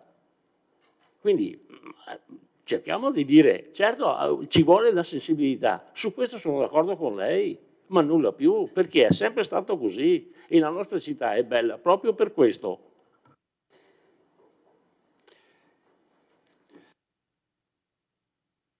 Il sindaco. Intervengo giusto per ricordare anche due cose, poi volevo ricollegarmi un attimo alla piscina molto velocemente. Volevo ricordare anche che stiamo facendo un'opera di intervento per quanto riguarda gli appartamenti, le abitazioni per quanto relative al sociale, no? Quindi anche là noi stiamo intervenendo sì, via Graziani e quindi grazie anche all'assessore sociale, insomma, che stiamo cercando di cercare di mettere a disposizione delle abitazioni. Sapete che l'emergenza casa è già un'emergenza e sarà una grandissima emergenza in un futuro prossimo, quindi quello è quello su cui dobbiamo anche focalizzarci molto e speriamo appunto nell'attivazione a livello ministeriale e governativo di fonti di finanziamento, perché altrimenti questa veramente sì è una bomba sociale che a breve ci ritroveremo addosso e quindi dobbiamo cercare di far fronte anche a questo. Ricollegandomi un attimo al discorso della piscina, io volevo anche rassicurare i consiglieri di minoranza, nel senso dicendo che quello che stiamo valutando adesso con i tecnici è una proposta di progettualità. Un'altra questione che volevo dire è che noi dobbiamo farci aiutare in questo percorso dalle persone competenti. Non siamo noi a dire, possiamo esprimere una forma di sentimento, tra virgolette, di piacere rispetto a una situazione rispetto all'altra, ma poi chi fa la differenza sono, tra virgolette, coloro che oggigiorno studiano gli impianti natatori, sanno quanto un impianto è sostenibile da un punto di vista ambientale, gestionale, di efficientamento energetico. Questi sono gli obiettivi a cui dobbiamo mirare. Quindi, da un punto di vista così di sentiment, ripeto, tutti vorremmo il meglio per la città di Vittorio Veneto, però quando ci confrontiamo, ripeto, con degli esperti, ma di tutte architetti, ingegneri, ci fanno riflettere, ci mettono davanti la realtà che c'è oggigiorno. Abbiamo parlato di cambiamenti climatici, abbiamo parlato della necessità del benessere psicofisico, che molte persone di più di prima stanno ricercando, quindi sono questi gli obiettivi. Quindi anche l'impianto natatorio dovrà avere come obiettivi questi che ho poc'anzi detto. Ciò non toglie, mi dispiace che il consigliere Posocco sia andato via, che nel proseguo dello studio, dell'analisi delle progettualità, sicuramente verranno coinvolti, è giusto anche coinvolgere la cittadinanza, quindi la parte partecipativa è giusto che ci sia, no? Quindi quello che stiamo facendo adesso i progettisti è una proposta, è la valutazione di una proposta, ripeto, perché vorremmo anche che la scelta che facciamo, che faremo, sia la più ampia, sia ampiamente condivisa da tutta la cittadinanza e soprattutto anche dai gruppi di minoranza che appunto siedono in Consiglio Comunale.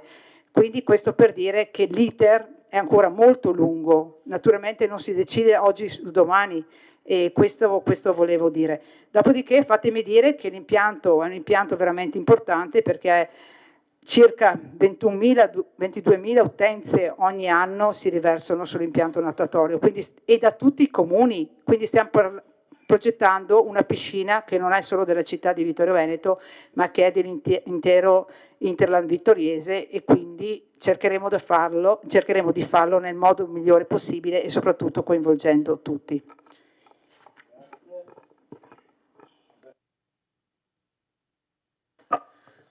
Grazie. Il consigliere Posocco prima diceva, adesso è uscito, ma nulla di particolare, solo per riprendere il ragionamento, che portava a un aspetto positivo dell'amministrazione nell'aver individuato come filone l'attenzione e la cura per gli immobili comunali. Questo è un aspetto che mi sono permesso più volte di sottolineare perché credo sia davvero un'evidenza. Nelle varie variazioni di bilancio che abbiamo votato nei mesi scorsi ci sono sempre stati degli stanziamenti molto importanti sul mantenimento degli immobili comunali. Penso sia una necessità a cui bisogna fare fronte, quindi va messo al primo posto, secondo me.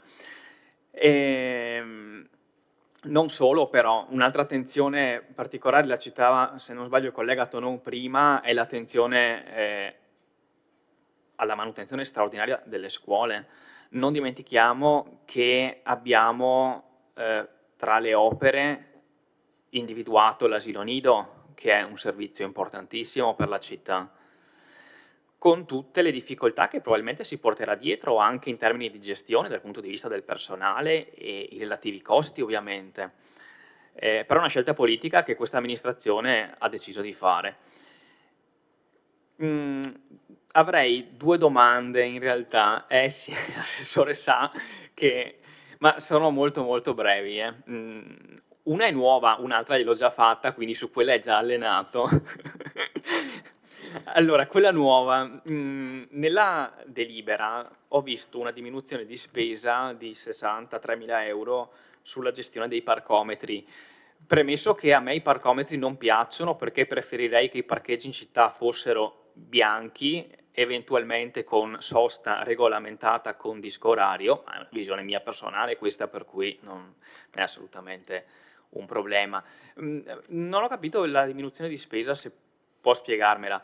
La seconda domanda invece, quella su cui ormai è già allenato, non le chiedo la risposta questa sera, ma le chiedo per magari l'appuntamento autunnale di settembre, ottobre, riesce a darmi qualche aggiornamento su via Isonzo e sul tratto di via Caldilivera che collega l'abitato di San Giacomo con la zona industriale? Grazie.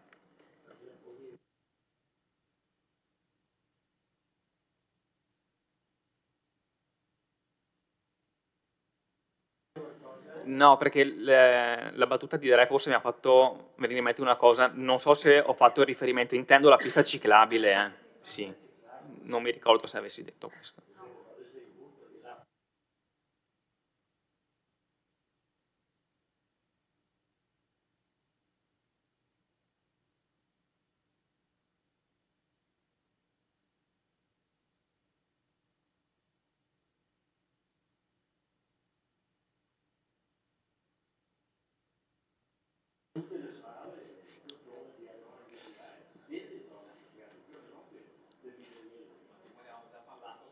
Allora, non vedo altri interventi, chiedo se ci sono dichiarazioni di voto. Non ci sono dichiarazioni di voto, chiudo la discussione, apro la votazione. Prego, votate.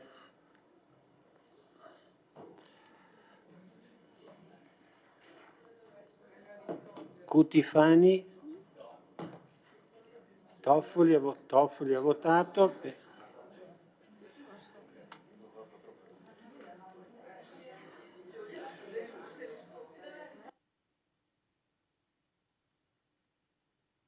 La delibera è approvata con 11 voti favorevoli, 2 contrari e 1 astenuto.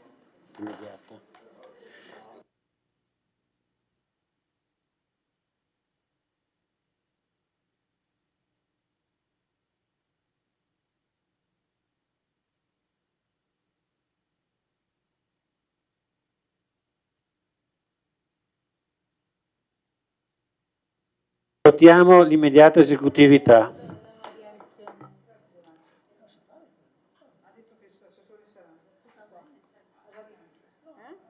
Lorenzo, Marta, Irene, votate va bene.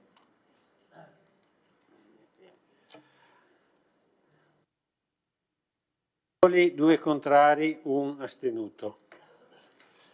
E questo era il punto numero 7, 8, 9, 11 e 13. Punto numero 8. Cosa è successo? Che non gli ha risposto. Che non gli ha risposto. hai fatto rispondere. Non gli hai fatto rispondere a Giulia? Ma rispondi adesso. No, io avevo capito che l'assessore... No, l'altra domanda. Gli aveva fatto due Sentite una cosa, io ho chiesto se c'erano altri interventi, non c'era nessuna prenotazione, ho detto chiudo la votazione, nessuno mi ha detto niente, ho detto fatte dichiarazione di voto, più di così non posso fare. Che cazzo, non mi ha capito.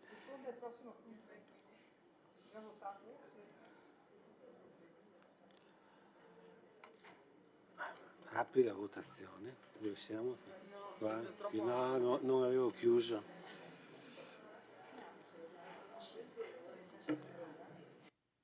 Punto numero 8.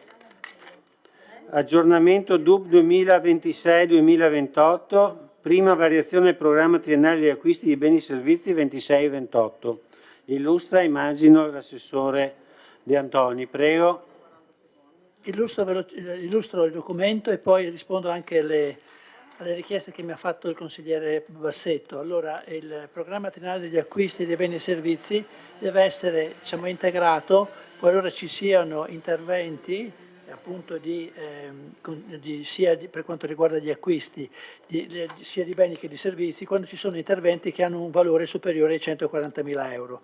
Allora gli uffici recentemente hanno deciso di avviare le procedure per l'affidamento in concessione del servizio di somministrazione di bevande e alimenti mediante distributori automatici presso le sedi varie dei nostri uffici e degli edifici scolastici. L'aumento, la cifra elevata è dovuta al fatto che la concessione sarà quinquennale e oltre agli edifici comunali quest'anno abbiamo deciso di inserire anche gli edifici scolastici come da richiesta, quindi riusciamo con questa gara a mettere a bando, insomma, a mettere a gara tutti i servizi di somministrazione di beni, bevande e alimenti degli uffici nostri e degli edifici scolastici. L'altra iniziativa che deve essere messa nel programma triennale è quella relativa al servizio di catalogazione informatizzata del materiale documentario a stampa e multimediale delle biblioteche e del sistema bibliotecario del Vitoriese. Finora si faceva una gara annuale e quindi non entrava in questo documento perché la cifra era inferiore ai 140.000 euro, adesso opportunamente gli uffici hanno stabilito di farlo a lunga scadenza, quindi 5 anni anche per questa gara e quindi l'importo, come vedete dall'allegato, nel caso dei due tipi di intervento, arriva a una cifra complessiva di 326.700 euro per quanto riguarda le macchinette, semplificando, e 305.000 per quanto riguarda questa digitalizzazione del sistema bibliotecario. Per questo abbiamo inserito nel piano queste modifiche. Rispondo velocemente a quello che mi ha chiesto il consigliere Bassetto. La seconda domanda era relativa a via Isonzo, pista ciclabile, e anche via Calderivera, completamento della pista ciclabile. Allora, questi due interventi abbiamo affidato la progettazione di fattibilità, allo studio che sta facendo anche, completando la progettazione di quel famoso milione di euro di asfalti. In questo milione di euro di asfalti c'è anche l'asfaltatura del primo tratto di via Calderivera, che mi sembrava era quella cosa che faceva riferimento forse il consigliere De Re, non so se ho capito bene. Quindi lì è già stato affidato l'incarico e adesso ci presenteranno il progetto di fattibilità di entrambe le piste ciclabili. Quella di via Isonzo, come in un'altra occasione ho detto, ha il problema che è difficile tenerla tutta sullo stesso lato, ci sono alcuni problemi di progettazione che comunque abbiamo sottoposto a questi professionisti e quindi in tempi brevi ci sarà. L'altro tema era quello praticamente dei canoni che riceviamo da Abaco per quanto riguarda i parcheggi a pagamento. Ci sono due cifre che si pareggiano in entrata e in uscita, cioè in bilancio c'era un certo importo che prevedeva Questo importo adesso è stato diminuito per quanto riguarda le entrate e diminuito anche per quanto riguarda le spese, quindi si pareggiano queste cifre e quindi resta diciamo, l'affidamento è già stato fatto ad Abaco lo scorso mese di giugno, mi sembra, forse sì, è iniziato col 1° di luglio e quindi le cifre che sono messe in bilancio sono quelle legate a questi 6 mesi di attività, 6 mesi sì, rispetto alle previsioni che abbiamo fatto con Abaco, insomma. Grazie Assessore. Chiedo al consigliere Toffoli di sostituire la consigliera Oliana come scrutatore.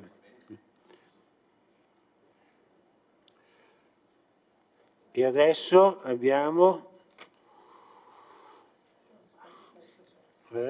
la discussione sul punto numero 8, appena illustrato dall'assessore De Antoni.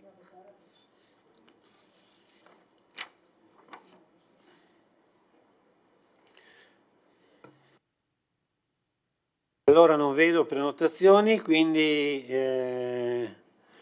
considero chiuso il dibattito, dichiarazione di voto neanche. Posso chiudere? Sì. Apro la votazione.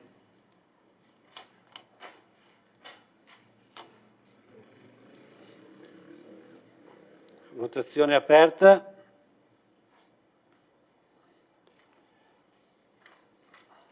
Toffoli ha votato. Bene.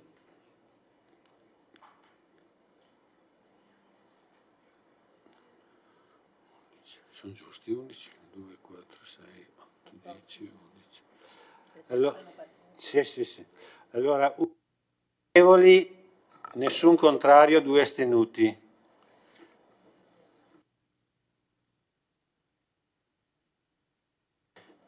Votiamo l'immediata, no, prima devo chiudere qua. Immediata esecutività. Prego.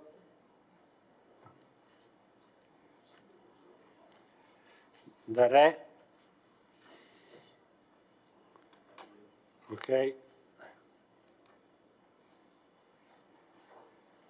11. Nessun contrario, 2 astenuti. La delibera è approvata.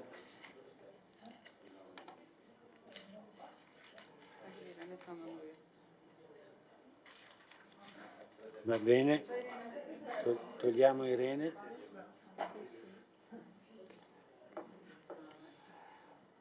Punto numero 9. Rinnovo patto parasociale tra i comuni soci di Piave Servizi e modifiche del regolamento per la costituzione e il funzionamento del comitato di indirizzo strategico di controllo analogo, deliberazioni inerenti e conseguenti.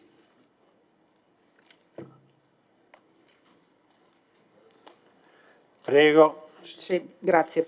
Allora, come sapete, i 39 comuni soci di Piave Servizi, cosiddetti contraenti, hanno sottoscritto al 21 marzo 2016 praticamente un patto, il famoso patto parasociale, al fine di stabilizzare il governo della società, l'esercizio del diritto di voto, il trasferimento delle partecipazioni, nonché l'esercizio congiunto dell'influenza domande stessa della società. Quindi questo patto parasociale è stato, oltre a questo patto parasociale, è stato anche costituito il famoso Comitato di Indirizzo Strategico e Controllo Analogo, il famoso CISCA, di cui fanno parte appunto tutti i comuni della società Piave Servizi. E praticamente noi con questa delibera questa sera andiamo a rinnovare, aderire a questo nuovo patto parasociale che ha la durata di 5 anni e in più ci viene chiesto di aggiornare il regolamento che regola appunto la funzione del CISCA per quanto riguarda le assemblee. attualmente hanno l'obbligo di presenziare in presenza fisica alle assemblee. Qui viene chiesto la possibilità praticamente di collegarsi anche in remoto, come già avviene in quasi tutte le assemblee degli enti, anche dei vari enti, e quindi con questa delibera andiamo a approvare, ripeto, il nuovo patto parasociale e anche rinnovare il patto parasociale e l'aggiornamento per quanto riguarda il regolamento di funzione. Grazie.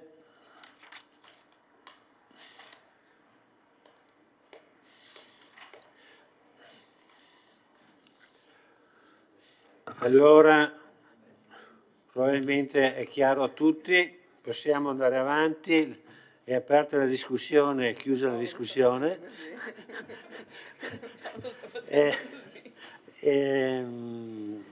Dichiarazioni di voto, ok, dichiarazioni di voto, chiusa la discussione, passiamo al voto. Sì, prego. Prego consigliere, un attimo, no, un attimo che torno indietro, ero già avanti. Era già avanti. Ero già avanti. No, sulle tariffe, sulla determinazione delle tariffe, lo fate in presenza o lo fate da remoto?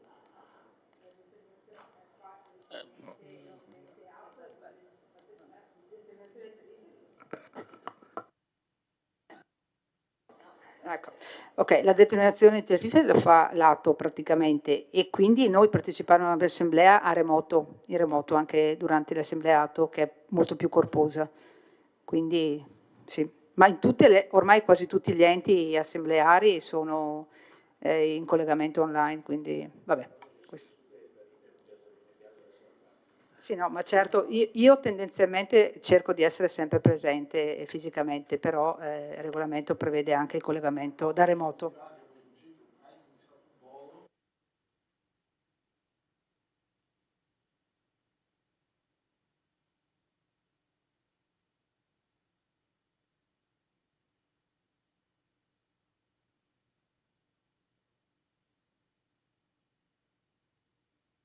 Passo alla votazione del punto numero 9. Prego, votate.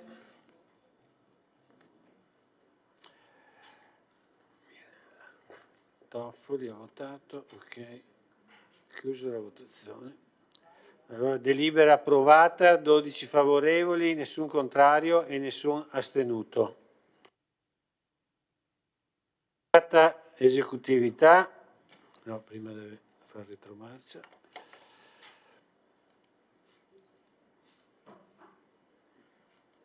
Prego.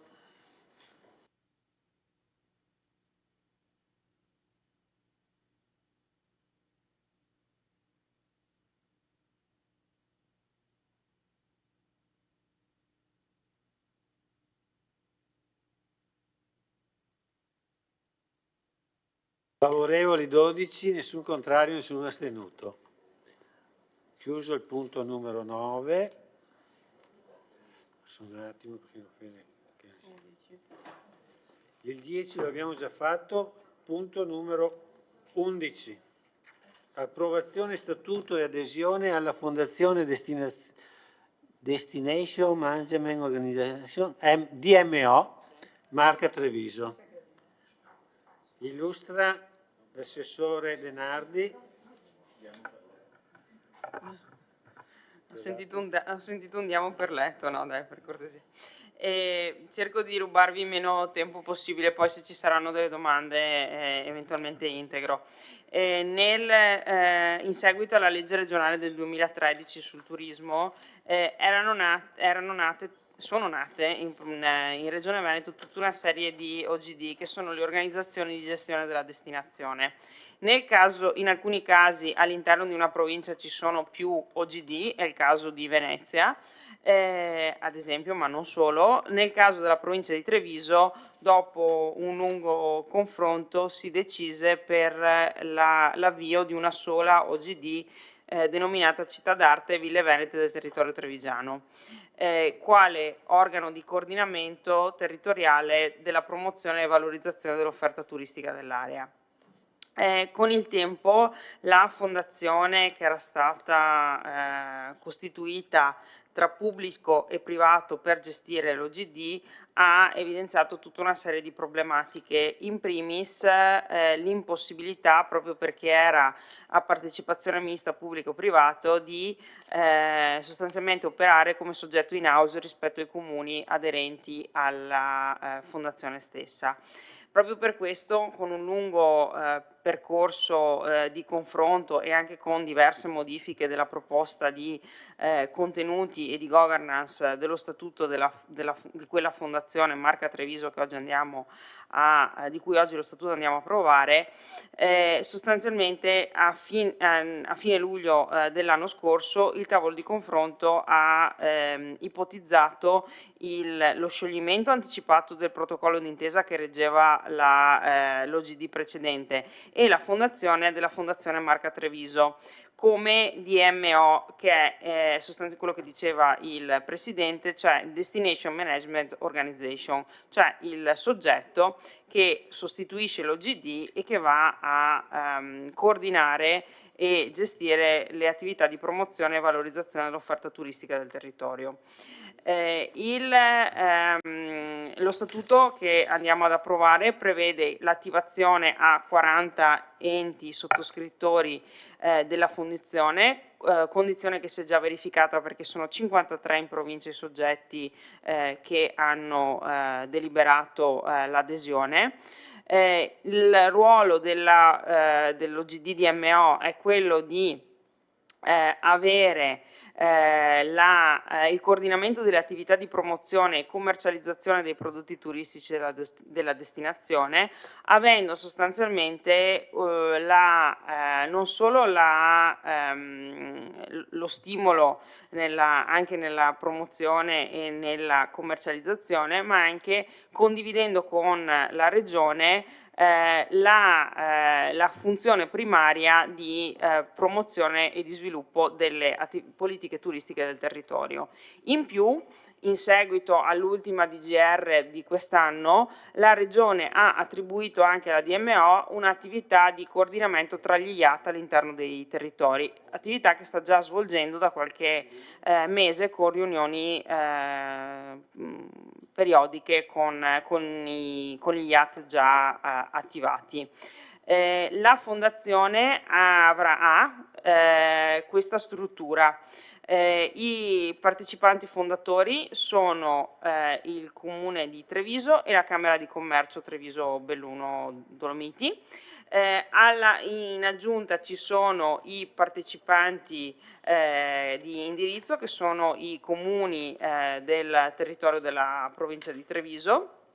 In più vi è una terza figura che sono sostanzialmente gli ex partecipanti privati della precedente fondazione, che però non hanno alcun diritto di voto nelle materie nelle quali hanno diritto di voto invece i fondatori e i partecipanti di indirizzo e svolgono semplicemente una funzione consultiva. Per quanto riguarda i partecipanti fondatori sostanzialmente, essi hanno la possibilità, anzi è loro compito, la nomina del Presidente e la nomina di 6 componenti del Consiglio di amministrazione. I partecipanti invece di indirizzo hanno la nomina di altri 6 componenti del Consiglio di amministrazione. Per quanto riguarda le quote di contribuzione per i primi 3 anni alla costituzione, alle necessità della fondazione, la Camera di Commercio di Treviso versa 180.000 euro all'anno, il Comune di Treviso 65.000 euro all'anno, mentre i partecipanti di indirizzo versano una quota che è parametrata al numero di presenze turistiche registrate dalla Regione nell'anno 2023, con una riduzione per quei comuni come Vittorio Veneto che sono sede di IAT. Questo comporta che l'adesione alla fondazione, alla DMO, per Vittorio Veneto significa una quota annuale per i primi 3 anni di 9.500 euro circa, l'avete visto in delibera.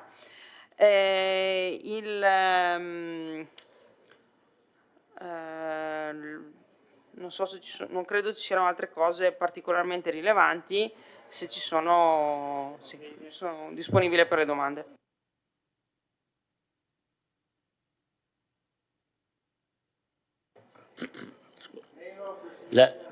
No, velocissimo. L'ente provincia fa parte? No? La provincia è consultiva, quelli che non hanno detto i voti sono consultivi. Quindi l'ente provincia non è...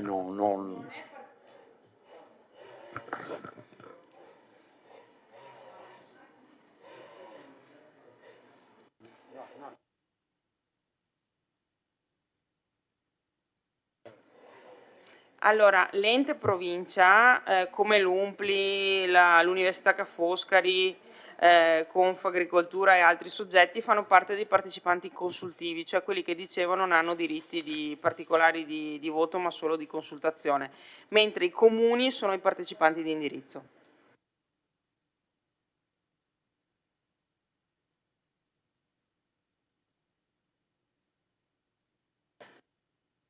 Ci sono altri interventi, altre domande?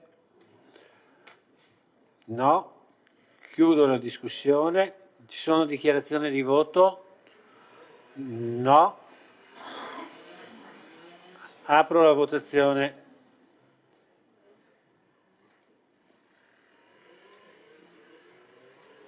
Prego, votate.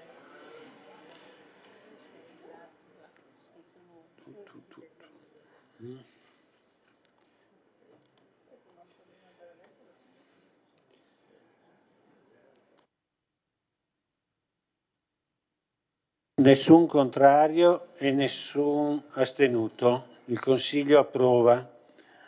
Immediata.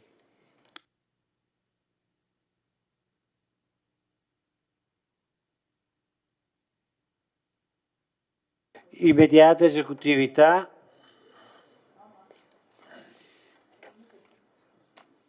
Votiamo. Lorenzo Rante, ok. 11 favorevoli, nessun contrario, nessun astenuto. Chiuso il punto numero 11.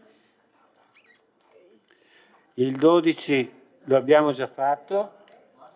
No, c'è l'ultimo. Sì. C'è il punto numero 13.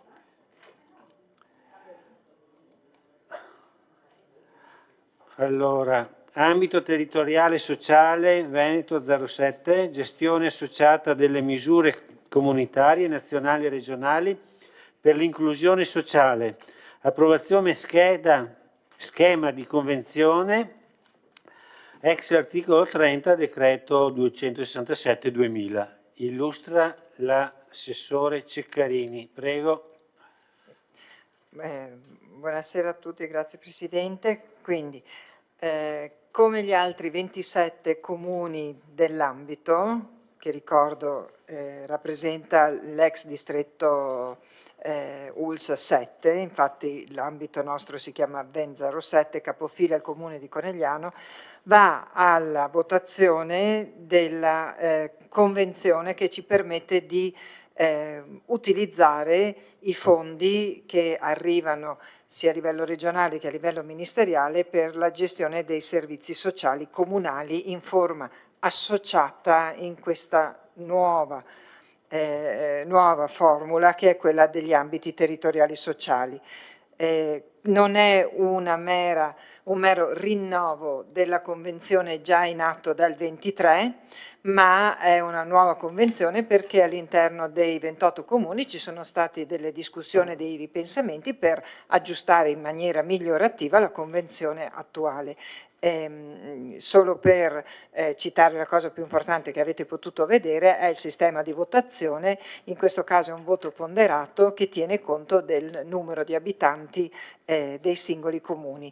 Quindi quello che facciamo noi come gli altri 27 comuni è quello di approvare questa convenzione che ci traghetterà verso la costituzione giuridica del vero e proprio ambito sociale che avrà la forma dell'azienda speciale consortile.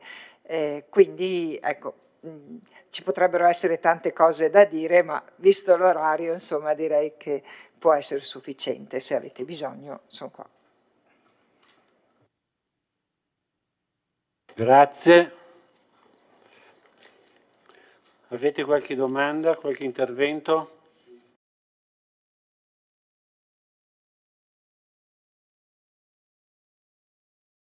Siccome per esperienza tutte le volte che si modificano questo tipo di convenzioni succede una cosa: i comuni si accorgono dopo che costa di più. Io la domanda che faccio: avete fatto delle valutazioni, delle proiezioni? Ecco, so che forse la risposta è difficile, ma io diffido proprio perché tutte le volte e sul sociale è sempre così, che viene scaricato sul comune oneri che prima gestiva e veniva finanziato dalla regione e dall'ente sanitario. Domando solo questo, perché in realtà lo vedremo solamente dopo, perché la prossima cosa che mi aspetto è che in forza della nuova convenzione nei prossimi bilanci ne metteremo quelli dell'anno scorso i soldi, poi salterà fuori il discorso che l'atto stavolta, insomma, o il pseudo atto prima che si formi, che chiede ai comuni di integrare perché quello che era previsto non bastava. Ecco, io spero di essere, come al solito, sono un ottimista in natura, ma su questa cosa spero di interpretare male e di vedere sbagliato, ma ho questa sensazione. Grazie. Grazie consigliere.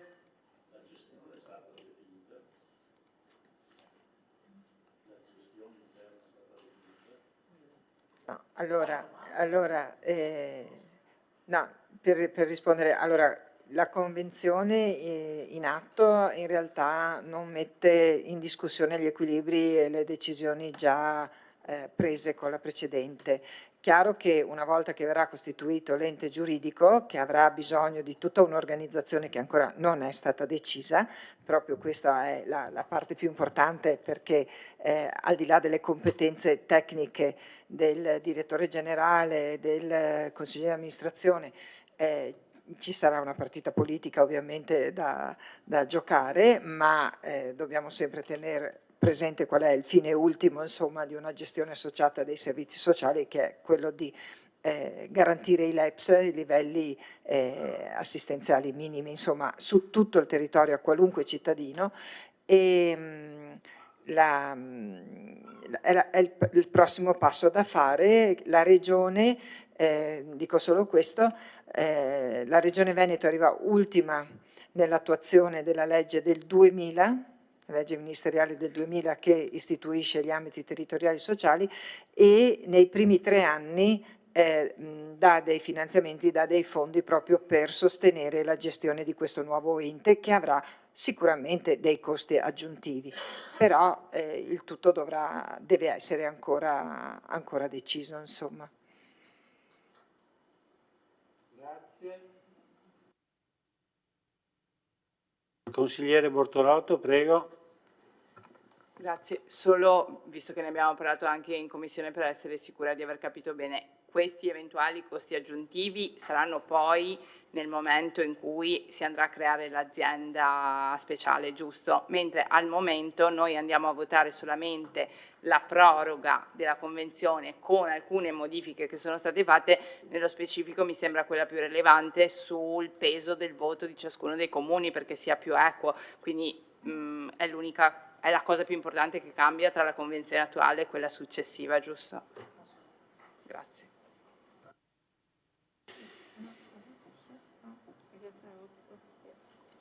Bene, chiudo la discussione. No, ho visto che mi hai appoggiato una mano, no, era casuale. Stavo già votando. Dichiarazioni di voto, se ce ne sono, non ce ne sono, apro la votazione. Prego.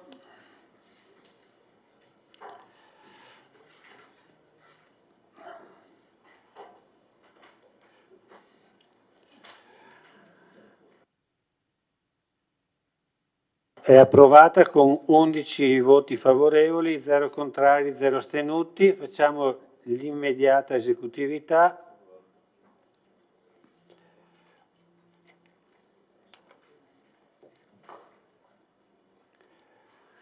Votate l'immediata esecutività.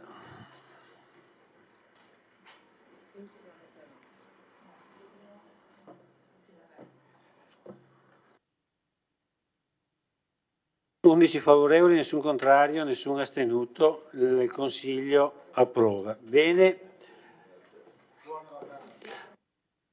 Dopo 6 ore di Consiglio ringrazio tutti i consiglieri, la Giunta, il segretario che ci ha assistito, il vigile che ci ha fatto compagnia, il messo e la tenda TV e qualcuno se ancora ci sta seguendo da casa, ma dubito fortemente. Grazie a tutti.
Cari amiche e cari amici della Tenda TV, ben ritrovati. 4 passi il nostro programma, l'avete visto settimana dopo settimana, che vi porta alla scoperta delle bellezze del territorio vittoriese. Siamo qui sempre con Silvia Bevilacqua, storica dell'arte, che ci porta alla scoperta appunto di questi luoghi che molto spesso sono dei veri e propri scrigni che noi andiamo ad aprire e a così curiosare. Ecco, dove andremo in questa puntata, Silvia?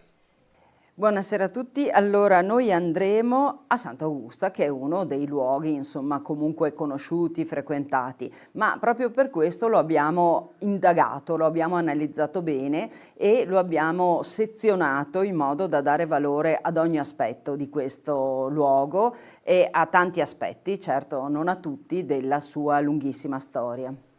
Un luogo caro ai vittoriesi, ovviamente non ha bisogno di presentazioni, ma con questo tipo di prodotti video, quindi con questi piccoli documentari, vogliamo far sì che queste bellezze vadano anche al di fuori dei confini, ovviamente, del territorio vittoriese. La storia di questi video dedicati a Sant'Augusta è una storia che parte da lontano.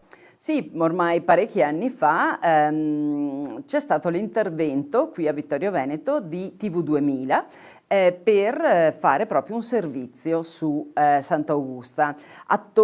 Primo attore di questo contatto con TV2000 è stato il nostro compianto Gianni Carminati, custode di Sant'Augusta, ma non solo, anche una persona che pur non giovane era sempre aperto, sempre attento a quelle che potevano essere delle modalità nuove per conoscere questo luogo e per far conoscere questo luogo. Quindi TV2000 è stato davvero un momento importante. La ribalta nazionale. La ribalta nazionale, senza nulla togliere alla tenda TV.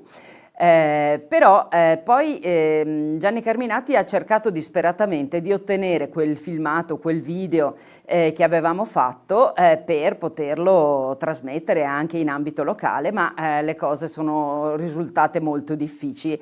E allora lui non si è sicuramente scoraggiato e allora ci ha proposto di fare un video praticamente uguale, anzi più lungo. Lui voleva un documentario che durasse davvero più di un'ora e mezza. L'abbiamo un po' convinto il fatto che insomma a livello di comunicazione bisognava forse essere un po' più sintetici ed è stato fatto questo video.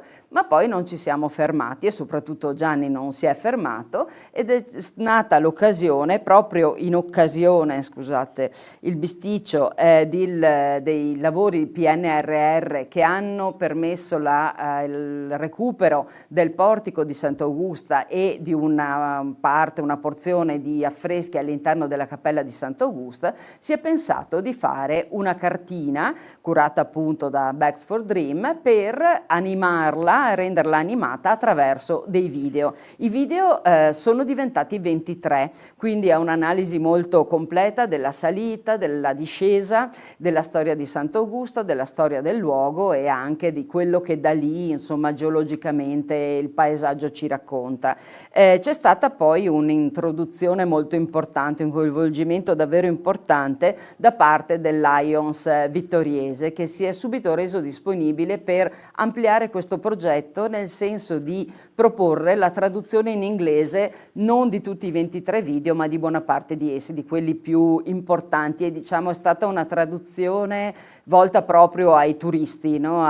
Selezionando le cose che una persona che non è di questo luogo, che viene da lontano, che parla un'altra lingua, in cui potesse essere coinvolto, quindi proprio diretta ai turisti, perché sappiamo sono tantissimi i visitatori del nostro territorio e tantissimi anche coloro che salgono a Sant'Augusta perché conoscono questo luogo, perché attira, perché è un simbolo un po' di Serravalle e del territorio. Quindi possiamo dire vi porteremo a braccetto, ci sarà l'ascesa appunto del monte e quindi vi porteremo lungo il percorso fino ad arrivare al santuario e poi Silvia ci sarà la spiegazione ovviamente di che cosa c'è all'interno del santuario. Certo, la storia del santuario, anche l'aspetto proprio del restauro che ha portato a comprendere meglio il senso del portichetto, un portichetto che non è antico ma sicuramente sorge sul sedime di un segno invece di un elemento simile molto più antico, perché noi sappiamo che l'attuale orientamento della chiesa, no, che ci fa entrare alla fine della lunga e anche faticosa scalinata, no, l'ultimo tratto, entriamo in chiesa e abbiamo sulla destra la cappella di Sant'Augusta, dove c'è la tomba di Sant'Augusta, di cui analizziamo appunto il paliotto e anche il dossale, la tomba stessa, ma in realtà quella era il presbiterio dell'antica chiesa, che quindi era orientata a 90 gradi rispetto alla precedente, e l'ingresso avveniva presso un portichetto sotto il quale ad esempio c'è un pozzo molto antico e l'acqua era assolutamente un elemento importante per i pellegrini che arrivavano lì, quindi sicuramente aveva una centralità, e questo è un altro elemento che ci racconta, anzi questo orientamento diverso, questa apertura della Chiesa diciamo sul lato sinistro rispetto all'attuale, alla posizione centrale dell'ingresso attuale, dovrebbe essere probabilmente rivalorizzata proprio per questioni anche di salubrità e conservazione del luogo e dei suoi affreschi quattrocenteschi. Ovviamente anticipiamo già ai nostri telespettatori che ci sarà anche un'ulteriore puntata in cui andremo a vedere un po' il contesto in cui si inserisce ovviamente il santuario di Sant'Augusta, e quindi con l'inserimento anche parlo della chiesa di Santa Giustina e di altri luoghi del sacro che stanno attorno, giusto Silvia? Sì, abbiamo in qualche modo creato proprio pensando ai turisti, a tutti i visitatori, turisti non intendo solo turisti stranieri o da lontano, ma anche un turismo di prossimità che è così importante. C'è un percorso in salita molto importante, il Sacromonte, che ci permette di raggiungere il santuario, ma poi c'è anche una discesa diciamo sul lato nord verso Santa Giustina, dove incontriamo anche la chiesa di San Vincenzo Ferrer, dove incontriamo anche la chiesa un'altra piccola chiesetta poco sopra Santa Giustina, e la chiesa di Santa Giustina, proprio a chiudere un cerchio, un percorso, tenendo conto che non è una nostra invenzione, ma prima della costruzione della grande scalinata di Sant'Augusta della metà del 1600, la strada preferenziale per salire a Sant'Augusta partiva proprio dall'antico monastero di Santa Giustina, quindi è una ripresa e una riqualificazione dal punto di vista storico anche del percorso verso nord, diciamo. Questo però sarà appunto la prossima puntata, quindi vi abbiamo già anticipato anche la prossima puntata. In questo caso il grazie, l'abbiamo già detto, va a Gianni Carminati, e poi insieme a te chi ci sarà nei video? Ecco, nei video sono divisi tra me e Cristina Falsarella, con cui abbiamo condiviso questo progetto fin dall'inizio e tanti altri progetti di questo tipo, e ovviamente il restauro del portichetto e tutto il progetto PNRR è stato seguito dall'architetto Susanna Maset, il restauro dei paramenti murari, ma il restauro anche dell'affresco all'interno della cappella di Sant'Augusta curato da Emanuele Aruggio, la parrocchia che si è fatta, la parrocchia in questo caso di Serravalle, che si è fatta capofila di tutto un progetto, e non dimentichiamo l'intervento del Lions vittoriese, in particolare in quel momento dobbiamo un grazie a colui che era il presidente, quindi a Giovanni Barbantini. Poi questo progetto è stato portato avanti dai suoi successori con continuo impegno. Adesso la salita verrà sistemata e verranno ricollocati gli elementi che ci permettono anche di inquadrare direttamente durante la salita gli elementi, in modo da avere i video a disposizione mentre saliamo. In tempo reale. Mentre si cammina. In modo da poter ripassare anche appunto la storia di Sant'Augusta. Grazie Silvia, procediamo e quindi lasciamo spazio alle immagini. 4 passi al santuario di Sant'Augusta a Serravalle di Vittorio Veneto.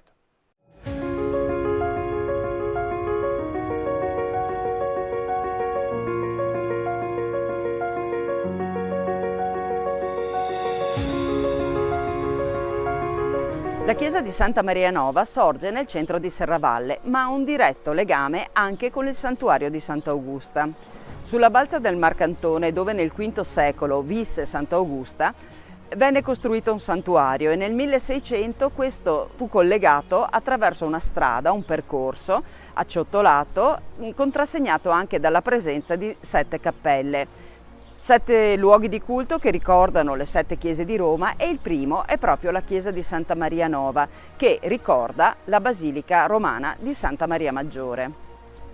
L'attuale edificio venne eretto a partire dal 1775 e completato nel 1779 su progetto dell'architetto friulano Domenico Schiavi. A lui spettano ad esempio le chiese di Tolmezzo e più vicino a noi in Cadore quella di Pieve di Cadore, di San Vito e di Candide. Una chiesa dedicata alla Natività di Maria all'interno delle mura di Serravalle è documentata a partire dal 300, ma certamente ha origini molto più antiche. La chiesa precedente l'attuale era collocata più a ridosso del Meschio, vicina al monumentale campanile. La rovinosa esondazione del Meschio del 1521, che ha lasciato tracce indelebili nella città, ha portato anche a lavori di ristrutturazione della chiesa, tanto che alla fine del secolo questa è stata riconsacrata. Successivamente, alla metà del Settecento, si è resa necessaria una sua riedificazione.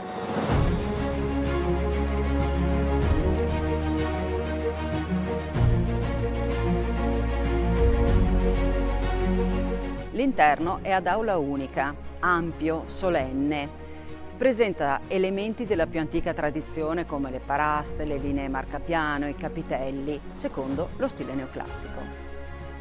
Furono qui accolte le più pregevoli opere d'arte appartenenti all'edificio precedente, quindi tra tutte ovviamente la pala dell'altare maggiore, opera di Tiziano Vecellio del 1547. Nel presbiterio hanno trovato posto anche le antiche portelle dell'organo, opera di Francesco da Milano del 1527. Sono 4 tele che sono state ricucite a formare 2 riquadri. Un'altra opera che proviene dal precedente edificio è la pala con l'incoronazione della Vergine e le sante Augusta e Elena. È opera del Pomarancio, quindi di fine Cinquecento, ed è un dono della famiglia Minucci. L'altare dei battuti risale al 600 ed è opera di Francesco Cavrioli, uno scultore nato a Serravalle, famoso per le opere che ha lasciato nella Basilica della Salute di Venezia. Vennero realizzati anche nuovi altari e nuove tele. Tra tutte ricordiamo la Madonna della Salute, opera del pittore bellunese Clemente Doglioni.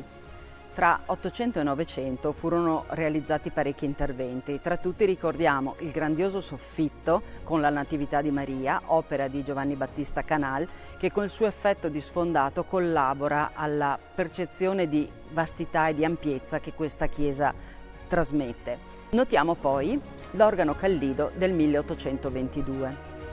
Al 1832 risale invece l'altare del Santissimo, un'opera progettata da Giuseppe Segusini e realizzata con il contributo anche di Marco Casagrande, valente scultore di Campea di Miane. Il battistero è opera dello scultore Paolo Possamai di Solighetto ed è datata al 1904. Nello stesso anno è stato realizzato anche l'altare che racchiude l'opera di Paolo Paietta, un valente autore serravallese che dimostra qui tutta la sua intensità nell'operare nell'arte sacra.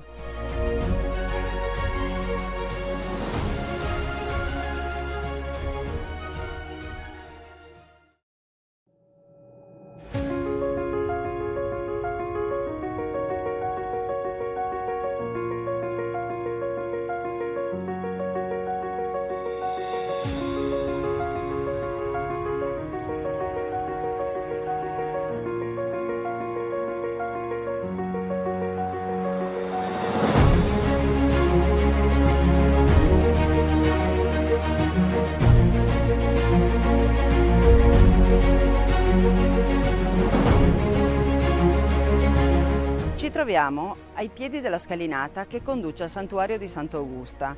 Siamo nel cuore di Serravalle, uno dei 2 centri storici che costituiscono l'attuale città di Vittorio Veneto. Anticamente l'accesso a questo santuario non avveniva per mezzo di questa scalinata, che è stata realizzata negli anni 30 del Novecento grazie alla munificenza di Bortolo Gei. Le strade antiche erano quelle che partivano da via Erberta, sempre qui a Serravalle, dalla località Vinera e da Piai di Fregona, ma quella più antica, usata fin dalle origini, partiva dalla piazza di Santa Giustina. Questa scalinata evoca un po' le grandi scalee barocche, il doppio andamento, la presenza della fontana, la struttura ad arco che la corona. È un impianto seicentesco che viene ripreso all'inizio del Novecento per evocare proprio il momento in cui il santuario diventa importante per la devozione locale in ricordo allo scampato pericolo della peste. Ne fanno parte la fontana con mascherone e la grande statua di Sant'Augusta, la prima immagine della santa che accoglie pellegrini e visitatori che qui cominciano la salita.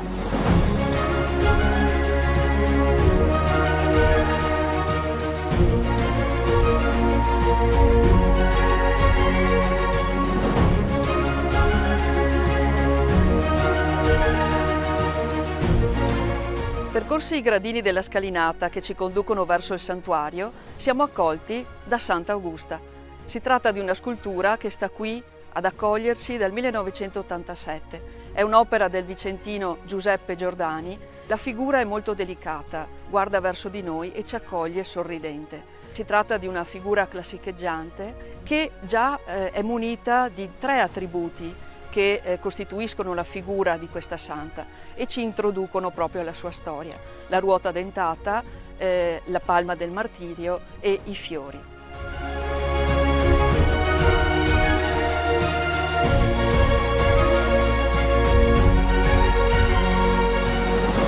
Con gli arconi e la statua della santa si conclude la porzione voluta dall'ingegner Cordusio. Da adesso cominciamo a percorrere la scalea seicentesca che viene introdotta da un percorso a zigzag ad acciottolato.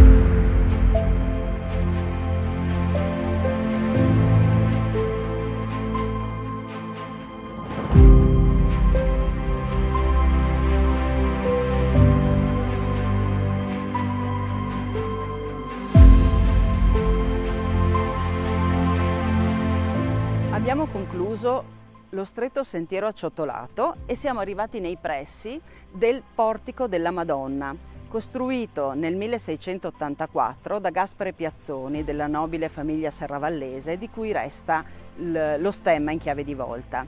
Da qui comincia il percorso vero e proprio del nostro Sacro Monte.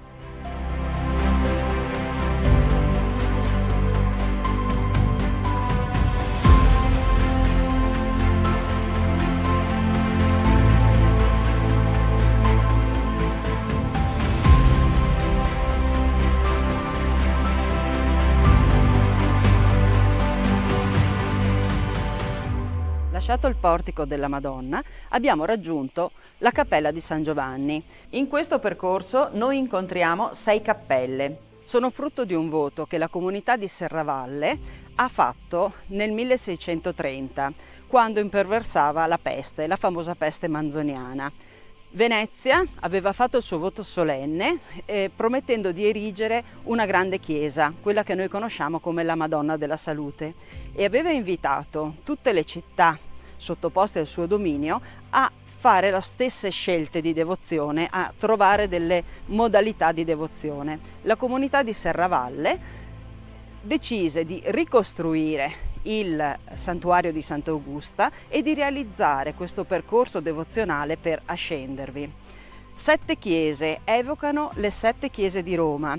Il percorso delle 7 chiese, noto già dal VII secolo, aveva avuto importanza nel corso del Medioevo e poi era stato riaffermato da San Filippo Neri in età controriformistica. Visitare le 7 chiese, la confessione, l'Eucaristia promettevano l'indulgenza dai peccati. Con lo stesso senso, qui a Serravalle viene costruito questo percorso. Le chiese sono un ricordo di San Giovanni in Laterano, San Pietro, San Lorenzo, San Paolo fuori le mura, Santa Maria Maggiore, che per noi è l'inizio del percorso che parte appunto dal Duomo di Santa Maria Nova, infine Santa Croce in Gerusalemme e San Sebastiano. Queste erano le chiese principali di Roma e le devozioni si sono conservate anche in queste cappelle serravallesi che segnano il percorso di ascesa al santuario di Sant'Augusta. Hanno tutte la caratteristica di avere la pianta centrale e di avere una grande porta d'ingresso e poi una porta laterale per l'uscita, perché i grandi flussi di pellegrini avevano suggerito questa soluzione.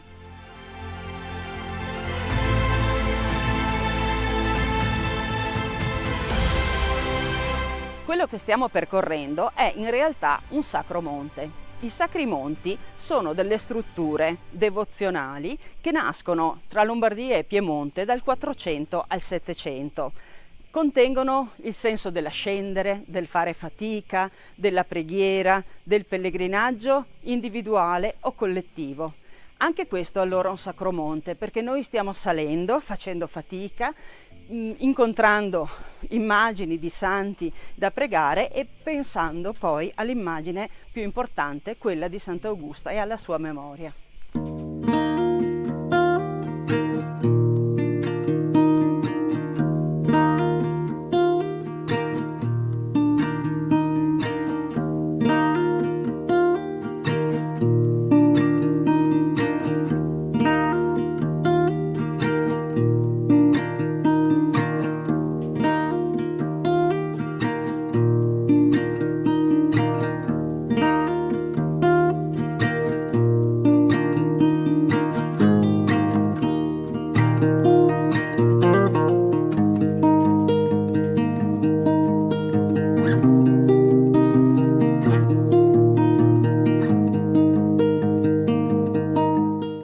Siamo giunti ad un punto cruciale del percorso verso il santuario.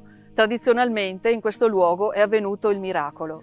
Sant'Augusta scendeva insieme alle sue ancelle con il grembiule riempito di pani per fare la carità nella città di Serravalle. Incontrò il padre insieme ai suoi bravi. Il padre intimò di aprire il grembiule, convinto che ci fosse qualcosa legato all'ispirazione verso la sua carità. In realtà la santa, aprendo il grembiule, vide che non erano pani, erano fiori. In questo luogo c'è questo segno ottagonale a terra e è impossibile non vederlo passandoci, è al centro del passaggio dei pellegrini, ma dal 1954 è stata eretta anche una cappella con un'immagine di Elio Casagrande che ricorda proprio il miracolo e una iscrizione che dice: aperse il manto, i pani erano fiori.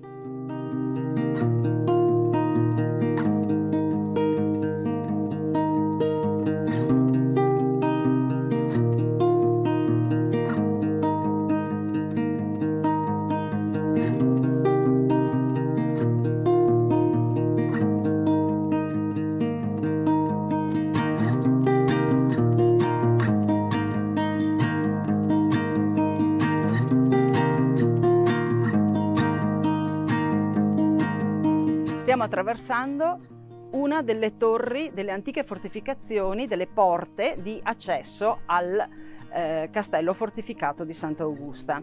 Non è facile stabilire la data di questi manufatti perché hanno avuto una lunga vita. Esistevano 3 porte di accesso, quella meridionale verso Serravalle Vinera, un'altra che non esiste più verso Pradal, e poi nella zona soprastante il santuario esisteva una serie di fortificazioni per la strada che conduceva verso Piai e Fregona. La traccia più importante di quelle fortificazioni è la cosiddetta Turris Nigra, la Torre Nera, ma che è una fortificazione di età veneziana e che era alta però fino a 40 metri e quindi da lì si dominava davvero tutto il territorio circostante.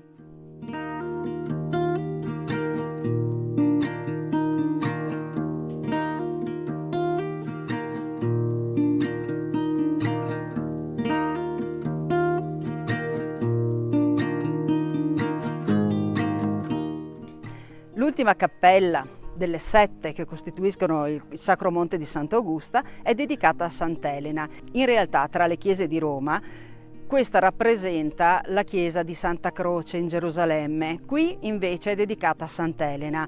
Il legame tra la croce e Sant'Elena evidentemente è stretto perché fu Sant'Elena a ritrovare le croci di Cristo, ma la scelta di dedicarla a Sant'Elena è legata alla devozione che la famiglia Minucci aveva per questa santa.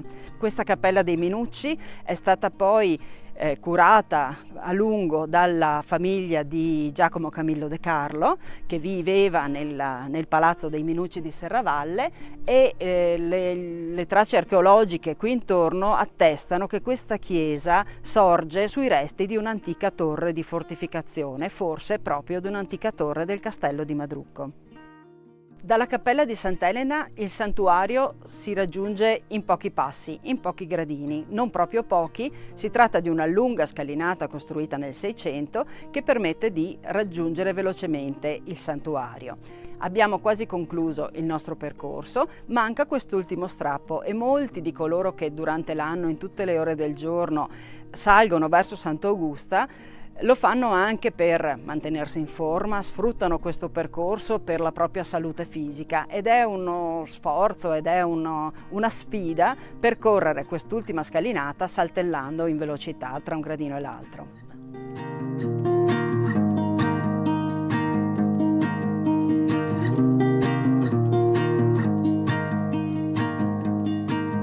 Abbiamo finalmente raggiunto il santuario di Sant'Augusta. È questo il luogo dove è nata e vissuta Sant'Augusta. Siamo nell'anno 410. Il padre di Augusta si chiama Matrucco, della madre non ci è giunto il nome. Sappiamo che questa bambina nasce, ma la madre muore pochi giorni dopo a causa del parto. Augusta viene allora affidata a una nutrice che si chiama Cita e questa nutrice è di religione cristiana e educherà a questa fede questa bambina. Augusta abbraccia con saldezza questa fede, compie opere di carità, frequenta le case dei cristiani di Serravalle e per questo il padre, pagano, la fa seguire, scopre la sua fede, le chiede di abiurare, la giovane Augusta rifiuta e per questo subirà le fasi atroci del martirio.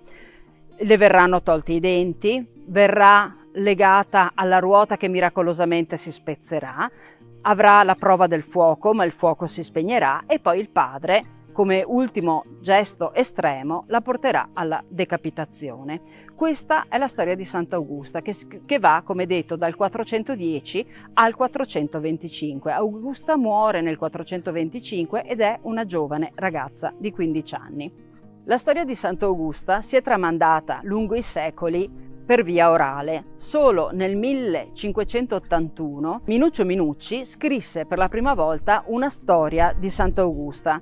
È un testo abbastanza breve, secondo gli schemi dei testi cinquecenteschi agiografici, poi ne farà l'anno successivo una versione in italiano. Seguiranno poi nel 600 e nel 700 altre storie, ma sempre modellate su questa prima narrazione di tardo Cinquecento.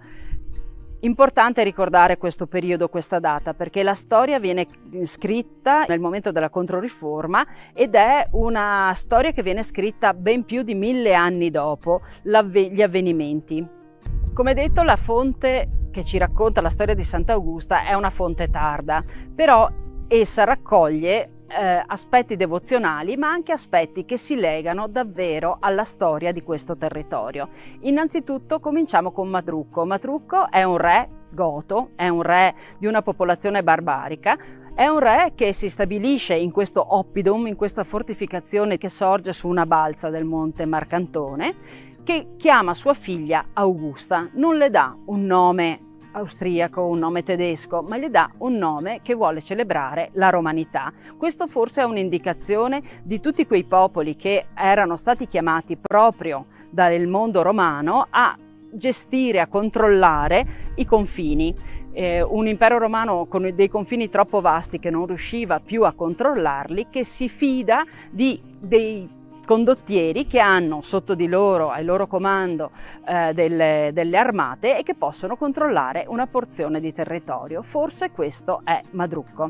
Altre cose importanti riguardano la società del tempo. La madre di Augusta muore di parto, una cosa molto comune. Viene nutrita da una donna che si chiama Cita. Cite in friulano è la pentola, è quella che sta sul focolare. Allora questo nome, più che essere forse un nome proprio di persona, ricorda l'idea di qualcuno che gestisce la casa, che gestisce il focolare.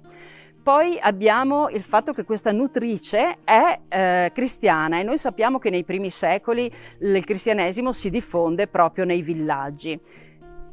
Augusta viene battezzata da un eremita. Gli eremiti nel territorio all'epoca, nei primi secoli, erano davvero molto diffusi. E poi questa Augusta che scende e va nelle case dei cristiani, non solo nelle chiese. Certo, il culto nel 410 era libero, ma c'erano ancora delle piccole comunità che si ritrovavano in quelle che l'archeologia ha chiamato le domus ecclesiae, luoghi di ritrovo per le piccole comunità. Il culto per Sant'Augusta, potremmo dire, inizia con Matrucco. È il primo che si pente delle proprie azioni e fa costruire una chiesa, un sacello, per conservare le spoglie della propria figlia. Da quel momento la devozione potremmo dire che è ininterrotta, ma ci sono dei punti fermi. 1199 i trevigiani mettono a ferro e fuoco questo territorio e in quell'occasione i serravallesi nascondono le preziose reliquie di Sant'Augusta, che verranno poi dimenticate, perse, non si sa più dove sono state nascoste. Nel 1450 finalmente il podestà di Serravalle, Soranzo, decide di mettere a posto i ruderi del castello e la cappellina che qui esisteva. In quell'occasione, è il 27 marzo 1450, vengono scoperte le spoglie di Sant'Augusta e anche nei giorni successivi si fanno altre scoperte importanti di altre reliquie, in particolare quelle di San Biagio e di San Pellegrino. Nel 1450 abbiamo quindi l'erezione della nuova cappella di Sant'Augusta, che resterà tale fino al 1630, quando viene fatto il nuovo santuario. Altre tappe importanti però da ricordare sono nel 1521, quando viene rinnovato il voto e si ottiene l'indulgenza per tutti quelli che contribuiranno alle necessità del santuario. Siamo in un momento molto delicato, 1521, da pochi anni Lutero aveva tuonato contro proprio la pratica delle indulgenze. Nel 1642 si completano le cappelle che abbiamo incontrato lungo il percorso. Nel 1754 il vescovo Lorenzo da Ponte ottiene l'approvazione formale del culto da parte di Papa Benedetto XIV. Altra tappa importante è il 1968, quando Albino Luciani, vescovo allora di Vittorio Veneto, riconferma la pratica delle indulgenze.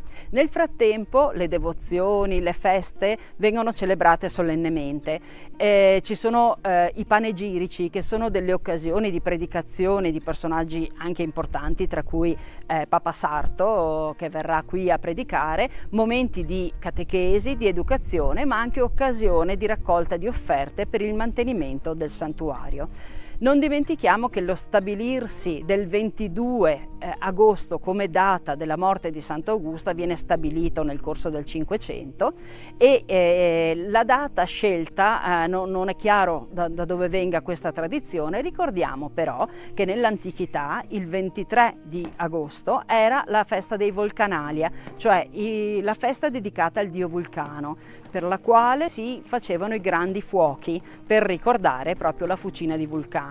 La tradizione forse dei fuochi di Sant'Augusta, dell'accendere dei fuochi o dei lumini fatti con le chiocciole che anticamente usavano i pellegrini che sostavano e salivano verso Sant'Augusta, forse deriva proprio da questa antica tradizione romana.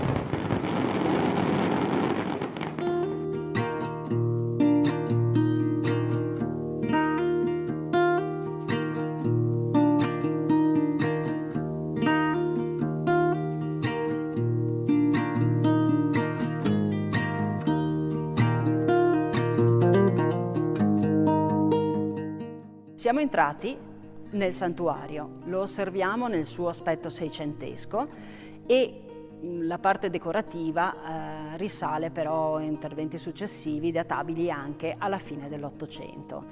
Il punto più antico, il punto più prezioso è la cappella laterale di destra, che in realtà è il presbiterio dell'antico santuario dedicato alla Santa, quello eretto nel 1450. Quindi ricordiamo che il santuario seicentesco inglobò la parte quattrocentesca, ruotando però il presbiterio di 90 gradi. Eccoci nella cappella di Sant'Augusta, una cappella che è completamente affrescata. Gli affreschi risalgono al 1450, subito dopo, e sono stati attribuiti ad Andrea da Treviso, noto anche come Andrea da Cividal, quindi Andrea da Belluno. È un pittore di tardo 400 che ha una grande capacità nella resa dell'affresco e che troviamo a Serravalle impegnato anche nella cappella dei Santi Lorenzo e Marco dei Battuti. Perché questa cappella si lega proprio alla presenza dei battuti, questa confraternita testimoniata a Serravalle fin dalla fine del 200, che sarà incaricata della gestione e della cura di questo santuario dalla sua costituzione, quindi 1450, fino all'arrivo di Napoleone, dove il patrimonio tolto alle confraternite passerà alle opere pie. Successivamente, con il concordato del 1929, il santuario ritornerà alla parrocchia. Nel 1937 verrà istituita la figura del rettore del santuario. Sulla parete di destra di questa piccola cappella, seppur frammentario per l'inserimento di alcuni elementi come una finestra e un tabernacolo per gli ex voto, abbiamo l'immagine di Sant'Augusta. Sant'Augusta si rivolge ai fratelli battuti che sono spinti in avanti, portati verso Sant'Augusta da San Lorenzo. E dietro alla figura di San Lorenzo abbiamo i serravallesi, quindi qui si costituisce una gerarchia. È San Lorenzo, il patrono dei battuti, che presenta i battuti alla Santa, e dietro stanno gli altri cittadini di Serravalle. Interessante qui riconoscere l'iconografia di Sant'Augusta. Sant'Augusta è una giovane, e giustamente sappiamo essere morta a 15 anni, bionda, perché figlia di un re matrucco che viene dal di là delle Alpi. Veste degli abiti molto sontuosi, perché un mantello rosso e una veste verde, e il mantello è foderato di pelliccia, ed ha la corona in testa. Questi sono i suoi attributi regali. Lei è figlia di un re e pertanto principessa. Sulla parete di fondo la lunetta è campita dalla presenza del Cristo crocifisso con le immagini degli strumenti della passione. Questa si chiama l'Arma Christi ed è un antichissimo modo di raccontare la passione di Cristo attraverso proprio gli strumenti didascalicamente narrati. Ci sono i dadi, ci sono le vesti, i flagelli, colui che proferisce ingiurie, la scala, il velo della Veronica. Questo antico modo di raccontare la passione di Cristo verrà nel Settecento abbandonata a favore del sistema delle 14 stazioni della Via Crucis. L'altare dedicato a Sant'Augusta in questa cappella laterale è una struttura abbastanza complessa. Innanzitutto vediamo in primo piano questo altare che raccoglie le ossa della Santa e di altri santi con la sua mensa a forma di sarcofago, la tipica forma riservata ai martiri, di cui notiamo qui le palme del martirio. Si tratta di un'opera in marmo di Carrara e in marmo rosso di Francia, realizzata nel 1889 dal marmista e artista Arcangelo Zanette, a cui dobbiamo diverse opere importanti nel nostro territorio. Il secondo elemento invece è un dossale in pietra dorato con pesanti dorature che è datato 1476 e firmato da un artista che chiamiamo Giovanni Antonio da Marcador. Nel 1476, siamo quasi alle soglie del Cinquecento, questo artista riprende stilemi, modi che sono ancora del periodo gotico e organizza una perfetta narrazione della storia della fede del cristianesimo, mostrando la crocifissione, l'annunciazione, mostrando i santi cari alla devozione locale. L'elemento più prezioso è sicuramente l'arca di Sant'Augusta, che sorge dietro, a ridosso proprio dell'altare del 1889. Si tratta di un'arca sostenuta da colonne. Siamo in periodo veneziano, i veneziani avevano normato le tipologie anche delle tombe e le tombe sostenute da colonne erano riservate solo ai santi e ai beati. Qui abbiamo al centro l'immagine della Madonna col bambino in trono, l'immagine di Sant'Augusta e quella della sua nutrice Cita. Un'iscrizione spiega questa composizione e ci precisa anche che qui in basso ci sono delle figurine che rappresentano il podestà Soranzo e il pievano di Serravalle che attestarono il rinvenimento delle spoglie di Sant'Augusta nel 1450. Interessante è la presenza delle colonnine perché si è sviluppata intorno ad esse una devozione. Coloro che passano all'interno di queste colonne avranno la guarigione dal mal di schiena. Un altro elemento interessante, più tardo, è questo piccolo sacello. La statua è del Possamai e venne portata in processione qui nel 1925 e questa piccola struttura in ferro battuto racchiude una piccola cassa che si dice sia il luogo dove sono state trovate le spoglie di Sant'Augusta, ma probabilmente insomma questo non è così certo. Interessante è che qui questo segna il luogo dove fu trovato il corpo di Sant'Augusta e anche qui un'altra devozione taumaturgica, mettendo la testa all'interno di questa finestrella per ammirare, per onorare il luogo dove fu trovata la santa, si ottiene la guarigione dal mal di testa. La cappella di Sant'Augusta è il cuore del santuario. Qui troviamo l'arca della Santa e il sacello con l'urna. Questo spazio per noi si fa libro e così le pareti, gli intradossi e le vele del soffitto divengono pagine aperte sulle scritture, sulla devozione locale, sulla committenza. L'intervento pittorico risale alla metà del 400 ed è assegnato al pittore Andrea da Cividal di Belluno, noto anche come Andrea da Treviso. Un artista che si attarda ai modi del gotico in una narrazione pervasa di naturalismo e di eleganza nella resa di ogni dettaglio. Concentriamo la nostra attenzione sull'affresco che raffigura l'incontro dei battuti e dei notabili serravallesi con Sant'Augusta grazie alla mediazione di San Lorenzo, titolare della confraternita. Come sappiamo, l'arte è espressione del pensiero, ma è anche materia ed è su quest'ultimo aspetto che ora poniamo l'attenzione. Questo affresco si era ricoperto di efflorescenze che provocavano un vasto sbiancamento superficiale.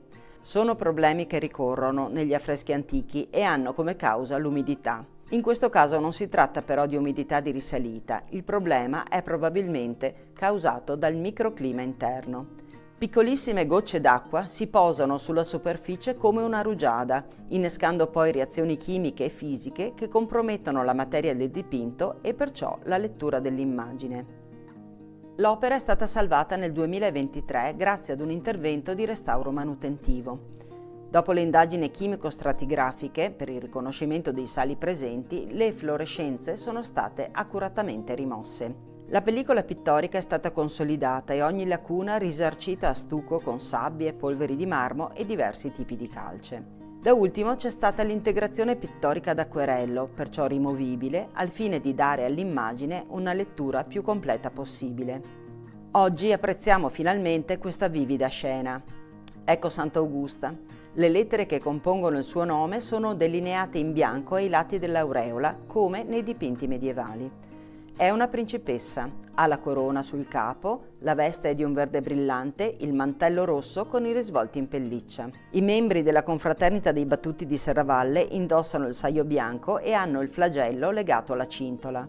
Sono quasi tutti incappucciati, il loro stendardo processionale, svolazzante, raffigura la Madonna, fulcro della loro devozione. I notabili di Serravalle, raccolti in preghiera e trattenuti da San Lorenzo, attendono di presentarsi ad Augusta. L'opera si raccorda con le altre qui presenti. Sulla volta vi sono gli evangelisti e l'agnello mistico, sulla parete di fronte la Madonna col bambino in trono, mentre sulla parete di fondo ecco l'Arma Christi, Cristo crocifisso e ad uno i simboli della passione. Restaurare è un processo minuzioso che ha bisogno di competenze tecniche, di manualità, di pazienza e soprattutto della sensibilità del restauratore. Ma solo così le opere, pur senza perdere i segni del tempo, tornano a vivere e potranno avere un futuro.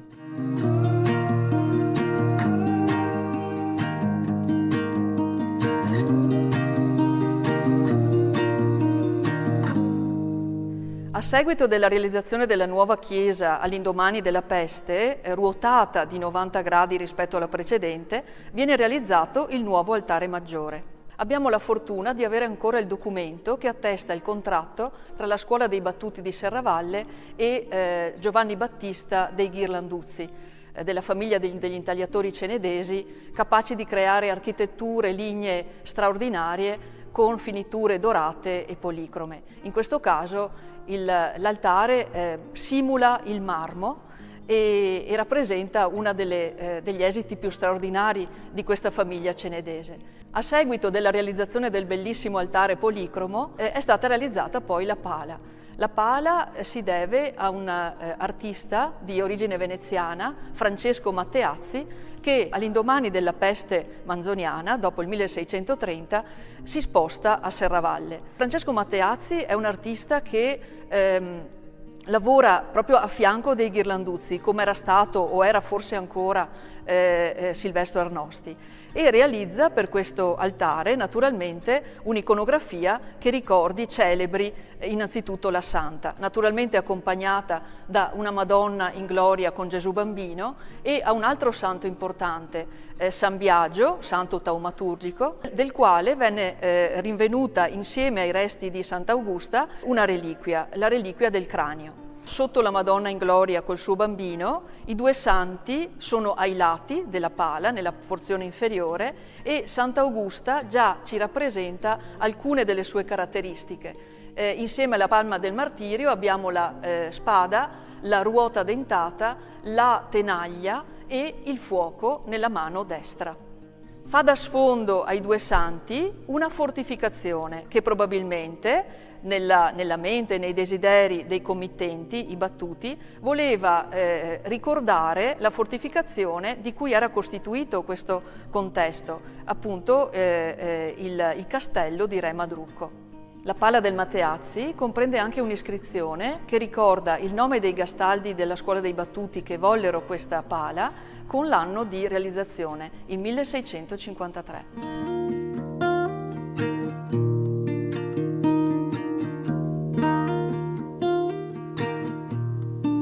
All'interno del patrimonio storico-artistico di questa chiesa ci sono due manufatti molto particolari che oggi sembrano dei dipinti. In realtà non si tratta di dipinti, ma si tratta di due paliotti che provengono da due delle cappelle che abbiamo incontrato durante il nostro cammino. E si tratta di paliotti di altari realizzati in cuoio, i cosiddetti cuori d'oro, una contrazione in termini del termine cuoi d'oro. Dunque il supporto per questi paliotti è questo materiale, il cuoio, che veniva lavorato e poi decorato. Cuoi d'oro perché molto spesso venivano utilizzati non soltanto i colori, ma anche delle finiture in argento e in oro, e inoltre l'arricchimento della decorazione attraverso l'utilizzo di punzoni metallici che venivano impressi con motivi diversi intorno a un centro e poi a una decorazione circolare. La decorazione di questi paliotti è parlante e consiste solitamente in una decorazione laterale creata appunto con i mezzi di cui vi ho parlato e con un centro che solitamente celebra il santo a cui è dedicato l'altare rispettivo. In questi casi, nei due casi che abbiamo citato, abbiamo un San Sebastiano e un San Pietro che provengono appunto dalle cappelle rispettive.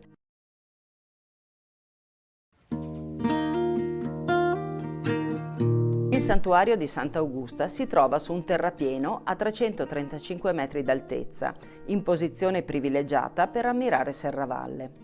Uno sguardo dall'alto rivela che tanti sono gli elementi che oggi caratterizzano questo spazio: la cappella di Sant'Elena, la scalinata, le tracce archeologiche, l'antica casa del pellegrino, il sagrato acciottolato, l'area prativa e ovviamente l'edificio sacro.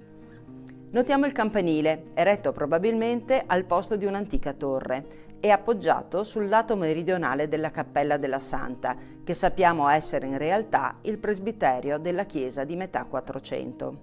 Non è facile immaginare una stratigrafia che ci aiuti a ricostruire con sicurezza l'aspetto che quest'area aveva in quell'epoca e seguire le successive trasformazioni. La più importante è costituita dall'ampliamento del XVII secolo, che ha davvero modificato sia le volumetrie che il linguaggio architettonico. Merita attenzione anche il portico, eretto nel 1854. La sua collocazione sembra volerci ricordare che qui, sulla parete di contatto con il santuario, oggi segnata da 3 grandi archi, sorgeva l'ingresso della chiesa del XV secolo.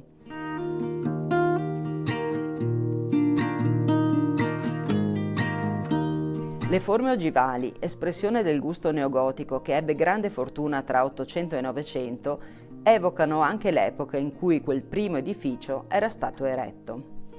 Un basso muretto, completato da pietre calcaree, lo delimita e sostiene le 10 colonnine in arenaria su cui si impostano gli archi con catene in ferro battuto.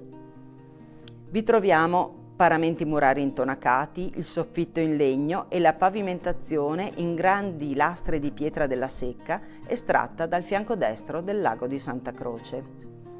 Tanti materiali, ciascuno con un proprio degrado e la necessità di specifiche azioni di restauro affinché l'intera architettura possa essere conservata, utilizzata, valorizzata. Gli intonaci esterni sono stati consolidati e pazientemente liberati dai microorganismi che li avevano attaccati e oggi le 3 facciate splendono. Un'adeguata pulizia è stata riservata agli elementi in arenaria, ripristinando anche la bocciardatura rovinata da scritte e incisioni. Una colonnina rischiava addirittura di perdere la propria funzionalità, ma oggi è solida e in grado di reggere i propri archi. I paramenti interni sono stati liberati dai tanti strati di pittura sovrapposti in più di 150 anni, recuperando le tinteggiature a calce e le semplici decorazioni originarie. Il ferro delle catene e il legno del soffitto hanno ricevuto appositi trattamenti. Qui c'è anche una vera da pozzo in pietra d'Istria, datata 1557. È un pregevole manufatto cilindrico con coronamento ottagonale, dotato di archetto in ferro per sostenere la carrucola. In quest'area non ci sono corsi d'acqua, ma l'acqua è indispensabile per il santuario e chi lo custodisce, come pure per i tanti pellegrini che qui sono giunti nel corso dei secoli. L'opera venne collocata davanti all'antico ingresso della chiesa. Non sappiamo quale fosse il suo originario contesto. Oggi è protetta dal portico che per i pellegrini e i camminatori non è solo il diaframma con il santuario quando la porta laterale viene aperta, ma è lo spazio armonioso dove concedersi una sosta di bellezza e serenità.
Alziamo le mani, senti l'energia, muoviamo le braccia, culo, Carissimi, ben ritrovati in questa nuova puntata di A Tutto Grest, la rubrica nata per raccontare le esperienze estive nelle nostre parrocchie, nelle nostre comunità, in modo particolare appunto i Grest estivi che raccolgono negli oratori ragazzi, giovani, adulti per un'esperienza condivisa di festa e di gioco e di divertimento. Oggi la nostra puntata è speciale perché non siamo all'interno di un oratorio, bensì ci troviamo all'Isola dei Morti, dove le parrocchie dell'unità pastorale, le Grazie di Vidor, stanno passando un momento di insieme, di incontro e di gioco. Ma andiamo a conoscere questa esperienza, andiamo a conoscere i protagonisti e a vedere le immagini di questa giornata così speciale. La giornata di incontro dei Grest dell'unità pastorale Le Grazie di Vidor si è aperta con un momento di preghiera che ha dato il là alla giornata, a questo momento di condivisione e di festa, soprattutto tenendo conto della sacralità anche di questo luogo che ricorda appunto i caduti della prima guerra mondiale, un luogo allora che oggi ritorna a vivere con la gioia dei ragazzi, con i loro sorrisi, i loro momenti di festa, ma anche con un pensiero rivolto a chi su queste vie, su questi boschi ha lasciato la sua vita. Don Walter, parroco dell'unità pastorale di Vidor, vero? Siamo qui in una giornata speciale per i vostri Grest. Raccontaci un po' qual è questa iniziativa e come si svolge l'attività nelle tue parrocchie in questa estate particolare. Nell'unità pastorale Le Grazie il mese di luglio è dedicato ai Grest. Da una parte c'è Vidor e Colbertaldo che lo sviluppano nel pomeriggio, dall'altra parte c'è il riferimento a Moriago dove lo sviluppano al mattino. Da anni ormai c'è questa tradizione di vivere, viene chiamata il Palio dei Grest, l'occasione di una giornata insieme, tutta la giornata, in questa occasione qua all'Isola dei Morti, in cui i ragazzi si sfidano in tante abilità, occasione per condividere un momento di gioia e di festa insieme e anche un po' di competizione per vedere chi si porta a casa l'ambito premio di aver vinto il palio quest'anno, insomma. Una giornata speciale quindi oggi, ma dentro un percorso che già da qualche giorno, da qualche settimana le vostre parrocchie stanno vivendo. Qual è il tema che state affrontando insieme e come lo stanno vivendo i ragazzi? Siamo già alla terza settimana di questa esperienza, la tematica è Bella Fra, in riferimento agli 800 anni dalla morte di San Francesco, quindi prendere spunto da alcune indicazioni, alcune testimonianze, alcune esperienze vissute da San Francesco per tradurle poi nella nostra quotidianità, a iniziare dalle giornate del Grest dove cerchiamo sempre di dare degli stimoli per tradurre nella concretezza della giornata questi semplici insegnamenti.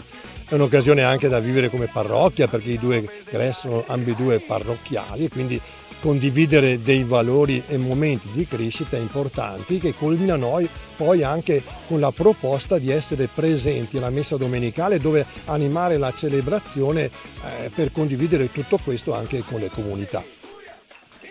Allora è un'occasione speciale per mettere insieme le varie comunità in un momento di festa, di gioco, di condivisione. Don Walter, quali sono un po' i numeri di questi Grest e di questa giornata? A Colbertaldo e Vidor abbiamo più di 70 bimbi e una quindicina di animatori supportati anche da una decina di mamme che collaborano per i vari laboratori. Dall'altra parte a Moriago abbiamo un 120 bambini iscritti, una quarantina di animatori che coordinano e curano sia i laboratori, le varie attività e i giochi previsti. Giubilate, in libertate. Siamo qui con Andrea, animatore del Grest di Vidor e Colbertaldo. Andrea, prova a raccontarci come si svolge il Grest a Vidor e Colbertaldo, la giornata tipo. La giornata tipo, escludendo il mercoledì, che come oggi siamo in uscita, siamo qui all'Isola dei Morti. Le altre giornate sono strutturate con l'inizio all'accoglienza dalle 2 alle 2:30, dalle 2:30 alle 3:15 facciamo il Don fa il momento formativo dove parla di argomenti che ci aiutano a crescere. Dalle 3:15 alle 4:30 c'è il momento dei laboratori dove i ragazzi si dividono nei 4 laboratori e lavorano in questa ora e un quarto. Dalle 4:30 alle 5 c'è la ricreazione dove passano il tempo a rilassarsi un po' per poi riprendere dalle 5 alle 6:15 con i giochi e la chiusura alle 6:15 col ballo. Una giornata impegnativa, piena di attività. Come sono i bambini? Sono contenti di venire al Grest?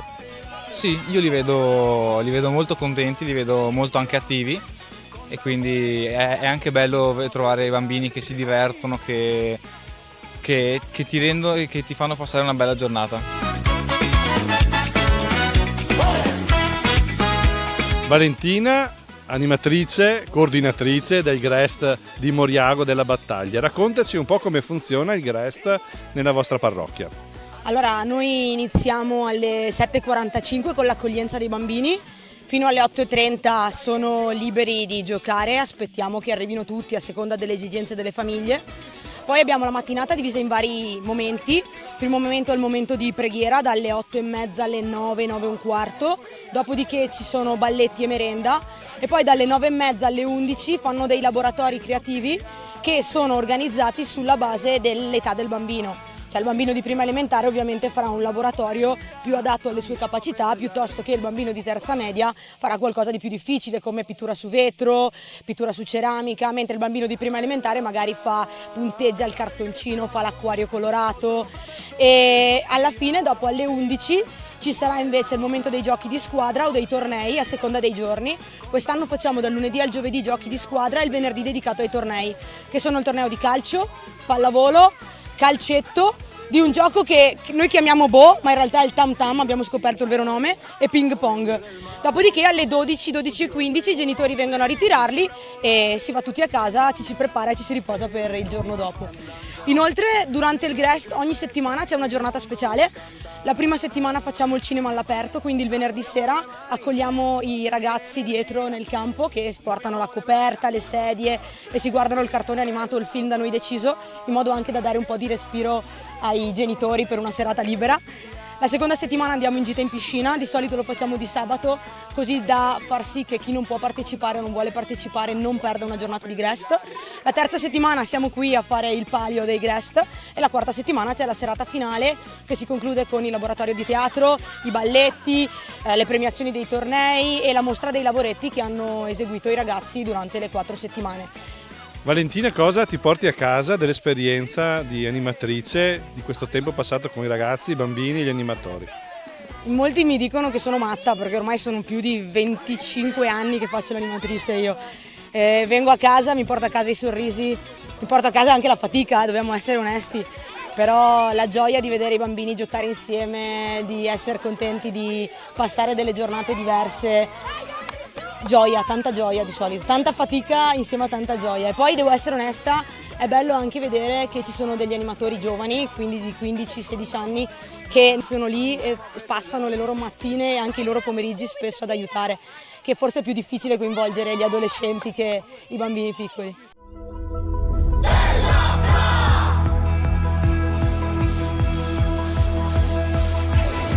La gioia scoppia tra le mani che battono a tempo di una canzone. Cristina, raccontaci un po' com'è questa giornata, com'è strutturata l'attività soprattutto dei ragazzi più grandi. Allora, per i ragazzi più grandi abbiamo pensato di fare un gioco nel quale devono trovare gli animatori che sono nascosti e hanno un fischietto. Con il fischietto devono farsi trovare, esatto, però nell'ordine giusto. Quindi seguendo la storia di San Francesco devono trovare i vari animatori fino ad arrivare al disegno di San Francesco che è nascosto ovviamente nella chiesa qui all'Isola dei Morti. Cosa vi piace di questa giornata del Palio? La competizione fra compagni ma anche lo spirito di squadra che abbiamo appunto con i nostri compagni di squadra. Incontrare anche le persone di Vidor, di altri GREST, giocare e divertirsi insieme agli amici e stare insieme. Come sono gli animatori? Gentili e ci aiutano quando magari non riusciamo a capire un indizio. Cosa vi piace di questa giornata del GREST? Beh, si possono rafforzare le amicizie e quindi è molto bello incontrarsi con gli amici che magari non si vedono da un bel po' e anche la competitività è molto divertente e fa anche bene stare un po' all'aria aperta. Stare tutti insieme e collaborare in squadra. Stare tutti insieme e stare a contatto con la natura. Abbiamo visto in questa giornata tante maglie diverse, colorate e anche con un simbolo, con un logo. Cosa significa, Jonathan? La scritta Bella Fra significa un'amicizia, quando un amico e un altro amico si incontrano e fanno tipo così, il nostro saluto del GREST è questo, fai 1, 2 e poi fai Bella Fra. Eva, cosa ti piace di più del GREST? Allora, mi piacciono tanto gli animatori, stare con i miei amici e i giochi, un po' di velocità, ecco. Allora sei contenta di andare al Grest? Sì, ogni estate infatti ci vado, sono molto contenta. Maddalena, perché ti piace andare al Grest? A me piace molto andare al Grest perché ci sono tutte le mie amiche e mi diverto molto e ci sono dei giochi molto divertenti, è sempre un modo per stare in compagnia e passare il pomeriggio. A me piace stare con le mie amiche e mi piace giocare. Perché mi diverto. Perché si sta in compagnia con gli amici. Per gli animatori, i lavoretti e i giochi. Giochiamo a Yu-Gi-Oh!, ci divertiamo. Da quanti anni vieni al Grest e perché ti piace partecipare? Vengo da 3 anni e mi piace partecipare perché giochiamo tutti insieme e ci divertiamo.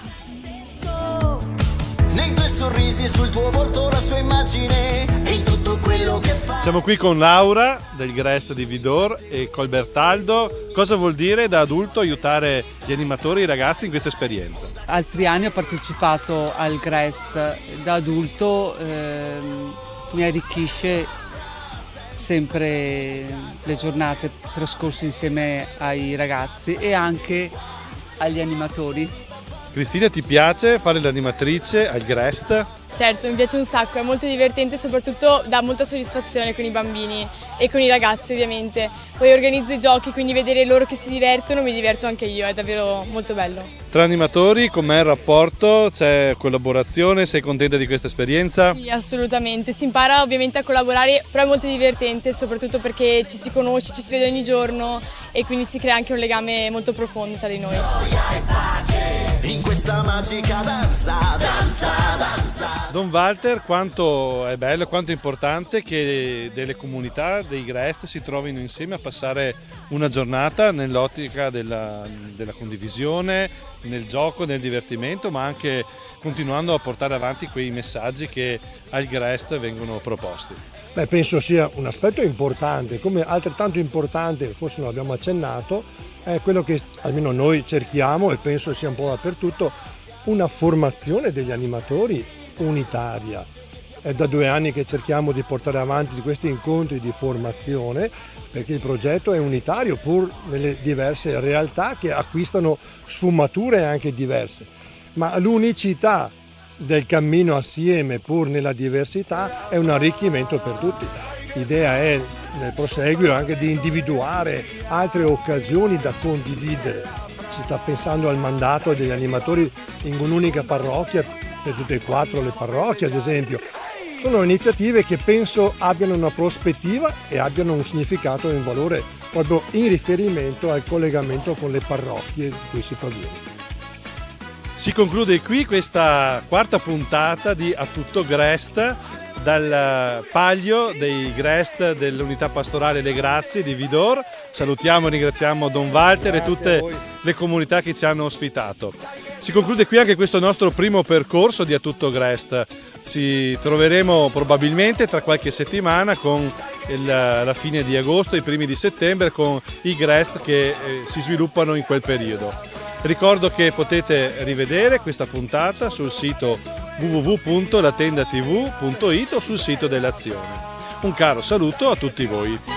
Con tambore e guida andiamo a festeggiare.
Cari amiche e cari amici, 4 passi qui sulla Tenda TV, vi stiamo accompagnando alla scoperta di alcuni luoghi particolarmente significativi del nostro territorio.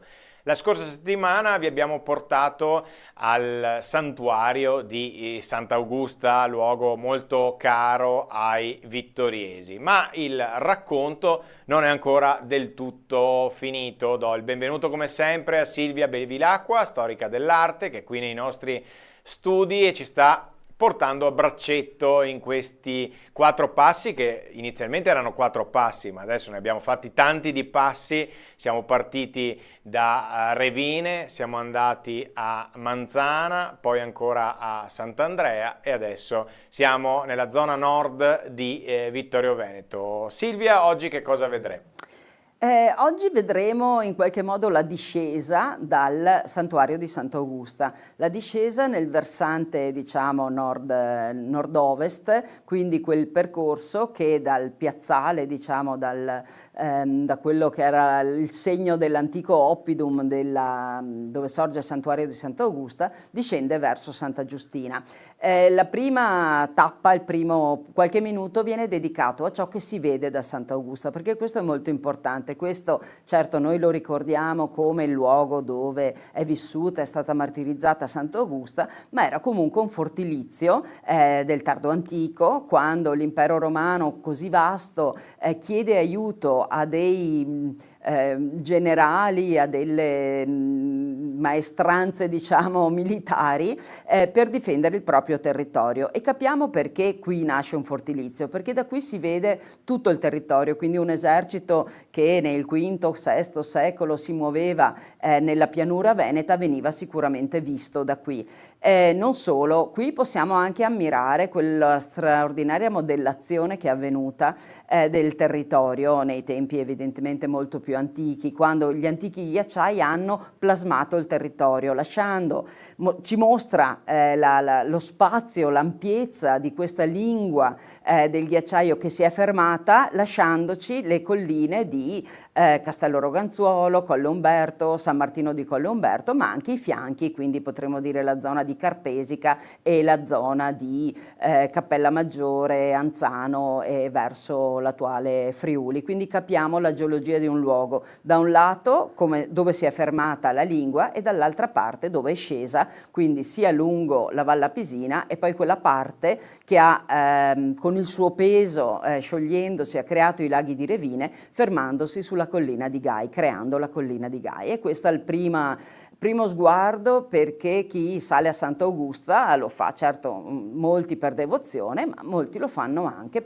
giustamente per salute, per andare in un posto molto bello, attività fisica, il corpore sano serve sempre, e per guardare, ammirare, elevare lo sguardo davvero rispetto magari alla nostra quotidianità fatta di corsa. Le altre tappe in realtà sono tre chiese, quindi abbiamo, scendendo, la chiesa di San Vincenzo Ferrer, un piccolo sacello, dove all'interno era conservata una bella pala di Pietro Paietta, e poi conserva anche la memoria della famiglia Saler, quindi di padre Saler, uno di quelli che è morto nel bombardamento del 45 di via Caprera. Scendendo ancora arriviamo alla Madonna del Rosario, si trova a pochi passi dalla piazza di Santa Giustina, dove all'interno c'è una pala di Bepi Modolo, quindi ha un segno del sacro molto importante. L'ultima tappa è la chiesa di Santa Giustina, la sua lunga storia che viene sintetizzata e gli elementi artistici che sono un tesoro straordinario della nostra città. Ricordiamo solo che non solo la pala del Contarini, il soffitto, tutti gli elementi lapidei, ma soprattutto il monumento caminese, che è uno dei monumenti gotici più importanti, non di Vittorio, non del Veneto, ma dell'Italia intera, e mai valorizzato abbastanza. Con questo pochi secondi nel video vorremmo invitare tutti a soffermarsi davanti a questa opera straordinaria. Ecco, quindi questo il percorso che faremo oggi, una sorta di completamento del percorso iniziato la scorsa puntata con la salita al santuario di Sant'Augusta. Questa volta facciamo la discesa nel versante retrostante. Come ti ho chiesto in tutte le puntate, a chi va il grazie per aver potuto realizzare questi video? Allora, il grazie innanzitutto va a chi ha avuto l'idea iniziale, e quindi Gianni Carminati, che ha voluto e ha creduto proprio nell'idea di fare questi video, uno strumento per lui un po' moderno, un po' diverso, insomma, rispetto alle tradizionali testi scritti, brochure, eccetera, no? Ma ha creduto fortemente in questo.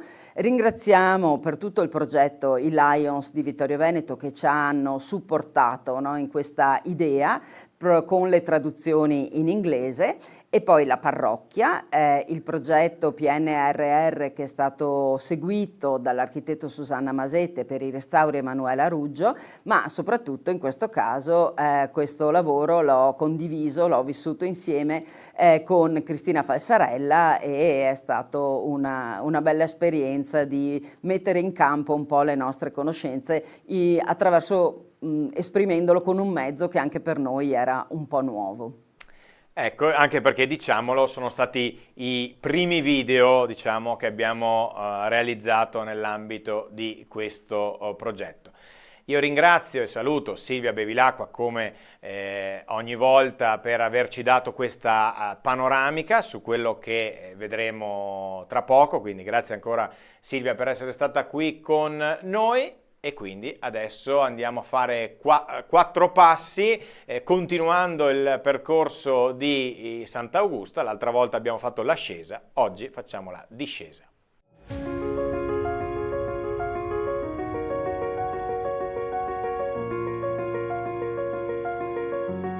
Dalla balza su cui sorge il santuario di Sant'Augusta, il nostro sguardo abbraccia un vastissimo territorio. Vi riconosciamo le impronte dell'uomo, segni della vita e della volontà di lasciare bellezza.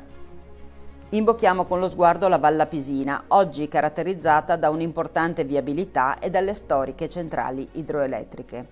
Scorgiamo i borghi sul Visentin, memoria della vita dura di un tempo su quei ripidi crinali. Ecco il santuario di San Francesco di Paola e i paesi che si susseguono nella vallata. Scorgiamo poi con Alti, uno dei tanti borghi agricoli che circondano Vittorio Veneto. E poi la croce sul Monte Altare, le chiese sui colli e il castello di San Martino fondato dai Longobardi e testimone dell'antichità della diocesi di Ceneda. La città si distende sulla pianura e la sua lunga storia è racchiusa in palazzi, opifici, chiese, come la pieve di Sant'Andrea. Il paesaggio è il frutto dell'azione dell'uomo che interviene sulle straordinarie forze della natura. Immaginiamo allora di togliere l'impronta dell'uomo e guardare con occhi geologici questo panorama. Le prealpi ci proteggono le spalle. Da un lato la lunga dorsale che culmina sul Visentin a quasi 1800 metri, dall'altro il massiccio del Pizzoc 200 metri più basso, sono esito del sollevamento alpino iniziato 50 milioni di anni fa e ancora in atto. Tra loro c'è la citata Val Lapisina. La sua sezione a U attesta che è stata modellata dal ghiaccio e dall'acqua, di cui passava un ramo del ghiacciaio che chiamiamo del Piave e che 10.000 anni fa, quindi in tempi molto recenti rispetto alla scala temporale che stiamo utilizzando, è stato deviato verso Belluno dalla grande frana del Fadalto. La stretta di Serravalle aveva costretto quella massa di ghiaccio e acqua a fare un'altra curva verso ovest, modellando la vallata e creando una vasta depressione che, allo scioglimento, ha creato un grande specchio d'acqua, di cui resta traccia nei laghi di Revinelago e Tarzo. Tra le prealpi e la pianura notiamo un susseguirsi di colline ordinatamente allineate. Sono costituite dai depositi delle erosioni dolomitiche prealpine, iniziate 50 milioni di anni fa, che sono poi stati spinti verso l'alto e ordinatamente ripiegati. Lo sguardo ora si spinge sulla pianura alluvionale trevigiana e vi riconosciamo con chiarezza la forma impressa dal ghiacciaio che, superata la stretta di Serravalle, scende e scava, ma poi si scioglie creando un anfiteatro morenico. I rilievi sono costituiti da materiale eterogeneo provenienti dalle valli alpine attraversate dal ghiacciaio. Anzano e Cappella Maggiore a est, Carpesica, Scomigo e Liano a ovest sorgono sui fianchi di quel ghiacciaio, mentre San Martino, Colle Umberto e anche Castello Roganzuolo indicano la linea frontale. Il ghiaccio è arrivato fin là. È l'ultimo dei grandi eventi che hanno modellato il territorio. Siamo nel Quaternario, un tempo lungo che si avvia 2,5 milioni di anni fa. E poi pian piano l'uomo ha fatto il resto, creando bellezza.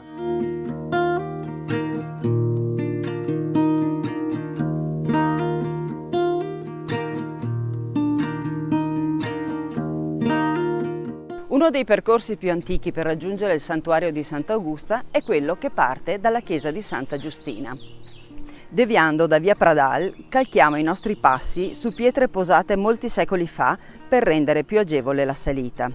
Il rimboschimento rende oggi difficile riconoscere i prati che venivano falciati per ricavarne un po' di foraggio, ma i muretti a secco, un borgo, un ricovero sono testimoni della vita di un tempo. Al termine del tratto pianeggiante incontriamo la cappella di San Vincenzo. Non abbiamo documenti che rivelino la data di fondazione di questo segno del sacro, dalle forme architettoniche tradizionali ma non prive di grazia.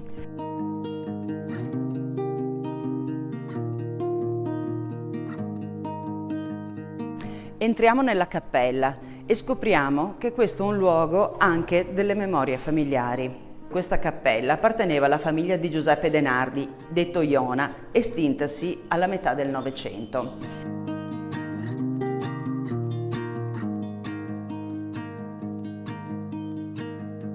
Ci sono immagini di Giovanni e Vincenzo De Nardi, i figli di Giuseppe.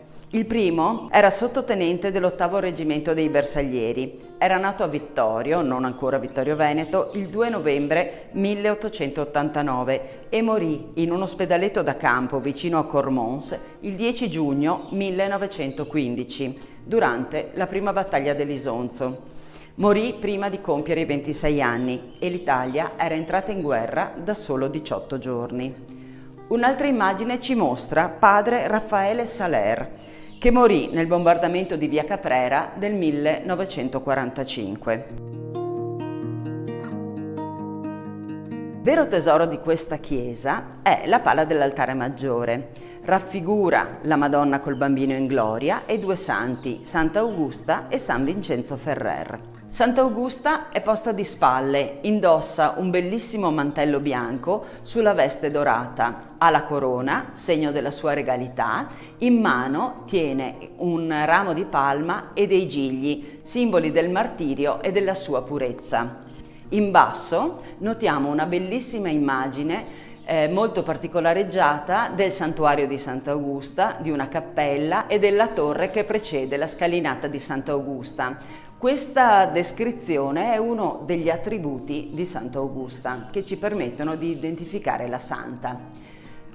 Più in alto troviamo San Vincenzo Ferrer, spesso è confuso con San Domenico, santo con cui condivide l'appartenenza all'ordine domenicano e perciò l'abito, la veste bianca e il mantello nero. Ma quello che lo precisa sono 2 attributi, il fuoco sopra la testa e soprattutto quella tromba che esce dalle nubi, simbolo delle predicazioni davvero apocalittiche che questo santo, nato a Valencia nel 1350, ha fatto nel corso della sua vita. È un santo che ricordiamo perché fu molto attivo nelle predicazioni per ricomporre lo scisma d'Occidente, quella diatriba tra le chiese di Avignone e di Roma che tenne separata la chiesa per 40 anni.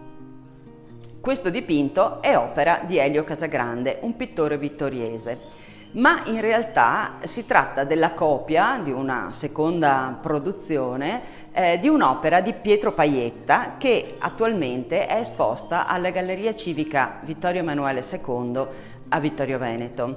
Pietro Paietta è uno dei cantori del nostro Ottocento, attivo tra Ottocento e Novecento, sia nella pittura di genere, è stato capace di rendere il gusto, la memoria della vita contadina di un tempo, e fu attivo anche nell'arte sacra, dipingendo dei grandiosi soffitti nelle nostre chiese e anche delle pale d'altare della particolare intensità.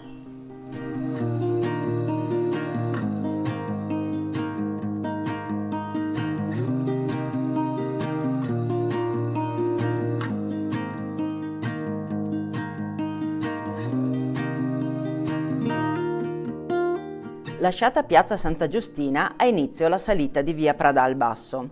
Basta percorrere un centinaio di metri per raggiungere la Cappella del Rosario, meta ancora oggi di processioni e luogo di preghiera.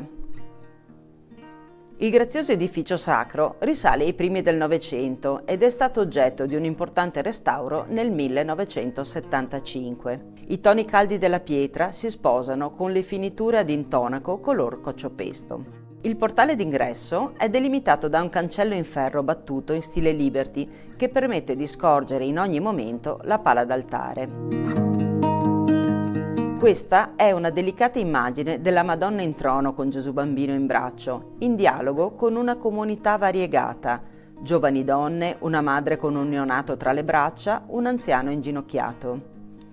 Ricevono le corone del rosario e una ragazza porge alla Vergine una rosa bianca. Sullo sfondo il paesaggio locale, le pendici del Visentin, il Monte Marcantone e la sagoma delle fortificazioni. Il dipinto reca la firma del pittore Giuseppe Modolo.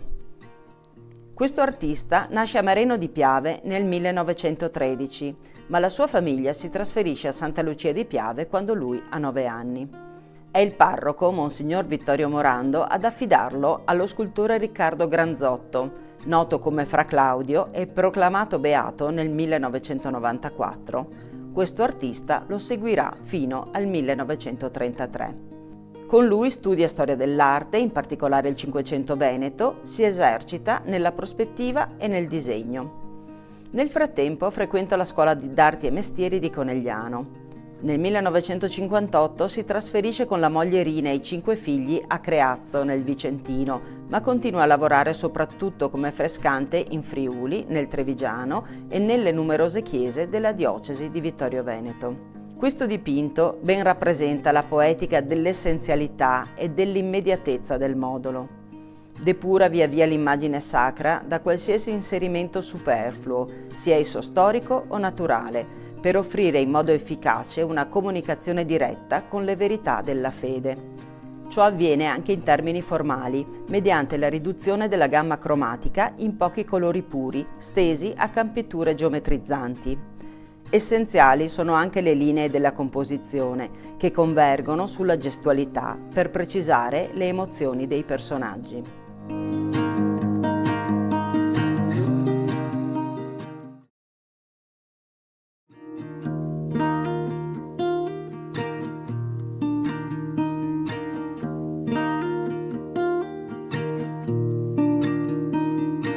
La chiesa di Santa Giustina si riconosce per le sue forme semplici, per il colore bianco e per l'eleganza del suo campanile. Venne completata all'epoca del vescovo Pietro Leoni, che fu vescovo di Ceneda tra il 1667 e il 1691, il cui stemma si trova all'interno.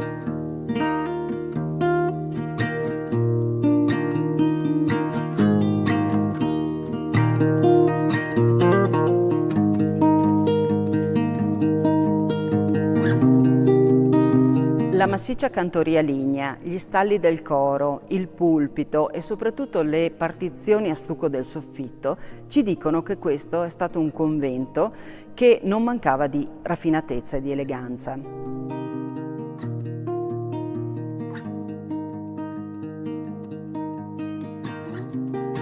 Il convento sorgeva sul lato destro. È stato poi riutilizzato come caserma, bombardato e sostituito da un'industria tessile.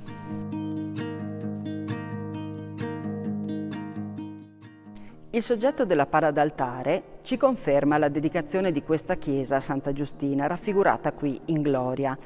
Ai suoi piedi ci sono le figure di Sant'Agostino e di sua madre Santa Monica. In questo modo abbiamo la conferma che questo monastero era agostiniano. L'opera è di Giovanni Contarini, un pittore veneziano, risale al 1602 e venne collocata in questa chiesa grazie all'intermediazione di Minuccio Minucci, arcivescovo di Zara. Lo stesso soggetto della pala d'altare è ripreso anche nel grandioso soffitto di metà Settecento che occupa la parte centrale dell'aula. Il monumento a Guido Casoni, importante poeta e uomo di legge serravallese, ci dice quanto la chiesa di Santa Giustina sia stata un luogo per conservare le memorie storiche dell'intera città. Altre lapidi presenti sulle pareti di questa chiesa ci raccontano invece la nobiltà delle fanciulle che qui si fecero monache. Ma la prima citazione di questa chiesa risale addirittura al 1170, quando Sofia da Colfosco fa una donazione ai monaci dell'abbazia di Follina. Nel 1228 poi gli stessi monaci doneranno questa chiesa, chiamata Santa Giustina de Runchis, a ricordare che si trovava in un luogo da disboscare, al vescovo di Ceneda. In questo momento si passa dai benedettini agli agostiniani e soprattutto la chiesa entra definitivamente nell'orbita dei Caminesi, i potenti signori di Serravalle. Ecco perché al suo interno troviamo il monumento funebre a Rizzardo VI da Camino, morto nel 1335, l'ultimo dei Caminesi di sopra.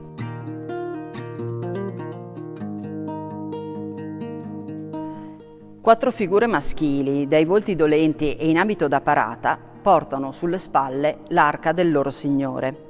Sono figure stilisticamente riferibili alla scultura lombarda o veronese di primo Trecento. Seguendo i modelli invece della scultura veneziana del tempo, l'arca alterna lastre in porfido rosso e formelle raffinatissime. Rizzardo IV è vestito da guerriero sceso da cavallo. Rizzardo VI offre l'anima alla chiesa, rappresentata da Maria, tra i santi Pietro e Paolo.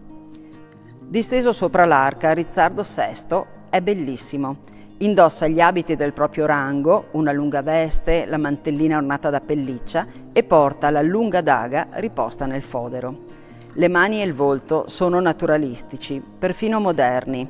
Sono confrontabili con le opere di Giovanni Pisano o di Marco Romano e per questo il monumento caminese risulta una delle opere più importanti del gotico italiano.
Si è svolta nell'ex cimitero italiano di Clef in territorio trentino la cerimonia in quota del 63esimo pellegrinaggio in Adamello. Domenica la chiusura a Storo, 2 giornate di memoria dedicate ai caduti di ogni nazione e il valore della pace. Centinaia di alpini hanno raggiunto Malga Clef camminando lungo gli itinerari della Grande Guerra. Le loro voci raccontano fatica, emozioni e il significato profondo del pellegrinaggio.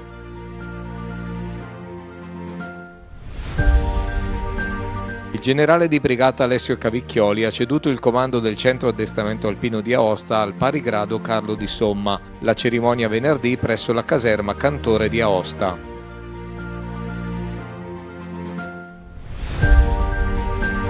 Si è chiuso sabato il campo scuola nazionale a Carvagna, prima esperienza organizzativa di questo genere per la sezione di Como. Più che positivo il bilancio.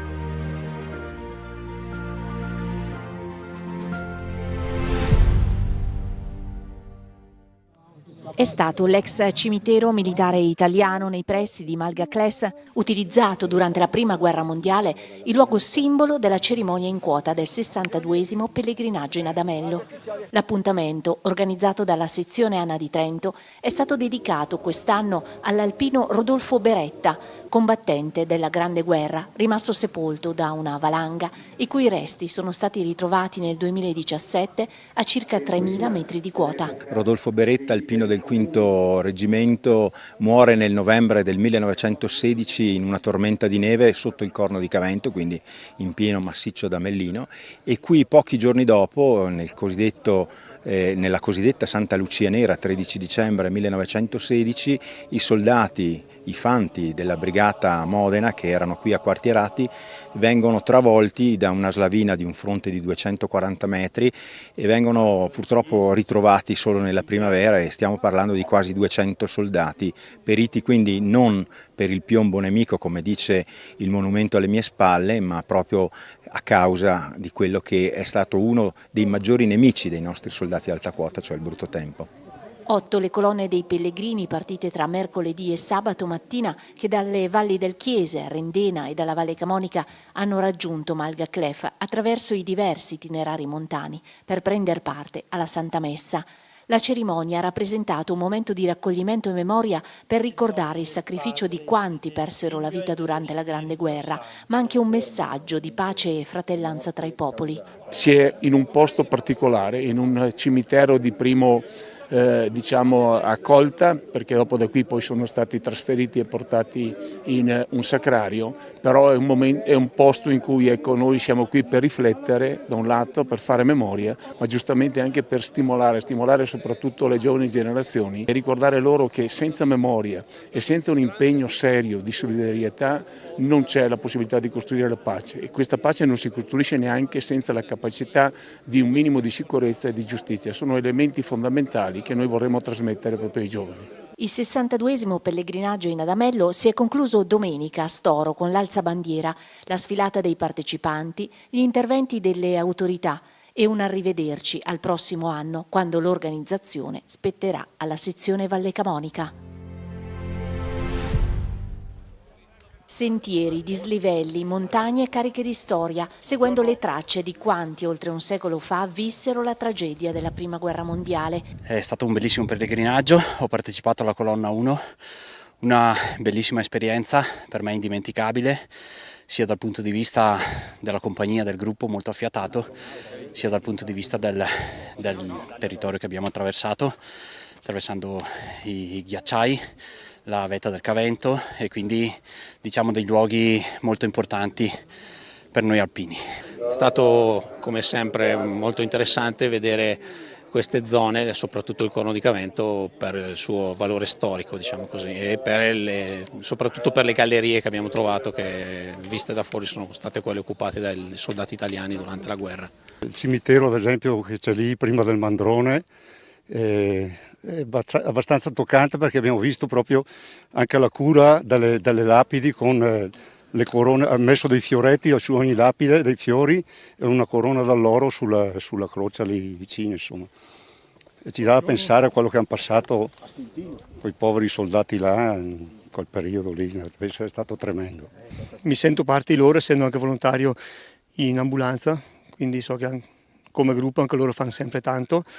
E poi per il valore della storia, il nostro valore, insomma, un po' della storia della nostra patria, di quello che c'è stato e di tutto quello che hanno fatto i nostri avi e che ci hanno lasciato, e quindi un po' per questo, insomma. Emozioni, ricordi e motivazioni che restituiscono il volto umano di un appuntamento che ogni anno rinnova il legame tra gli alpini, la montagna e la storia. Si pensa alla storia, si guarda il ghiacciaio che se ne sta andando in questi anni, perché 20 anni fa il ghiacciaio era diverso. Camminando nel ghiacciaio vediamo i reperti e quindi facciamo tante riflessioni. Vedere i resti delle persone, i resti dei materiali, e quindi pensare alle persone che là in cima hanno combattuto centinaia di anni fa senza materiali, senza attrezzature, è sicuramente un qualcosa che ti segna molto. Mio nonno, perché ha fatto la prima guerra mondiale, ha combattuto nel battaglione tonale, era sull'Isonzo, poi è andato sul Grappa e alla fine l'ha mandato indietro perché era stato ferito qua in Val di Ledro. Queste cose le so perché ho trovato dei documenti che lo testimoniavano, perché lui è morto che io avevo 3 anni, mi sarebbe piaciuto sentire proprio la storia vera di quello che è successo, ecco, raccontata da lui, esatto. Mi lascia un po' di speranza anche per chi viene, giovani come me. Io sono non proprio giovane, però essendo padre da poco mi piacerebbe anche a mia figlia prendesse un po' questa strada e potesse rivivere quello che stiamo vivendo noi oggi e quello che ci hanno lasciato, insomma, mi piacerebbe essere custode di quello che abbiamo e mandare avanti questa, insomma, tradizione. Il pensiero è sempre quello di riscontrare quali difficoltà hanno dovuto affrontare questi poveri soldati e così anche trovare un minimo di ispirazione anche nelle difficoltà quotidiane della vita di tutti i giorni, pensando un po' al fatto che si possa anche vivere con molto meno e magari in maniera più essenziale senza lamentarsi a volte del superfluo, ecco, quello sicuramente. Viviamo momenti difficili, ce lo sentiamo dire, io me lo sento dire da quando mi sono arruolato, che sono momenti difficili, però effettivamente ogni volta bisogna adeguarsi, bisogna avere quella flessibilità per riuscire a portare avanti e a raggiungere gli obiettivi nonostante le cose cambino sempre, nonostante possa sembrare tutto uguale in maniera gattopardesca, ma in realtà non è nulla uguale perché tutto cambia con una velocità incredibile. E bisogna sapersi adeguare.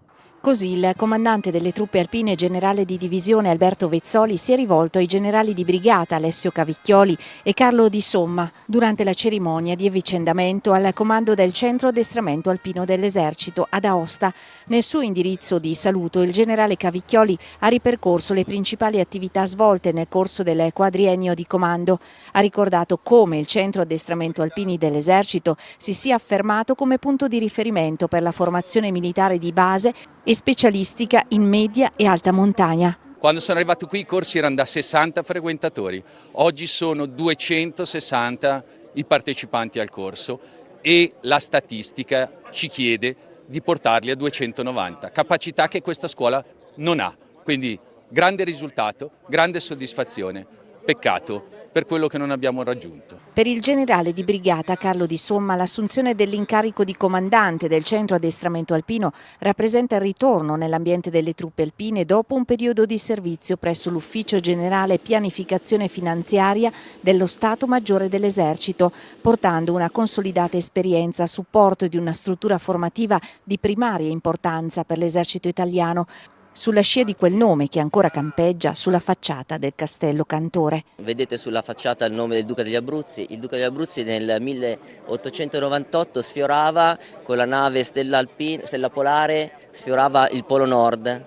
Okay? Alle isole Svalbard esiste l'isola degli Alpini, perché gli alpini erano là con la missione del dirigibile Taglia di Umberto Nobile a fare la prima missione di ricerca e di soccorso della sfortunata impresa.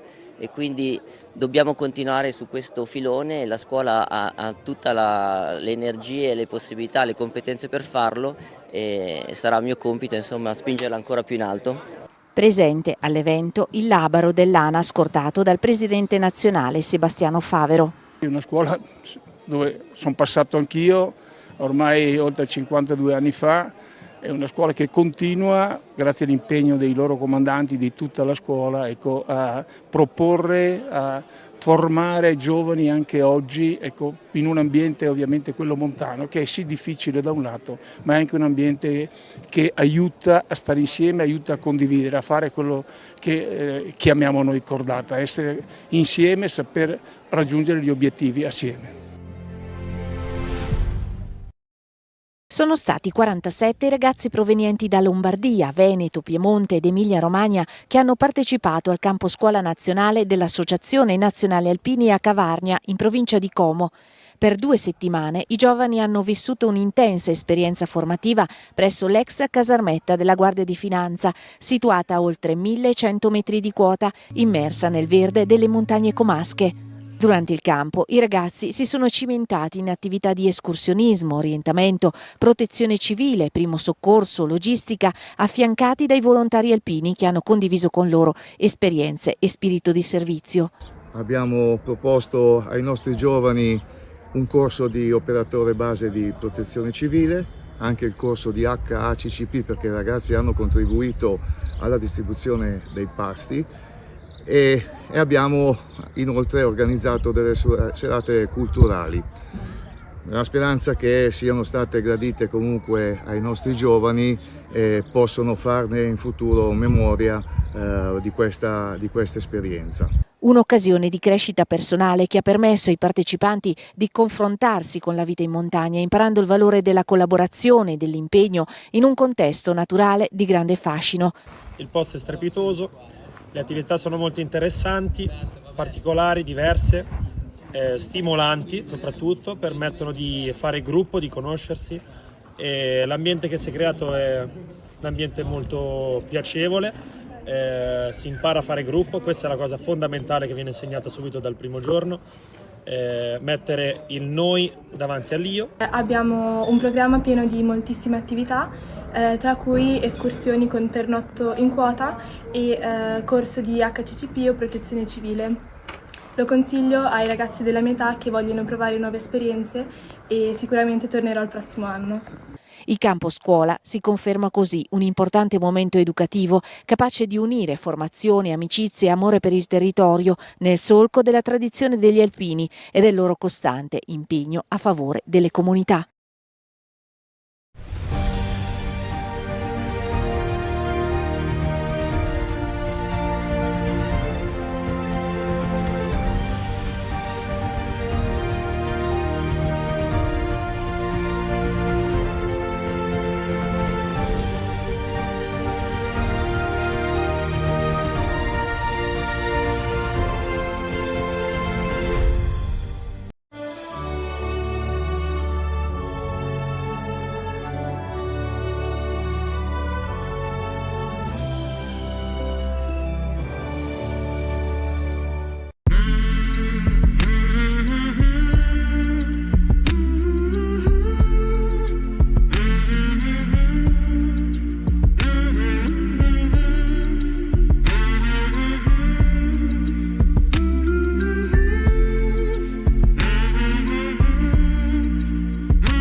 Cari amiche e cari amici, 4 passi qui sulla Tenda TV, vi stiamo accompagnando alla scoperta di alcuni luoghi particolarmente significativi del nostro territorio.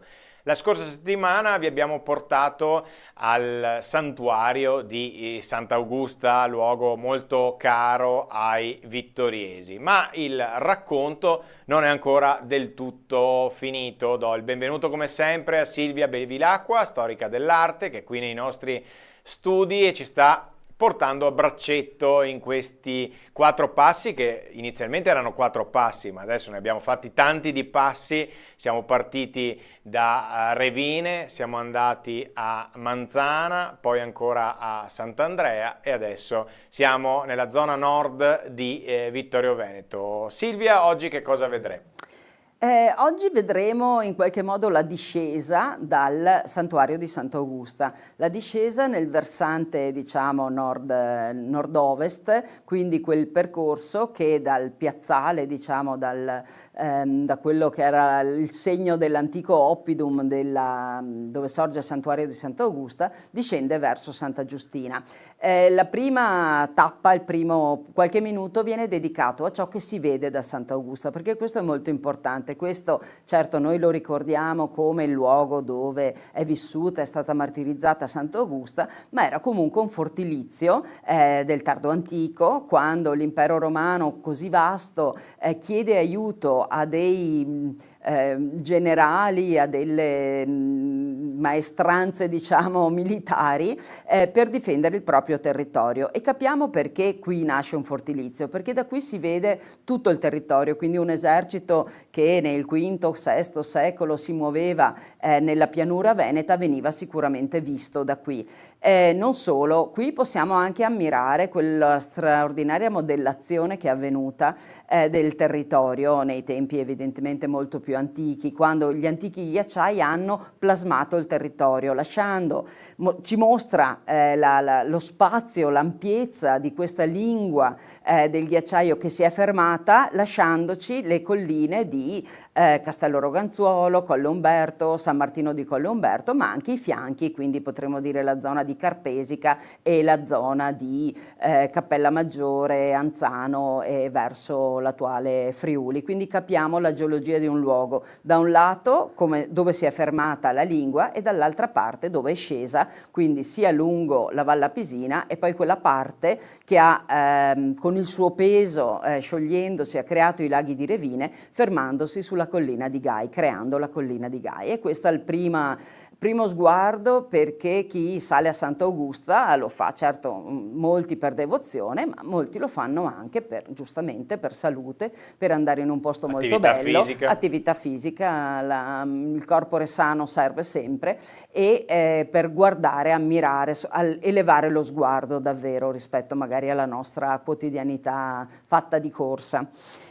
Le altre tappe in realtà sono tre chiese, quindi abbiamo scendendo la chiesa di San Vincenzo Ferrer, un piccolo sacello dove all'interno era conservata una bella pala di Pietro Paietta, e poi conserva anche la memoria della famiglia Saler, quindi di padre Saler, uno di quelli che è morto nel bombardamento del 45 di via Caprera.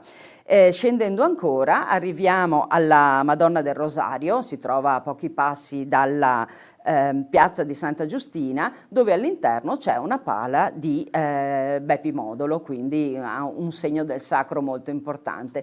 L'ultima tappa è la chiesa di Santa Giustina, la sua lunga storia che viene sintetizzata e gli elementi artistici che sono un tesoro straordinario della nostra città. Ricordiamo solo che non solo la pala del Contarini, il soffitto, tutti gli elementi lapidei, ma soprattutto il monumento caminese, che è uno dei monumenti gotici più importanti, non di Vittorio, non del Veneto, ma dell'Italia intera, e mai valorizzato abbastanza. Con questo pochi secondi nel video vorremmo invitare tutti a soffermarsi davanti a questa opera straordinaria. Ecco, quindi questo il percorso che faremo oggi, una sorta di completamento del percorso iniziato la scorsa puntata con la salita al santuario di Sant'Augusta. Questa volta facciamo la discesa nel versante retrostante. Come ti ho chiesto in tutte le puntate, a chi va il grazie per aver potuto realizzare questi video? Allora, il grazie innanzitutto va a chi ha avuto l'idea iniziale e quindi Gianni Carminati, che ha voluto e ha creduto proprio nell'idea di fare questi video, uno strumento per lui un po' moderno, un po' diverso, insomma, rispetto alle tradizionali testi scritti, brochure, eccetera, no? Ma ha creduto fortemente in questo. Ringraziamo per tutto il progetto i Lions di Vittorio Veneto che ci hanno supportato, no, in questa idea con le traduzioni in inglese, e poi la parrocchia, il progetto PNRR che è stato seguito dall'architetto Susanna Masette per i restauri Emanuela Ruggio, ma soprattutto in questo caso questo lavoro l'ho condiviso, l'ho vissuto insieme con Cristina Falsarella, e è stato una bella esperienza di mettere in campo un po' le nostre conoscenze attraverso esprimendolo con un mezzo che anche per noi era un po' nuovo. Ecco, anche perché, diciamolo, sono stati i primi video, diciamo, che abbiamo realizzato nell'ambito di questo progetto.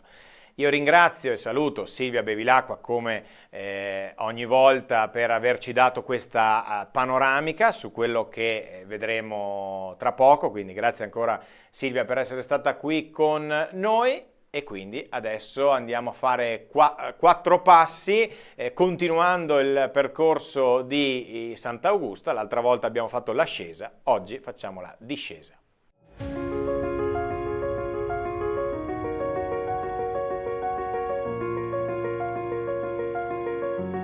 Dalla balza su cui sorge il santuario di Sant'Augusta, il nostro sguardo abbraccia un vastissimo territorio. Vi riconosciamo le impronte dell'uomo, segni della vita e della volontà di lasciare bellezza. Imbocchiamo con lo sguardo la Val Lapisina, oggi caratterizzata da un'importante viabilità e dalle storiche centrali idroelettriche. Scorgiamo i borghi sul Visentin, memoria della vita dura di un tempo su quei ripidi crinali. Ecco il santuario di San Francesco di Paola e i paesi che si susseguono nella vallata. Scorgiamo poi con Alti, uno dei tanti borghi agricoli che circondano Vittorio Veneto. E poi la croce sul Monte Altare, le chiese sui colli e il castello di San Martino fondato dai Longobardi e testimone dell'antichità della diocesi di Ceneda. La città si distende sulla pianura e la sua lunga storia è racchiusa in palazzi, opifici, chiese, come la Pieve di Sant'Andrea. Il paesaggio è il frutto dell'azione dell'uomo che interviene sulle straordinarie forze della natura. Immaginiamo allora di togliere l'impronta dell'uomo e guardare con occhi geologici questo panorama. Le prealpi ci proteggono le spalle. Da un lato la lunga dorsale che culmina sul Visentin a quasi 1800 metri, dall'altro il massiccio del Pizzoc 200 metri più basso, sono esito del sollevamento alpino iniziato 50 milioni di anni fa e ancora in atto. Tra loro c'è la citata Val Lapisina. La sua sezione a U attesta che è stata modellata dal ghiaccio e dall'acqua, di cui passava un ramo del ghiacciaio che chiamiamo del Piave e che 10.000 anni fa, quindi in tempi molto recenti rispetto alla scala temporale che stiamo utilizzando, è stato deviato verso Belluno dalla grande frana del Fadalto. La stretta di Serravalle aveva costretto quella massa di ghiaccio e acqua a fare un'altra curva verso ovest, modellando la vallata e creando una vasta depressione che, allo scioglimento, ha creato un grande specchio d'acqua, di cui resta traccia nei laghi di Revinelago e Tarzo. Tra le prealpi e la pianura notiamo un susseguirsi di colline ordinatamente allineate. Sono costituite dai depositi delle erosioni dolomitiche prealpine, iniziate 50 milioni di anni fa, che sono poi stati spinti verso l'alto e ordinatamente ripiegati. Lo sguardo ora si spinge sulla pianura alluvionale trevigiana e vi riconosciamo con chiarezza la forma impressa dal ghiacciaio che, superata la stretta di Serravalle, scende e scava, ma poi si scioglie creando un anfiteatro morenico. I rilievi sono costituiti da materiale eterogeneo provenienti dalle valli alpine attraversate dal ghiacciaio. Anzano e Cappella Maggiore a est, Carpesica, Scomigo e Liano a ovest sorgono sui fianchi di quel ghiacciaio, mentre San Martino, Colle Umberto e anche Castello Roganzuolo indicano la linea frontale. Il ghiaccio è arrivato fin là. È l'ultimo dei grandi eventi che hanno modellato il territorio. Siamo nel Quaternario, un tempo lungo che si avvia 2,5 milioni di anni fa. E poi pian piano l'uomo ha fatto il resto, creando bellezza.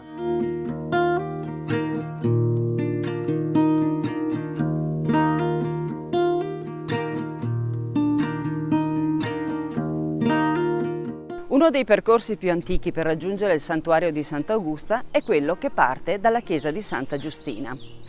Deviando da via Pradal, calchiamo i nostri passi su pietre posate molti secoli fa per rendere più agevole la salita.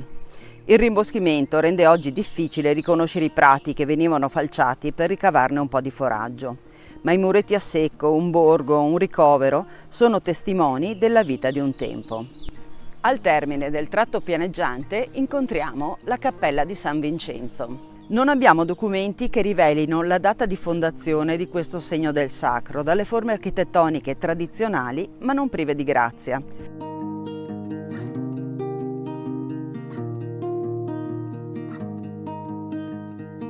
Entriamo nella cappella e scopriamo che questo è un luogo anche delle memorie familiari.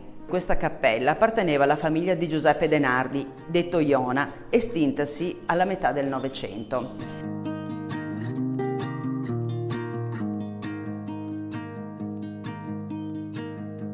Ci sono immagini di Giovanni e Vincenzo De Nardi, i figli di Giuseppe. Il primo era sottotenente dell'8° reggimento dei Bersaglieri. Era nato a Vittorio, non ancora Vittorio Veneto, il 2 novembre 1889 e morì in un ospedaletto da campo vicino a Cormons il 10 giugno 1915, durante la prima battaglia dell'Isonzo.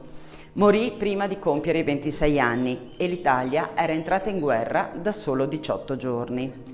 Un'altra immagine ci mostra padre Raffaele Saler, che morì nel bombardamento di via Caprera del 1945. Vero tesoro di questa chiesa è la pala dell'altare maggiore. Raffigura la Madonna col Bambino in gloria e 2 santi, Sant'Augusta e San Vincenzo Ferrer. Sant'Augusta è posta di spalle, indossa un bellissimo mantello bianco sulla veste dorata, ha la corona, segno della sua regalità, in mano tiene un ramo di palma e dei gigli, simboli del martirio e della sua purezza.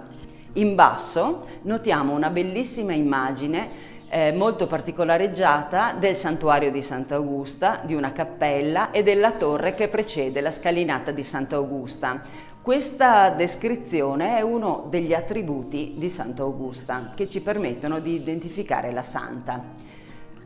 Più in alto troviamo San Vincenzo Ferrer, spesso è confuso con San Domenico, santo con cui condivide l'appartenenza all'ordine domenicano e perciò l'abito, la veste bianca e il mantello nero.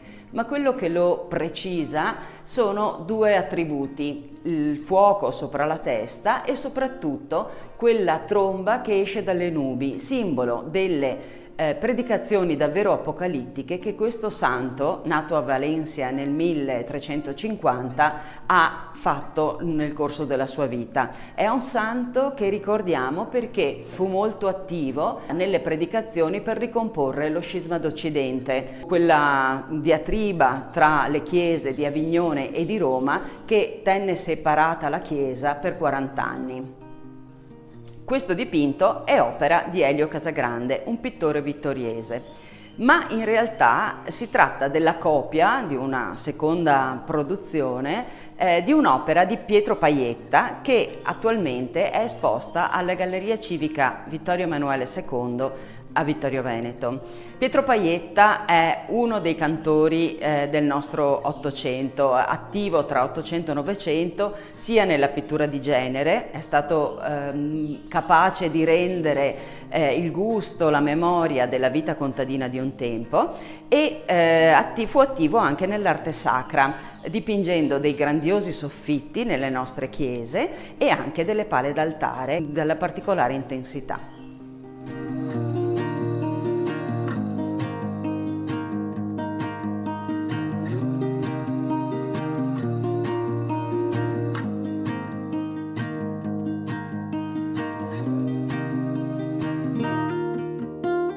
Lasciata Piazza Santa Giustina, ha inizio la salita di via Pradal Basso. Basta percorrere un centinaio di metri per raggiungere la Cappella del Rosario, meta ancora oggi di processioni e luogo di preghiera. Il grazioso edificio sacro risale ai primi del Novecento ed è stato oggetto di un importante restauro nel 1975. I toni caldi della pietra si sposano con le finiture ad intonaco color cociopesto. Il portale d'ingresso è delimitato da un cancello in ferro battuto in stile Liberty che permette di scorgere in ogni momento la pala d'altare. Questa è una delicata immagine della Madonna in trono con Gesù bambino in braccio, in dialogo con una comunità variegata, giovani donne, una madre con un neonato tra le braccia, un anziano inginocchiato. Ricevono le corone del rosario e una ragazza porge alla Vergine una rosa bianca. Sullo sfondo il paesaggio locale, le pendici del Visentin, il Monte Marcantone e la sagoma delle fortificazioni. Il dipinto reca la firma del pittore Giuseppe Modolo. Questo artista nasce a Mareno di Piave nel 1913, ma la sua famiglia si trasferisce a Santa Lucia di Piave quando lui ha 9 anni. È il parroco, Monsignor Vittorio Morando, ad affidarlo allo scultore Riccardo Granzotto, noto come Fra Claudio e proclamato beato nel 1994. Questo artista lo seguirà fino al 1933. Con lui studia storia dell'arte, in particolare il Cinquecento veneto, si esercita nella prospettiva e nel disegno. Nel frattempo frequenta la scuola d'arti e mestieri di Conegliano. Nel 1958 si trasferisce con la moglie Rina e i 5 figli a Creazzo, nel Vicentino, ma continua a lavorare soprattutto come frescante in Friuli, nel Trevigiano e nelle numerose chiese della diocesi di Vittorio Veneto. Questo dipinto ben rappresenta la poetica dell'essenzialità e dell'immediatezza del Modolo. Depura via via l'immagine sacra da qualsiasi inserimento superfluo, sia esso storico o naturale, per offrire in modo efficace una comunicazione diretta con le verità della fede.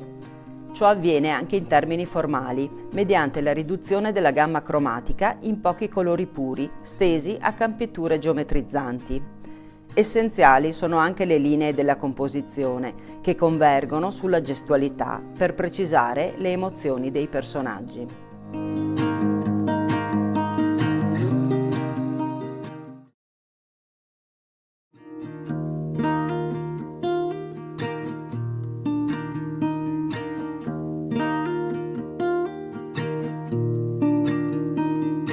La chiesa di Santa Giustina si riconosce per le sue forme semplici, per il colore bianco e per l'eleganza del suo campanile. Venne completata all'epoca del vescovo Pietro Leoni, che fu vescovo di Ceneda tra il 1667 e il 1691, il cui stemma si trova all'interno.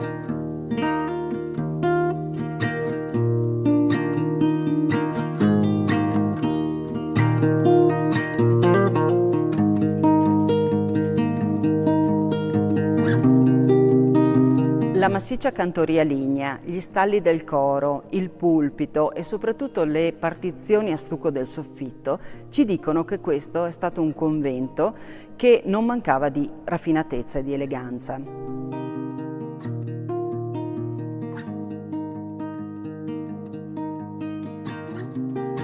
Il convento sorgeva sul lato destro. È stato poi riutilizzato come caserma, bombardato e sostituito da un'industria tessile.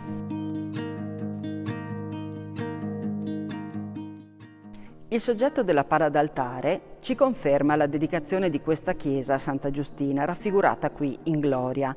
Ai suoi piedi ci sono le figure di Sant'Agostino e di sua madre Santa Monica. In questo modo abbiamo la conferma che questo monastero era agostiniano. L'opera è di Giovanni Contarini, un pittore veneziano, risale al 1602 e venne collocata in questa chiesa grazie all'intermediazione di Minuccio Minucci, arcivescovo di Zara. Lo stesso soggetto della pala d'altare è ripreso anche nel grandioso soffitto di metà Settecento che occupa la parte centrale dell'aula. Il monumento a Guido Casoni, importante poeta e uomo di legge serravallese, ci dice quanto la chiesa di Santa Giustina sia stata un luogo per conservare le memorie storiche dell'intera città. Altre lapidi presenti sulle pareti di questa chiesa ci raccontano invece la nobiltà delle fanciulle che qui si fecero monache. Ma la prima citazione di questa chiesa risale addirittura al 1170, quando Sofia da Colfosco fa una donazione ai monaci dell'abbazia di Follina. Nel 1228 poi gli stessi monaci doneranno questa chiesa, chiamata Santa Giustina de Runchis, a ricordare che si trovava in un luogo da disboscare, al vescovo di Ceneda. In questo momento si passa dai benedettini agli agostiniani e soprattutto la chiesa entra definitivamente nell'orbita dei Caminesi, i potenti signori di Serravalle. Ecco perché al suo interno troviamo il monumento funebre a Rizzardo VI da Camino, morto nel 1335, l'ultimo dei Caminesi di Sopra.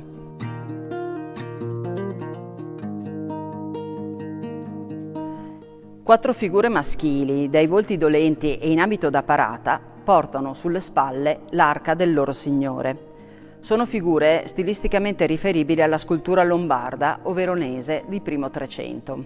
Seguendo i modelli invece della scultura veneziana del tempo, l'arca alterna lastre in porfido rosso e formelle raffinatissime. Rizzardo IV è vestito da guerriero sceso da cavallo. Rizzardo VI offre l'anima alla Chiesa, rappresentata da Maria, tra i santi Pietro e Paolo. Disteso sopra l'arca, Rizzardo VI è bellissimo. Indossa gli abiti del proprio rango, una lunga veste, la mantellina ornata da pelliccia e porta la lunga daga riposta nel fodero. Le mani e il volto sono naturalistici, perfino moderni. Sono confrontabili con le opere di Giovanni Pisano o di Marco Romano e per questo il monumento caminese risulta una delle opere più importanti del gotico italiano.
La tradizionale bandiera di Serravalle torna a sventolare in piazza Flaminio grazie a Serravalle Viva.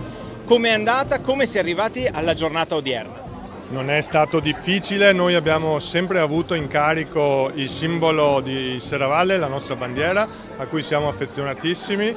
Se non sbaglio, mi dicono i miei predecessori, ne avevamo già usate 2, durano circa 10-12 anni, però con il vento di Serravalle si lograno facilmente. Anche l'ultima che avevamo in gestione noi era stata riparata più di una volta, ma ormai era arrivata alla fine. Non è stato per nulla difficile per noi decidere di affrontare la spesa, che comunque è importante perché stiamo parlando di 100 metri quadri di bandiera e con dei tessuti tecnici importanti. Quando abbiamo deciso, è stato proposto di fare una raccolta fondi, io ero scettico, ma quando una volta istituita mi sono accorto che dopo 2 o 3 giorni avevamo raggiunto quasi la totalità della spesa, è stata una cosa veramente grande. Sapere, lo sapevamo già, ma vedere che i serravallesi, i vittoriesi, i nostri amici hanno di tasca loro contribuito volentieri a questo acquisto ci ha dato un'enorme gioia e anche una spinta per continuare. Adesso la genesi è stata lunga perché l'abbiamo dovuta richiedere, è stata fatta su misura, finalmente siamo riusciti a portarla in questa giornata particolare che coincide anche con una prima pedonalizzazione della quale non eravamo al corrente, ma crediamo che da cosa nasca cosa e anche questo può essere un contributo di tutti per la nascita e per la rivitalizzazione, se ne fosse bisogno, del nostro quartiere. Quindi una partecipazione corale nel creare questa nuova bandiera, un nuovo simbolo diciamo per Serravalle, che ha visto oggi una partecipazione veramente notevole da parte del pubblico che ha voluto prendere parte a questo momento inaugurale. Non siamo stupiti della partecipazione odierna, ma è sempre bello vedere l'attaccamento. Nel discorso introduttivo alla cerimonia ho proprio parlato di questo spiccato attaccamento dei serravallesi per Serravalle, di Vittorio Veneto per Serravalle, e quindi questa per me è stata solo una grandissima conferma.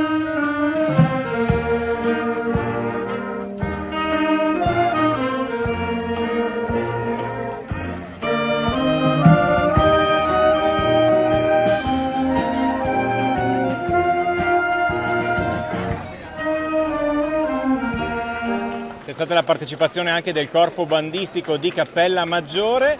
Quando verrà esposta la prossima volta la bandiera? Allora, noi non abbiamo un elenco di eventi, naturalmente adesso con l'avvicinarsi dei festeggiamenti di Sant'Augusta daremo sicuramente molto spazio, un contributo importante per la bandiera. Naturalmente noi dobbiamo personalmente ritirarla ogni sera, anche perché appunto sappiamo che a Serravalle, specie la sera e al mattino presto, il vento è molto forte, per cui è anche un dispendio di tempo e di energie. Comunque la nostra bandiera è sempre a disposizione, in primis per le nostre manifestazioni, ma anche a chiunque ne volesse avere la concessione per un giorno o per 2 giorni. Quindi sicuramente le prossime manifestazioni, che sono veramente dietro l'angolo, saranno e vedranno la nostra bandiera protagonista.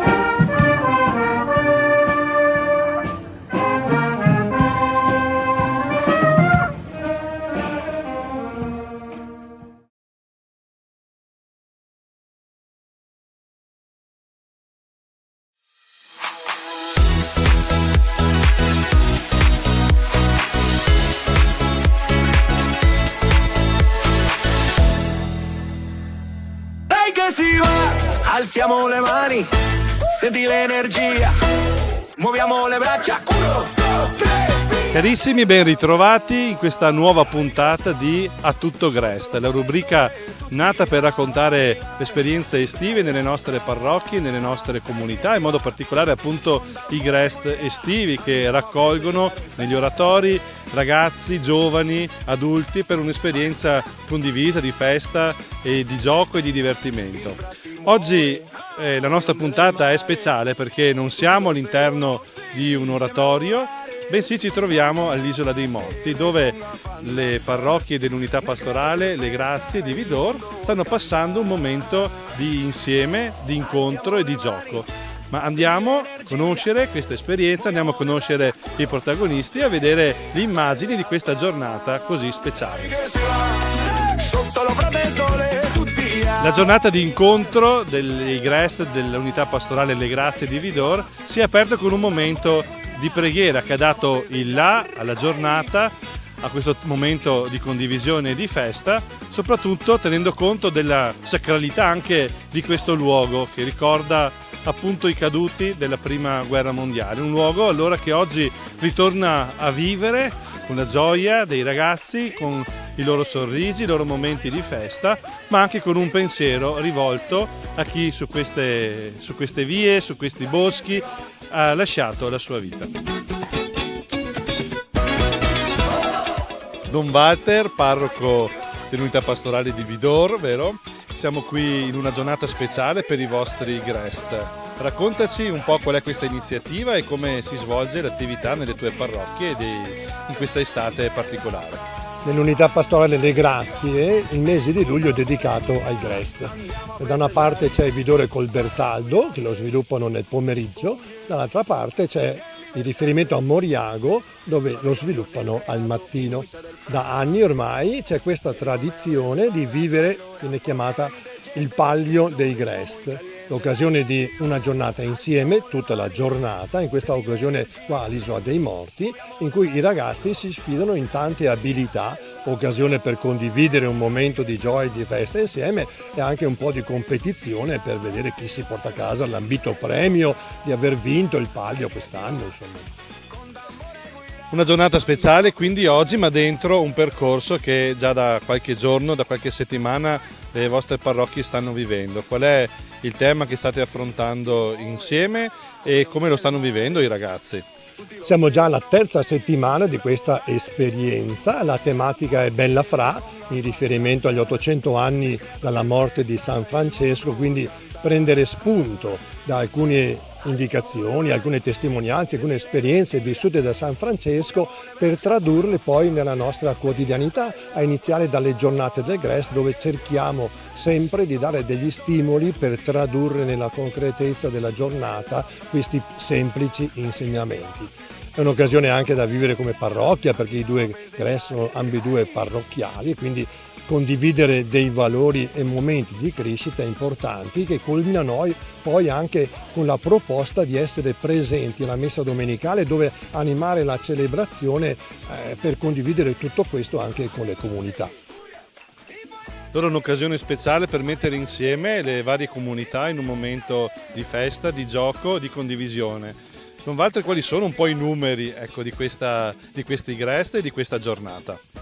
A Colbertaldo e Vidor abbiamo più di 70 bimbi e una quindicina di animatori supportati anche da una decina di mamme che collaborano per i vari laboratori.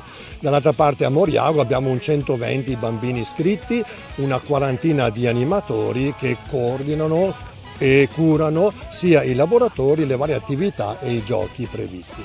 Giubilate, huyen, en libertate. Siamo qui con Andrea, animatore del Grest di Vidor e Colbertaldo. Andrea, prova a raccontarci come si svolge il Grest a Vidor e Colbertaldo, la giornata tipo. La giornata tipo, escludendo il mercoledì, che come oggi siamo in uscita, siamo qui all'Isola dei Morti. Le altre giornate sono strutturate con l'inizio all'accoglienza dalle 2 alle 2:30, dalle 2:30 alle 3:15 facciamo il Don fa il momento formativo dove parla di argomenti che ci aiutano a crescere. Dalle 3:15 alle 4:30 c'è il momento dei laboratori dove i ragazzi si dividono nei 4 laboratori e lavorano in questa ora e un quarto. Dalle 4:30 alle 5 c'è la ricreazione dove passano il tempo a rilassarsi un po' per poi riprendere dalle 5 alle 6:15 con i giochi e la chiusura alle 6:15 col ballo. Una giornata impegnativa, piena di attività. Come sono i bambini? Sono contenti di venire al Grest? Sì, io li vedo molto contenti, li vedo molto anche attivi e quindi è anche bello trovare i bambini che si divertono, che